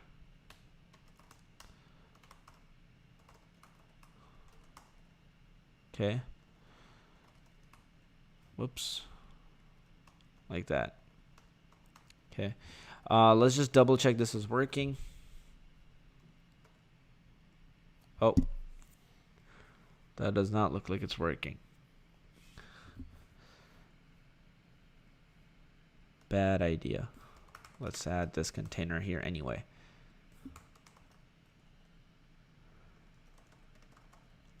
And we're probably going to have to remove this container at the top. Yep.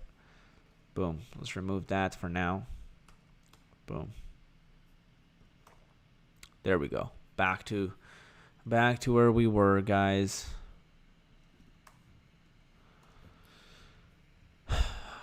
Okay. So there we go. Now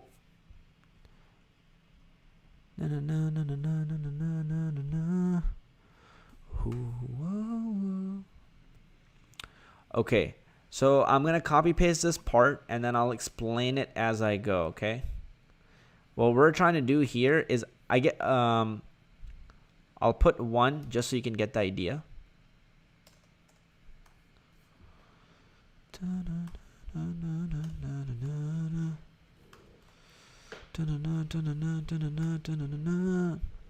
Okay, so I wanted to write, what do you want to search for on CodeDaddy's list? We don't need that line that says testing to see if this works. We're gonna need, we have body right there, we have body ending here. Why is this complaining? Stop complaining. What does it say? Element div is not closed. Okay. There we go.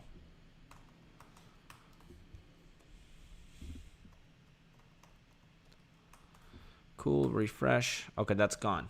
So all we've done is we've added this and then we've added this, okay? Now for this, what we're using is something called Flexbox. Flexbox allows you to add images where they don't get like, here, we'll go to CodePen.io on our Flexbox. Just so you guys can see the demo of how Flexbox works. You see how it says 1, 2, 3, 4, 5, 6, but here's what's cool about Flexbox. Watch, when I close it up, it's like automatically changing its size. Automatically. And when I close it more, automatically it's figuring it out on a mobile device. And it's keeping each thing equally separated automatically. So instead of having to do some complex math, Flexbox just makes it super easy. Yeah, like literally coding this yourself would probably take days and weeks to get it all correct. Right. So just use it. Kazi, Daddy 1, Daddy 2, Daddy 3.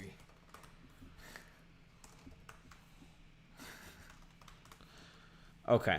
So there you have it, right? And now when we're doing this, it's automatically changing. Everything is working. Now, what would happen normally here is like these will be images or whatever. So if you're having images, you want them to be in a Flexbox, contained, not super messy all over the place. Because if we don't have any styling and we start adding images and... So Flex is a container. Flexbot is a container? Yeah, it's kind of like a container, yeah. It Yeah. contains and then it makes it just... It understands how bullet points work and images work and things like that. Yeah.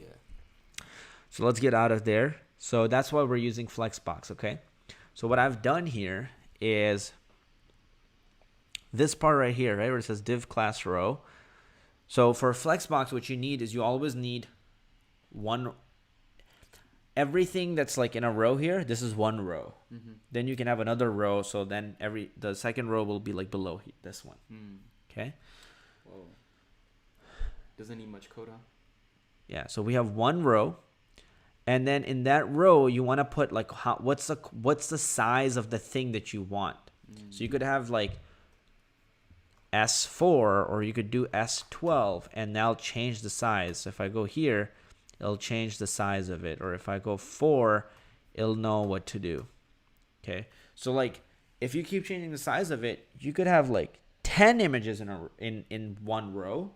Or if you change the size of it, you could have only 2 images in a row because each image is going to be huge. Oh, I see. See what I'm saying? To the number that you're.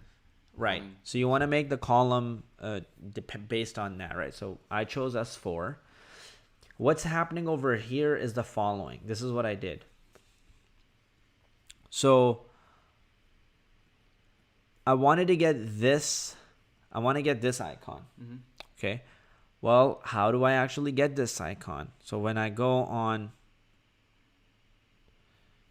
they're gonna Probably get the URL of it or something.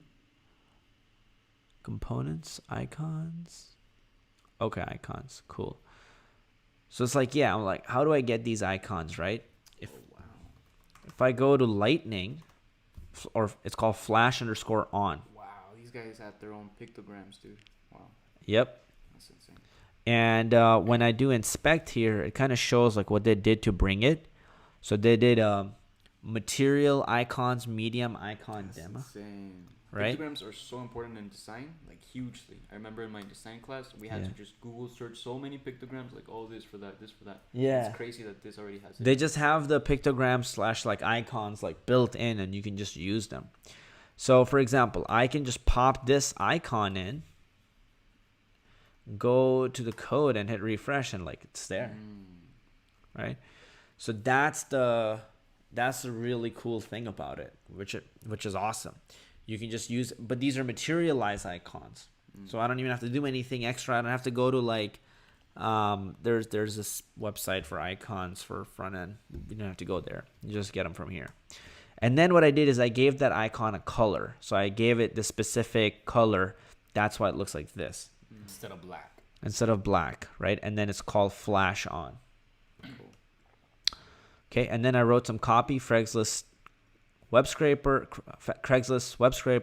and then I wrote some more copy right underneath it that says, scrape away right here with the beautiful GUI. Cool. All right, so now I'm going to go ahead and I'm going to copy one more guy from my app that I created earlier.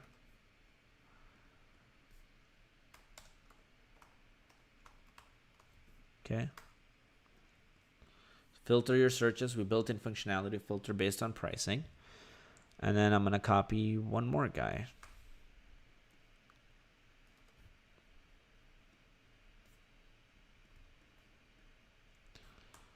Oh, you might want to. Oh, that's not that bad actually. You can kind of see everything. It's getting cut off a tiny bit, but you can still see all the code. Okay. That's fine. Yeah, just please make sure that it's good. If you zoom out a little bit, it'd be better, but they can still see everything. Just make sure it's good. If it's not good, then let me know. All right, then zoom out because like it's half of the top line's getting chopped off. But I'm not coding there, right? So it's Barely. okay. Yeah. So that you can see the GoDaddy's list directory, and that's where it cuts off. So Yeah, it should but be I'm fine. not touching most stuff up there, so it's okay. I'm fine. Because otherwise, I would have. I can't zoom out any more of the screen. So something has to give. Like the bottom has to give, or the top has to give, and I realize bottom is more important most of the times. Okay, so we got. So I added all of those in. Now let's refresh. We got all the icons and everything. Cool. So now what we need is the search bar.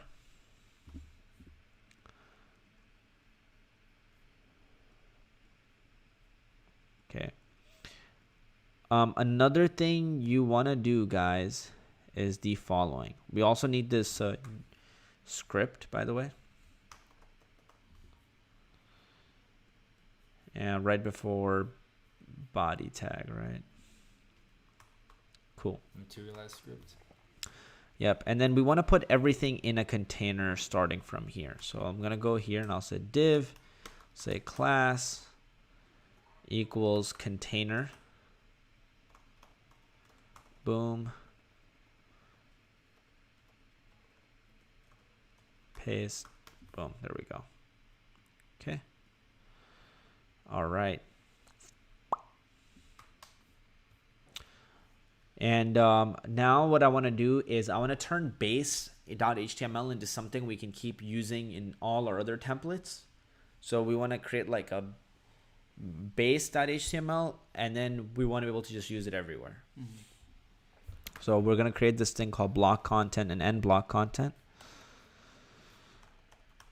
So we don't have to, it's according to like the dry principle. Do not repeat yourself.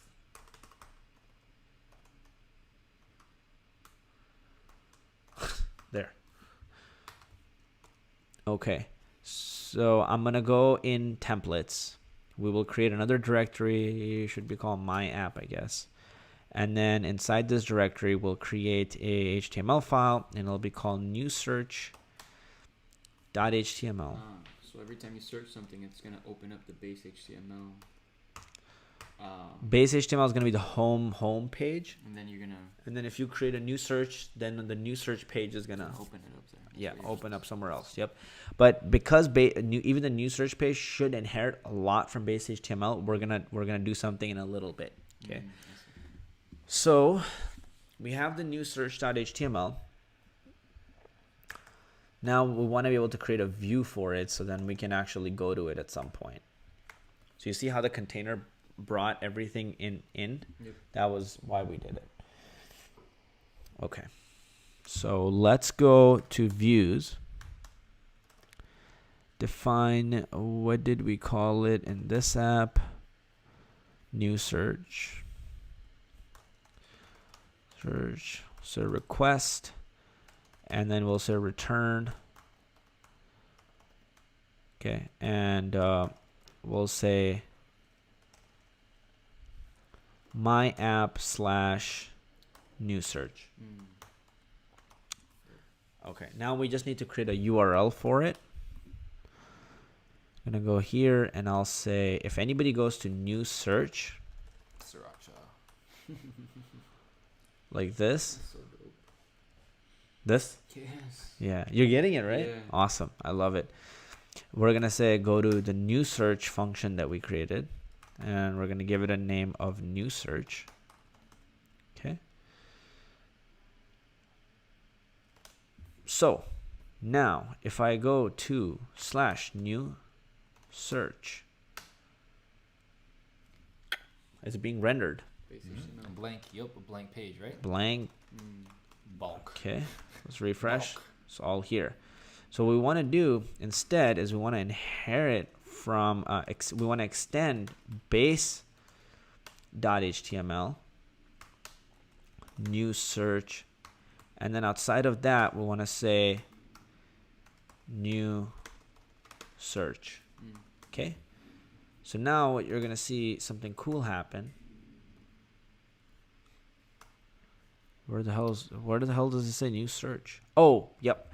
We're gonna create we're gonna do start, or wait, what is it? Start block content or block content, like that, and then we're gonna say end block, and we're gonna put it in there. That's the templating stuff, right? And now tend to forget boom. Okay, so you know how in the base we said block, end block?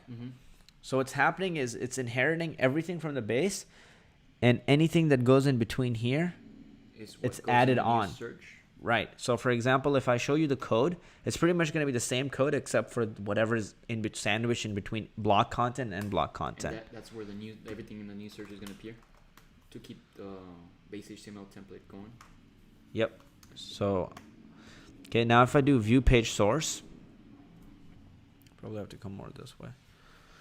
If I go into page source, you see how the code is the same as base HTML? Yeah. Even the script part is here. The only thing that's new is this. Oh.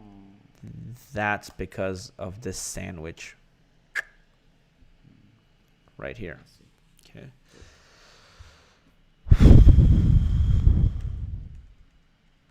Okay. So that is looking great.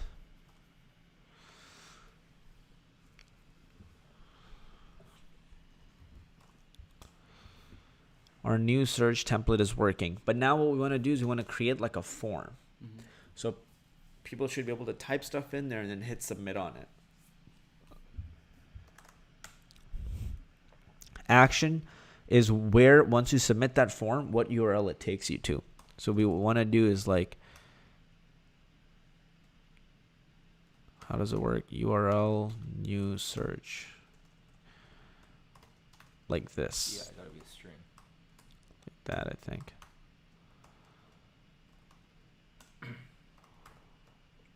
There. Okay. And then we got to have a method, and the method is going to be post. Okay. When you do forms, you want to do not get method, but post methods. We will have some input, and the input will say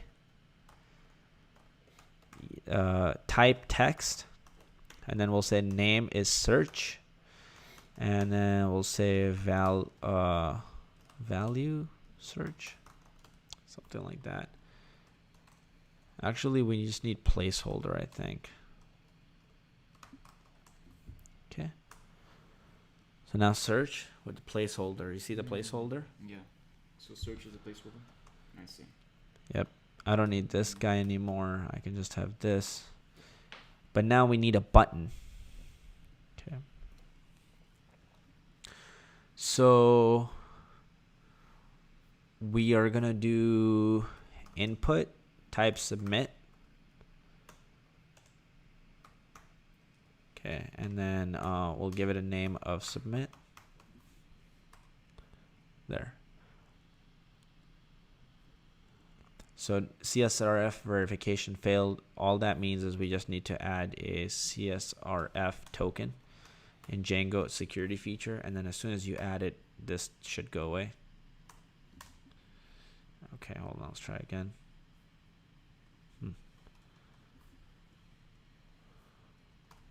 That's it? You don't have to add a functionality to the button? What the hell? CSRF token is missing. Interesting. Did you type it correctly? It's lowercase with an underscore, right? Okay. CSRF or CSRF, yeah, CSRF token. Hold on, what?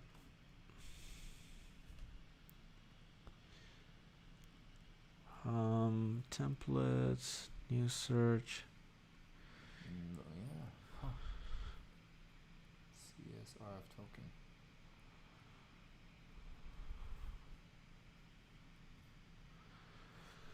Content. Is it supposed to be inside, is it supposed to be inside the form? That's what I had earlier. And it still didn't work.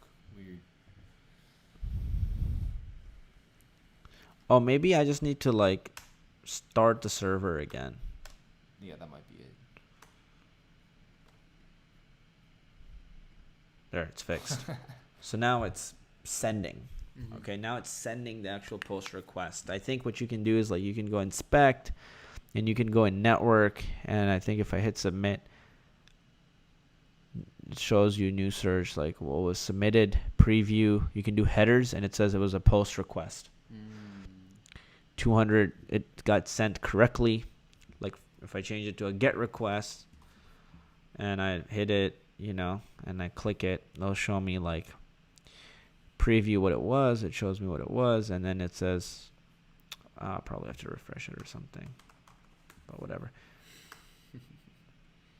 But you get the idea, right? Request, remote address, and then it tells me all this other information with it. Like if I did hello and I hit enter, then you'll see not only will I get this, but I'm sure that I will also get the value that was in that field search. Okay. So I wrote hello, right? Yeah. I just got access to that hello. That's it. I see. Wow. So that's how you will pull this data out. So by just putting a button on the actual form, by default, if you Like, did you actually put the method to submit it, or you can just choose it to submit it? Yep, you just choose it to submit it, and HTML comes built in with that But in functionality. Android, it's so hard to make it. Dude. You have to literally call. Because Android sucks. Yeah, you have to literally call that method Just kidding. from the Java class, from your Java classes that you made. You know, Yeah, we know. it's insane. Android sucks. Yeah, Dick. That's what I it's pretty complex. Damn, that's painful, dude. Yeah, that's why Flutter exists. Oh, we got to do some Flutter stuff too at some point. Yeah, what do you guys think about that? Okay, so we got this. We're just gonna keep search functionality for now. What does this look like? Okay, it's got a container, right? So that's probably why it looks like that.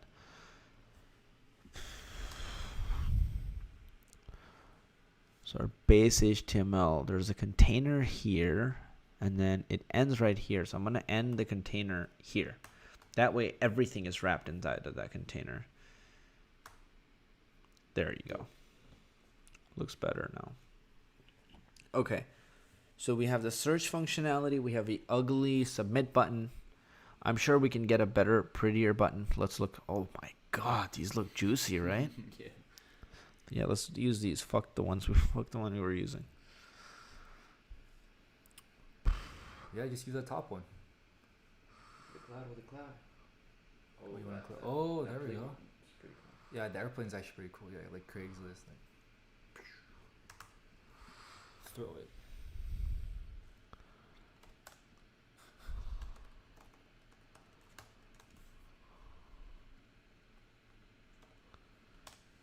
Thanks, Materialize. Yeah, it is.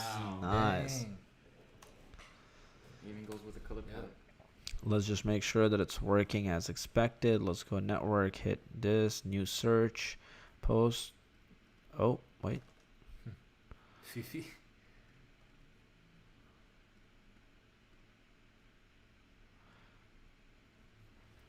Ah, there we go, Fifi. Cool. Cool, got it. Man, that's nice. Send.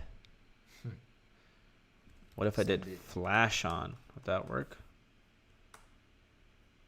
Hey. Nice. I like that. Embedding, Wow. embedding the little icons. That's yeah. insane. See? Because like Yeah. within the button, you can like add stuff because the button is like a container itself. It's like a little container. How cool. That's what it is. It's just a box, so you can put whatever you want inside. Love that.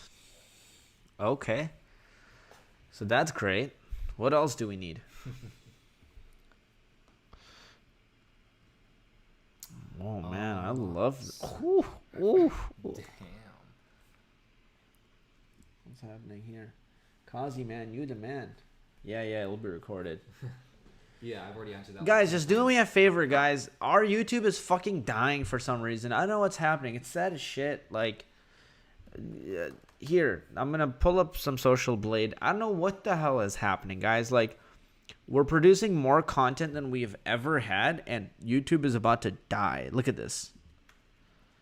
I have zero idea why. We're producing so much content. Just so if you could just do us a favor, please give it a like or share it or something. But like, we really need your help because YouTube is just choking us.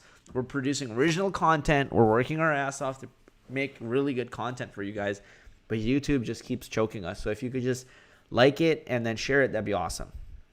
Let's continue making this fucking app. I'm pumped. It's fucking app. Okay. Materialize have any nicer search functionalities or whatever? Like a search box, I think. Yeah.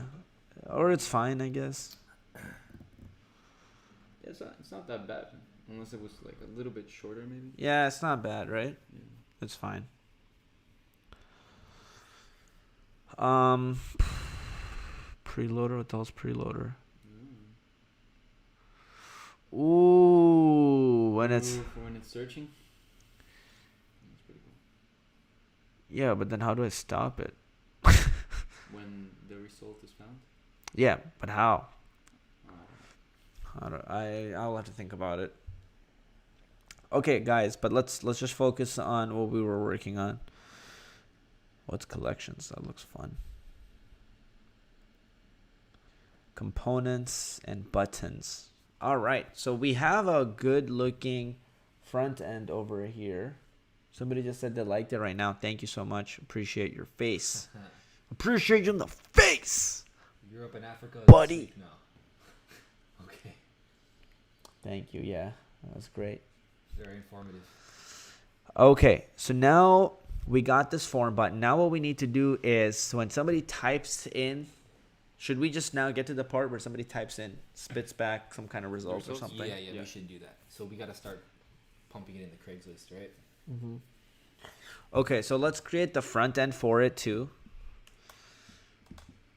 We'll just do the front end part right now. So let's go to, how did we? Okay.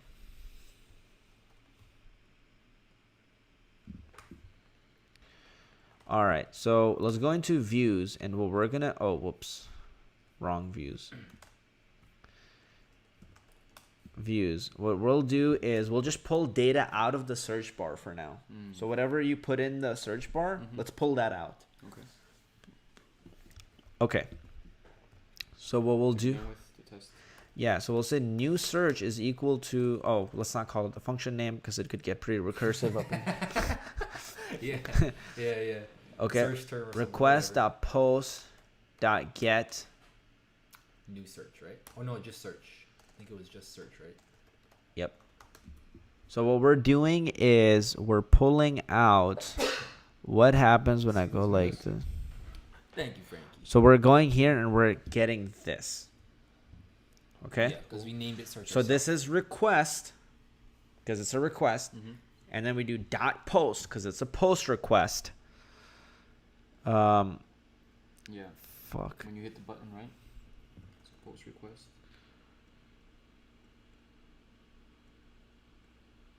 So it's a post request, right? That's why we do dot post and then we do dot get and then we're like search. Okay. This get is not to be confused with the post method and get method. This is get as in Python dictionary get because request.post returns a dictionary. That's confusing. Request.post.get. Yep. It confused me too until I just taught it. That's why I like teaching. Oh, really? Yes. Because you don't really like actually think about it. No, well, I know for HTTP requests, it's always all caps. So when I see get, it's just get. When I see all caps, then I think HTML. Yeah. I mean HTTP. Makes requests. sense. Okay. But yeah, good point. All right. So we're getting this. So I'll do print search just so we can see it in the console. If somebody types it in, I'll do this and submit. And few. Right?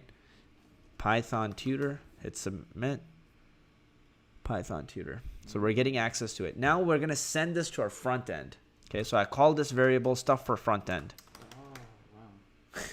I make it real easy. So we're going to call it, we're going to say search was the variable search. Okay. Later we're going to be adding more stuff to it. So let me just make the dictionary look like this. Okay. And then we're going to send this to our front end. So we'll say this is going to be our context dictionary. So I'm going to say stuff for front end. Then I'm going to go into new search and I'll just say that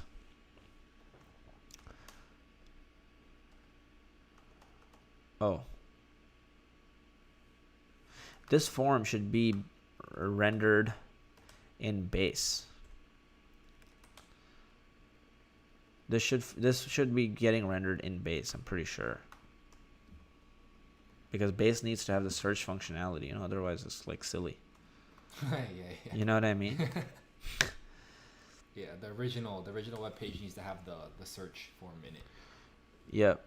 And so now what we're gonna do is where was it before? It was in new search.html? Yeah, so like you could never get there without searching in the first place. Right. You would have to like hard code type in new search at the top, which won't make much sense. Okay, so we're gonna say what are we gonna say? Oh, yes. So we have access to that variable. So let's just print it out, search. And now when I go here and I hit refresh and if I go back to the home page and I go hello. Prints it out there.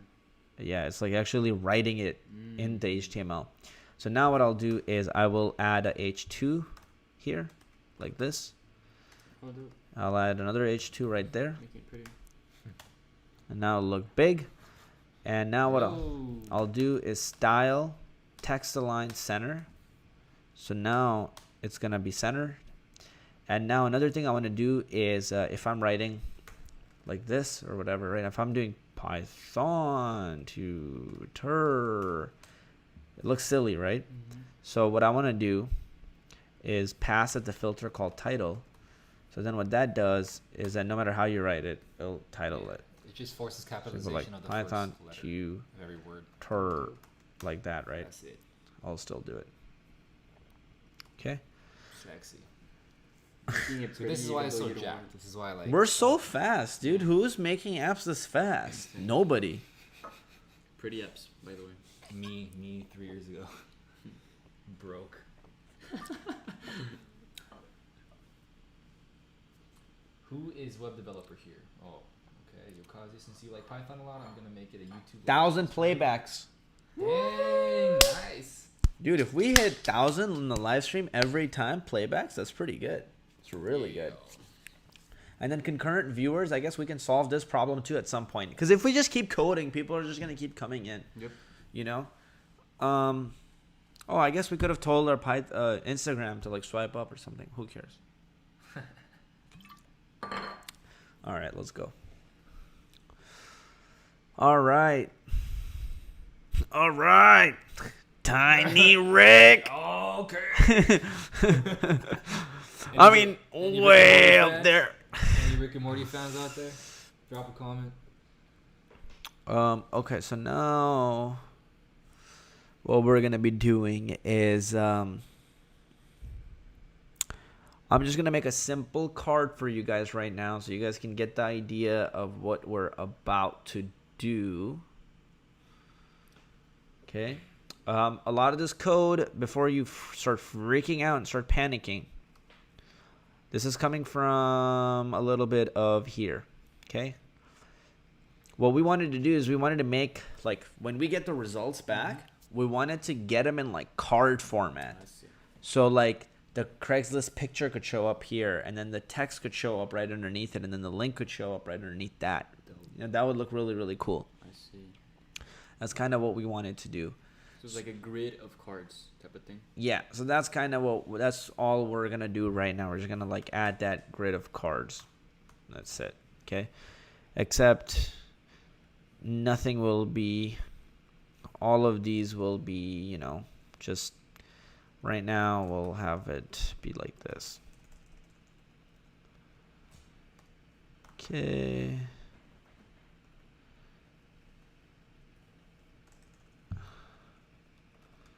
Say test.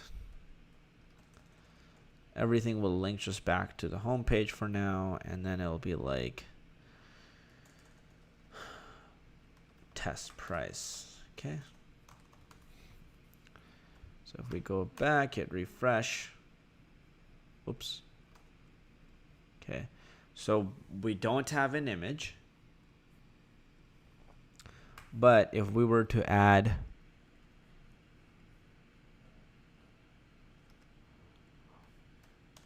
another one of these guys, and then another one of these guys,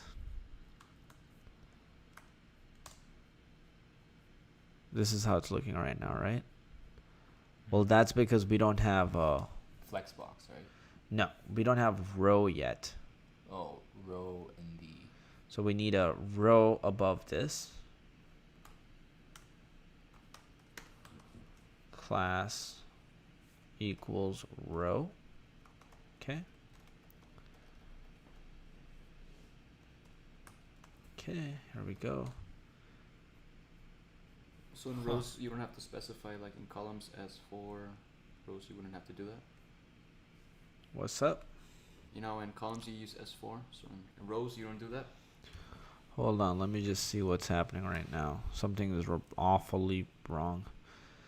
Okay, so div class card Card image, div class card content. Okay. So now this needs to end right there. Yeah. Right. There you go. We're missing a closing tag.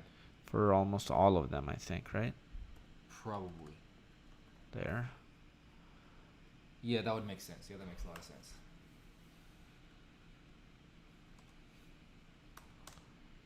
There. There we go. So this is what it's gonna look like. We're pretty close. We can add some dummy images in. So let's just go get a puppy image. We'll go here. We'll grab this.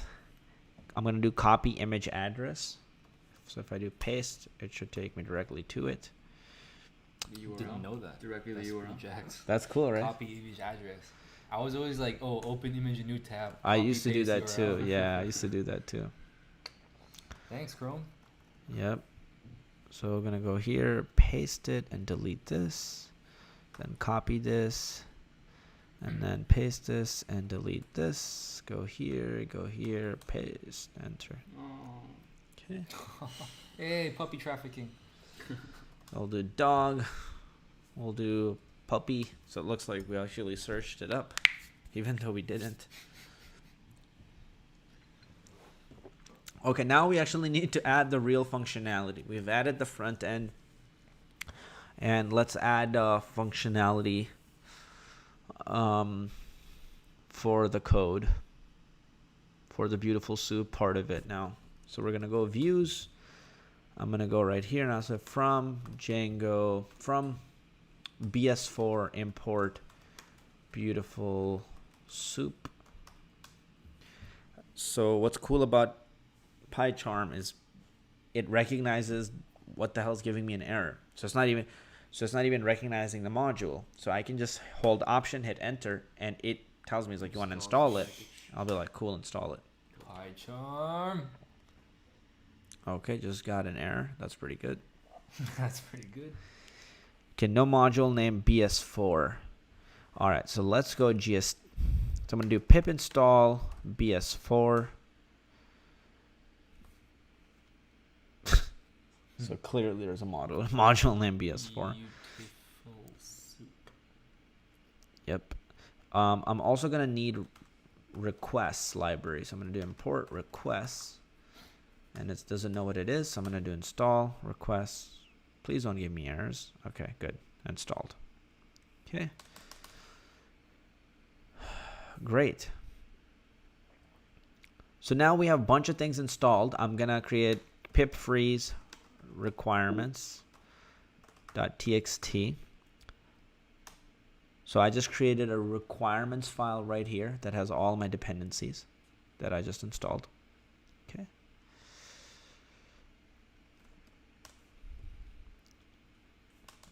Okay, so now I'm going to just do git add. I'm going to do git commit, and I'll say add front end and requirements file, requirements. And then I'll do git push origin master. So now this code is here. You guys can go to this code at any time and, you know, see my requirements file that we just built. You guys can go and see the templates, what we're doing in here, base HTML, everything. Okay.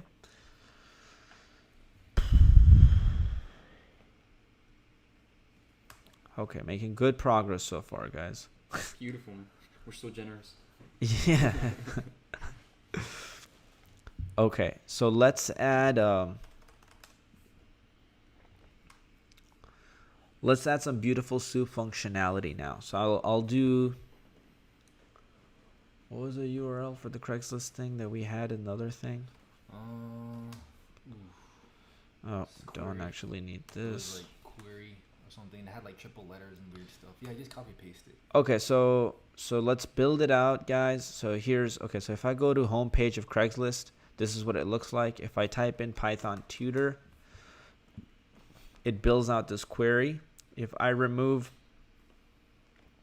this from this ampersand argument, Yeah, it that's still works. Yeah. And if I actually remove, so this is like a really tricky part, but I'm making your life a lot easier. We're making your life a lot easier because we went through this pain. If I actually even remove this BBB part, and I just hit slash and I hit enter now, it still works. Okay.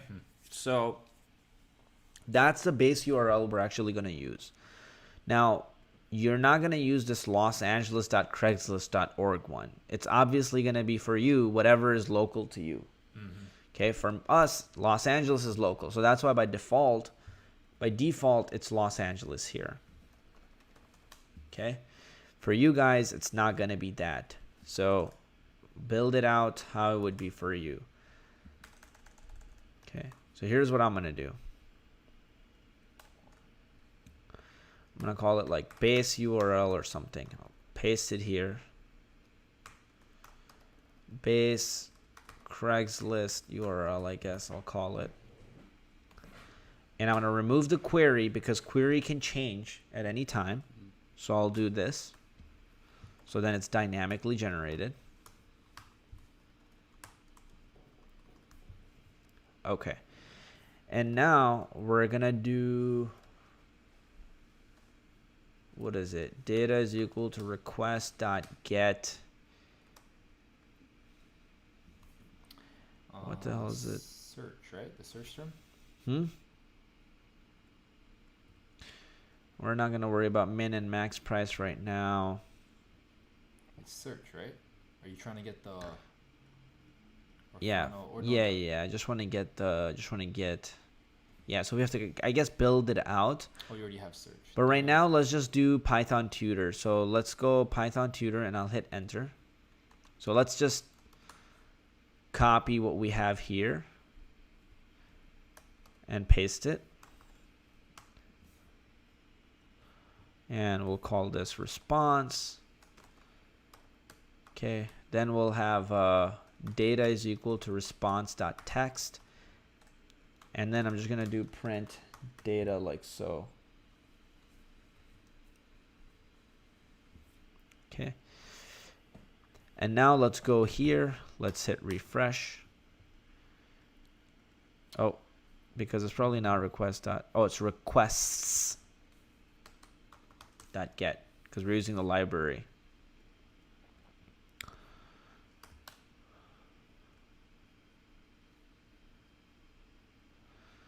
So there. We got the HTML, CSS, as you guys can see here. Cool. So it automatically updates your code. You don't have to be refreshing it every time. So look at this, okay? You see where it says Ivy League tutor exclamation mark calculus algebra? Doing the search already. You see Ivy League tutor. See that? So it's finding it for so we're getting that data right now. Yeah. Where Now- it takes a search term and then it pops it into that URL that we did up here. It just pops it into the query, and then it goes to that URL, which is that Craigslist URL, and then it's just getting all the HTML from that page that has all the Python tutors, and it just dumps the HTML out. And then from there we can get all the parse data, it. and then we can go further into further links and stuff from that HTML because everything's listed there. Oh man, it's so good to be a programmer, bro. Like, so crazy. Do people even know how to do this stuff? Apparently, not. All right. So so I hard coded this query, except now we're going to use the dynamic one that we have here.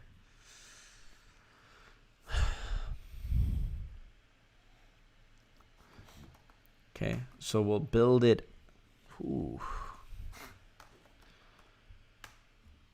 Okay. So I'll just call it final URL, I guess. And what it's going to be is it's going to be the base URL. And also, guys, this is kind of a cool thing, so you should get it too. It is Quote plus. Yeah, from request.compat import quote plus. What does that do again? I forgot already. From request.compat import quote plus. So what this actually does is if you write something like this, Oh yeah, I remember. But keep explaining it. it'll put automatically plus signs in there. Yeah. So Because- that it turns it into a URL. Because if I have this here, right, and I do Python tutor, you see how it like automatically puts a %20? Yeah. That's what you want, something to build that for you. So when we get it from the search term, like when somebody types in something like Python tutor here, you want this effectively to turn into %20. Yeah. And quote plus will automatically handle like all these cases for you. Yeah. So don't manually go into the string and search for all spaces and then input a %20 because that's just silly and there's a lot more cases than that. Right. So if I do print quote plus search, you'll see what happens. I'll unprint this. We'll do blah, blah, blah, like that. Or wait, that wouldn't work. We'll do Python tutor on the loose. Scroll. Zoop. See that? There you go. Python tutor on the loose. And then there's like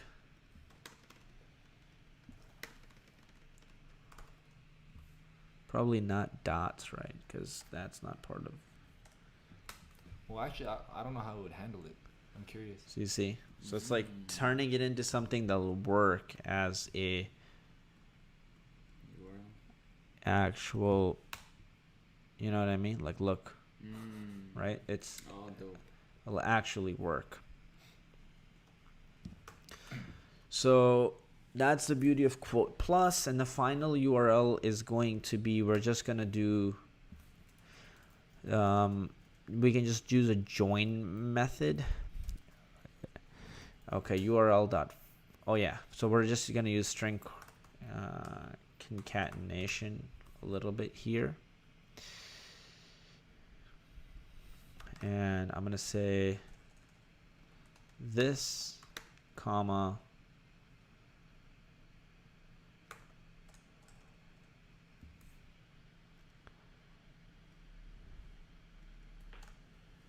oh yeah, this is gonna be base Craigslist dot format. Then I'm gonna do quote plus search. Okay, the print final URL. So now you're gonna see what it does. Are you on it Yes. already? Yes. So the search. Will be that. So it concatenates both the URL, the base URL link, and what you searched.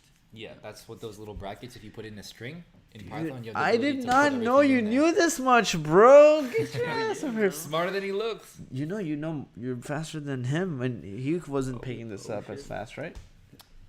Yeah. Yeah. Yeah, but I was also 18, so. All right, so let's so now it's a clickable link. That's how accurate it is. Okay, so we're getting our final URL. So now to response, we don't need to send this. We just give response our final URL. Okay, then response will get that data, and then we can print it out. Which is just HTML, and then we're free to scrape that data for the images, for the prices, the text, everything. Yep. I see. Yeah. Crazy. For every single So one. when you scrape, is it like, do you actually have to import something else to scrape, or is it just like like you're looking for keywords and then like using the limiters to get out of to take off the things that you don't need? You know what I mean? Is it just You kind of get the general idea. Yeah, Beautiful Soup. What it does is it just takes a fat web page of just raw HTML, and then it just creates an object, so you can go into HTML and just be like, oh, find this tag with this name. Boom, spit out the text. Find this image tag with this class name. I see. Boom, just print the image out. So like Beautiful Soup takes just a bunch of HTML in, and then you can dig through it using Beautiful Soup. You could do it by hand, but why would you do that? Yeah. Yeah, you'd have to like parse. You'd have to like parse the HTML. It's just like you just don't do it. Yeah. Cool. Mm-hmm. Interesting. Yeah, just don't Just don't do it. Don't do it. Just don't do it, Frankie. Just don't do it. It's like Nike, but better. Yeah. So one basic functionality of a database that I'll It's like Nike, but better.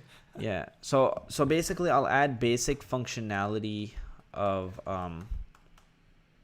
the database, so you can actually go like, oh, cool, we're using a database.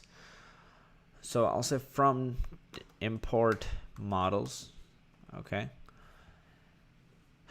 And then we'll just do here, every time the new search happens, we'll do models.search.objects.create, and then we'll create it search is equal to search. Okay. So what it's Okay. so what it's doing is it's going to this models here. Mm-hmm. It's creating a search object Okay. where the argument is search, and this search is what's gonna be fed into that So it object. creates an object of search. Yep. And then Yeah. puts the search inside the context. Yep, that's it. I see. That's it. So Every- now here's what's gonna happen, okay? If I do balloon, I'm gonna do puppy, I'm gonna do Frankie, Okay. and now when I go to 127./admin, It's all searches, all of it is here. So sexy. ta-da! The power of a database. Yeah. And now you can do like autocomplete and stuff based on what most popular search is because you have all this data available to you. Almost 1200. This is good stuff, man. I want to start streaming 24 hours a day. While sleeping. Like literally nobody can keep up unless you're watching it 24 hours. Oh man, we'll be creating one app a day In the gym. in the gym while we're at the gym. Okay. So yeah, that's looking good. Don't need this anymore.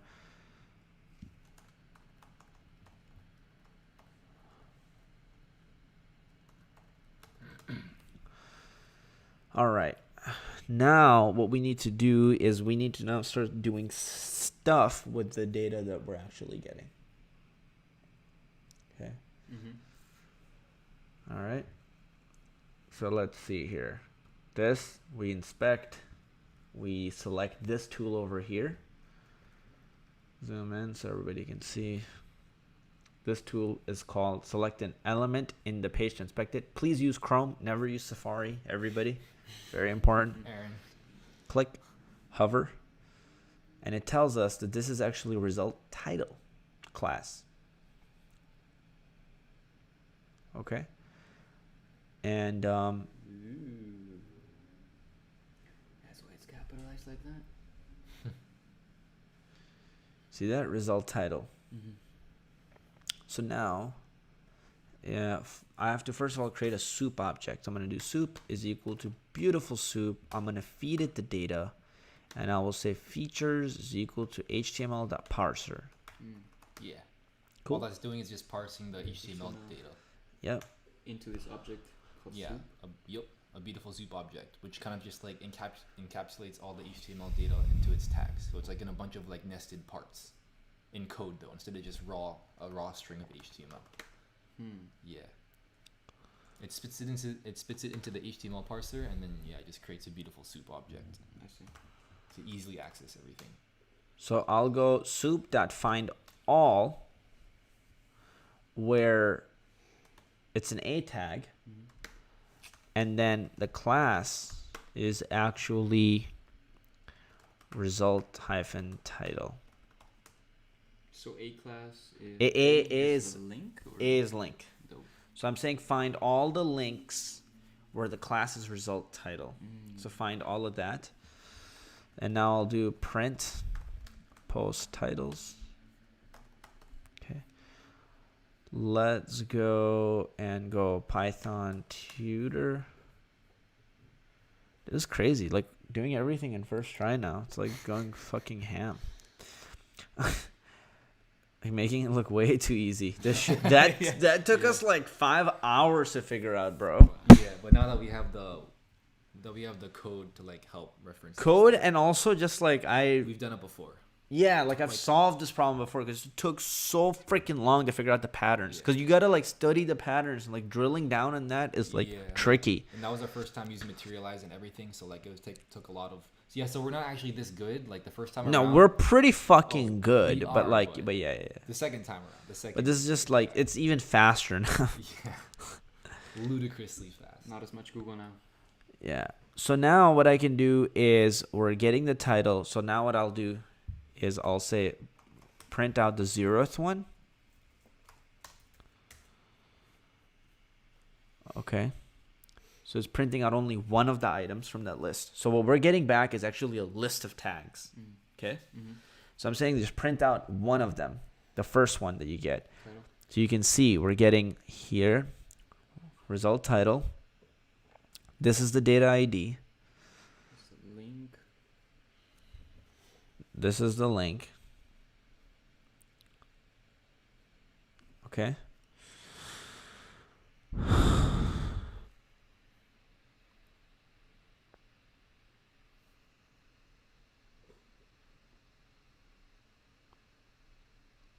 Cool. Yep. So we're trying to get the So we know this is the title right here. Okay. How do we get it? Well, I think we can just do text because it's just a text. Text just picks out everything between the tags. There it is. Yep. Okay. Which is really where it says statistics, tutor, Excel, SPS data, or Python undergrad and grad level. That's that. Yep. So this is how we find all the titles. Then we'll do something similar to get, what else is there? So result title. The link, right? Well, the link is easy because I think we literally have access to the link. So, for example, if I undid this stuff and we... Oh yeah, it's in the href, right? You can just call like .get href or something. So yeah, we can do .get href like that. So if I refresh this and I go here, it's right there, so I can click it. Ding ding. It'll take me to that post. Yeah, so we have access to the title and the link. Cool. Yep. That's easy. So there's result info, which is another thing that we need. Because we need the info of... Okay, we also need access to the result row. Because... Results row.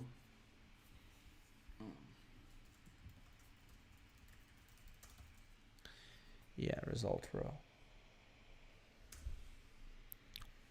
What is that? That's gonna have, I think, the images and stuff in there.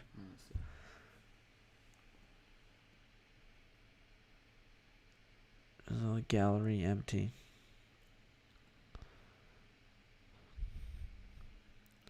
Okay, let's go here. Result. Okay. So we're gonna need result row.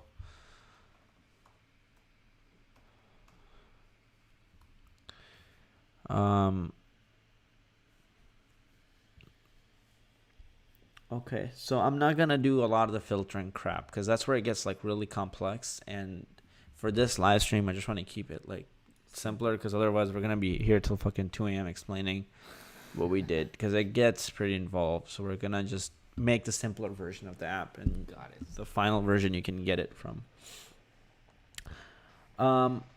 Okay, so we also need access to the listings. Where else do we use it?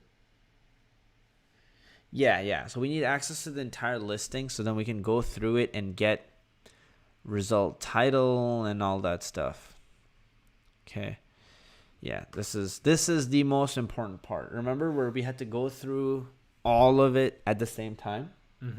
And that epiphany, we kind of understood it like a lot later, like hours and hours later.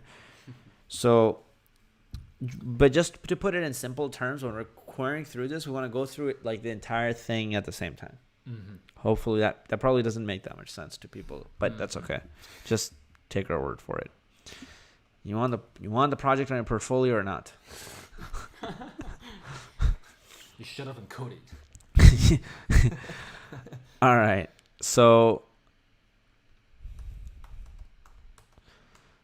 okay, here are the post listings. Now, what you'll be able to do is you'll be able to get the result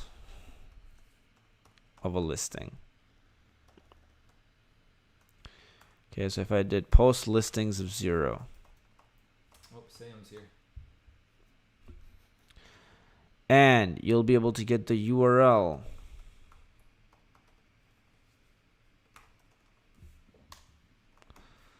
And you will be able to get the price.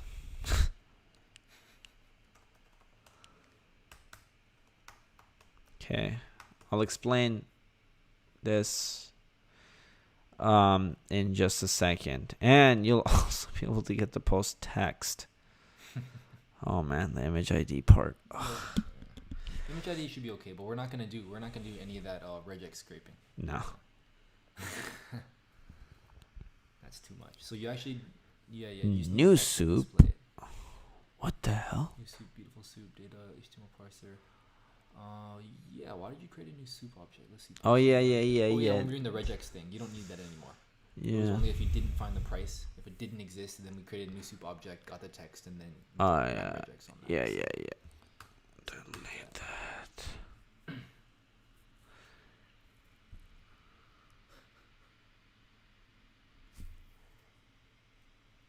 Hey bro, let's scrap it. Hell yeah. I think he meant to say let's scrape This it. guy, how fun? Not. Fuck you, DJ Harden. Yeah, get the fuck out of here. Yeah. You're coding C++ or something. Yo, Sam, block him. Delete him from the chat. Bad. This is not a democracy. No, this is a monopoly. Yeah. Monopokazi. Okay, so post listings of 0, and you'll see what it all does. Okay. Yeah. Print. Post title. Whoops. URL. Price. Okay. So I'll type in ping pong here and you'll see what I mean. Okay, look, you got the title. You got the URL. Man, that's way too easy now. And you got the price. And you got the price. Dope. Okay. All you need. Oh. Just so you know what it actually looks like on Craigslist. Ping pong. Here, see? This is what it looks like. The different search results is strange, but whatever. Yeah, we're not here to question it. It's the will of... Craigslist gods. Yeah, the Craigslist guys. Craig himself. Yeah. This is the will of Craig himself. Let us see what you got, Craig. Show me what you got. All right. So basically what we're doing, guys, is we're getting the post listing. And then from the post listing, we're getting the post title, the URL, and the price. Okay. Because whatever we're getting the post listings from the result row contains the information of result title, the link, and the price. See what I'm saying? Oh, yeah. Okay. Cool. Now You learning, Frankie? Yep. Yo, Free coding lesson like for in you. Python, man. Yeah, we're gonna charge you $5 later. I don't know. Now the part that gets a little involved, guys, Is the image, right? is the image part. So Let's do that last. Let's do everything and make that last. Just leave the dummy image for now. okay, fine. Yeah, and then like add it in. Cause it. Fine. Cool. Do you agree? Yeah. Got it. All right. So now that we get the post listings, all we got to do is just like store that data, send it to the front end, loop through it. Okay. So let's just do that for now. So we'll create a, basically, we're going to start, as we go through it, we're going to start appending it to something. Okay. So here's what we're going to do. We're going to create a thing called final postings, which is going to be an empty list. Then I'll say for post in post listings final basically what I'm going to do is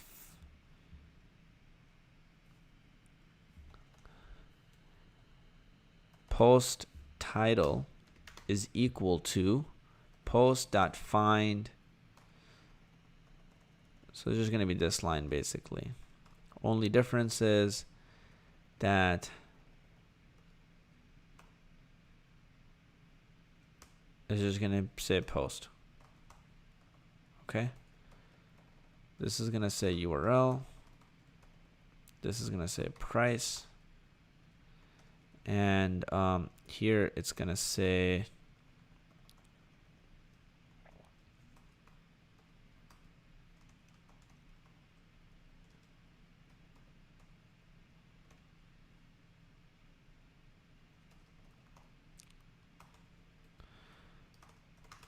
make sense? So I'm just going to loop through each post, and then I'm going to print out its text, get its other thing. Not print out, but like post title is going to be the title. Yeah. You're storing all of this inside final Yeah. postings. And I'm in the... Dude, Making you're a really loop. good. How much have you coded? A couple of years. What the fuck, man? Why are you guys so nonchalant, bro? Like, know, you're yeah. good. Like, you're good. Yeah. No, A no. little bit out of fuck practice, that. yeah. Fuck you. You're good. Smarter than you look. He's really good. That's you guys need to like Just let him own take it over. more. Like you Let guys him need take to go crazy. Because other people don't understand. Like when you say it like that, everybody thinks, "Oh, you're an idiot." That's what Aaron thinks. When I say what, like what? When you're like, yeah, code, not that okay, much. okay. Like it's like, I think you're an idiot. Like you probably don't know shit. That's why I never talked about coding with you in my whole life. It's because if you know the basics of like a language, you pretty much know Right. code all around. Yeah. You Yeah. just have to like catch up to it. Yeah. So it's dope. Okay. So I'm gonna delete all these because we don't need these anymore. And then I'm just gonna go here and I'm gonna say final postings dot append post title. I think I created a tuple, right? So it's gonna be a tuple. You'll see why. It's gonna be a tuple of 3 right now. Post URL, and then it's gonna be like post price.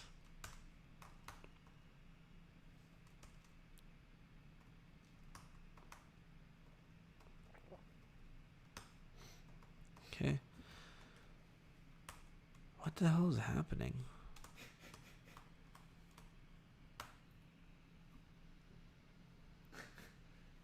Fucking he's good. Like what? Fucking he's good. What's he saying? Roll. It's just some dude named Roll past me. He's like just in time to watch it live. These guys, because these guys want me to flex on them, you know? Like, I didn't want to code. I just wanted to give them some advice. How do you make money? Yeah. But more but they just, how do they get, but like, they just really want me to flex on them. Yeah, like coach, So I'll flex on them. like you're playing a freaking organ. yeah. And now I got my Vim. Like, look at what I'm doing to everyone. Okay, all right. So we have our final postings. Now, in our stuff for front end, we need to actually pass it like this.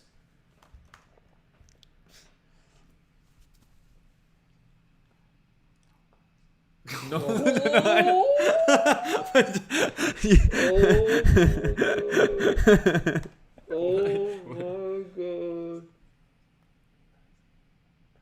Oh my. Wait, I can't. Don't say it. Don't say it. Don't say it out loud. No, wait, what?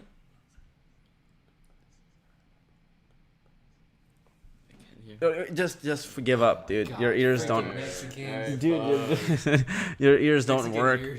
All right, so let's just do this. I literally yelled it in his ear. Not even. I did. I only heard like. It's much louder for him, dude.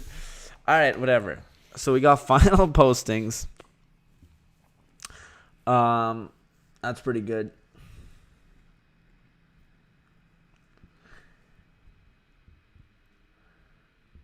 Show me what you got. Man, this stupid stuff is stuck in my head. Good morning, guys. So now I'll go to the new search folder. Okay? And what I'm going to do here is pretty much right here for now. I'm going to write a for loop. It's going to look pretty ugly. But it's going to be like for post in final postings.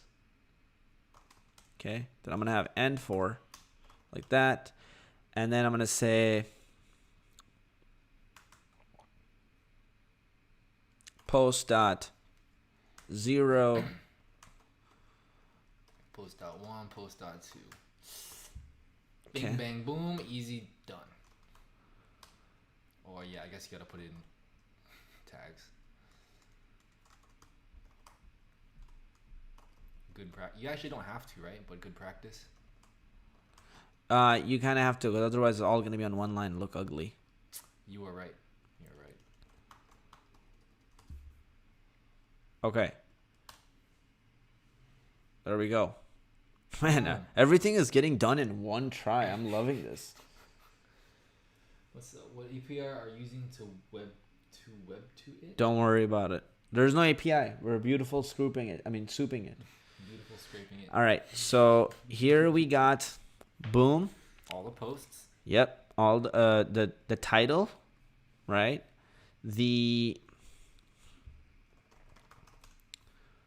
Okay. Well, that's not gonna work. Yeah, because there's no price Yeah. on the tutors. I gotta fix that code. Okay, so tutors don't have a price, right? So basically, we're gonna say if post Dot fine. You just gotta make a check first. if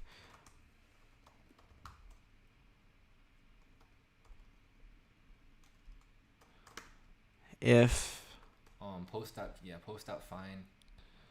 You don't need the dot text. Get rid of the dot text. oh yeah, good call. Yep. So basically, if it has a price, because certain things don't have a price. So if it has a price, then do this. Otherwise, price is equal to n/a. Yeah. Or I mean, should I say post price? Yeah. So you don't actually have to put the L's. You forgot the else. No, you do. Oh, I'm like, You do.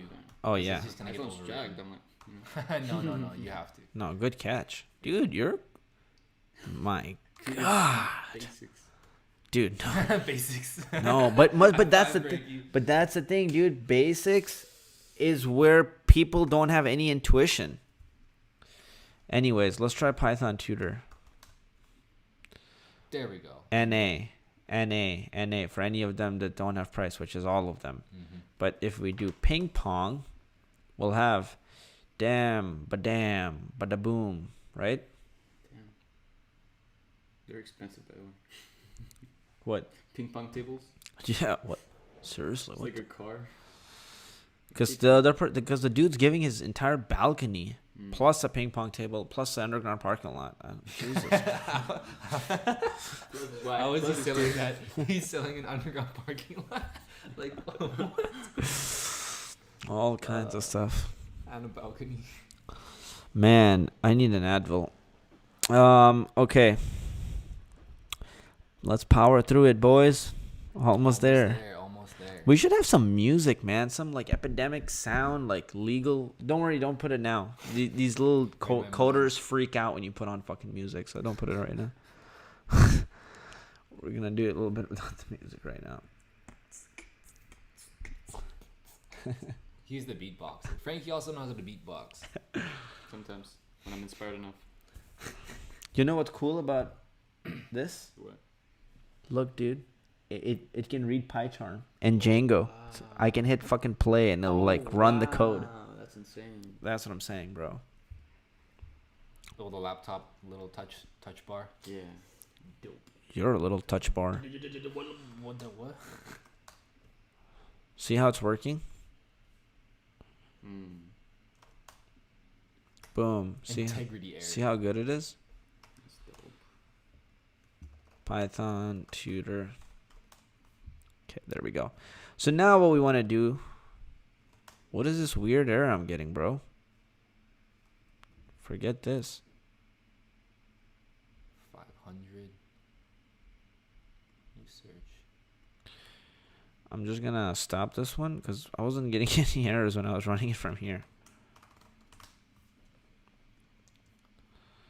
Java tutor. Okay. Yeah, that was a weird error. Cool. So we're getting all this data to our front end, which is what we needed. So now all we do is we just have to render it in a pretty way. Okay.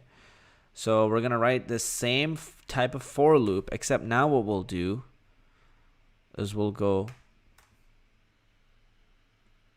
from here to here, paste it, okay, remove post 0, post 1, right? And what I'll do is for the link is going to be actual link of the post. That's in position 1. Position 0, position like post 0, post 1, post 2. Okay. So it's final post. So this is going to be post.1. Okay. That's the URL. Oh, I see. Okay. This is the source of the image. We don't have the image right now. So for image, it's just going to be puppies for now. They're hard coded in. Again, URL. So this is going to be post.1 again. And then here is where the price is. Like that. So the price is going to be post dot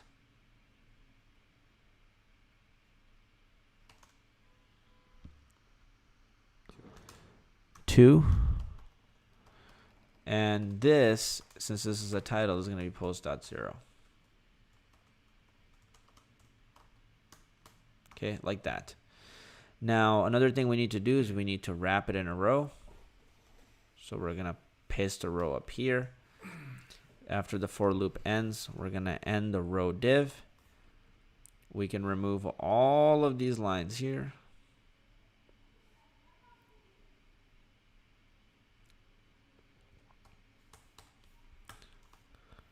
Okay. And that's it. Nice. Okay. Now what we want to do is some of their sizes change. You see their sizes, like some are bigger, some are smaller. So what we kind of did is we kind of have like this crappy solution, which is pretty much fix the height of the card and the card image. So pretty much forget all of this stuff down here. You don't need that. But just take this stuff from up here. We're going to take it. We're going to go to our style.css and paste it in here, okay? And this stuff doesn't just render right away, so we need to actually do a hard refresh and all kinds of weird stuff. Need to stop running it. Ooh, we're getting a weird error. 304. Huh.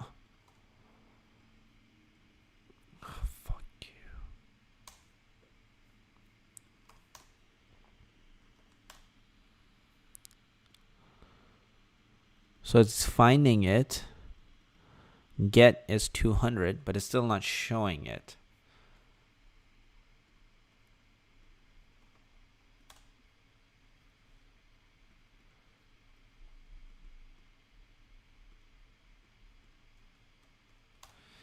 So this is the thing with the static websites. Like sometimes it just won't show you.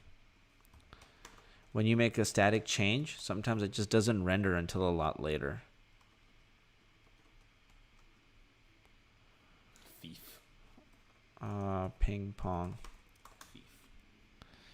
All right, I'm not going to worry about it too much right now because it should be working. It isn't. Oh yeah, our style sheet. Yeah, that was. I don't even know how we fixed that. Do you remember how we fixed that? There was like a weird. Yeah. It just took a while to. Didn't you like stop the server and start it again, and then it updated or something? Right. It has to like stop, and you got to start it, and then it has to, because I know the code is correct. Mm-hmm. But then it takes a while. Let's see if it updated right away. No. Yeah, it took like 20 minutes or something. Yeah, the first time it took forever. Okay, whatever. That's not that important of a part. Agreed. So now we got to get images, right? For this, the image part is the most complex. It's the most complicated. This is where web scraping, this is where problem solving comes in. This is where you actually need to use your brain. This was the most rewarding part of the whole project, actually. Yeah, it really was. So I wish you guys get to see our full video like a month later once our hard drive is fixed, because all of it got deleted. 15 hours of content got deleted. But we'll try to show you what we can right here, okay? So, some funky things. There were some weird findings that we made. It's almost like we had to figure out some really weird hacks. Yeah. If you want to start with Craigslist, let's go to Craigslist. I think a better way to approach it is go to Craigslist and then show them that there's multiple images for a post. Yep. So when you're so on like, Craigslist look here, at this. Each post has multiple images. And we thought it'd be as easy as like, oh, these images are hosted on a URL, just like the puppy image, and then just have them like all listed in the HTML, but they weren't. Like these image tags didn't even exist in the HTML web page for some reason. Yeah. And we don't know why. We couldn't find They it. exist under this class called swipe, which you can't access. You can never access this class from Beautiful Soup directly. No, like Beautiful Soup like skips over it for some reason. Yeah, so it like hides literally, like you just don't. It's impossible to access it with Beautiful Soup. Like it doesn't exist. So we're like, okay, well then how the hell did we get the images? And we had to find out this really convoluted way of getting it. But there's like a little trick we're gonna show you of how to get it. And we're only gonna get one image, so we're just gonna ignore all of them. We're just gonna get the first image to keep it simple. Yeah. But even that, it's still like it's this little trick that we had to figure out. It's actually pretty cool. Yeah, it's pretty insane. Okay, so now, all right. The data IDs, right? Holy shit, dude! This image is just right here. Oh yeah, obviously they're all right here, but you can never access them. No, because Beautiful Soup ignores that entire div of swipe. Okay, It doesn't so exist in Beautiful Soup. So this is the first thing we noticed about Craigslist images. They're hosted on this pattern where this is some ID, and then they're all like underscore 300 by 300 hard coded. Okay. So boom, right there. So this is why they all have the same size on the page. So that was like the first detective thing that we noticed. Also, this needs to be at the bottom. Some might get chopped off on the stream a little bit. Not from the bottom. Oh yeah, the right side is. Yeah, just drag the bar over a little bit so they can see. Wasn't it getting chopped off even more when it was actually on the right side like that? Because the CSS isn't important. It's just the HTML. Okay, let's see. Sorry guys, we have a little bit of a delay, so we just want to see you guys are seeing the right things. Should be good. It's pretty good. You can see most of it. Yeah, you can see most of it. All right. All right, so this is the URL. Now, what we noticed, the craziest thing we noticed, we'll save you the long story. We'll make it short for you, okay? There's something called data IDs, and you'll never associate that with an image. Like, why the fuck would an image be under data IDs? Like, that's the last place you'll look for an image, right? So it doesn't make, so you can't actually access this image link from Beautiful Soup, which is super annoying, but you can access the data IDs. So what's a funky, like if you have to pause it here and see if you can see a pattern here with images and data IDs, you should do that right now. Here's a pattern we noticed. Everything has multiple images, right? So data IDs, since this has 3 images, notice that there's 1, 2, and 3 data IDs, right? Another thing I want you to notice is for this first image is the same as the first ID, except there's a 1 and a colon here, which is not present here, right? But then everything else is the same, okay? Also, there are these commas that we got to get rid of because there are no commas in the actual URL, right? So we're like, okay, let's actually take this guy over here, from here to here. Let's copy it. Let's go here, double click, go here, paste it, hit enter. Boom. That's the second. Should be the second image, right? On the Craigslist. Double So check. if I go here, And should be the boom, second image. right there. Nice. So that's actually where the image data is. We're just given these IDs. We don't actually have the full URLs. Yeah. So at least. So given the IDs, we're like, okay, we can generate the actual images. So we've had to create a base URL for the images. Yeah, just like we did for the Craigslist query. Yeah. Very, very similar thing. We got to construct the URL ourselves for each image. Wow. Yep. It's crazy, right? So it's going to be 300 by 300 like that. You haven't seen our dot splits yet, man. Oh my God. Yeah. Wait till you see that. Parsing the string to get the ID out, the correct ID. That part's cool. Okay. So we got our base image URL. Now what we want to do is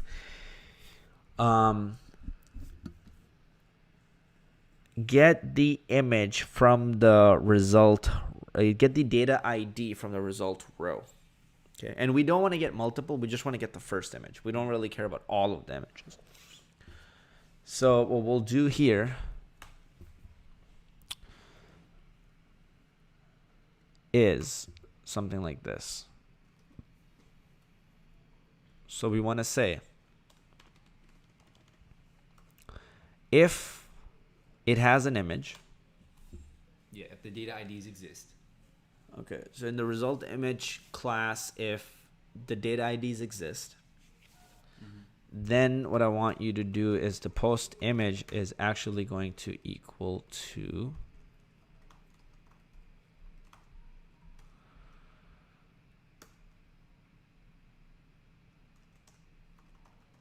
like that. Okay. And now we don't want to get all of the data IDs because that might be like 4 image IDs or 5 image IDs. We just want to get 1 image ID. Okay. So what I'll do here is I'll just print this for now. I'll go like that. And we're going to go here and we're going to write ping pong and hit enter. And we'll go down here and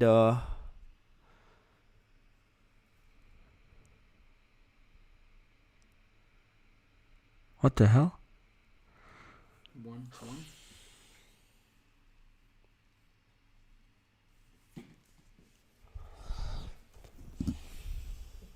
What am I doing wrong here?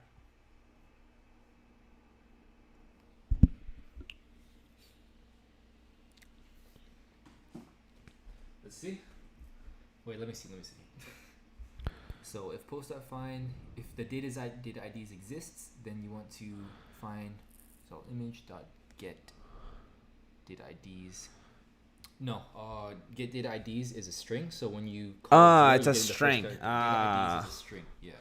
So Oh, that's the annoying part about it. Yeah, This you is the got annoying that. part about it. It's not so like it It's doesn't not give list. It's so it just- doesn't give you a list of multiple IDs. It literally gives you string. one It's- data it's a ID. CSV file. It literally gives It's you a like- CSV file. yeah. That's what it is. Okay. Yeah. Right. Smart. Okay. So that's what we get. So now if I actually print post image, which should be fine, I think.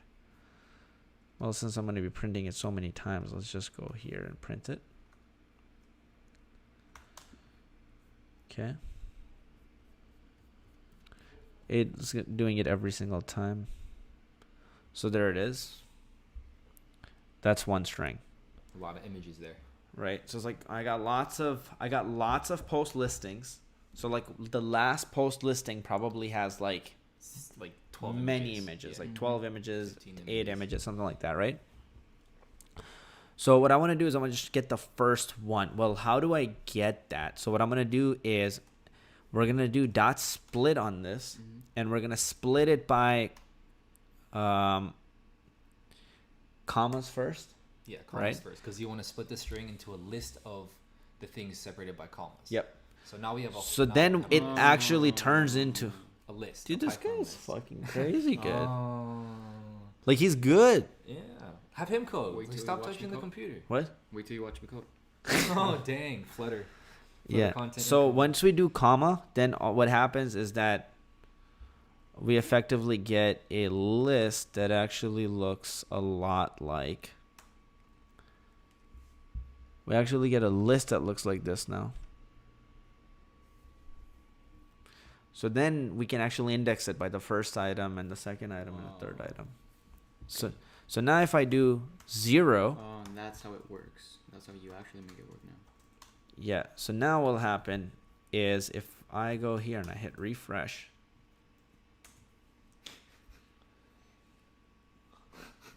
advert. I got your goddamn advert in your own video. Perfect. Dang. Fucking Python tutor on the loose. What the hell's going on? So look, now for each of them, it's just giving me 1. But I still got to get rid of the 1 and colon. Mm-hmm. So we got to now, So use regex or what? we're going to now dot split it by 1 and colon. No, just colon. Oh yeah, split it by Actually, colon. no. You could do 1 colon and then, but it would act the same way Yeah, it would act the same way. So we're going to split it now by the colon. So now I mean, it's going to create that into a list. So like, for example, first it was doing this, right? Then we said, okay, give us just a first item from here. So then what it ended up doing was it said, okay, you got it. Mm-hmm. But now what we're going to do is we're going to say, yo, give us, So after the column, yeah, That's where it it splits? splits on the colon and turns everything into a list. like that, 1 Oh, colon, okay. and then it's going to give us oh, Yeah. okay. So Like since, that. Since before the colon, It doesn't turns all the matter. colons into like commas of a list. like how, yeah. So separated by colons. So now we're going to do that, but we're going to say, give us the second element from that. Mhm. Because the 1 is Oh, the it's the first first element. element. Yeah. I mean, we could have just shaved off the first 2 characters of the string. We could have done that. But I mean, we want to be more robust because what if there's like So 1 there. colon, 1 colon? So now we're getting Shaves it all the all. IDs, right? And now the post image URL is actually going to be the base image URL formatted with the post image URL. Oh, wait. What? ID, I guess. So here's what's another cool thing about PyCharm is if I do FN Shift F6, I'll change it everywhere, in every file, every project, but like Yeah. intelligently. Mhm. So if it's the scope is here, it won't change it out here. Mm. I think you already know these Yeah. things. It handles scope That's too. fucking good. All right, so What scope is, Frankie? Actually, don't. all right, hold on, we're almost there. Okay, so this is happening. So now let's just print it before we go on to the next step. Print, click, ooh, click. Whoa. Is that a bigger bed? Right, so this is freaking awesome. Oh wait, I'm calling both of these post image URLs. This is actually the post image ID. This is the URL.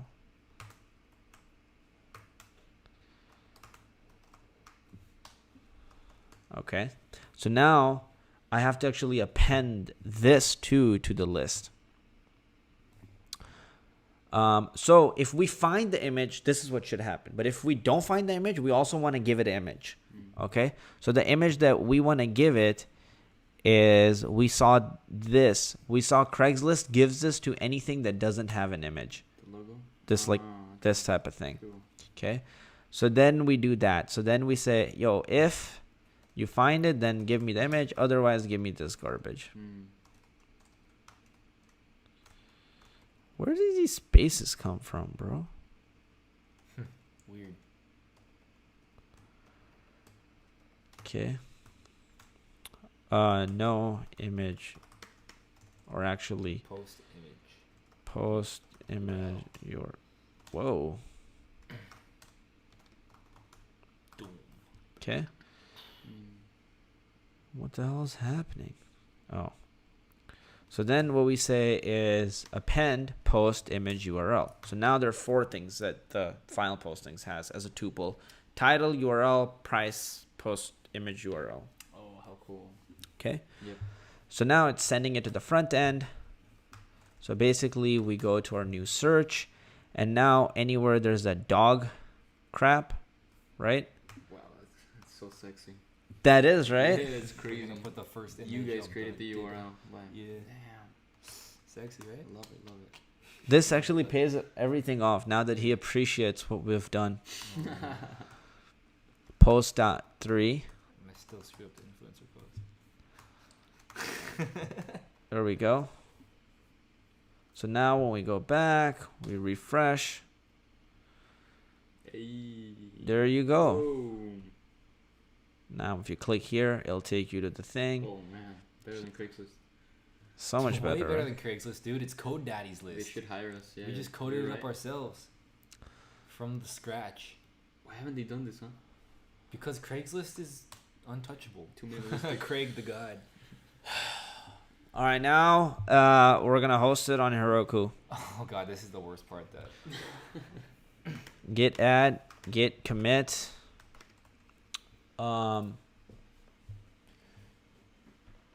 Add Craigslist search functionality. Git push origin master. Okay, kids, now what we need to do is we need to create this proc file. Okay. So you copy, so basically we go to the root, we create a file, we call it proc file.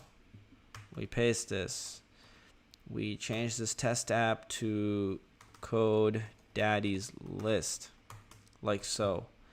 Then we go to settings and we do the following.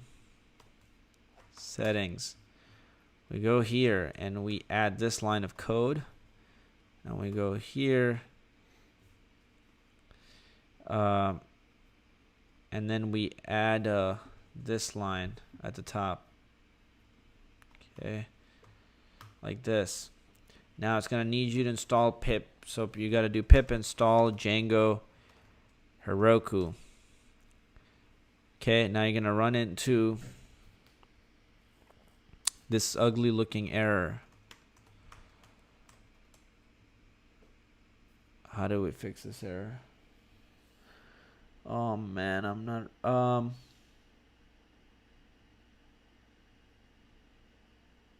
okay, hold on. Pip install Django Heroku.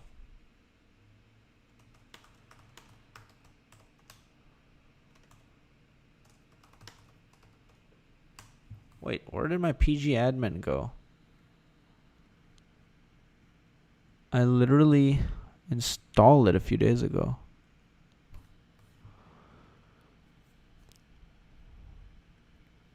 Okay, so what I recommend is you go and install PG admin or something like this from the GUI. This is the part where you're going to get fucked up the most. So go, here's, I wrote a blog post on this on Medium.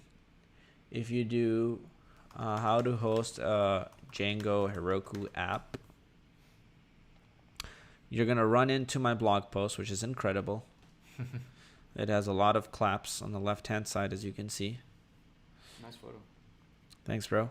And basically, what you want to do is you want to do all of this stuff right here. Okay? So we're going to do that. So install. So this is what I said. To do this, the easiest way is to install PG admin on your computer, okay? It's like 4 days ago.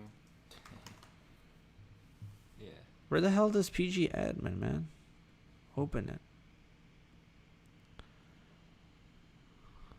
You can go into properties now and see its location. Copying PG admin. So I'm going to open PG admin.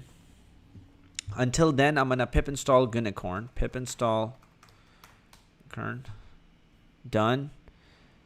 Pip install Django Heroku, which still shouldn't work because I'm waiting on the PG admin, which is taking its sweet ass time.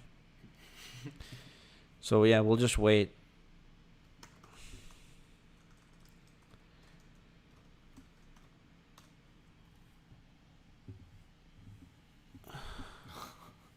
Damage and can't be opened. This is the part where you lost me. I still don't know how to deploy a Heroku. Yeah, well now it's gonna be recorded so everybody can watch it. Oh boy. I'm gonna go read that blog post. Man, we need more Advil, man. There's only one Advil left here. Oh, dang. We're on the Walgreens later, bro. Take some of those green tea mints. They'll suffice for now, right? Some green tea mochi. Yo, hook me up with the whiteboard we Dude, didn't number get 3, right? flex. Oh my god, are you serious? Go to OBS. Go to OBS. Dude, hold on. Hold on, dude. You're gonna blow up everything.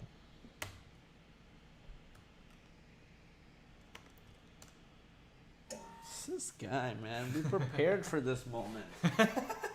We did. The one time I wanted to switch to the whiteboards. Oh, it did work. Look, before you even did it, it already worked. What's up? Because I pressed it. No, You now just you pressed pressed it. It's already there. Okay, fine. And then you're like, Alright, we need Okay, fine. Heroku. And for that, you need PG admin. Basically, what you need is Postgres. Okay, if you have Postgres, you're good to go. But it's a nightmare to install it. It's a nightmare to install. Pip install Psycho PG2. You're not going to be able to get it right. But if you just download it from a GUI, it makes your life so much easier. Just go install like a free Postgres database tool that exists online. And that's going to make your life a lot easier. Okay, and then we're going to install everything else. I'm using Anaconda right now, which also makes things easier. This is the longest verifying I've ever seen in my whole life, dude. This is crazy. verifying PG admin. Yeah. Rated so R. we have done all of these things. Okay. Create a search functionality. It does this. We have web scraping. Beautiful soup. We're using Materialize. Pretty much done with the app. Now we just want to host it on Heroku. Yeah. You forgot the dog pictures. Yeah. Doggies.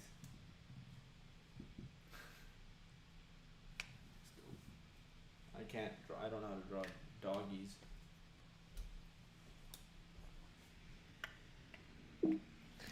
Right, guys, so we're almost done. Okay, we're waiting for this thing to install because it's just taking its sweet little time. Which It's so good. Sorry, we're admiring our own live stream. yeah. Yeah, we're forgetting something.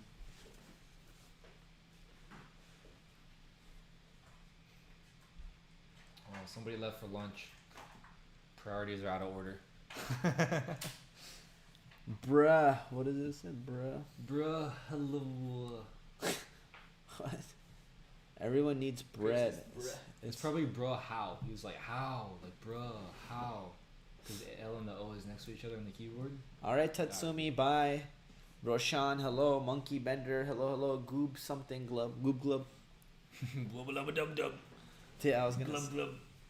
Come on, Marty. We gotta go on adventure, Marty. What's the fuck? Verifying The taking purple light forever. was off the whole time? No, just like You Oh, it got- died? You got concurrent somewhere viewers. between the. Yo, 1,500 people. Well, yeah, playbacks, that's crazy. Holy crap. But the concurrent viewers are like... crazy. Secret key? Yeah. Probably because of the camera. The CPU. is Are you working hard. serious, dude? Like, are you actually fucking serious? Let's look up other Postgres GUI Mac options. Postgres app? Downloads. All right, guys, I'm gonna say fuck you to PG admin, and I'm gonna install Postgres.app in the meantime. Hopefully, it'll work a lot faster. God damn PG admin, shame on your verification.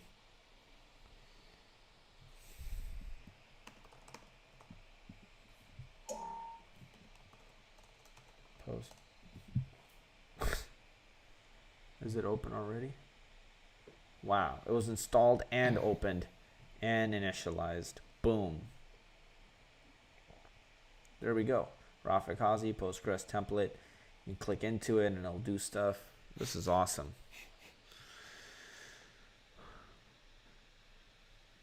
You terminated it? Yeah, just a session. Okay.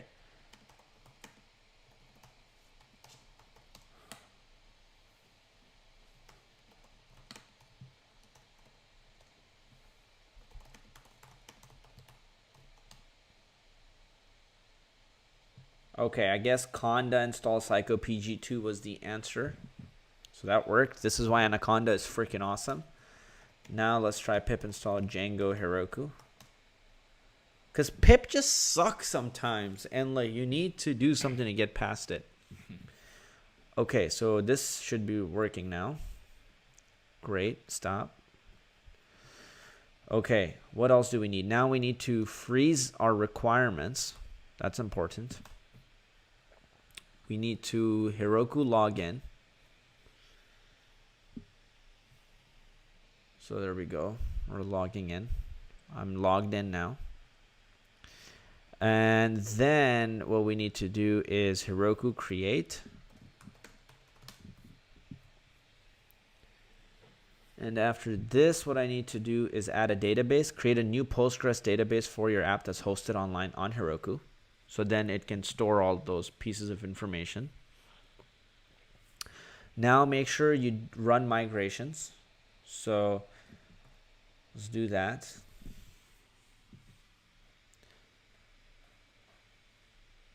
Okay. Heroku run Python make migrations.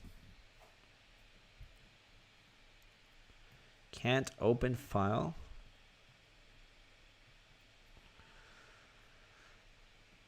Huh.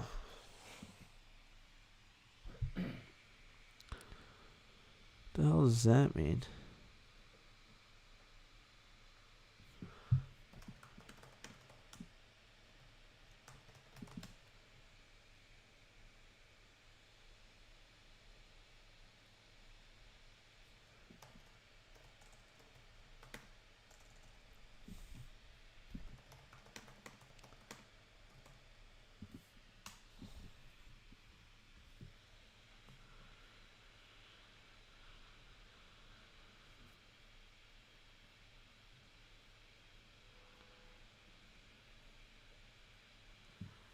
Oh, committed the file. Okay. Git add, git commit. What are the changes? Git add, git commit. Get ready for Heroku. Git push origin master.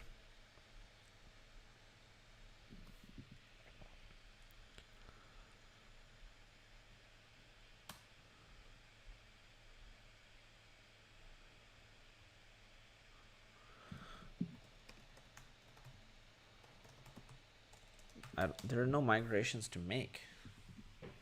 Oh, meta.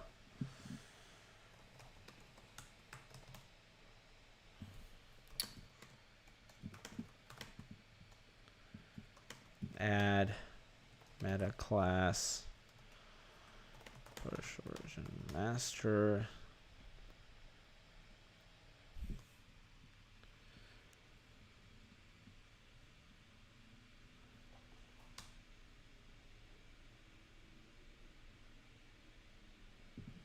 Huh.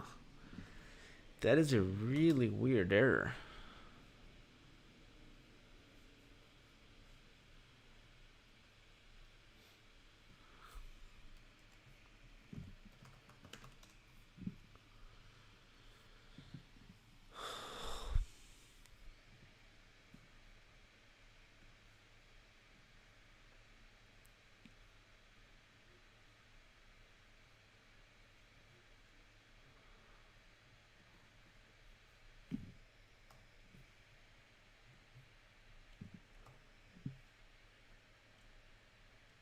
Scaling dynos. Couldn't find that process.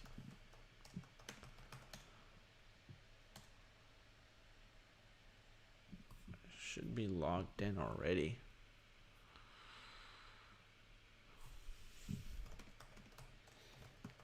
Oh, I don't think I even did git push Heroku mastery yet.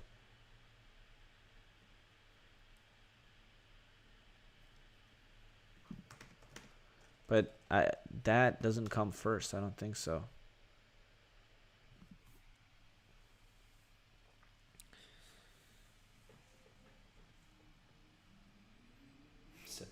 Man.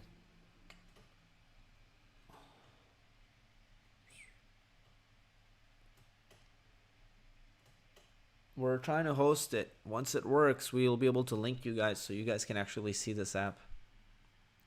We're pretty close. Yep. Hold on, Divya. Divya. Divvy up the dough.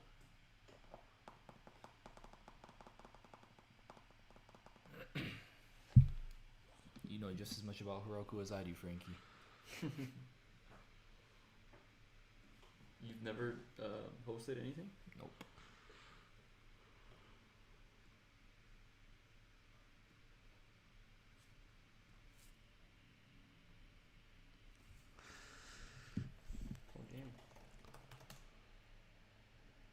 So we're live.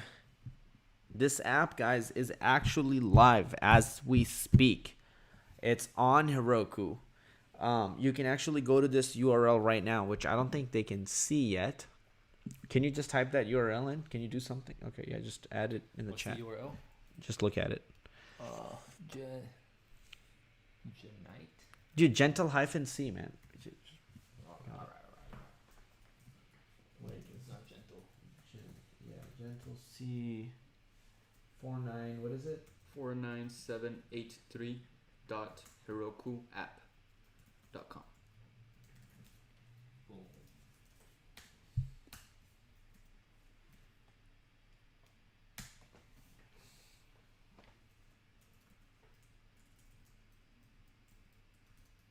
There it is.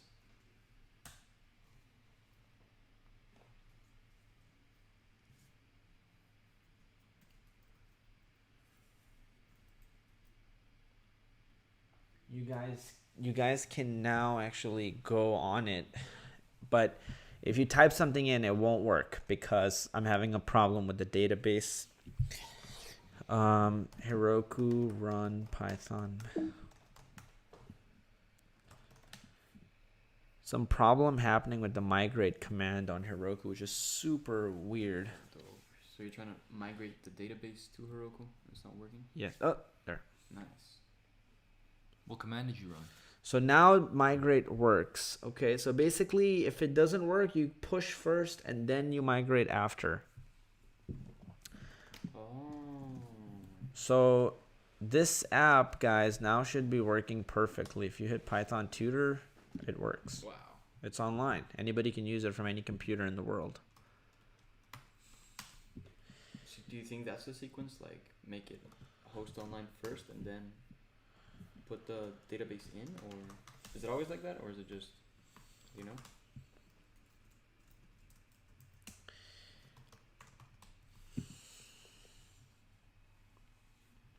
Oh yeah. Works for everything. If you look up Borderlands, 3. They released a new DLC. Did you Borderlands 3, and like if you go here, $360, right? If you click into it, it'll be $360. Yep. Nice. All right, guys, there you have it. This app is completed. The link is in the... Can you add the link in the description as well? Or not right now? Yeah, after it's... Can you pin that as a comment or something? No, you can't. No, you should be able to somehow. I don't know how though. Cool. Just spam it in the chat. Okay, guys, camera. Ooh. Guys, we hope that you enjoyed it. We do. It's pretty fun. It's really, really fun. Thank you guys so much for watching. We love your face. The link is going to be in the description. The link to The GitHub repository is going to be in the description, and I'm going to go eat some food and Advil. My brain is about to explode. I love you guys. If you enjoyed it, please like the video, subscribe, share the video before our YouTube channel dies. And that's it. We love you guys, and we'll see you in the next video. Good. Bye.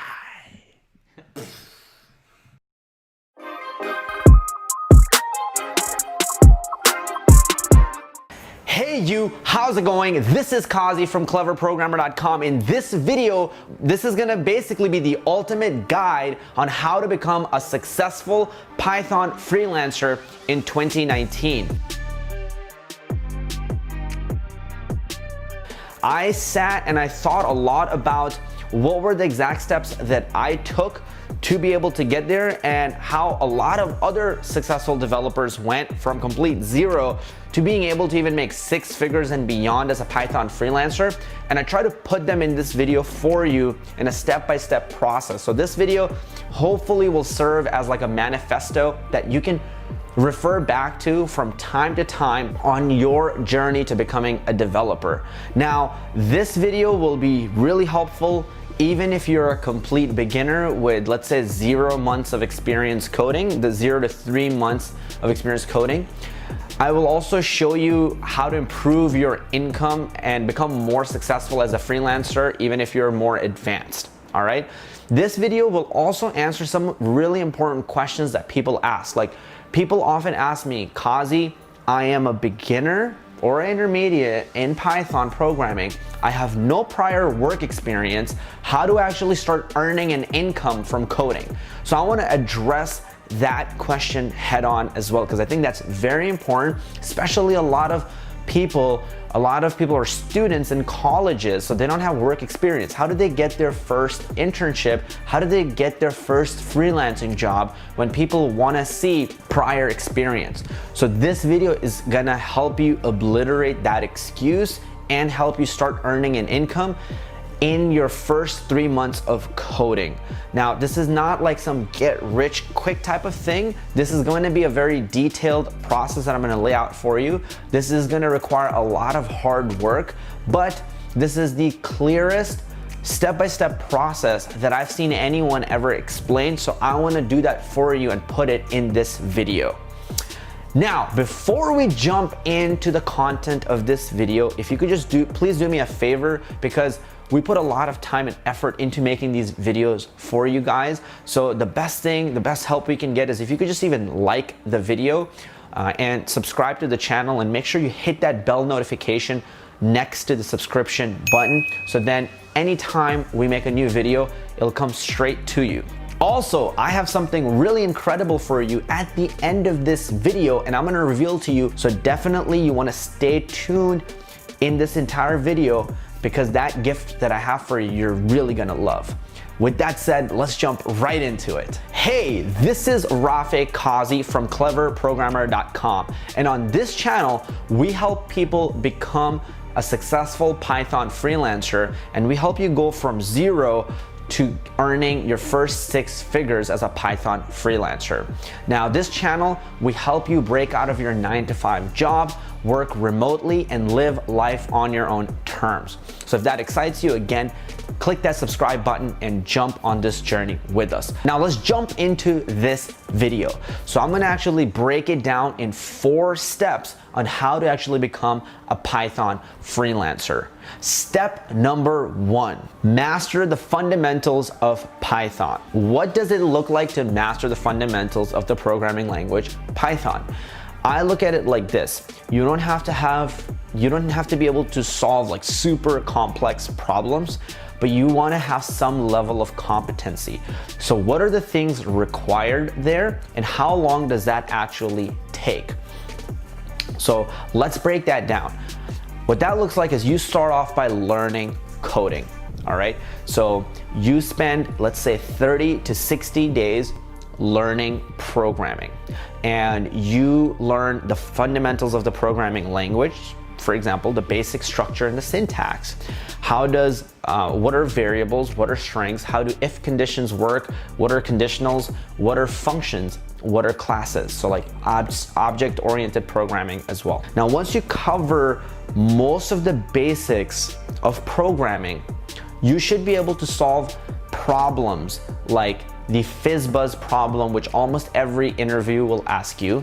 This challenges your, a little bit of your critical thinking, but it also challenges you in terms of, okay, do you know how conditionals work in programming? You should also be able to make games like Tic Tac Toe or rock, paper, scissors.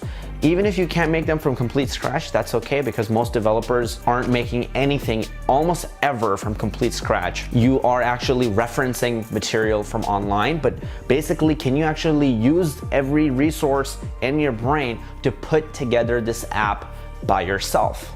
So you should be able to put these apps together. Now, once you can do these types of tasks, I believe it generally will take you 1 to 2 months.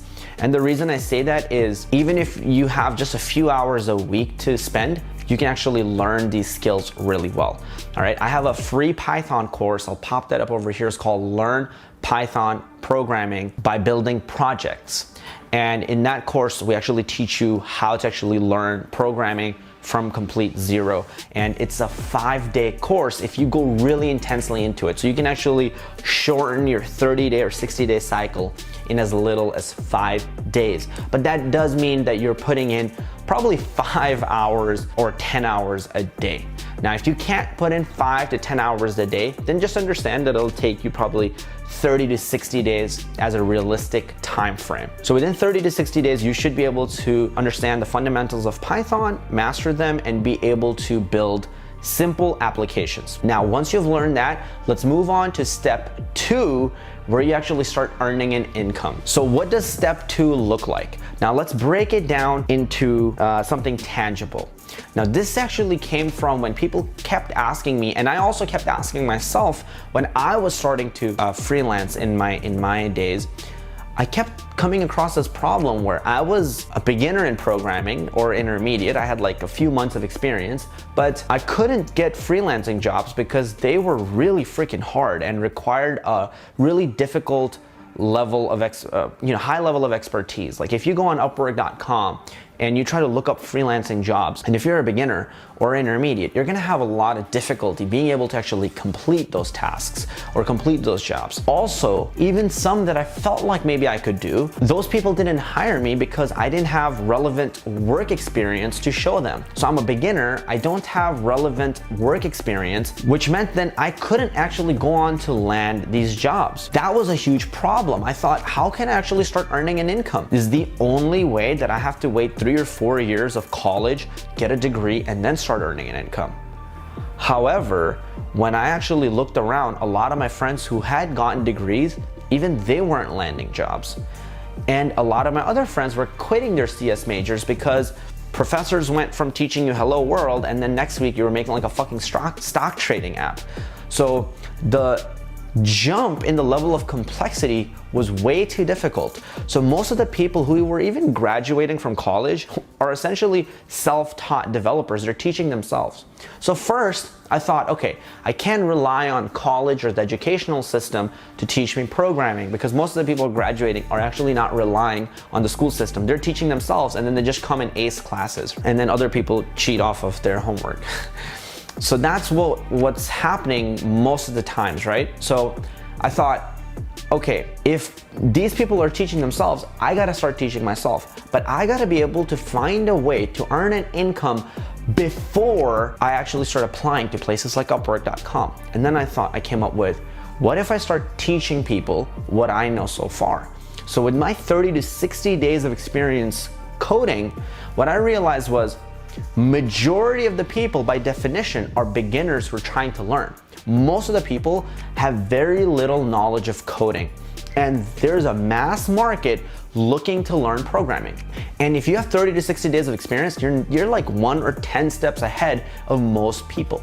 Most people who would pay you anywhere between $25 an hour to $100 an hour or more for you teaching them programming. So that's where I actually started. I went to a platform called Wisant.com and I actually made a profile on there. And I also went to a platform called TakeLessons.com and I made a profile on there. Once I made a profile on there, what ended up happening was over time, I actually got clients right from Wisant.com and TakeLessons.com that started hitting me up and started scheduling lessons with me. I set my hourly rate at $35 an hour. And my first lesson, I believe I got in 2016, December, something like that. I'll try to put a screenshot here so you guys can see and follow along. And that was actually freaking mind-blowing. I'm like, okay, this is insane because this is possible and people are paying me that much. When I walked into that lesson to teach this person programming, because he said something like he's working on a final exam for coding. So when I came in, I was actually really intimidated. I thought I couldn't help this person. But then I thought, okay, if I can't help this person, what I can do at least is I can try to help this person. And if I really can't, at the end of the day, I'll just refund him. So that's what I did. I just went in, the lesson took place at Starbucks, and we just casually sat there and I helped him with his assignment. And there were some parts which I couldn't figure out, so I told him I'll actually work on it in my own time. He thought that lesson was super helpful because we were trying to figure out things together at the same time. And then once I left, I actually figured out the rest of the problem on my own. And it ended up being not so complicated. What I realized was those 30 to 60 days that I actually spent learning on my own, most people aren't ever learning programming on their own. They're just doing the college assignments and they're spending bare minimum amount of time learning coding, which means that most of the times they can regurgitate information, they can regurgitate or just get through their homework assignment, but they don't actually understand how most of these things work. Whereas when you teach yourself, you're really able to actually do these projects because you learn how to think critically. My mind was blown that I was actually able to help this person and charge $35 an hour for my first student in under 2 months of experience. Then I asked myself the question, can I repeat this process? I started repeating this process and I started landing multiple clients. So if you do the math, if even one student is doing 2 hours with me every week, that's $70 per student, and me actually learning programming. Over the course of a month, that comes out to be $280 per student. Okay, over the course of a year, now that comes out to be, over $2,000 with just one client. And then I thought, okay, what are some levers here that I could change? One, I can get one client. That means if I can keep them for a year, that's $2,000 plus, maybe even $3,000. The second lever that I could change and play around with is increasing my hourly rate with each client. So if I doubled my rate with the particular client, or I got a new client at double rate, then that would mean I double my income by the end of the year. So I'm like, okay, let's test some of this stuff out. So the first thing I decided to do was, instead of doubling my rate with a client, I got a new client at $50 an hour. So now I had 2 clients, one at $35 an hour and one at $50 an hour. So with the 2 of these clients, now my income went close to like $400 or $500 a month. Then the next client I got for $75 an hour.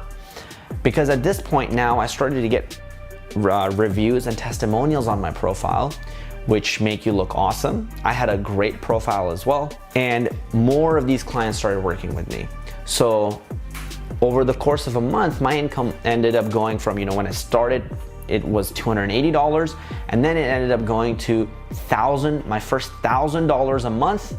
I increased it to $1,500 a month. And now another thing that I want to tell you that's really important to understand here is that not only was I actually increasing my income, but keep in mind that I was doing only a few hours a week working with the people that I really enjoyed working with. I didn't have any boss. Bye. Oh, no, that's okay. I'd love to know where I stopped. Everything's good. You didn't miss anything to this point. Perfect. You're awesome. Thank you so much. Appreciate it. I didn't have any boss.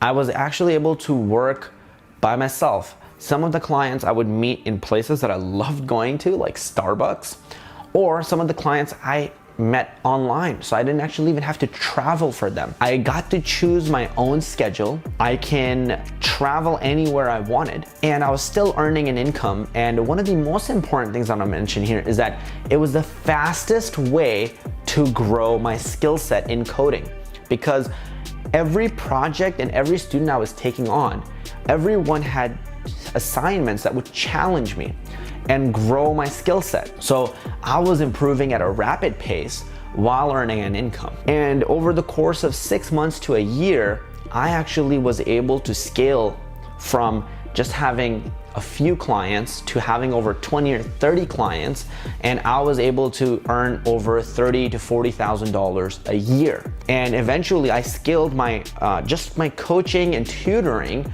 all the way to $70,000 to $80,000 or beyond every year. All right, now this took time and effort and a lot of systematic work, but it was definitely worth it. And it made me go, if I want to freelance, I can choose to freelance, or I can actually be doing this, earning a great income and having massive and deep impact in people's lives. Because there were students who were going to coding boot camps that needed my help. There were students who were, going to high school or college that needed my help, or there were people who were developers that came to work with me so they could actually get help in their own jobs. So the demand for this was massive. So this is step number 2. I know we went really deep into it, but I want to emphasize how that this is the secret sauce, the secret step that just nobody ever mentions. I firmly believe this is one of the most important gaps that'll take you from having no experience being a beginner to then going to that step of becoming a freelancer. Other benefits of this I want to mention are you're going to have testimonials. You're going to learn how to reach out to clients. You're going to learn how to land clients. You're going to learn how to retain clients. You'll learn how to work with clients over the course of 3 months, 6 months, a year. These are incredibly powerful skills that once you become a better and a stronger developer and you actually start going out to freelance, either with local clients or you go to upwork.com to freelance, you'll be able to leverage all of these skills. Also, you'll be able to leverage the fact that you have so many testimonials and experience in working with Python, and you can actually share that, and that will qualify you to be able to work with other people. All right, you have experience now working on multiple projects that other people were working on. You have testimonials from people who are learning Python, and they give you these testimonials that you can show off to a potential new client or a prospect. Again, this was just step 2. Now we're gonna move on to step number 3. Step number 3 is build real-world projects. All right, now before we get to step 4, which I'm going to talk about how to actually freelance and earn an income, in step number 3, we're going to talk about the power of building real-world projects, because before you jump to becoming a freelancer, you actually now need a lot more technical aptitude when it comes to coding, and you need real world projects that you can then show to your future clients. All right, so you have developed the skill sets of, so far, okay, if you're following on this journey, you have developed the skill set of retaining clients, of landing clients, of negotiating with clients, of being able to charge premium pricing, of learning how to deliver value. You have testimonials, you have experience working with Python, with other people. So you have all this at this point, but now what you need is you need to be able to actually just increase your skill set and have a portfolio that you can show to people. All right, so this stage is actually going to take you this is going to be the most difficult stage, so to speak. Okay, the transition between going from, a Python instructor into then freelancing with Python. But what this requires is for you to build practical projects and build lots of them. Okay, so you're going to be constantly learning programming. So I would say 20% of your time will be learning new skills in programming, and 80% of your time will be actually building projects that you can put on your portfolio. So you're just beefing up your portfolio and project base here. But what I want you to keep in mind is you don't want to just work on random ass projects, like going to a CS50 course and taking it, which by the way is a great course. If you want to take it, like go ahead. CS50 is awesome. But what I mean is try not to have a shotgun approach, because you're not going to be able to do really well when you transition over to freelancing, because it's much better to get really deeply technical in a certain skill set rather than have like 50 different skills in programming and then just be mediocre at every one. But it's better to be more niche and more jacked, you know, in a specific skill set. So what I would recommend, for example, is go on Upwork.com and look at the jobs that are there. Okay, so go on Upwork.com, go to the search box and type in, you know, Python, and then scroll through the jobs. So go and look at the different jobs that exist. You want to look at jobs that have a skill level of, let's say, easy to intermediate. So that's something you should be able to do within, you know, in your between your 4 months of coding experience, 4 to 12 months of coding experience, okay? So you wanna look at those types of tasks. So what do I mean? Let's say you go online and you see something crazy like build a, you know, application that has a redundant storage and it can serve to over 1 million users every month. And it has a difficulty rating of expert. For now, that's a no. That's a type of skill that's gonna take you like 5 years to develop or more. So you wanna focus on something like, maybe it's a $300 freelancing task or a $500 freelancing task that actually requires web scraping abilities to go to a website and get all of the PDF links from there. Or it requires you to go to eBay and get all the feature deals from eBay and put it in an Excel sheet. Now that's a much more doable project, and that actually doesn't take that much time for you.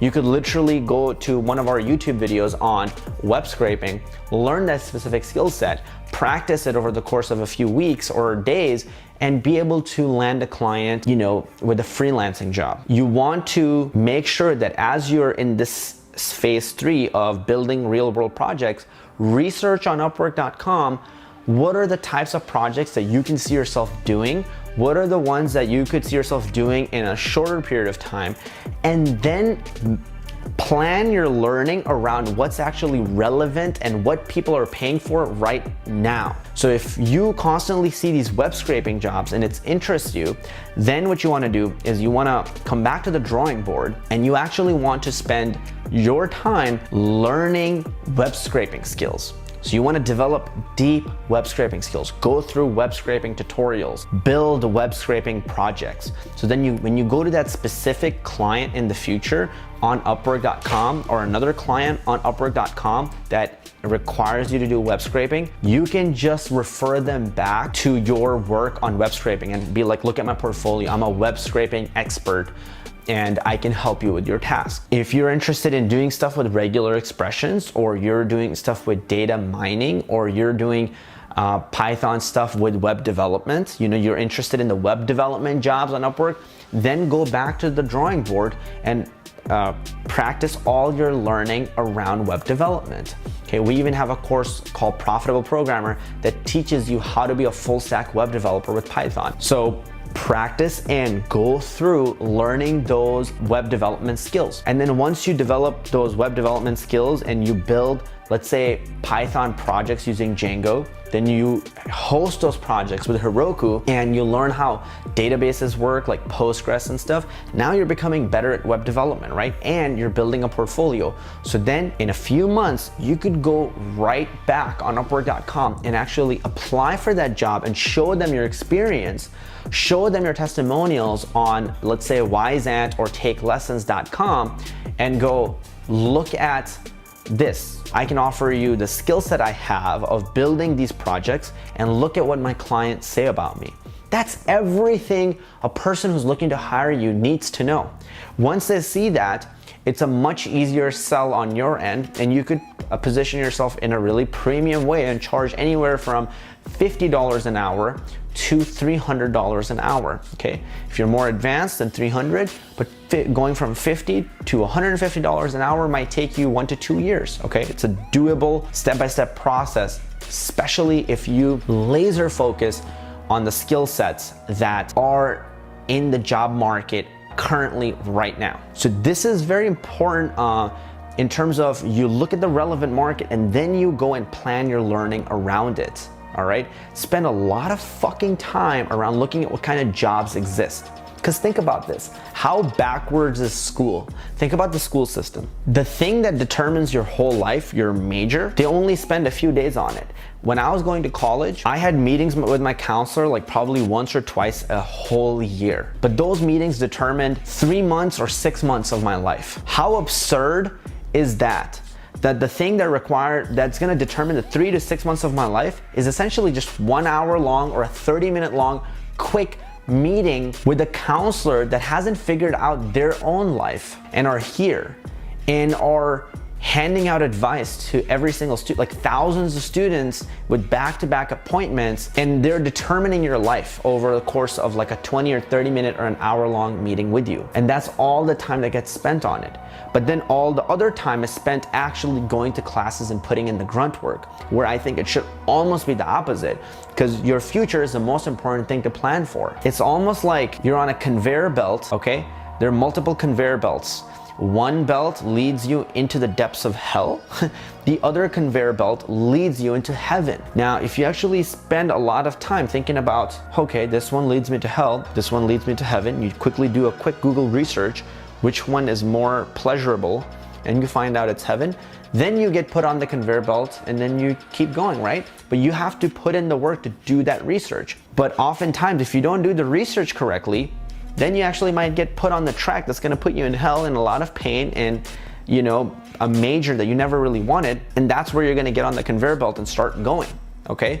And then it determines the rest of your life. So the school system is really backwards. I think they should spend like 20 or 30% of the time planning your future and showing you specifically what kind of jobs will you be doing? What kind of skills do you need to learn now to be able to get the jobs you want? Okay, they don't actually focus on the jobs, which is the ultimate outcome that you want. So you need to focus on that. So how can we fix that broken school model and fix it in the Python freelancing world?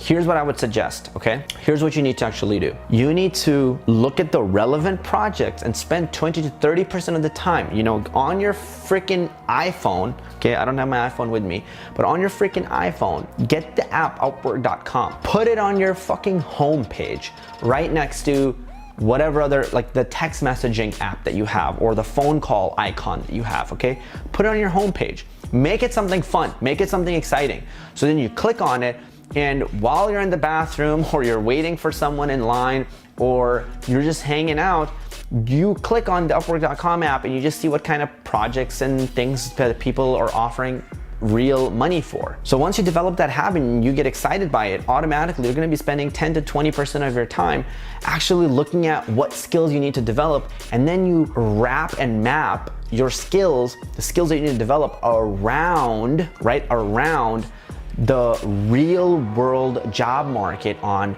the things that you need to be able to do, all right? So this makes your learning hyper relevant and it makes your skill set hyper relevant. Whereas, for example, if you go to a college for 4 years, they have an outdated curriculum. They don't focus on what's in the job market. And so oftentimes when people graduate after 4 years, they have $60,000 or more of debt with outdated skill set that you can get freelancing jobs for, and you often can't get full-time jobs for either. Because in the software development world, things move fast. So wouldn't it be cool if you were just on top of it, right? By being able to see what's happening in the market all the time. So that is step number 3, which is massively, massively important. Just to wrap it up, step number 3 is build real world projects around real world market. Now, we're gonna get into our really exciting part, step number 4, how to start earning an income as a Python freelancer. Up until now, what have we done? Step number 1 was mastering the basics of Python so you can get ready for tutoring. Step number 2 was tutor with Python, and you can actually scale your income from, and you can actually be a complete beginner with less than 2 months or 3 months of experience, and you can start scaling your income from $0 an hour to $60,000, $0 a year to $60,000 a year or more. I know tons of tutors myself. Well, one is me, one is my friend Tenzin, who actually made over $100,000 a year just tutoring, all right? And I know other tutors online that are making over $100,000 a year. So you can make 6 figures from just tutoring if you really wanted to. Again, it's not easy. It takes a lot of work. It takes discipline and effort and consistency. So please understand that it's not something that's easy, but it's a simple process if you follow it. All right, now, so those things you did in step 2, right? Step 3 was about building real world projects around real market. Now, step 4 is this step that we're talking about right now, freelancing with Python. So now that you've done all of those things, you have the testimonials, you have the reviews that you need, you have completed the real world projects and put them on your portfolio, and you've niched down. So instead of like doing a web scraping project and a data mining project and like a data science project and a Tic Tac Toe project, like instead of spreading yourself thin like that, you've actually worked on like maybe, let's say, all web scraping projects. Okay, so you've specifically went and took web scraping courses on, let's say, Coursera or Udacity or whatever. You specifically went and learned web scraping techniques from, YouTube. And now you are ready to go and start as a web scraper using Python on Upwork.com. Now I'm gonna give you guys tips that are gonna be helpful for the people who are getting their jobs the first time. And these skills are also gonna be massively helpful for anybody who is a more advanced developer who is ready to actually start freelancing right now. So please pay attention to this because this could be a gold mine for you. All right, so number 1, you need to have a solid profile. Now, I'm not gonna go too much into details about profiles. I'm just gonna hit on like the top parts of the profile. One of the most important things you need is an epic headshot. Now, I'm not giving this to you as some bullshit generic blogging 101 advice. All right, this is coming from experience, and this is coming from looking at some of the best developers in the world. And I'm trying to share this with you because from a lot of a position of pain too, because when I didn't do this right, it literally cut my income in half, and I doubled my revenue by just having a right headshot. What does a right headshot look like? This is what a not right or a wrong headshot looks like, okay? Most people's pictures are gonna be like that, or they're gonna be like something weird, like only their forehead is showing, but like the rest of the thing is blurry. You have no idea how many potential clients you're gonna turn off by that, because people are trying to work with human beings. They don't just want the job done, they want to work with a human being that they like, who can then do that job. So your skill set is almost secondary. The first thing they see is a human that they like or not, all right? So this is a pretty important step. So a normal, like, that's it, all right? That's it, that just a little smile. Okay, or you could even have like the person who's taking your photo with the iPhone. Okay, on an iPhone, you can actually use this mode called portrait mode, which is fantastic. Just have a little bit of light on you. You could take your own photo, or you could give it to somebody else. They could take your photo, and done. You have a professional headshot. Just go outside, you have a sunlight hitting your face, take a freaking headshot, okay? This is one of the craziest, most important things for a freelancer, seriously. Okay. Now that you have that headshot, that's important. Other things you obviously need are what value you can provide to people. So have your portfolio and your projects there, and have your testimonials there if you can. If you can bring them from Wyzant and take lessons, or some people you've met in real life. If you can get their testimonials on this platform, that's gonna be phenomenal for you. Okay, let's say your profile is complete. What's next? When you reach out to people, one thing to never, ever, ever do, which I see almost every freelancer out there, a lot of freelancers out there doing, because I have a lot of experience hiring freelancers. I worked with over probably 20 or 30 people in just the last 1 or 2 years of running my business, Clever Programmer. So I've hired lots of software developers to do consulting or to help build stuff at Clever Programmer. I've hired people who do our Google Analytics, our Facebook Analytics, who run Facebook ads, graphic designers, virtual assistants, software, I've said software developers, video producers. So I've like worked with the facet of people. So I have experience looking through resumes. Who do we need to hire? Who do we not need to hire? And I can tell you from personal experience, the biggest turnoff is when I get a generic response that I know somebody's copied and pasted. So it'll oftentimes on platforms like Upwork.com, it'll look like, "Dear sir, blah, blah, blah." Maybe they'll just have your name and then they'll be like, "Your project seems very interesting." And then they just rant about what they do, okay?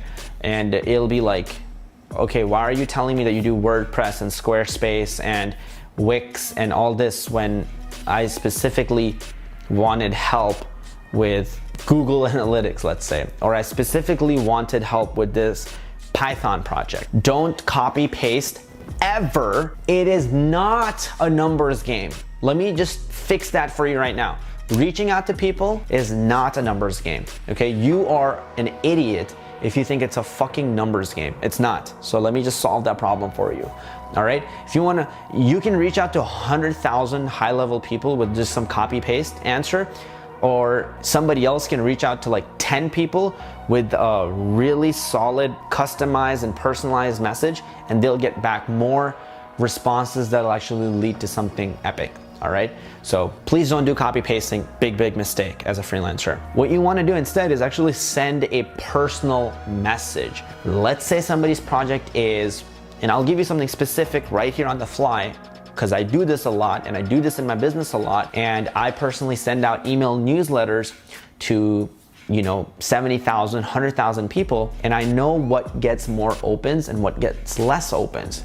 I reach out to prospects and I reach out to people and I know what they like and what they don't like. So we're doing a lot of testing here. So for example, here's something you could do that would be really helpful. Somebody's project is web scraping PDF links. Okay, you want to reach out to them, use this thing called useloom.com. This is an epic resource, so write this down or go and install it right now in your Chrome. It's called useloom.com. And you can just click it and it allows you to make a video right away. If you send a video message to someone, you're automatically like 90% more likely for them to actually see it. If you send a written message, which is totally fine as well, but automatically your chances are just so much lower of that person speaking with you, because in video, you can tell so much about that person. Like I can immediately tell whether I like you or not. I can immediately tell your level of reliability.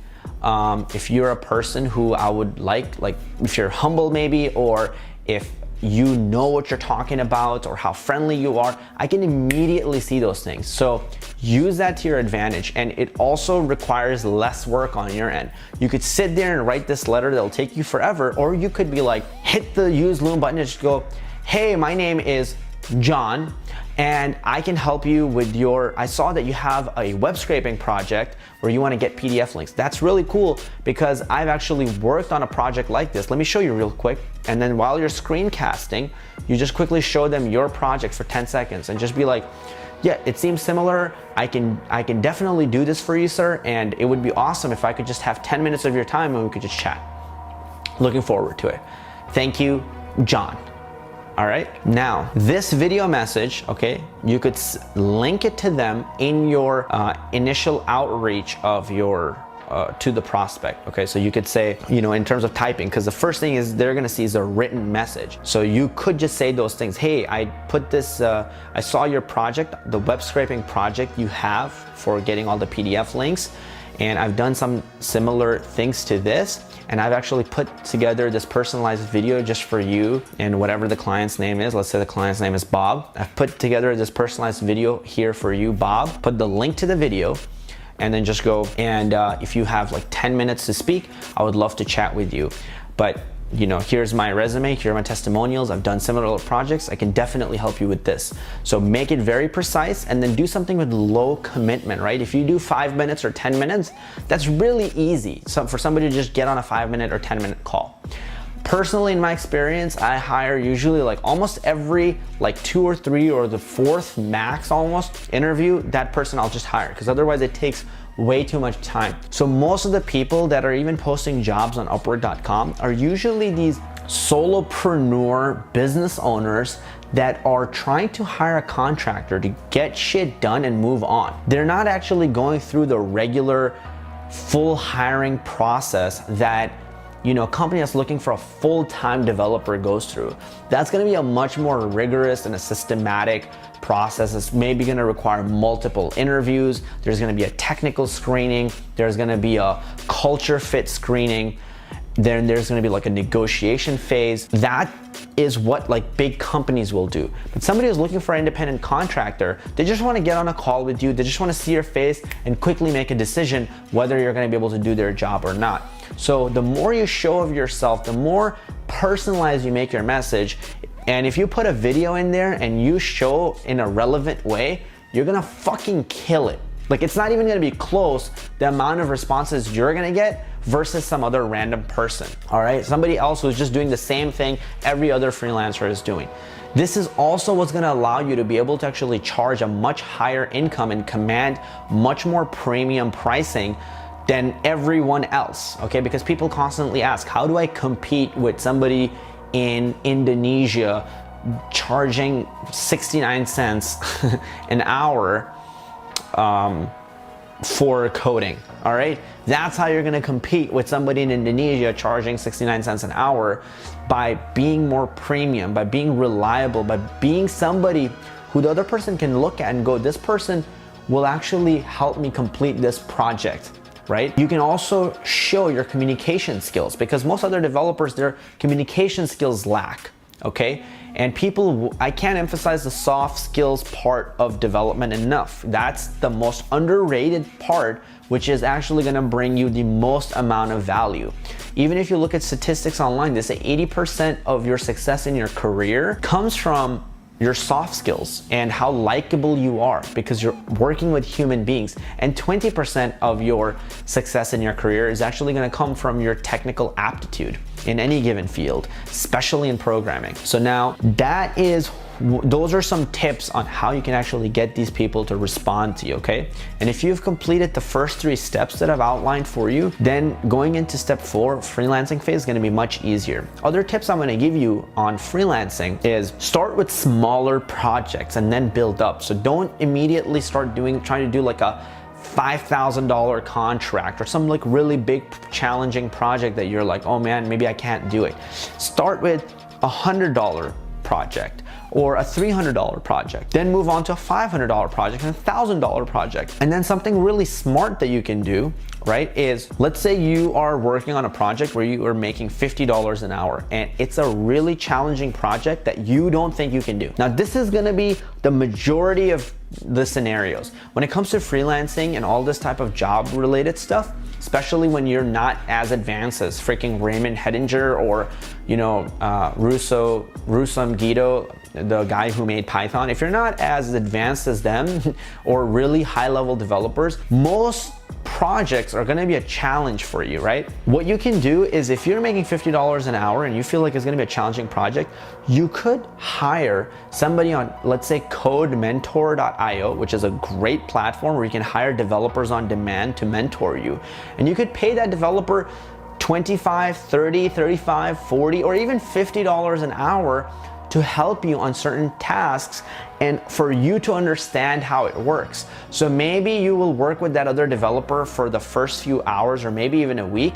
And for the first week, let's say you don't make any money of working on this project, because all the money you're making, you're essentially giving it to this other developer to learn these skill sets and to internalize them.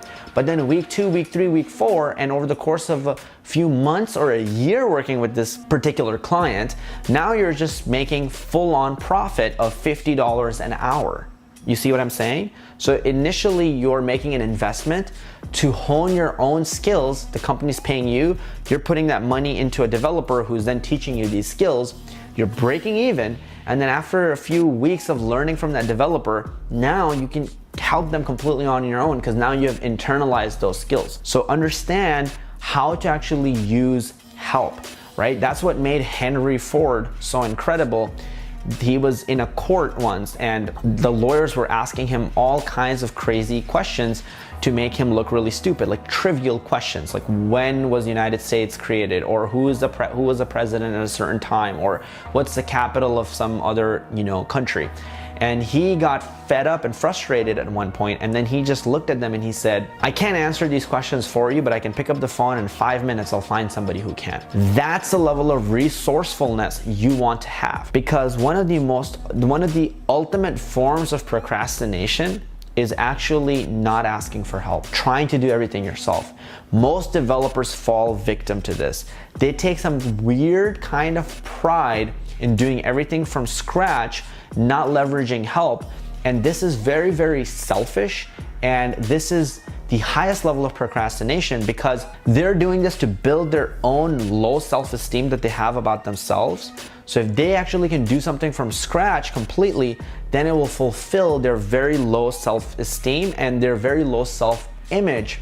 All right. Whereas if they think about the client and the results that they're bringing the client, you shouldn't give a fuck about how you end up doing it, as long as you can get your client the results that they need, right?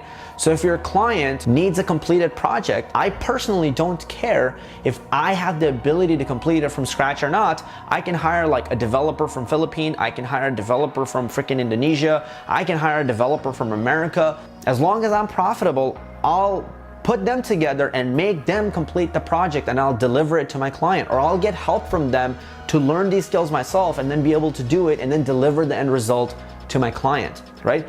Ultimately, that's all that matters. Nothing else matters. The end result for your client is what matters. So understand that you're not as alone, because what will stop you almost always, you'll look at each project and you'll be like, this is too hard, I can't do it. Every project is gonna feel like you can't do it. That's why you have to apply for it, get accepted, and then if you can't do it, hire help from platforms like codementor.io, or even Upwork, or even Wyzant. You can hire a tutor for yourself, have them teach you the skills on the job, and then be able to complete the job. So this is some really deep level stuff, which is gonna help you break past that barrier of I'm a beginner or I'm an intermediate. How do I actually start getting clients as fast as possible? How do I start earning an income? What's the path for me? Because if you start earning an income quicker, it'll allow you to actually spend more time learning the skills, so then you can eventually get a full-time job if that's your goal, or you can actually become a really high-level freelancer or a really high-level consultant. And eventually, you could even turn it into your own freelancing business where you have other developers under you, and then they work for the clients that you have, and you're the middleman and you keep the profit, they do the work, all right? So you could turn it into a freelancing business for yourself as well, but that's a really, really advanced level step. We covered a lot, all right, in this video. I'm gonna stop right here. Now, let's just come back into our bodies and come back here. So we covered a lot. I hope that you really enjoyed what we covered. I do hope that you leave a comment letting me know kind of what you thought about this video, and maybe what were your biggest takeaways, and if this was even helpful to you. Because I honestly don't know if this is helpful, but I try to give it my heart and give you guys everything you would really need step by step to get to this process. Please also, if you haven't already, like this video and subscribe to the channel so you can get more tips on how to become a six-figure Python freelancer. With that said, thank you so much for being on this channel. I love your face, and as always, this is Kazi, and I'll see you in the next video. Real quick, before we continue, smash that like button. Help us beat the YouTube algorithm by literally going and smashing that button. We're trying to get to 10,000 likes. If you could help us do that, that'd be fantastic. I do want to let you know, if you want to become a freelance developer, I have a 3-part masterclass for you. It's absolutely free. It's one of the best. It's in the description below. It's free. Go enjoy it. You have nothing to lose. Sign up. Once you put in your email, we give you all 3 videos. Go enjoy it. With that said, let's jump right into it. What's up, you guys? This is Aaron. And this is Frankie. Get rid of that. And thank you for watching the Python 2020 course. What we want to say is that we'll be having another Python course hosted on Teachable, which is a cleaner and better platform for learning things. I think YouTube's kind of just like, you know, the YouTubes. It's a free private course, and we released it just so you could further solidify your Python fundamentals. So all you have to do to access to the private course is just go down to the description, click on the link, pop in your name and your email address, and you'll be good to go. So definitely check it out. Yeah, guys, we have more than 62,000 students registered in that course already, so it's helped a lot of people. Everything's going to be condensed into one particular website, so it's going to help you a lot knowing what classes you already took from this course and whatnot, and you can just access it whenever you want. Just click the link below and register with your email, and we'll see you guys there. Peace. Peace.